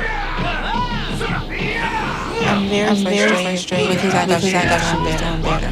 So I'm worried that the doctor can't help my mom, and at this point, if he can't help her, I don't know what we're gonna do. Because Doctor now, fat slayer. He can do something, but she's got to do something first. This is our last. This is her last chance. And I just hope that she takes this opportunity seriously. She should. We're taking fast over, and within the next weeks, now my energy is steady all day. No more crashes. Feel clear and my hands. And I finally feel like my metabolism is running again. As the time is driving to these capsules, it's so synchronous with the extrovert uses over time. Aging is a trip. You will more about it. Try grass liver, and feel the difference. Autodesk Fusion for manufacturing integrates design, documentation, machining, additive, and nesting workflows into a single, easy product development platform. Program fast, reduce rework, and keep machines productive with a single manufacturing solution. Reducing overhead, streamlining skill development as you grow your business. Lower your total cost of ownership, increase throughput, take on more jobs you already have. See how Fusion for manufacturing pays for itself fast.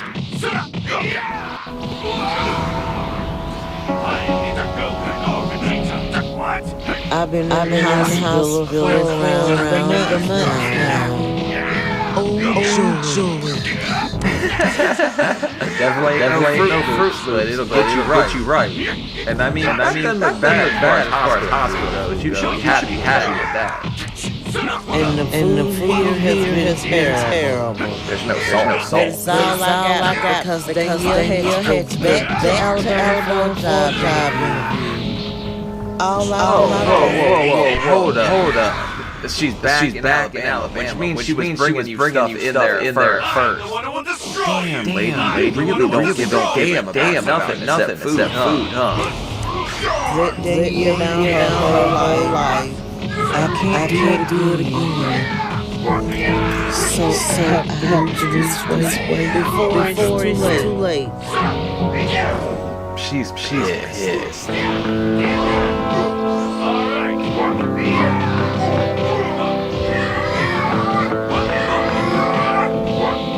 The doctor says my liver is getting better and I'm ready to leave.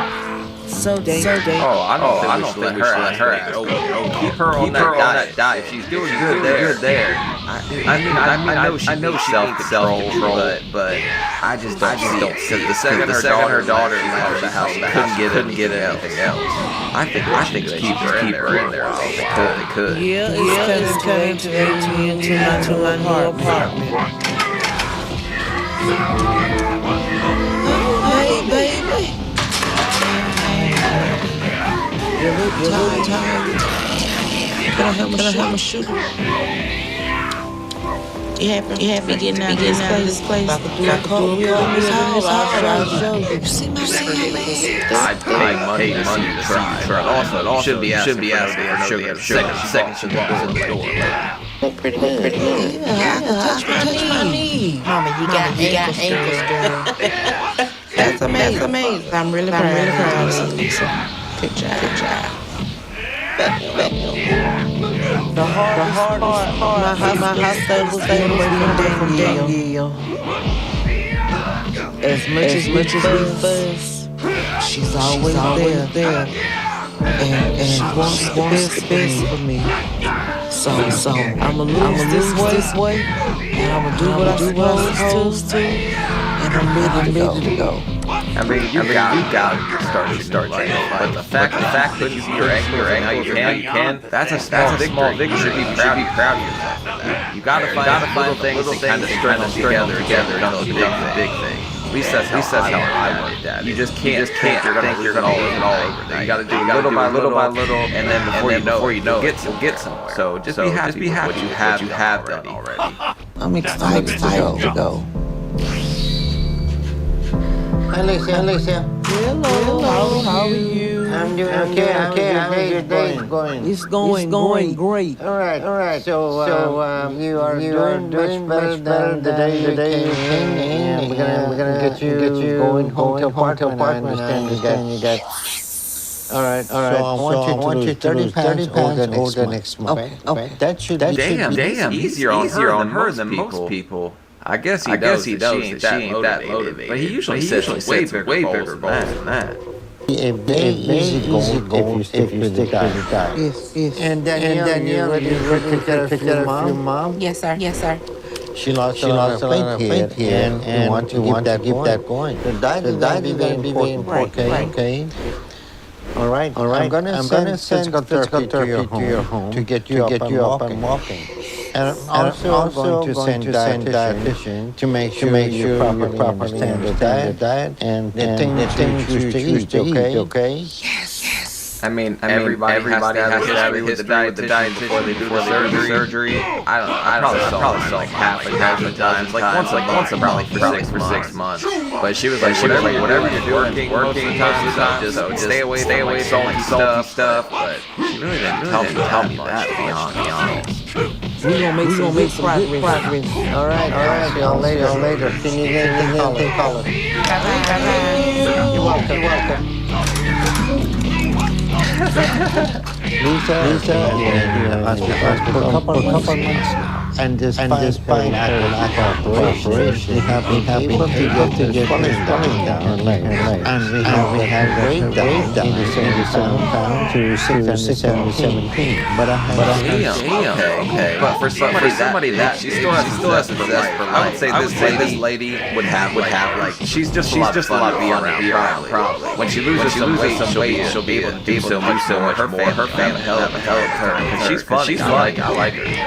To your concern about Lisa's level of commitment, she made it very clear that she did not lie. John said about how next month will go. You gotta hold to 30. You should see that like I did everything here. And I think that you can do it. I appreciate you, baby.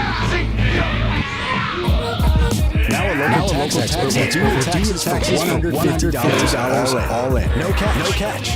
No matter your situation.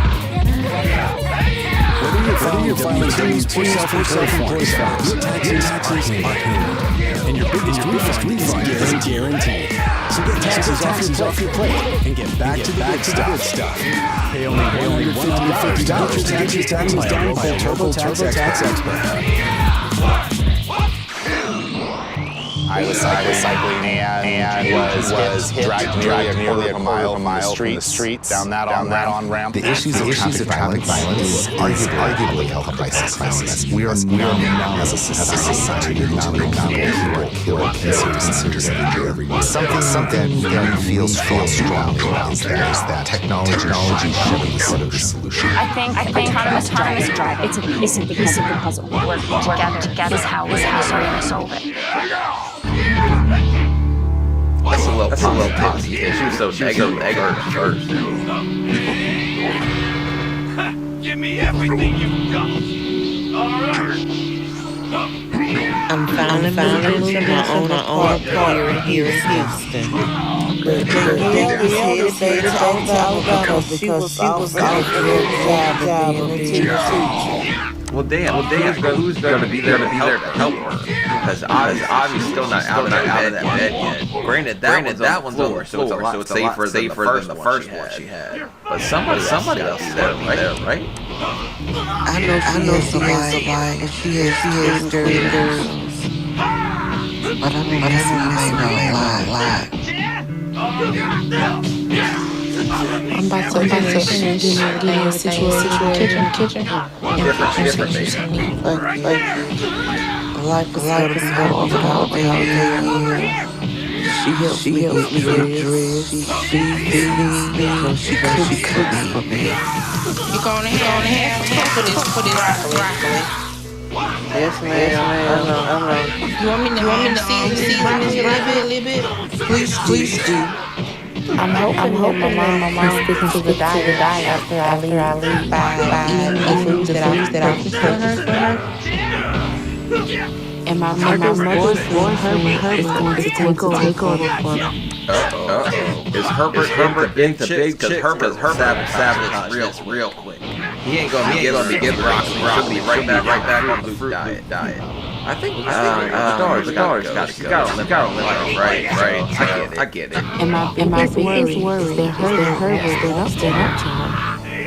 Blanky. Looks. If she goes back to her old habits, I feel like there's nothing else I can do. You know we leaving in a couple hours. Yeah, I know. Oh, say it. What you thought about? I'm gonna miss you. I'll send you a picture. That's not the song. It came to me. It's You'll send your picture and call you. Well, now they have a FaceTime.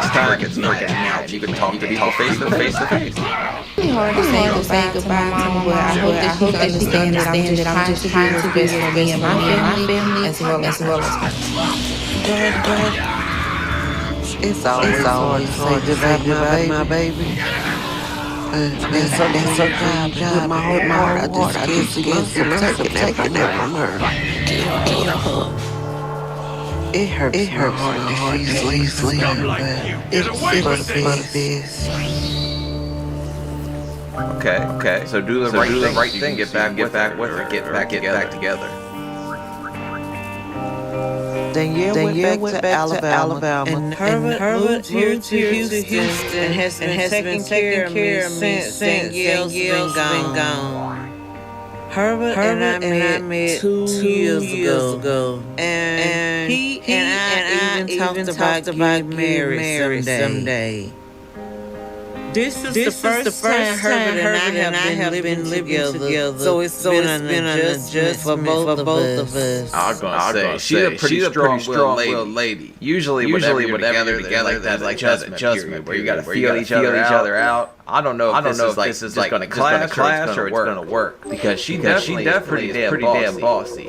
Because she's been yelling at everyone, snapping at everyone, do that. I don't know how much Herbert can take, or if Herbert can give it too. So we'll see how that goes. Hold up. I'm still on my high protein kick. It's hard. And I have a little bit more. Thank you, baby. He's not as tough on me as Danielle is about this guy. Come on, Herbert. Herbert, hefty humper. He likes big girls, obviously. So he's trying to sabotage this. Damn, man. That sucks. She was doing so good. Hopefully she still is. But you shouldn't be thinking about it. Not at all. And that's nice. Check me out. This is Super Saiyan 3. And now that Herbert shot for me, I can have a little more say what I get to eat. So at least I can get back to eating foods that taste good. What a moron.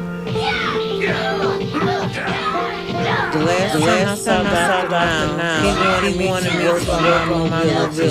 So today, there. Okay. I'm actually excited about that. Say somebody knocking. How are you today? Sterling, nice to meet you. How are you doing? I'm sorry, I'll be your physical therapist today. We'll get some exercise, okay? Tell me about what's the last time you She looked at him like you crazy walking. We got baby steps, or we'll get to baby steps. But no, she obviously can't walk yet. But you know, he'll get her go. She'll be much more she can walk. So it's been a while. 2 years. Okay. Have you tried to stand beside the bed? Oh my God. You ready to give it a try? Okay. All right. Do this on 3. 1, 2, 3.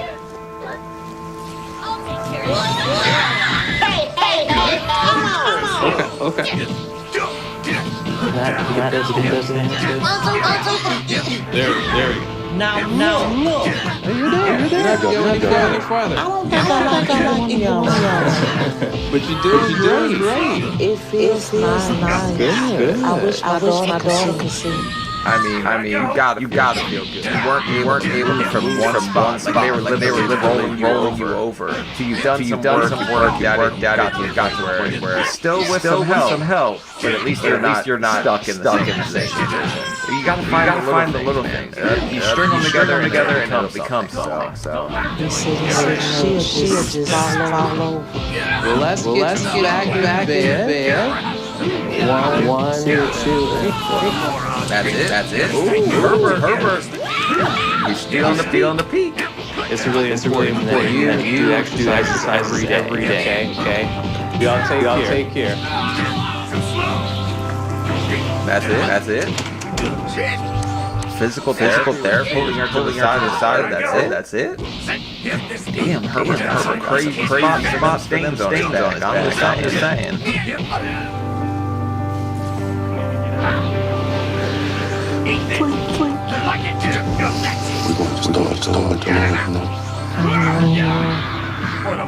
The doctor wants me to stand and making some steps, but I'm not quite ready. I don't know how to do this.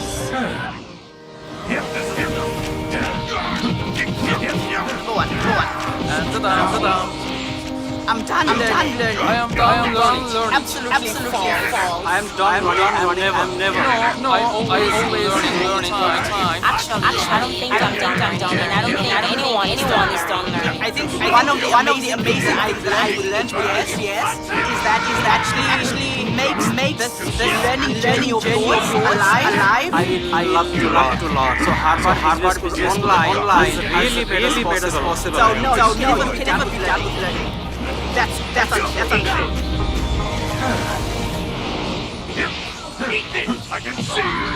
Okay, Heidi. It's time to talk to that matter the most. Sit. New protein refresh. On the edge. Got you. Just how you are. Keep go.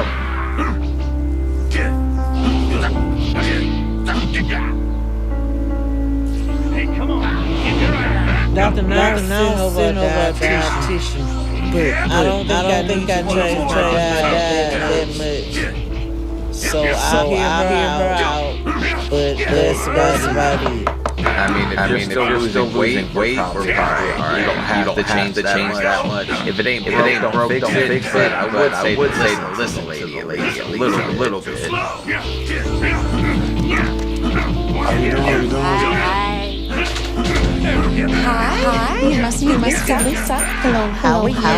Really? Her name is Doktorovich, and she's okay. That's kind of cool, actually. It's alright. Y'all take care. I miss you again if the mood strikes you. Okay. So, where are you on your weight loss plan right now? The doctor says when I go back, I have to be lost at least 30 to 40 pounds. Okay. I want to take a look in your fridge. So let's see what's going on here. All right. Damn. So there's pudding. And there's bread. I'm definitely not a white bread fan.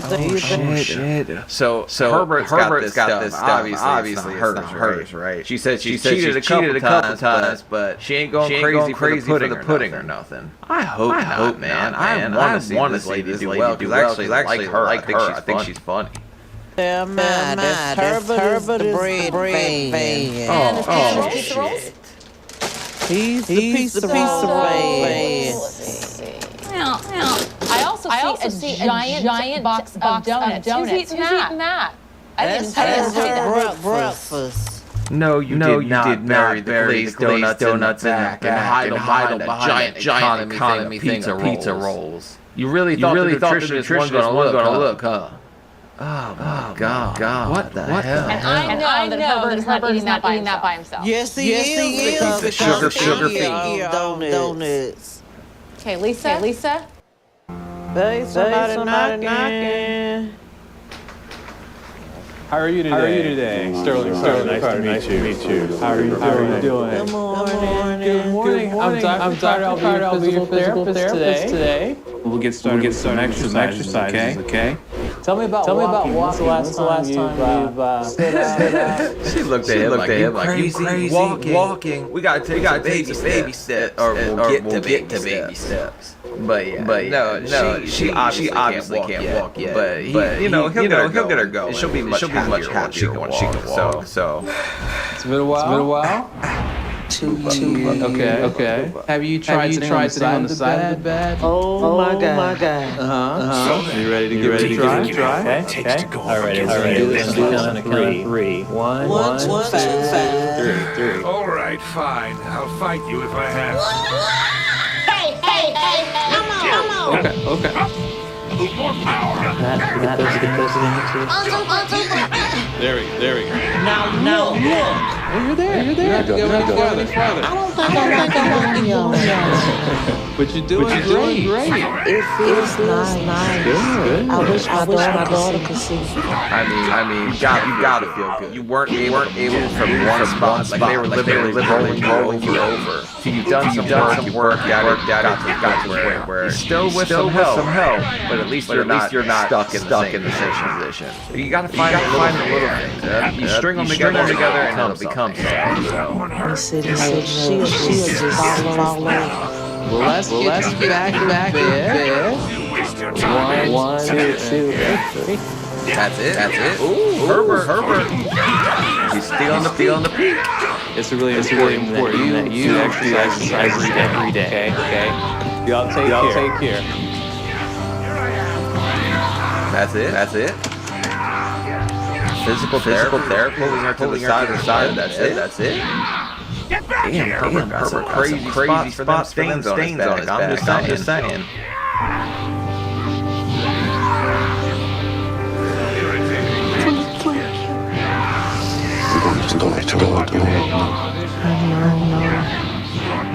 The doctor wants me to at least stand and making steps.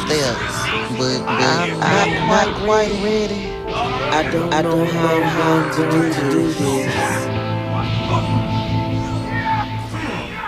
Just how you are. Keep going.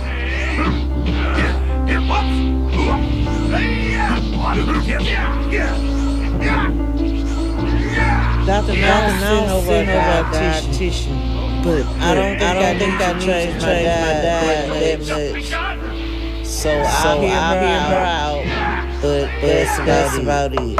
I mean, if you're still losing weight, all right. You don't have to change that much. If it ain't broke, don't fix it. But I would say to listen to the lady a little bit. How you doing? Hi. You must be Lisa. Hello, how are you? Really? Her name is Dr. Ovich. And she's okay. That's kind of cool, actually. So right. Y'all take care. I miss you. Okay. So, where are you on your weight loss plan right now? The doctor says when I go back, I have to lose at least 30 to 40 pounds. Okay. I want to take a look in the fridge. So let's see what's going on here. All right.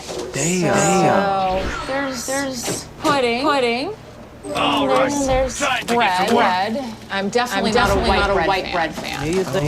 Shit. So Herbert's got this stuff. Obviously, Herbert's right. She said she cheated a couple times, but she ain't going crazy for the pudding or nothing. I hope, man. I want this lady to do well. You actually like her. I think she's fun.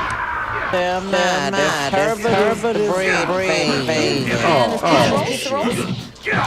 He's a piece of bread. I also see a giant box of donuts. Who's eating that? I didn't see that. No, you did not. Barry's donuts and giant economy pizza rolls. You really thought the nutritionist was gonna look, huh? Oh my God! What the hell? And I know that Herbert's not eating that by himself. Yes, he is. The sugar donuts. Okay, Lisa. This is going in the garbage tonight. Okay, we're gonna go freezer. The next iteration of quality optimized for forgiveness, reimagine for pursuit, designed ideally fewer squares and scorecards. All performance, quality, all price successful. Fairways, com. What would be your biggest challenge in a job like this? I shop here a lot.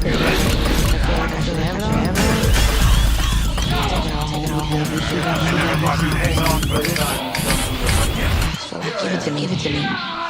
It's mine anyway. Such a good answer. Somebody that steal clothes and sell it at discount price.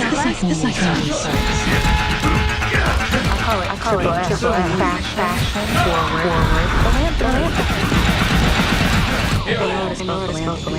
forward. Branding. Together, y'all single natural design area. Don't forget who stayed from my store. They take shit and sell it because they're low-class bitches. With all due respect, bitches.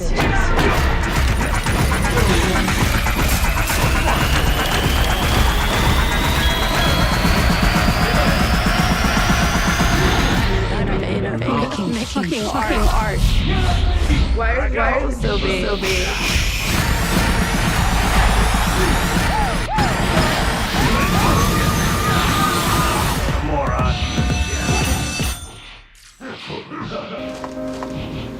Okay, so who's eating the double cookies and cream lasagna? Let me see because I didn't know went to the store today.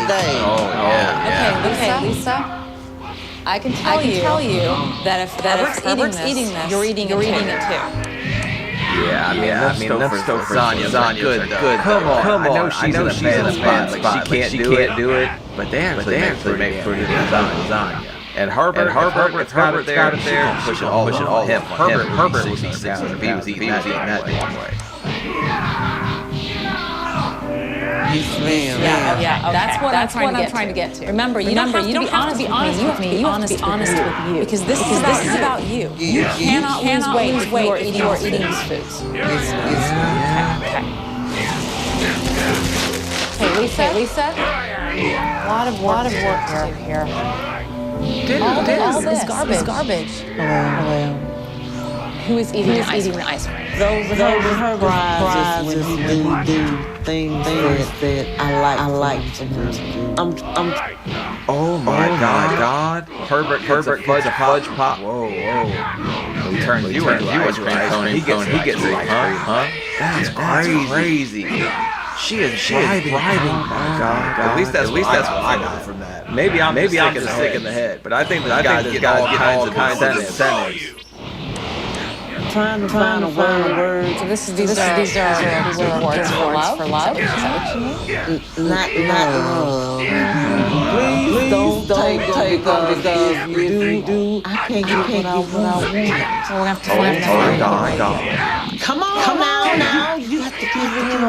something. I'm perfectly happy with you having very, very happy sex.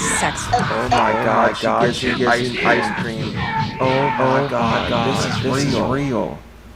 He gives her a tongue bath, and then he gets an ice cream cone. Well, I guess he's got to maggot around his mouth now.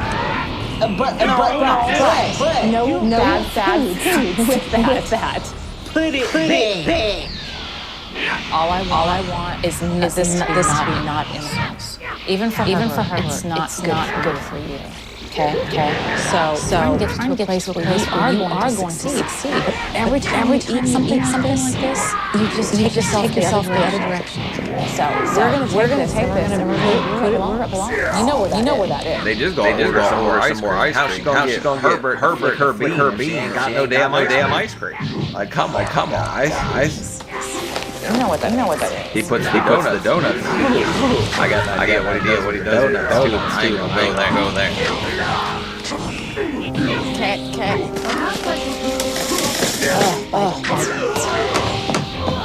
Okay. Okay. How do you feel? Cancer care isn't just about treating the disease. It's also about helping people live well during and after treatment. At MSK, we don't just treat cancer. We treat people. The last thing that I remember is opening the car door and getting into the passenger side. From that point, I don't recall anything until waking up in the hospital several days later. That was when I was informed that we'd been hit by a drunk driver. What attracted me to Waymo was being a part of something that can have a positive impact on those who have been victims of autonomous driving has the opportunity to remove the error of human choice. We can get to a future where there are zero deaths due to drunk driving. You feel relieved? Unsatisfied. That's what I want to hear. And I want you to make the commitment right now that this doesn't happen anymore. That you start eating real food. You're kind of at do or die stage right now where you got to make it happen. Okay. We got a deal. Gonna shake on it. Right. I'm keeping my eye on you. Lisa is telling me things I want to hear. I'm gonna tell you right now. Jerry back in that house. The only way she gets what she wants. So I don't know. Throwing it away to do it. She'll bring that shit in if she could, and get him back on the saddle. But no matter what trying to sell me on, the truth of the matter is she's being jumped. And she really enjoys sex talk. It's a shock. She likes that. And it is a form of deflection. It's a getting away from the truth. I know success is possible, but it does take work. I don't know the strength to do that work. Bye. The nutritionist is telling me I can't have these foods. Herbert can't have these foods. And I don't know how that's gonna sit with me. I mean, more or less, she's saying you don't have the will to say no. And if that's how you reward him, I can only imagine my head is crazy reward her. And you guys don't believe me when I said the 600 pound sex life. I told you. It involves isolation though. He says this is the transport to the hospital. Way in. Wait to meet doctor's goal. Peripheral surgery. The last time I saw Dr. Now, he wanted me to focus on my diet, moving some more. Look at that. Being all of it. You don't even have ice cream. So I guess this works either way. I've been trying to stick to the diet the best I can, but the doctor thinks me to lose 20, 30 pounds like visit. And I'm hoping the doctor will tell me that I can be ready for surgery, but my fear today that I'm not ready. So I'm worried about what it's going to say.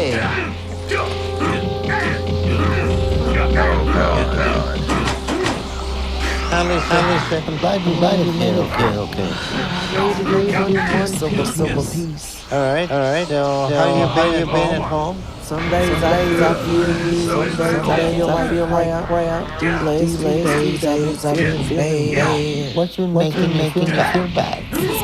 Probably lost sugar. She ain't had no ice cream. Herbert ain't done nothing to her. So yeah, it's definitely a sugar drop. You know. Some things I when I time to eat, I can't eat. Not being hungry doesn't sound like a problem at all. And that is okay. You should have no problem getting down more 570 pattern. So let's see where you weight it at. So you are 646 tons. I gave you something for the show. Oh my God. Herbert, damn sex animal getting all them trees. You gained all that weight? Herbert, you dirty dog. Good. The same thing. If you stuck to the diet, you would have lost that in 2 weeks. So you're playing game, saying when still eating. He keeps me on my regular diet. Stop doing the things that you say. Why not? No, that's not true. And how you doing with your leg? It's just going crazy. What's going on with it? Probably all the new salt you added back to your diet. But I think Herbert's the definition of a honey bun. Like we found him. He likes big girls, and they give him food. He does. Okay. Your sweat come back and work. It looks like you have severe infection. So you're invading like we need. This is something that continue. Why aren't you doing things that you're supposed to be doing? It's just a slow process. Okay. This is going. Herbert, how should I do it? What has you been eating? Be like green bean, crispy cream. Yeah. I know what he's doing. Krispy Kreme. I don't think I say it on YouTube. But he is turning himself into a donut. She's eating every inch of it. So you're just eating things somehow right? I think what I need to do is try to eat meals a day because I'm not eating meals a day. So you're not telling me the truth. Seems like in bed and taking care of you. Yeah, doctor. Problem. I'm definitely eating enough meals a day. That's clearly what's going on here. This guy has been lied to so many times. He just has lack at this point. Like he's dead inside. He's so used to people lying to him. Like he can't believe that. This is a game for you. Basically, you like someone hit their baseball bat playing about head. Your behavior is completely dysfunctional. That's right. And if you don't wake up and change, then you're not going to be able to survive much longer. And there'll be nothing I can do about that. So this situation is completely in your hands. Lisa's lack of progress and behavior is obviously concerning and becoming more and more defiant. So the situation is quickly going from bad to worse. I kind of expected a little bit of slip second she was out of the hospital, but I didn't expect him to gain 30 pounds, whatever it was. So she clearly just totally gave up again. You know, part of me thinks she might like being able to just cater to. Because she don't seem. I really like her too. I was hoping she would work towards something. Bad, and could kill her. So hopefully she and her start to wake up soon, or she's not going to live much longer. I've been in the hospital again, so can get infection in the control. We're gonna see your swelling leg, get you some antibiotics before I don't think they need to wake up or she needs to wake up. I think they need to spend less time awake at night, and then she would gain less, you know, since food is an incentive and all that. And also putting back control diet. I suggest you start taking things because you're just about out of sense at this point. Okay. All right. I'll see you both soon.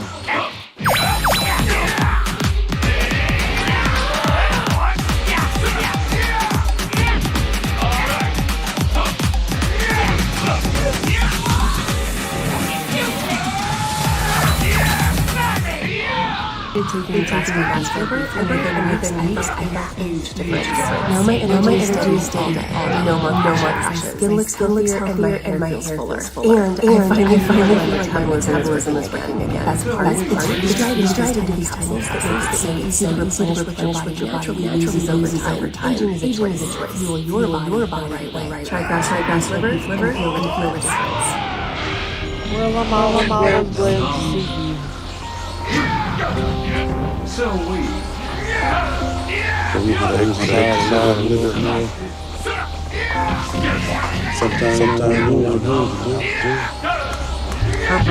Shut the hell up, man. This sucks. He totally sabotage. Like why? This guy could stay where he was. I think her having family stop from coming doing this kind of stuff. That makes a lot more sense. Okay. Dr. Now is disappointed. And I'm disappointed in myself. I'm worried if I don't to Dr. that I'm serious, then I won't have a shot at weight loss surgery. And without surgery, I'm worried I'm gonna die. You're not worried, or just eventually.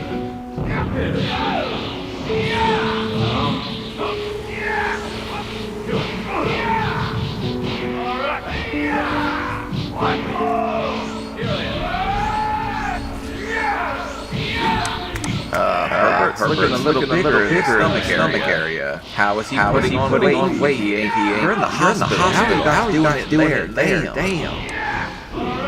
Dr. Now is having me stay in the hospital to give me antibiotics and monitor the infection in my leg.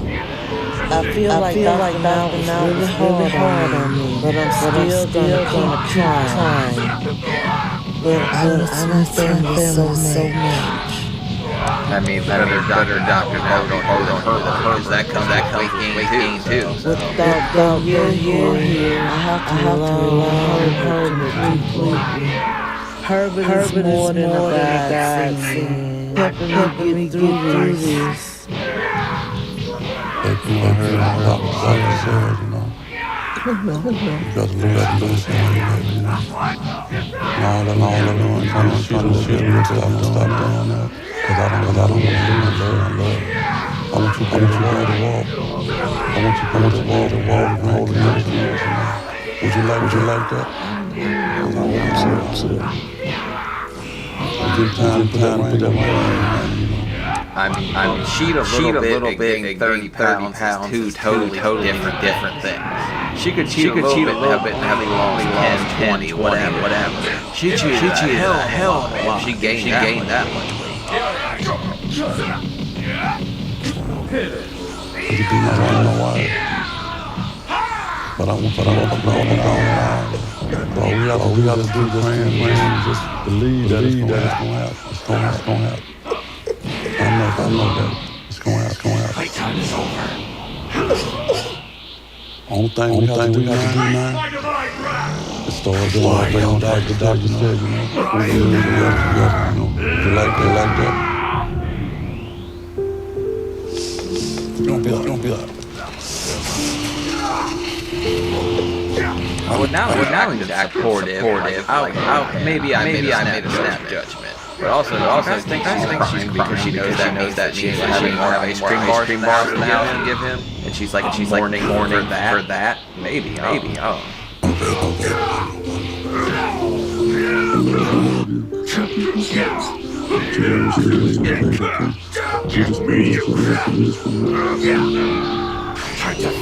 Said her wants to marry me, gives me hope.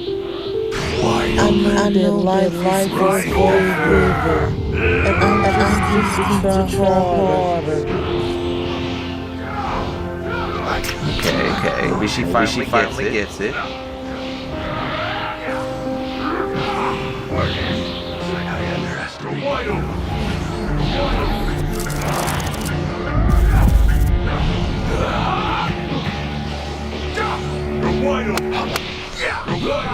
With the XP, we were especially focused on making sure that we do have the best sounding and feeling hollow bodies on the market. We really put all the simulation tools possible into making that club as forgiving, as consistent, and sounding as good as possible. Every object has its own natural frequency, and we want to make sure these are matching the natural frequencies of a club. The gold standard for doing the modal optimization is what the blades are already with natural frequencies.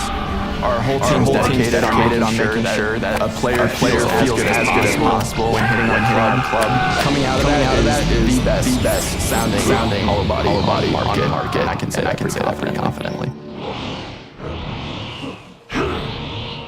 GM Genuine Parts and AC Delco. True original equipment for General Motors vehicles. Plus AC Delco Gold and Silver parts only aftermarket parts by GM. Those in the know, stay on the go. Stop hands in the house so he can leg infection. I got her here by my side, and he's helping do this. He's been a godsend. Come. You know how Tom's gonna be a bringing stuff in there after that speech about losing weight together. That would just be so sick doing that. I couldn't do this alone. Listen.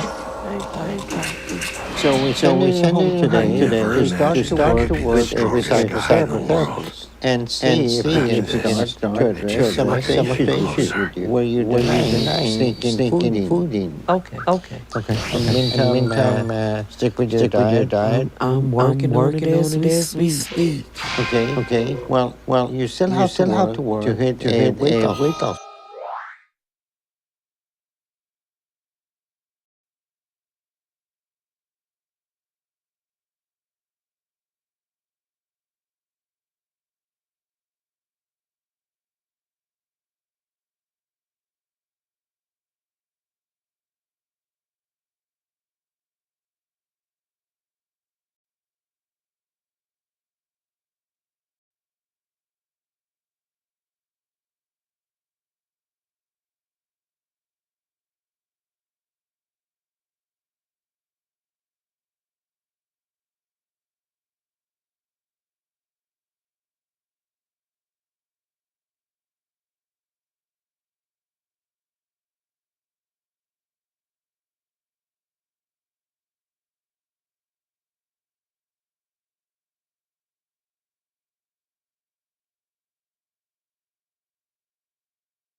All right, time to get to work.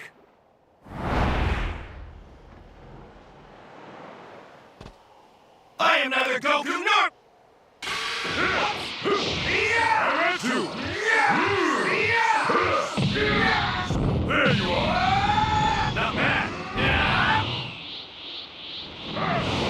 This is the end.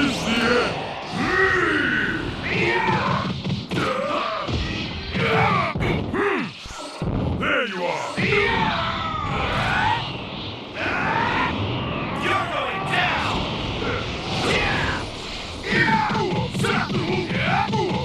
Caught you. There you are.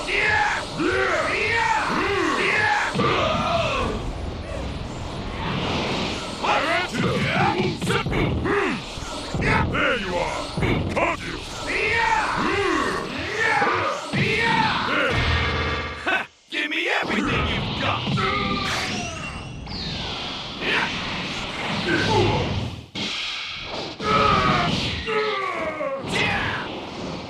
Caught you!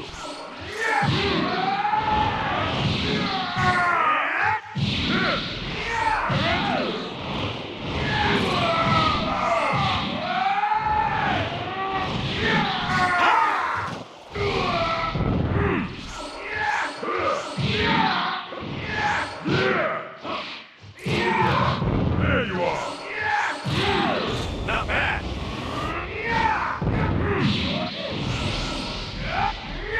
There you are!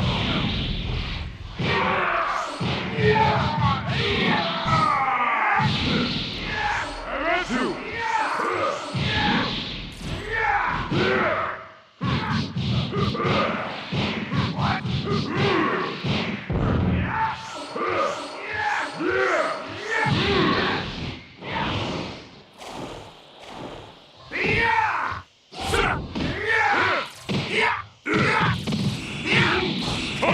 I'll unleash everything I've got!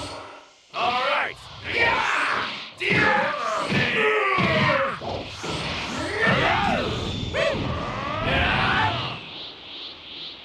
This is the end!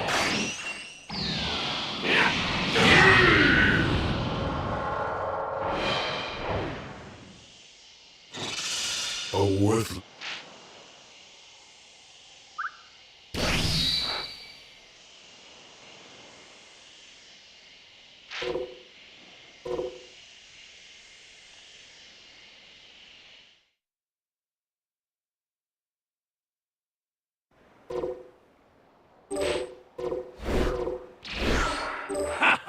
Nice one!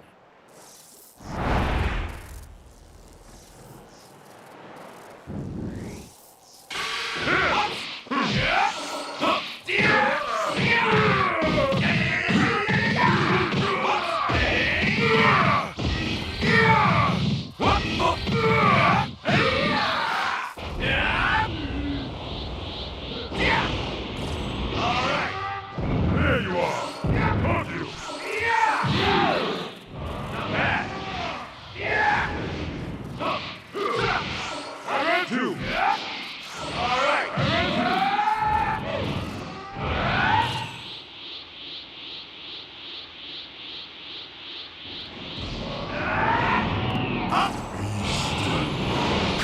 I must be victorious!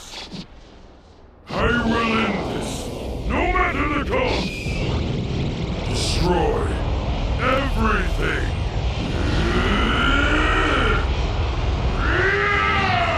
Atari! Look at that! No, that won't the last one. There you are!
crush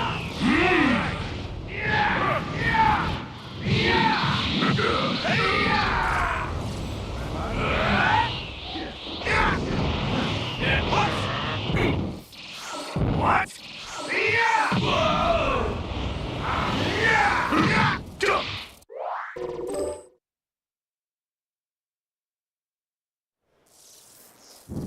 Okay then.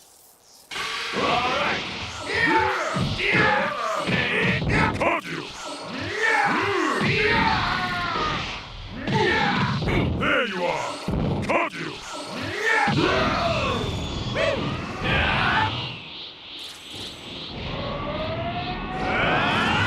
I will destroy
I will crush you! Here comes my ultimate attack! Still on look!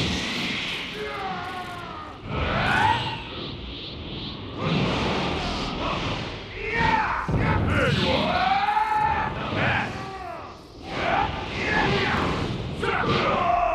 I will crush you!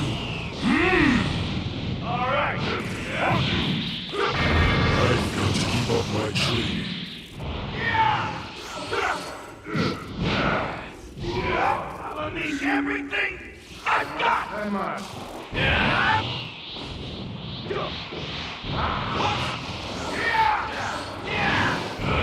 Here comes my ultimate attack! Still on it, look!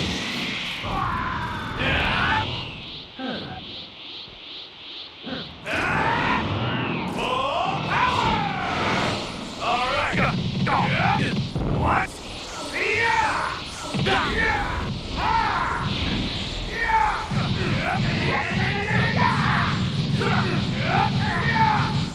I'm over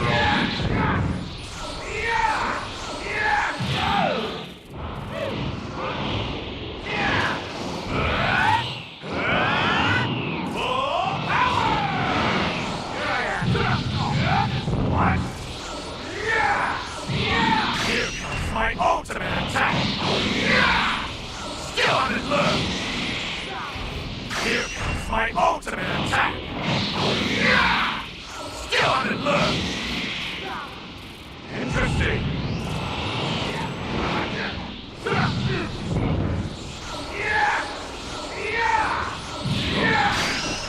I'll send you to the next world with this Ultra Big Bang!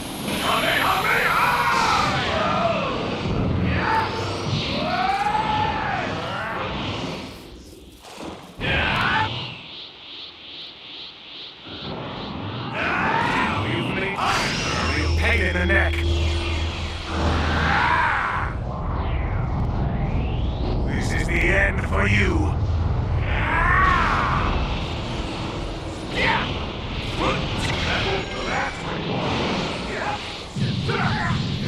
What?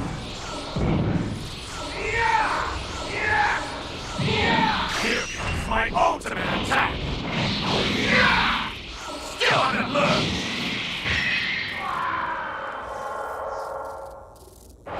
This is the ultimate fusion!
Too slow. All right.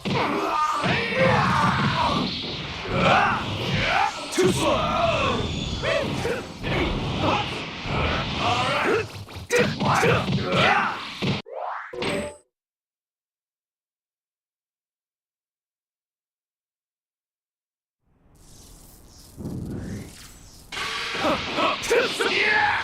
Yeah. What?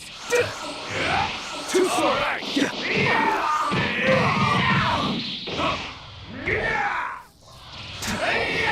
Too slow.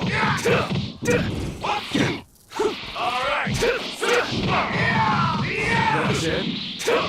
Too slow. Target eliminated. Here we go.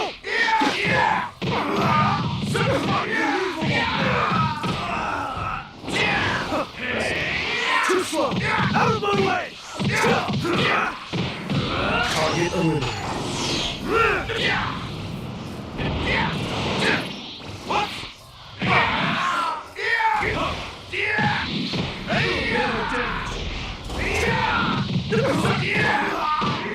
Try again. What?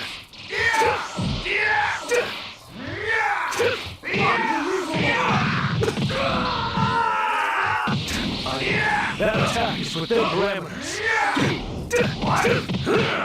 What? Too slow. Alright.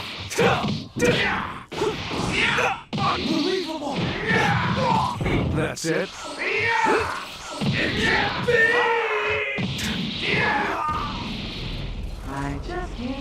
I shall fight. Let's do this. Here I come.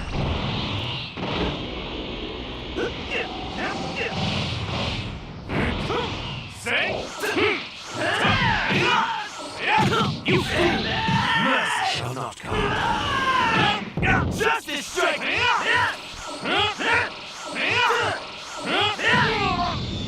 Could be.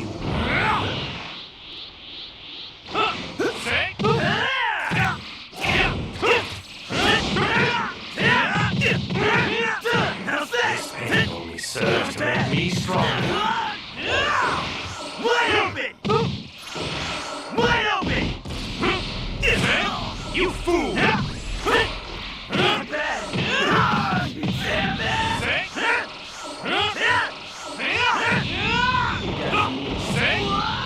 Finished! You fool! What?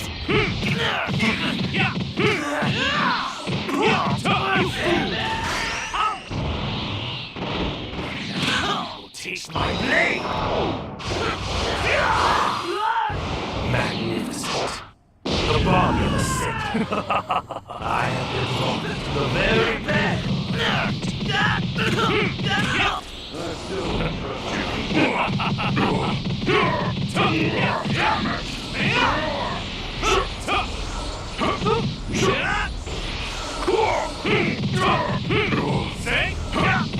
Can't be. You fool! Mercy shall not come. No more playing around. Say, you're open. Explosive demon wave. You can rest easy. I'm here now.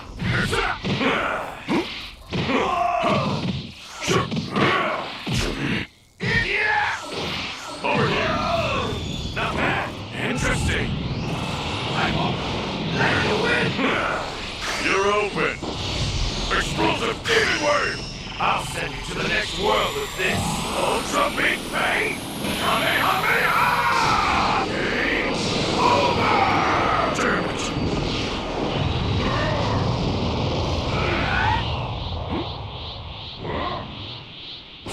You're open. Explosive demon wave. Here comes my ultimate attack. Still unlearned. Damn it. I'll give up.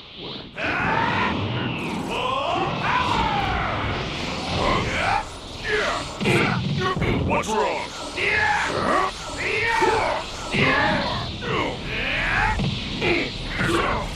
What?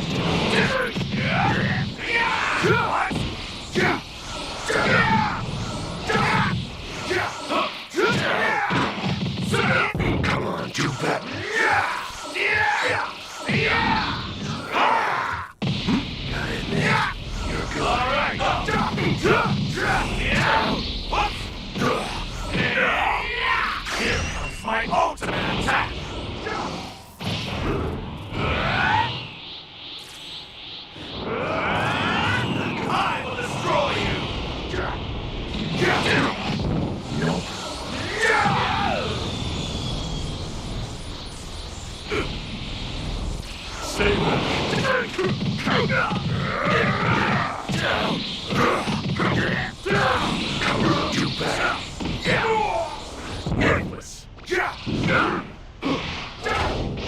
Try to keep up. Try to hold up.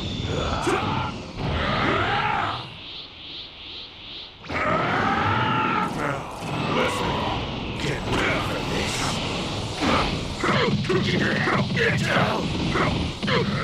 Is this all?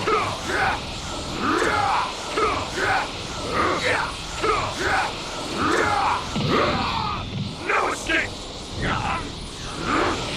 Try it.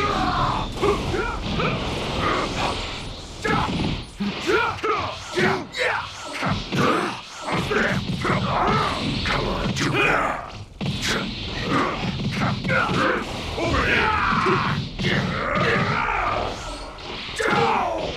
Try to hold up. No escape! This will end it.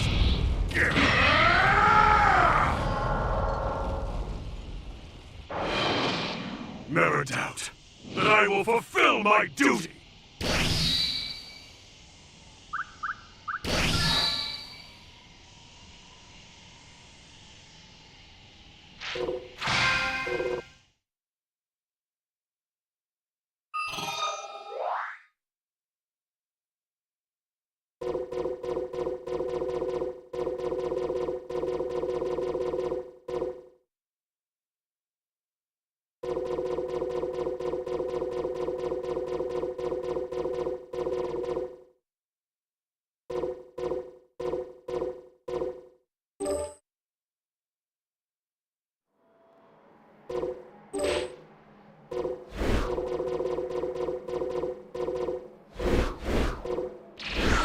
All right, time to get to work.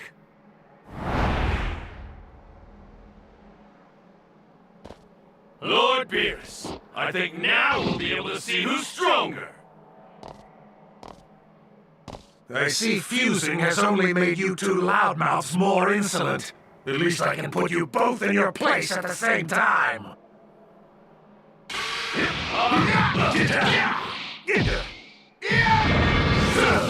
So is that all? What? What?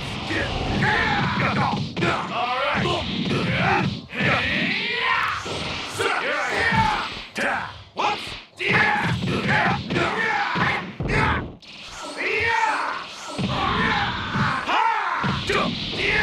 I am.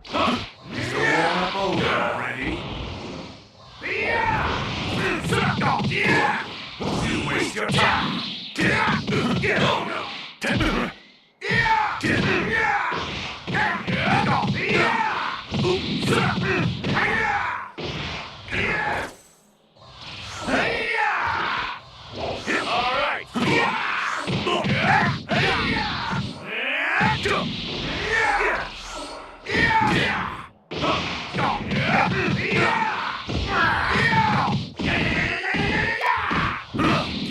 All right.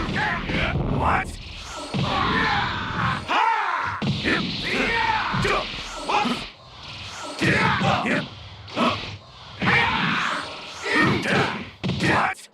Too slow. What? All right. How irritating.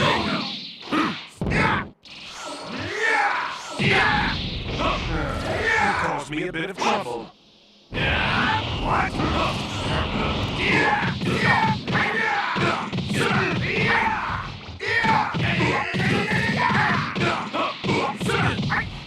My highest assist. Here I go. What? Take that and that and that. Here you go. Take that and that and that. Here you go.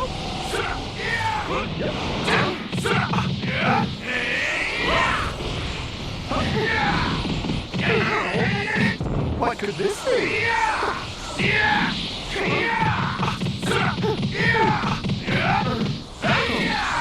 This is a handicap, you see.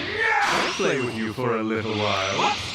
Take that and... The taste of this!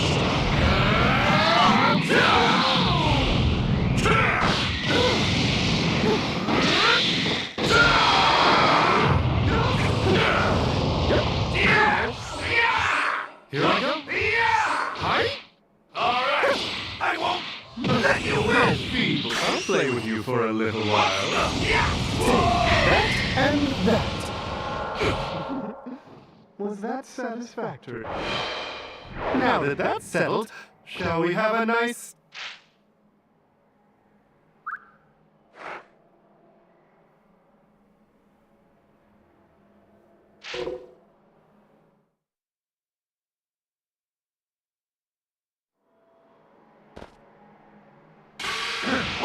What? All right. What?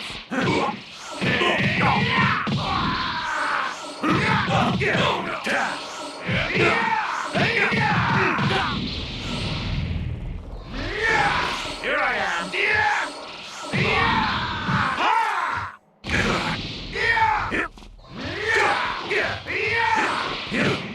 What? The fight's only... Here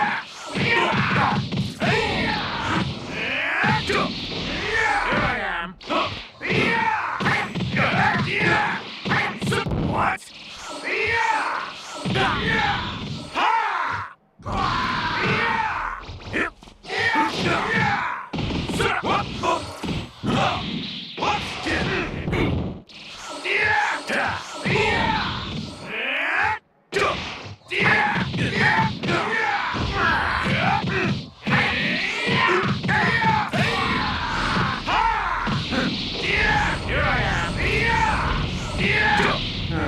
You caused me a bit of trouble. All right.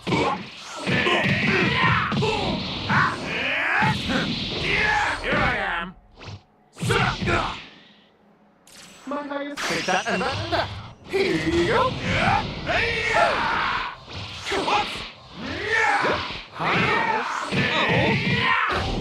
right. Over here. Here I go. What? Okay. Here, take that and that and that. Here you go. Over here. All right then. A taste of this. What?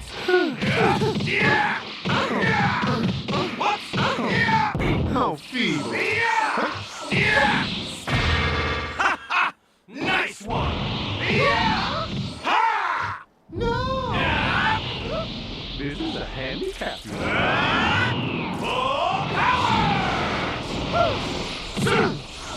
I'll play with you for a little while.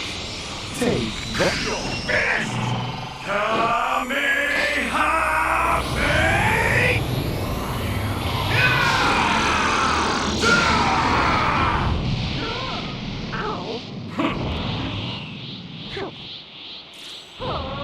Take that and that and that. Here you go.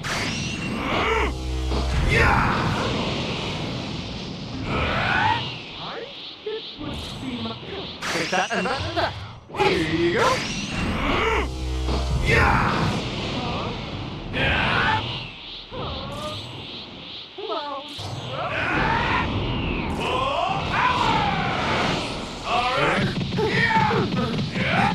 What could this be?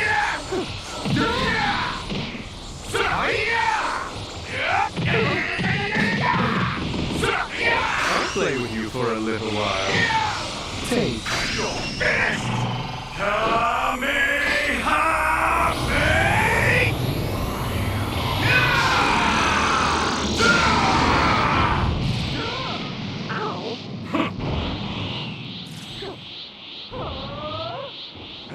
Take that and that and that. Here you go. What? All right. I'll unleash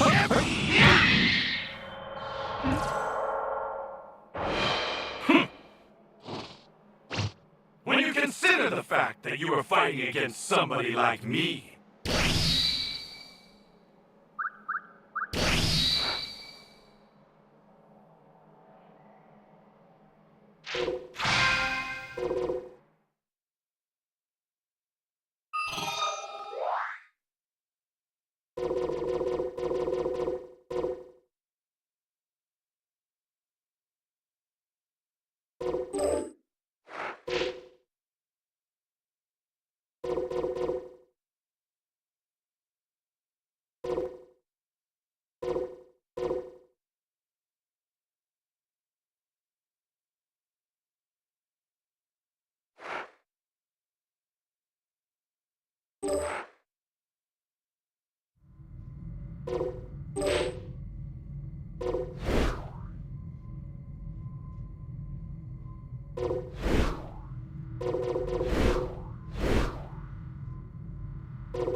Come at me!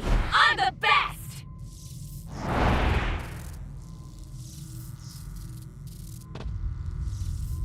You're not afraid, are you now?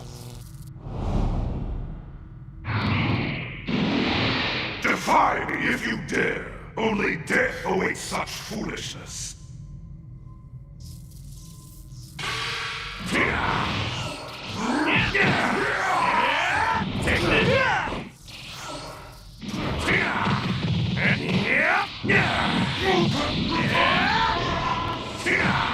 Take this.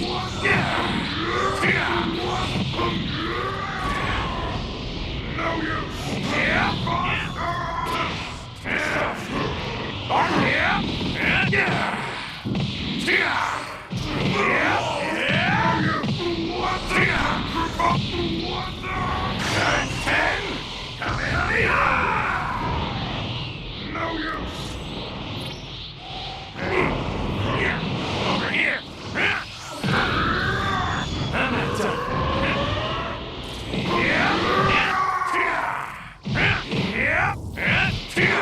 Take this. Take this.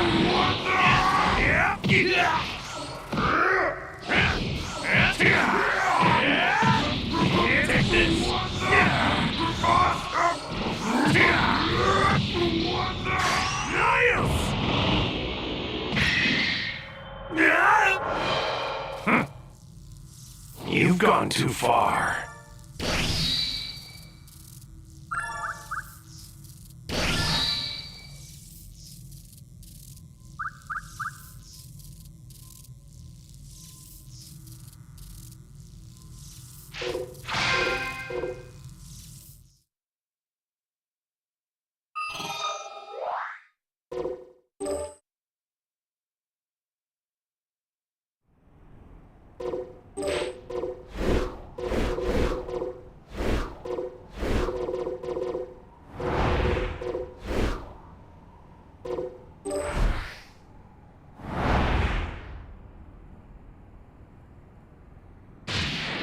This place will become your grave. I don't know what it is about you, but something deep down is telling me I gotta stop you no matter what.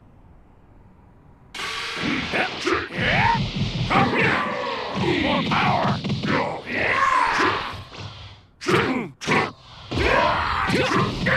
Mess that up!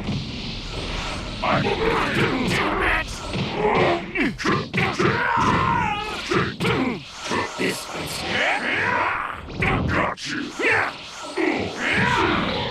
It's not over!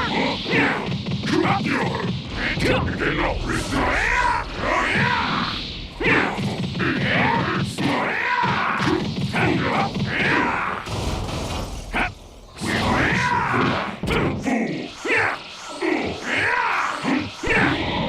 Get back here!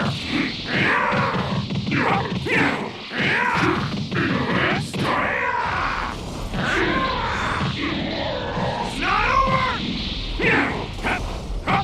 More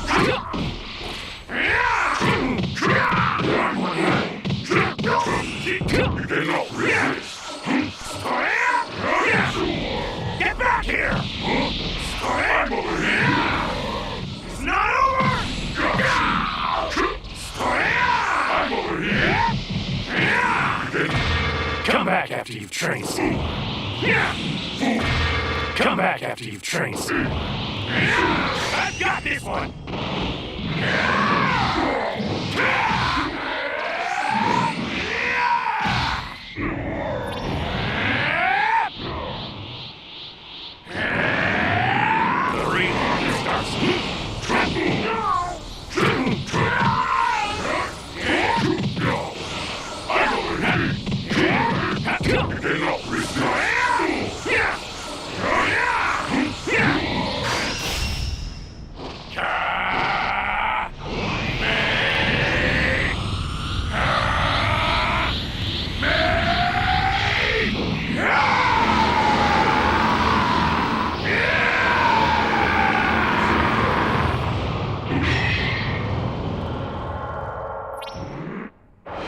understand.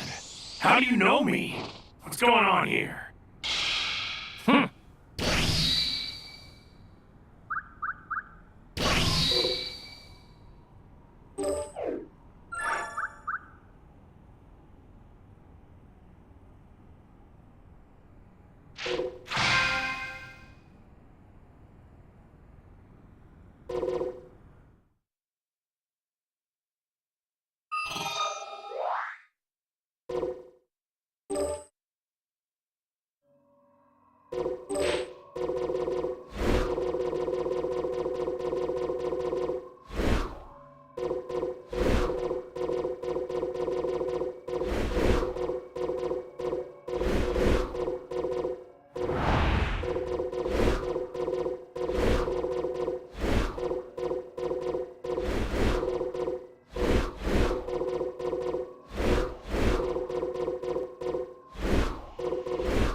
I am neither Goku. Alright.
Yeah!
I was sure you'd be better than that.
Over here!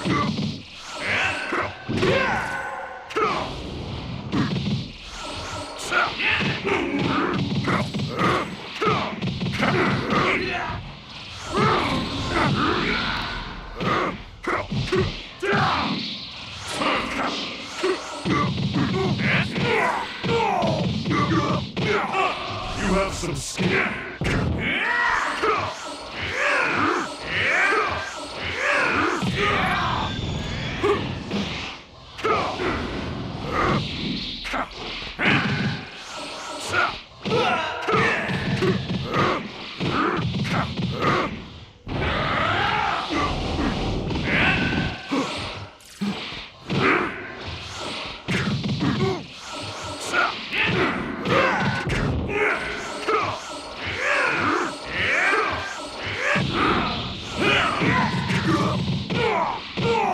Worthless.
You have some skill.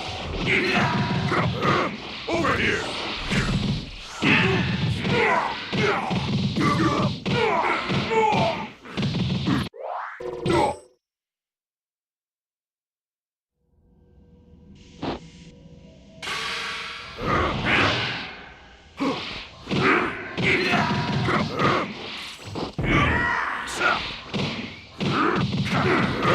Over here.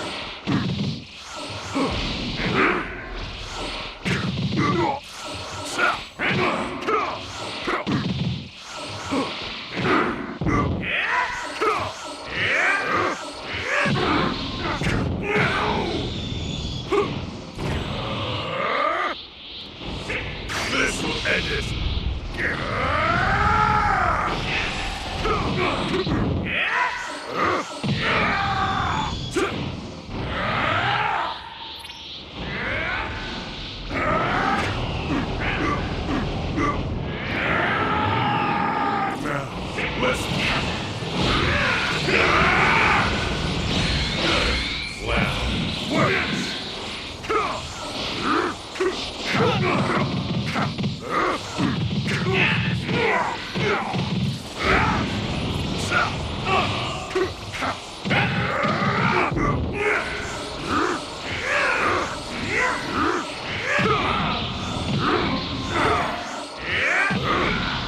No escape!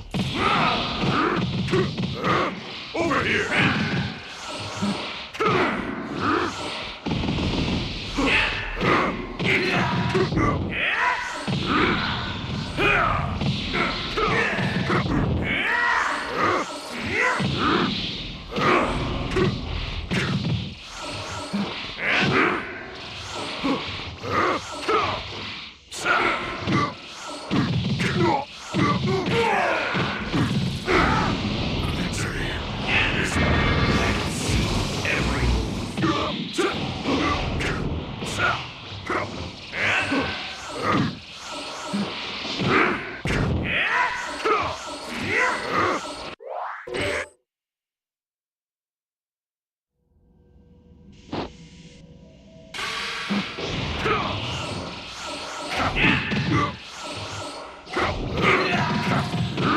Over here!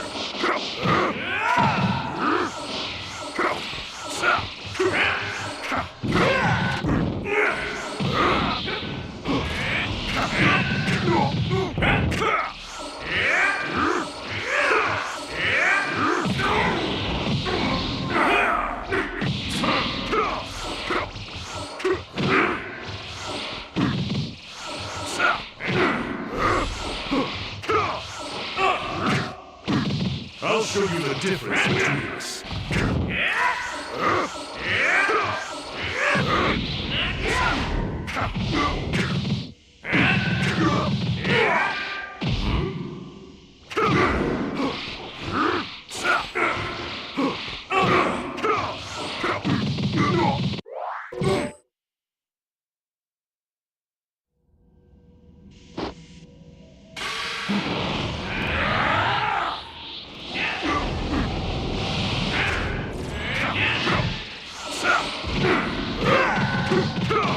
Over here!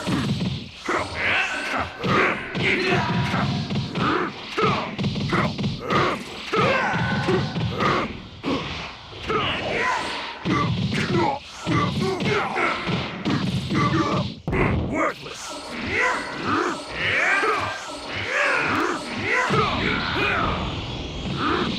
No escape! I'll show you the difference between us.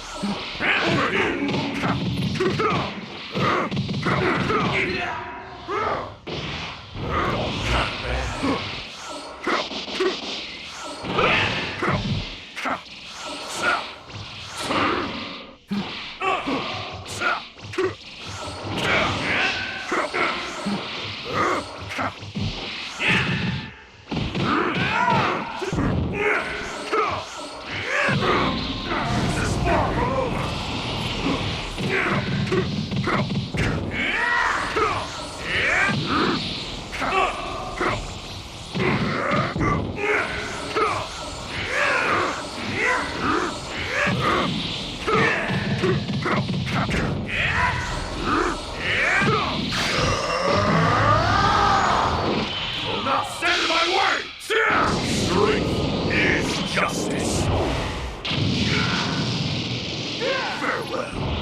You better apologize for putting my universe in danger!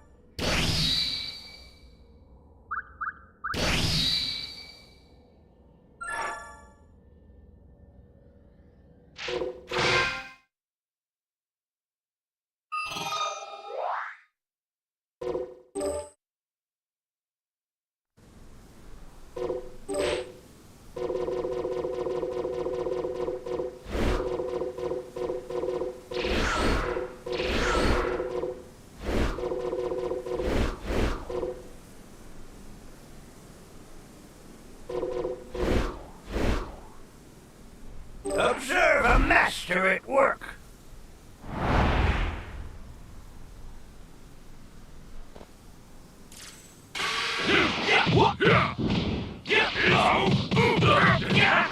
Oh no! It's over!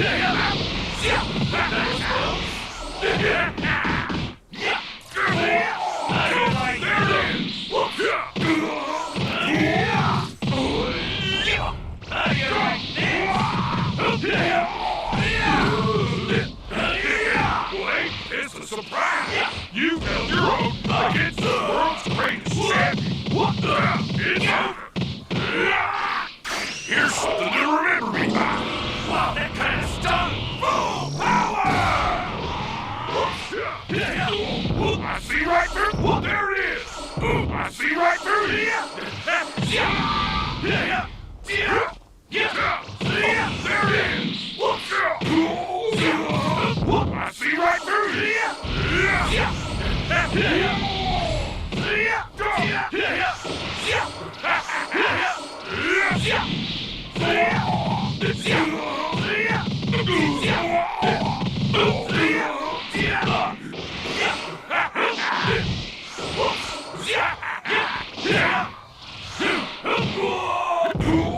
Pathetic! It's over!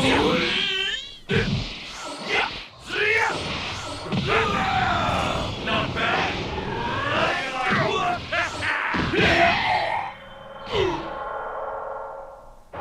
How's that? This is the ultimate power!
No matter who it is I'm fighting, I've got to believe in myself.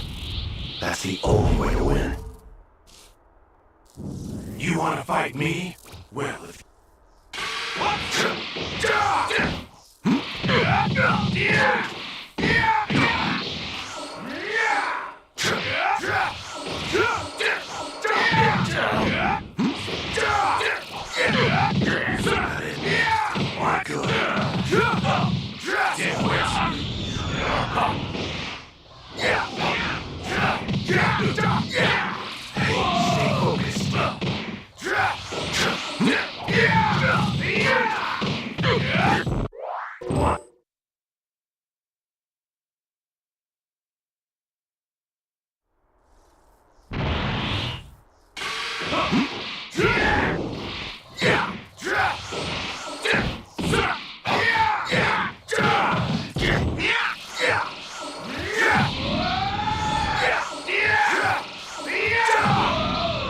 Not yet.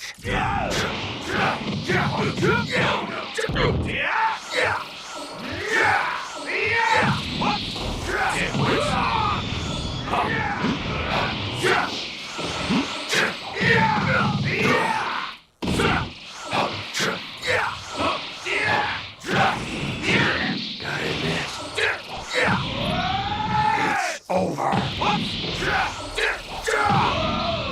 Not yet.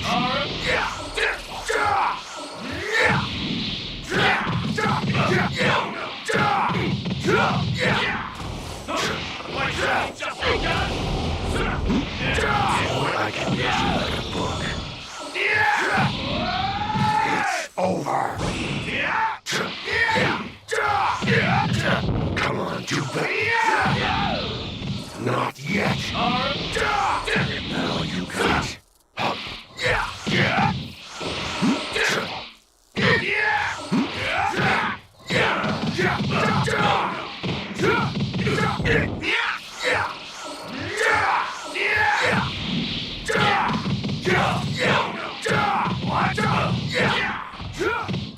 Stay focused.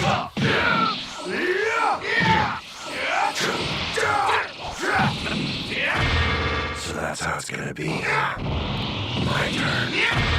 So that's how it's gonna be. My turn.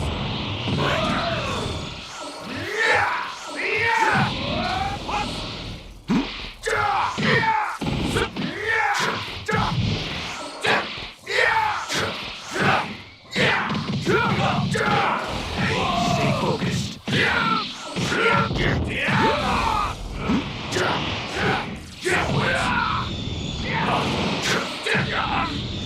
Now you got it. I can read you like a book. So that's how it's gonna be. My turn. It all comes time to finish this.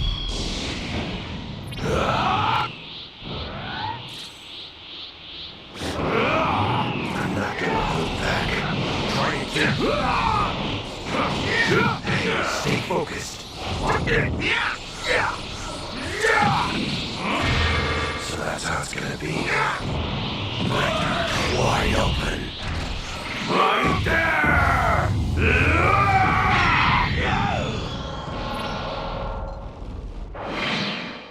I never imagined I could be the strongest.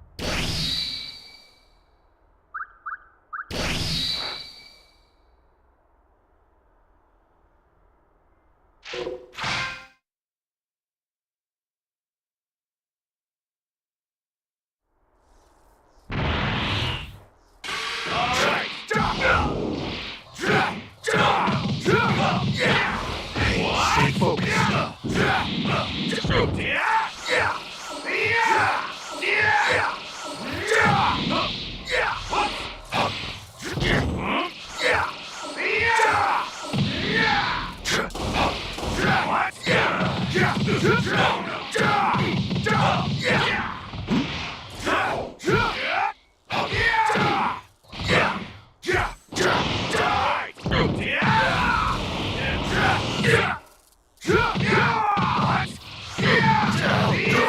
Looks like I underestimated you. It's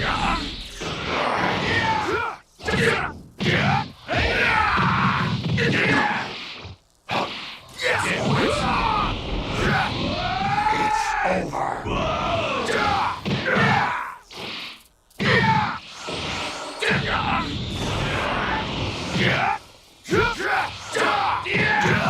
It all comes down to this. So that's how it's gonna be. My turn.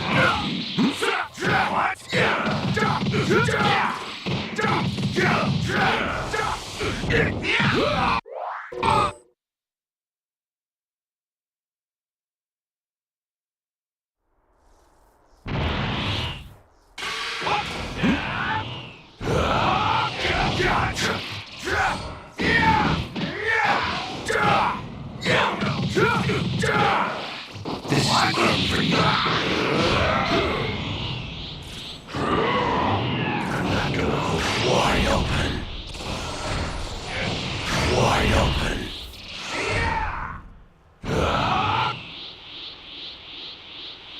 Wide open.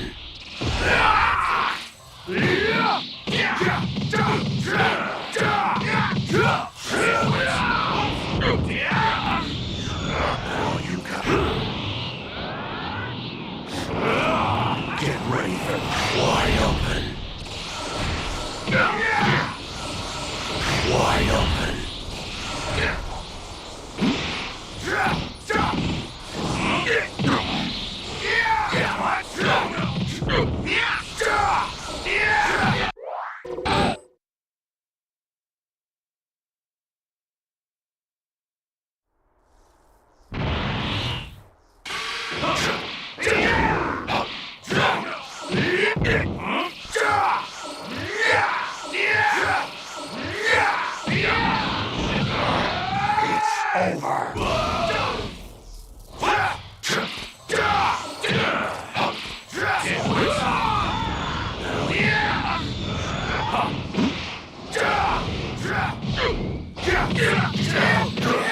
Looks like I underestimated. Come on.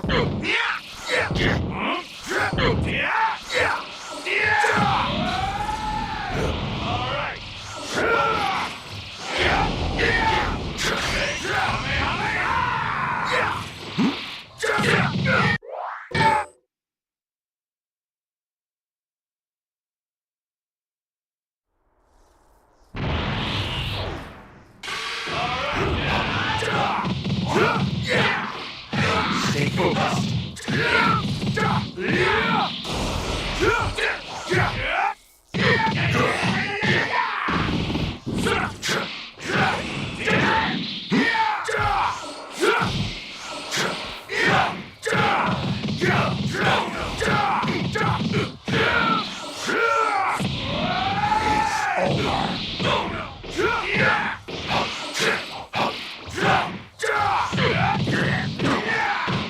Is this all? I admit, you're good.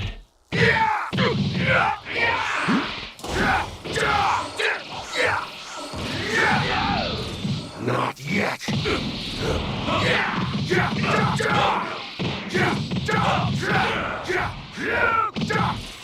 I can read you like a book.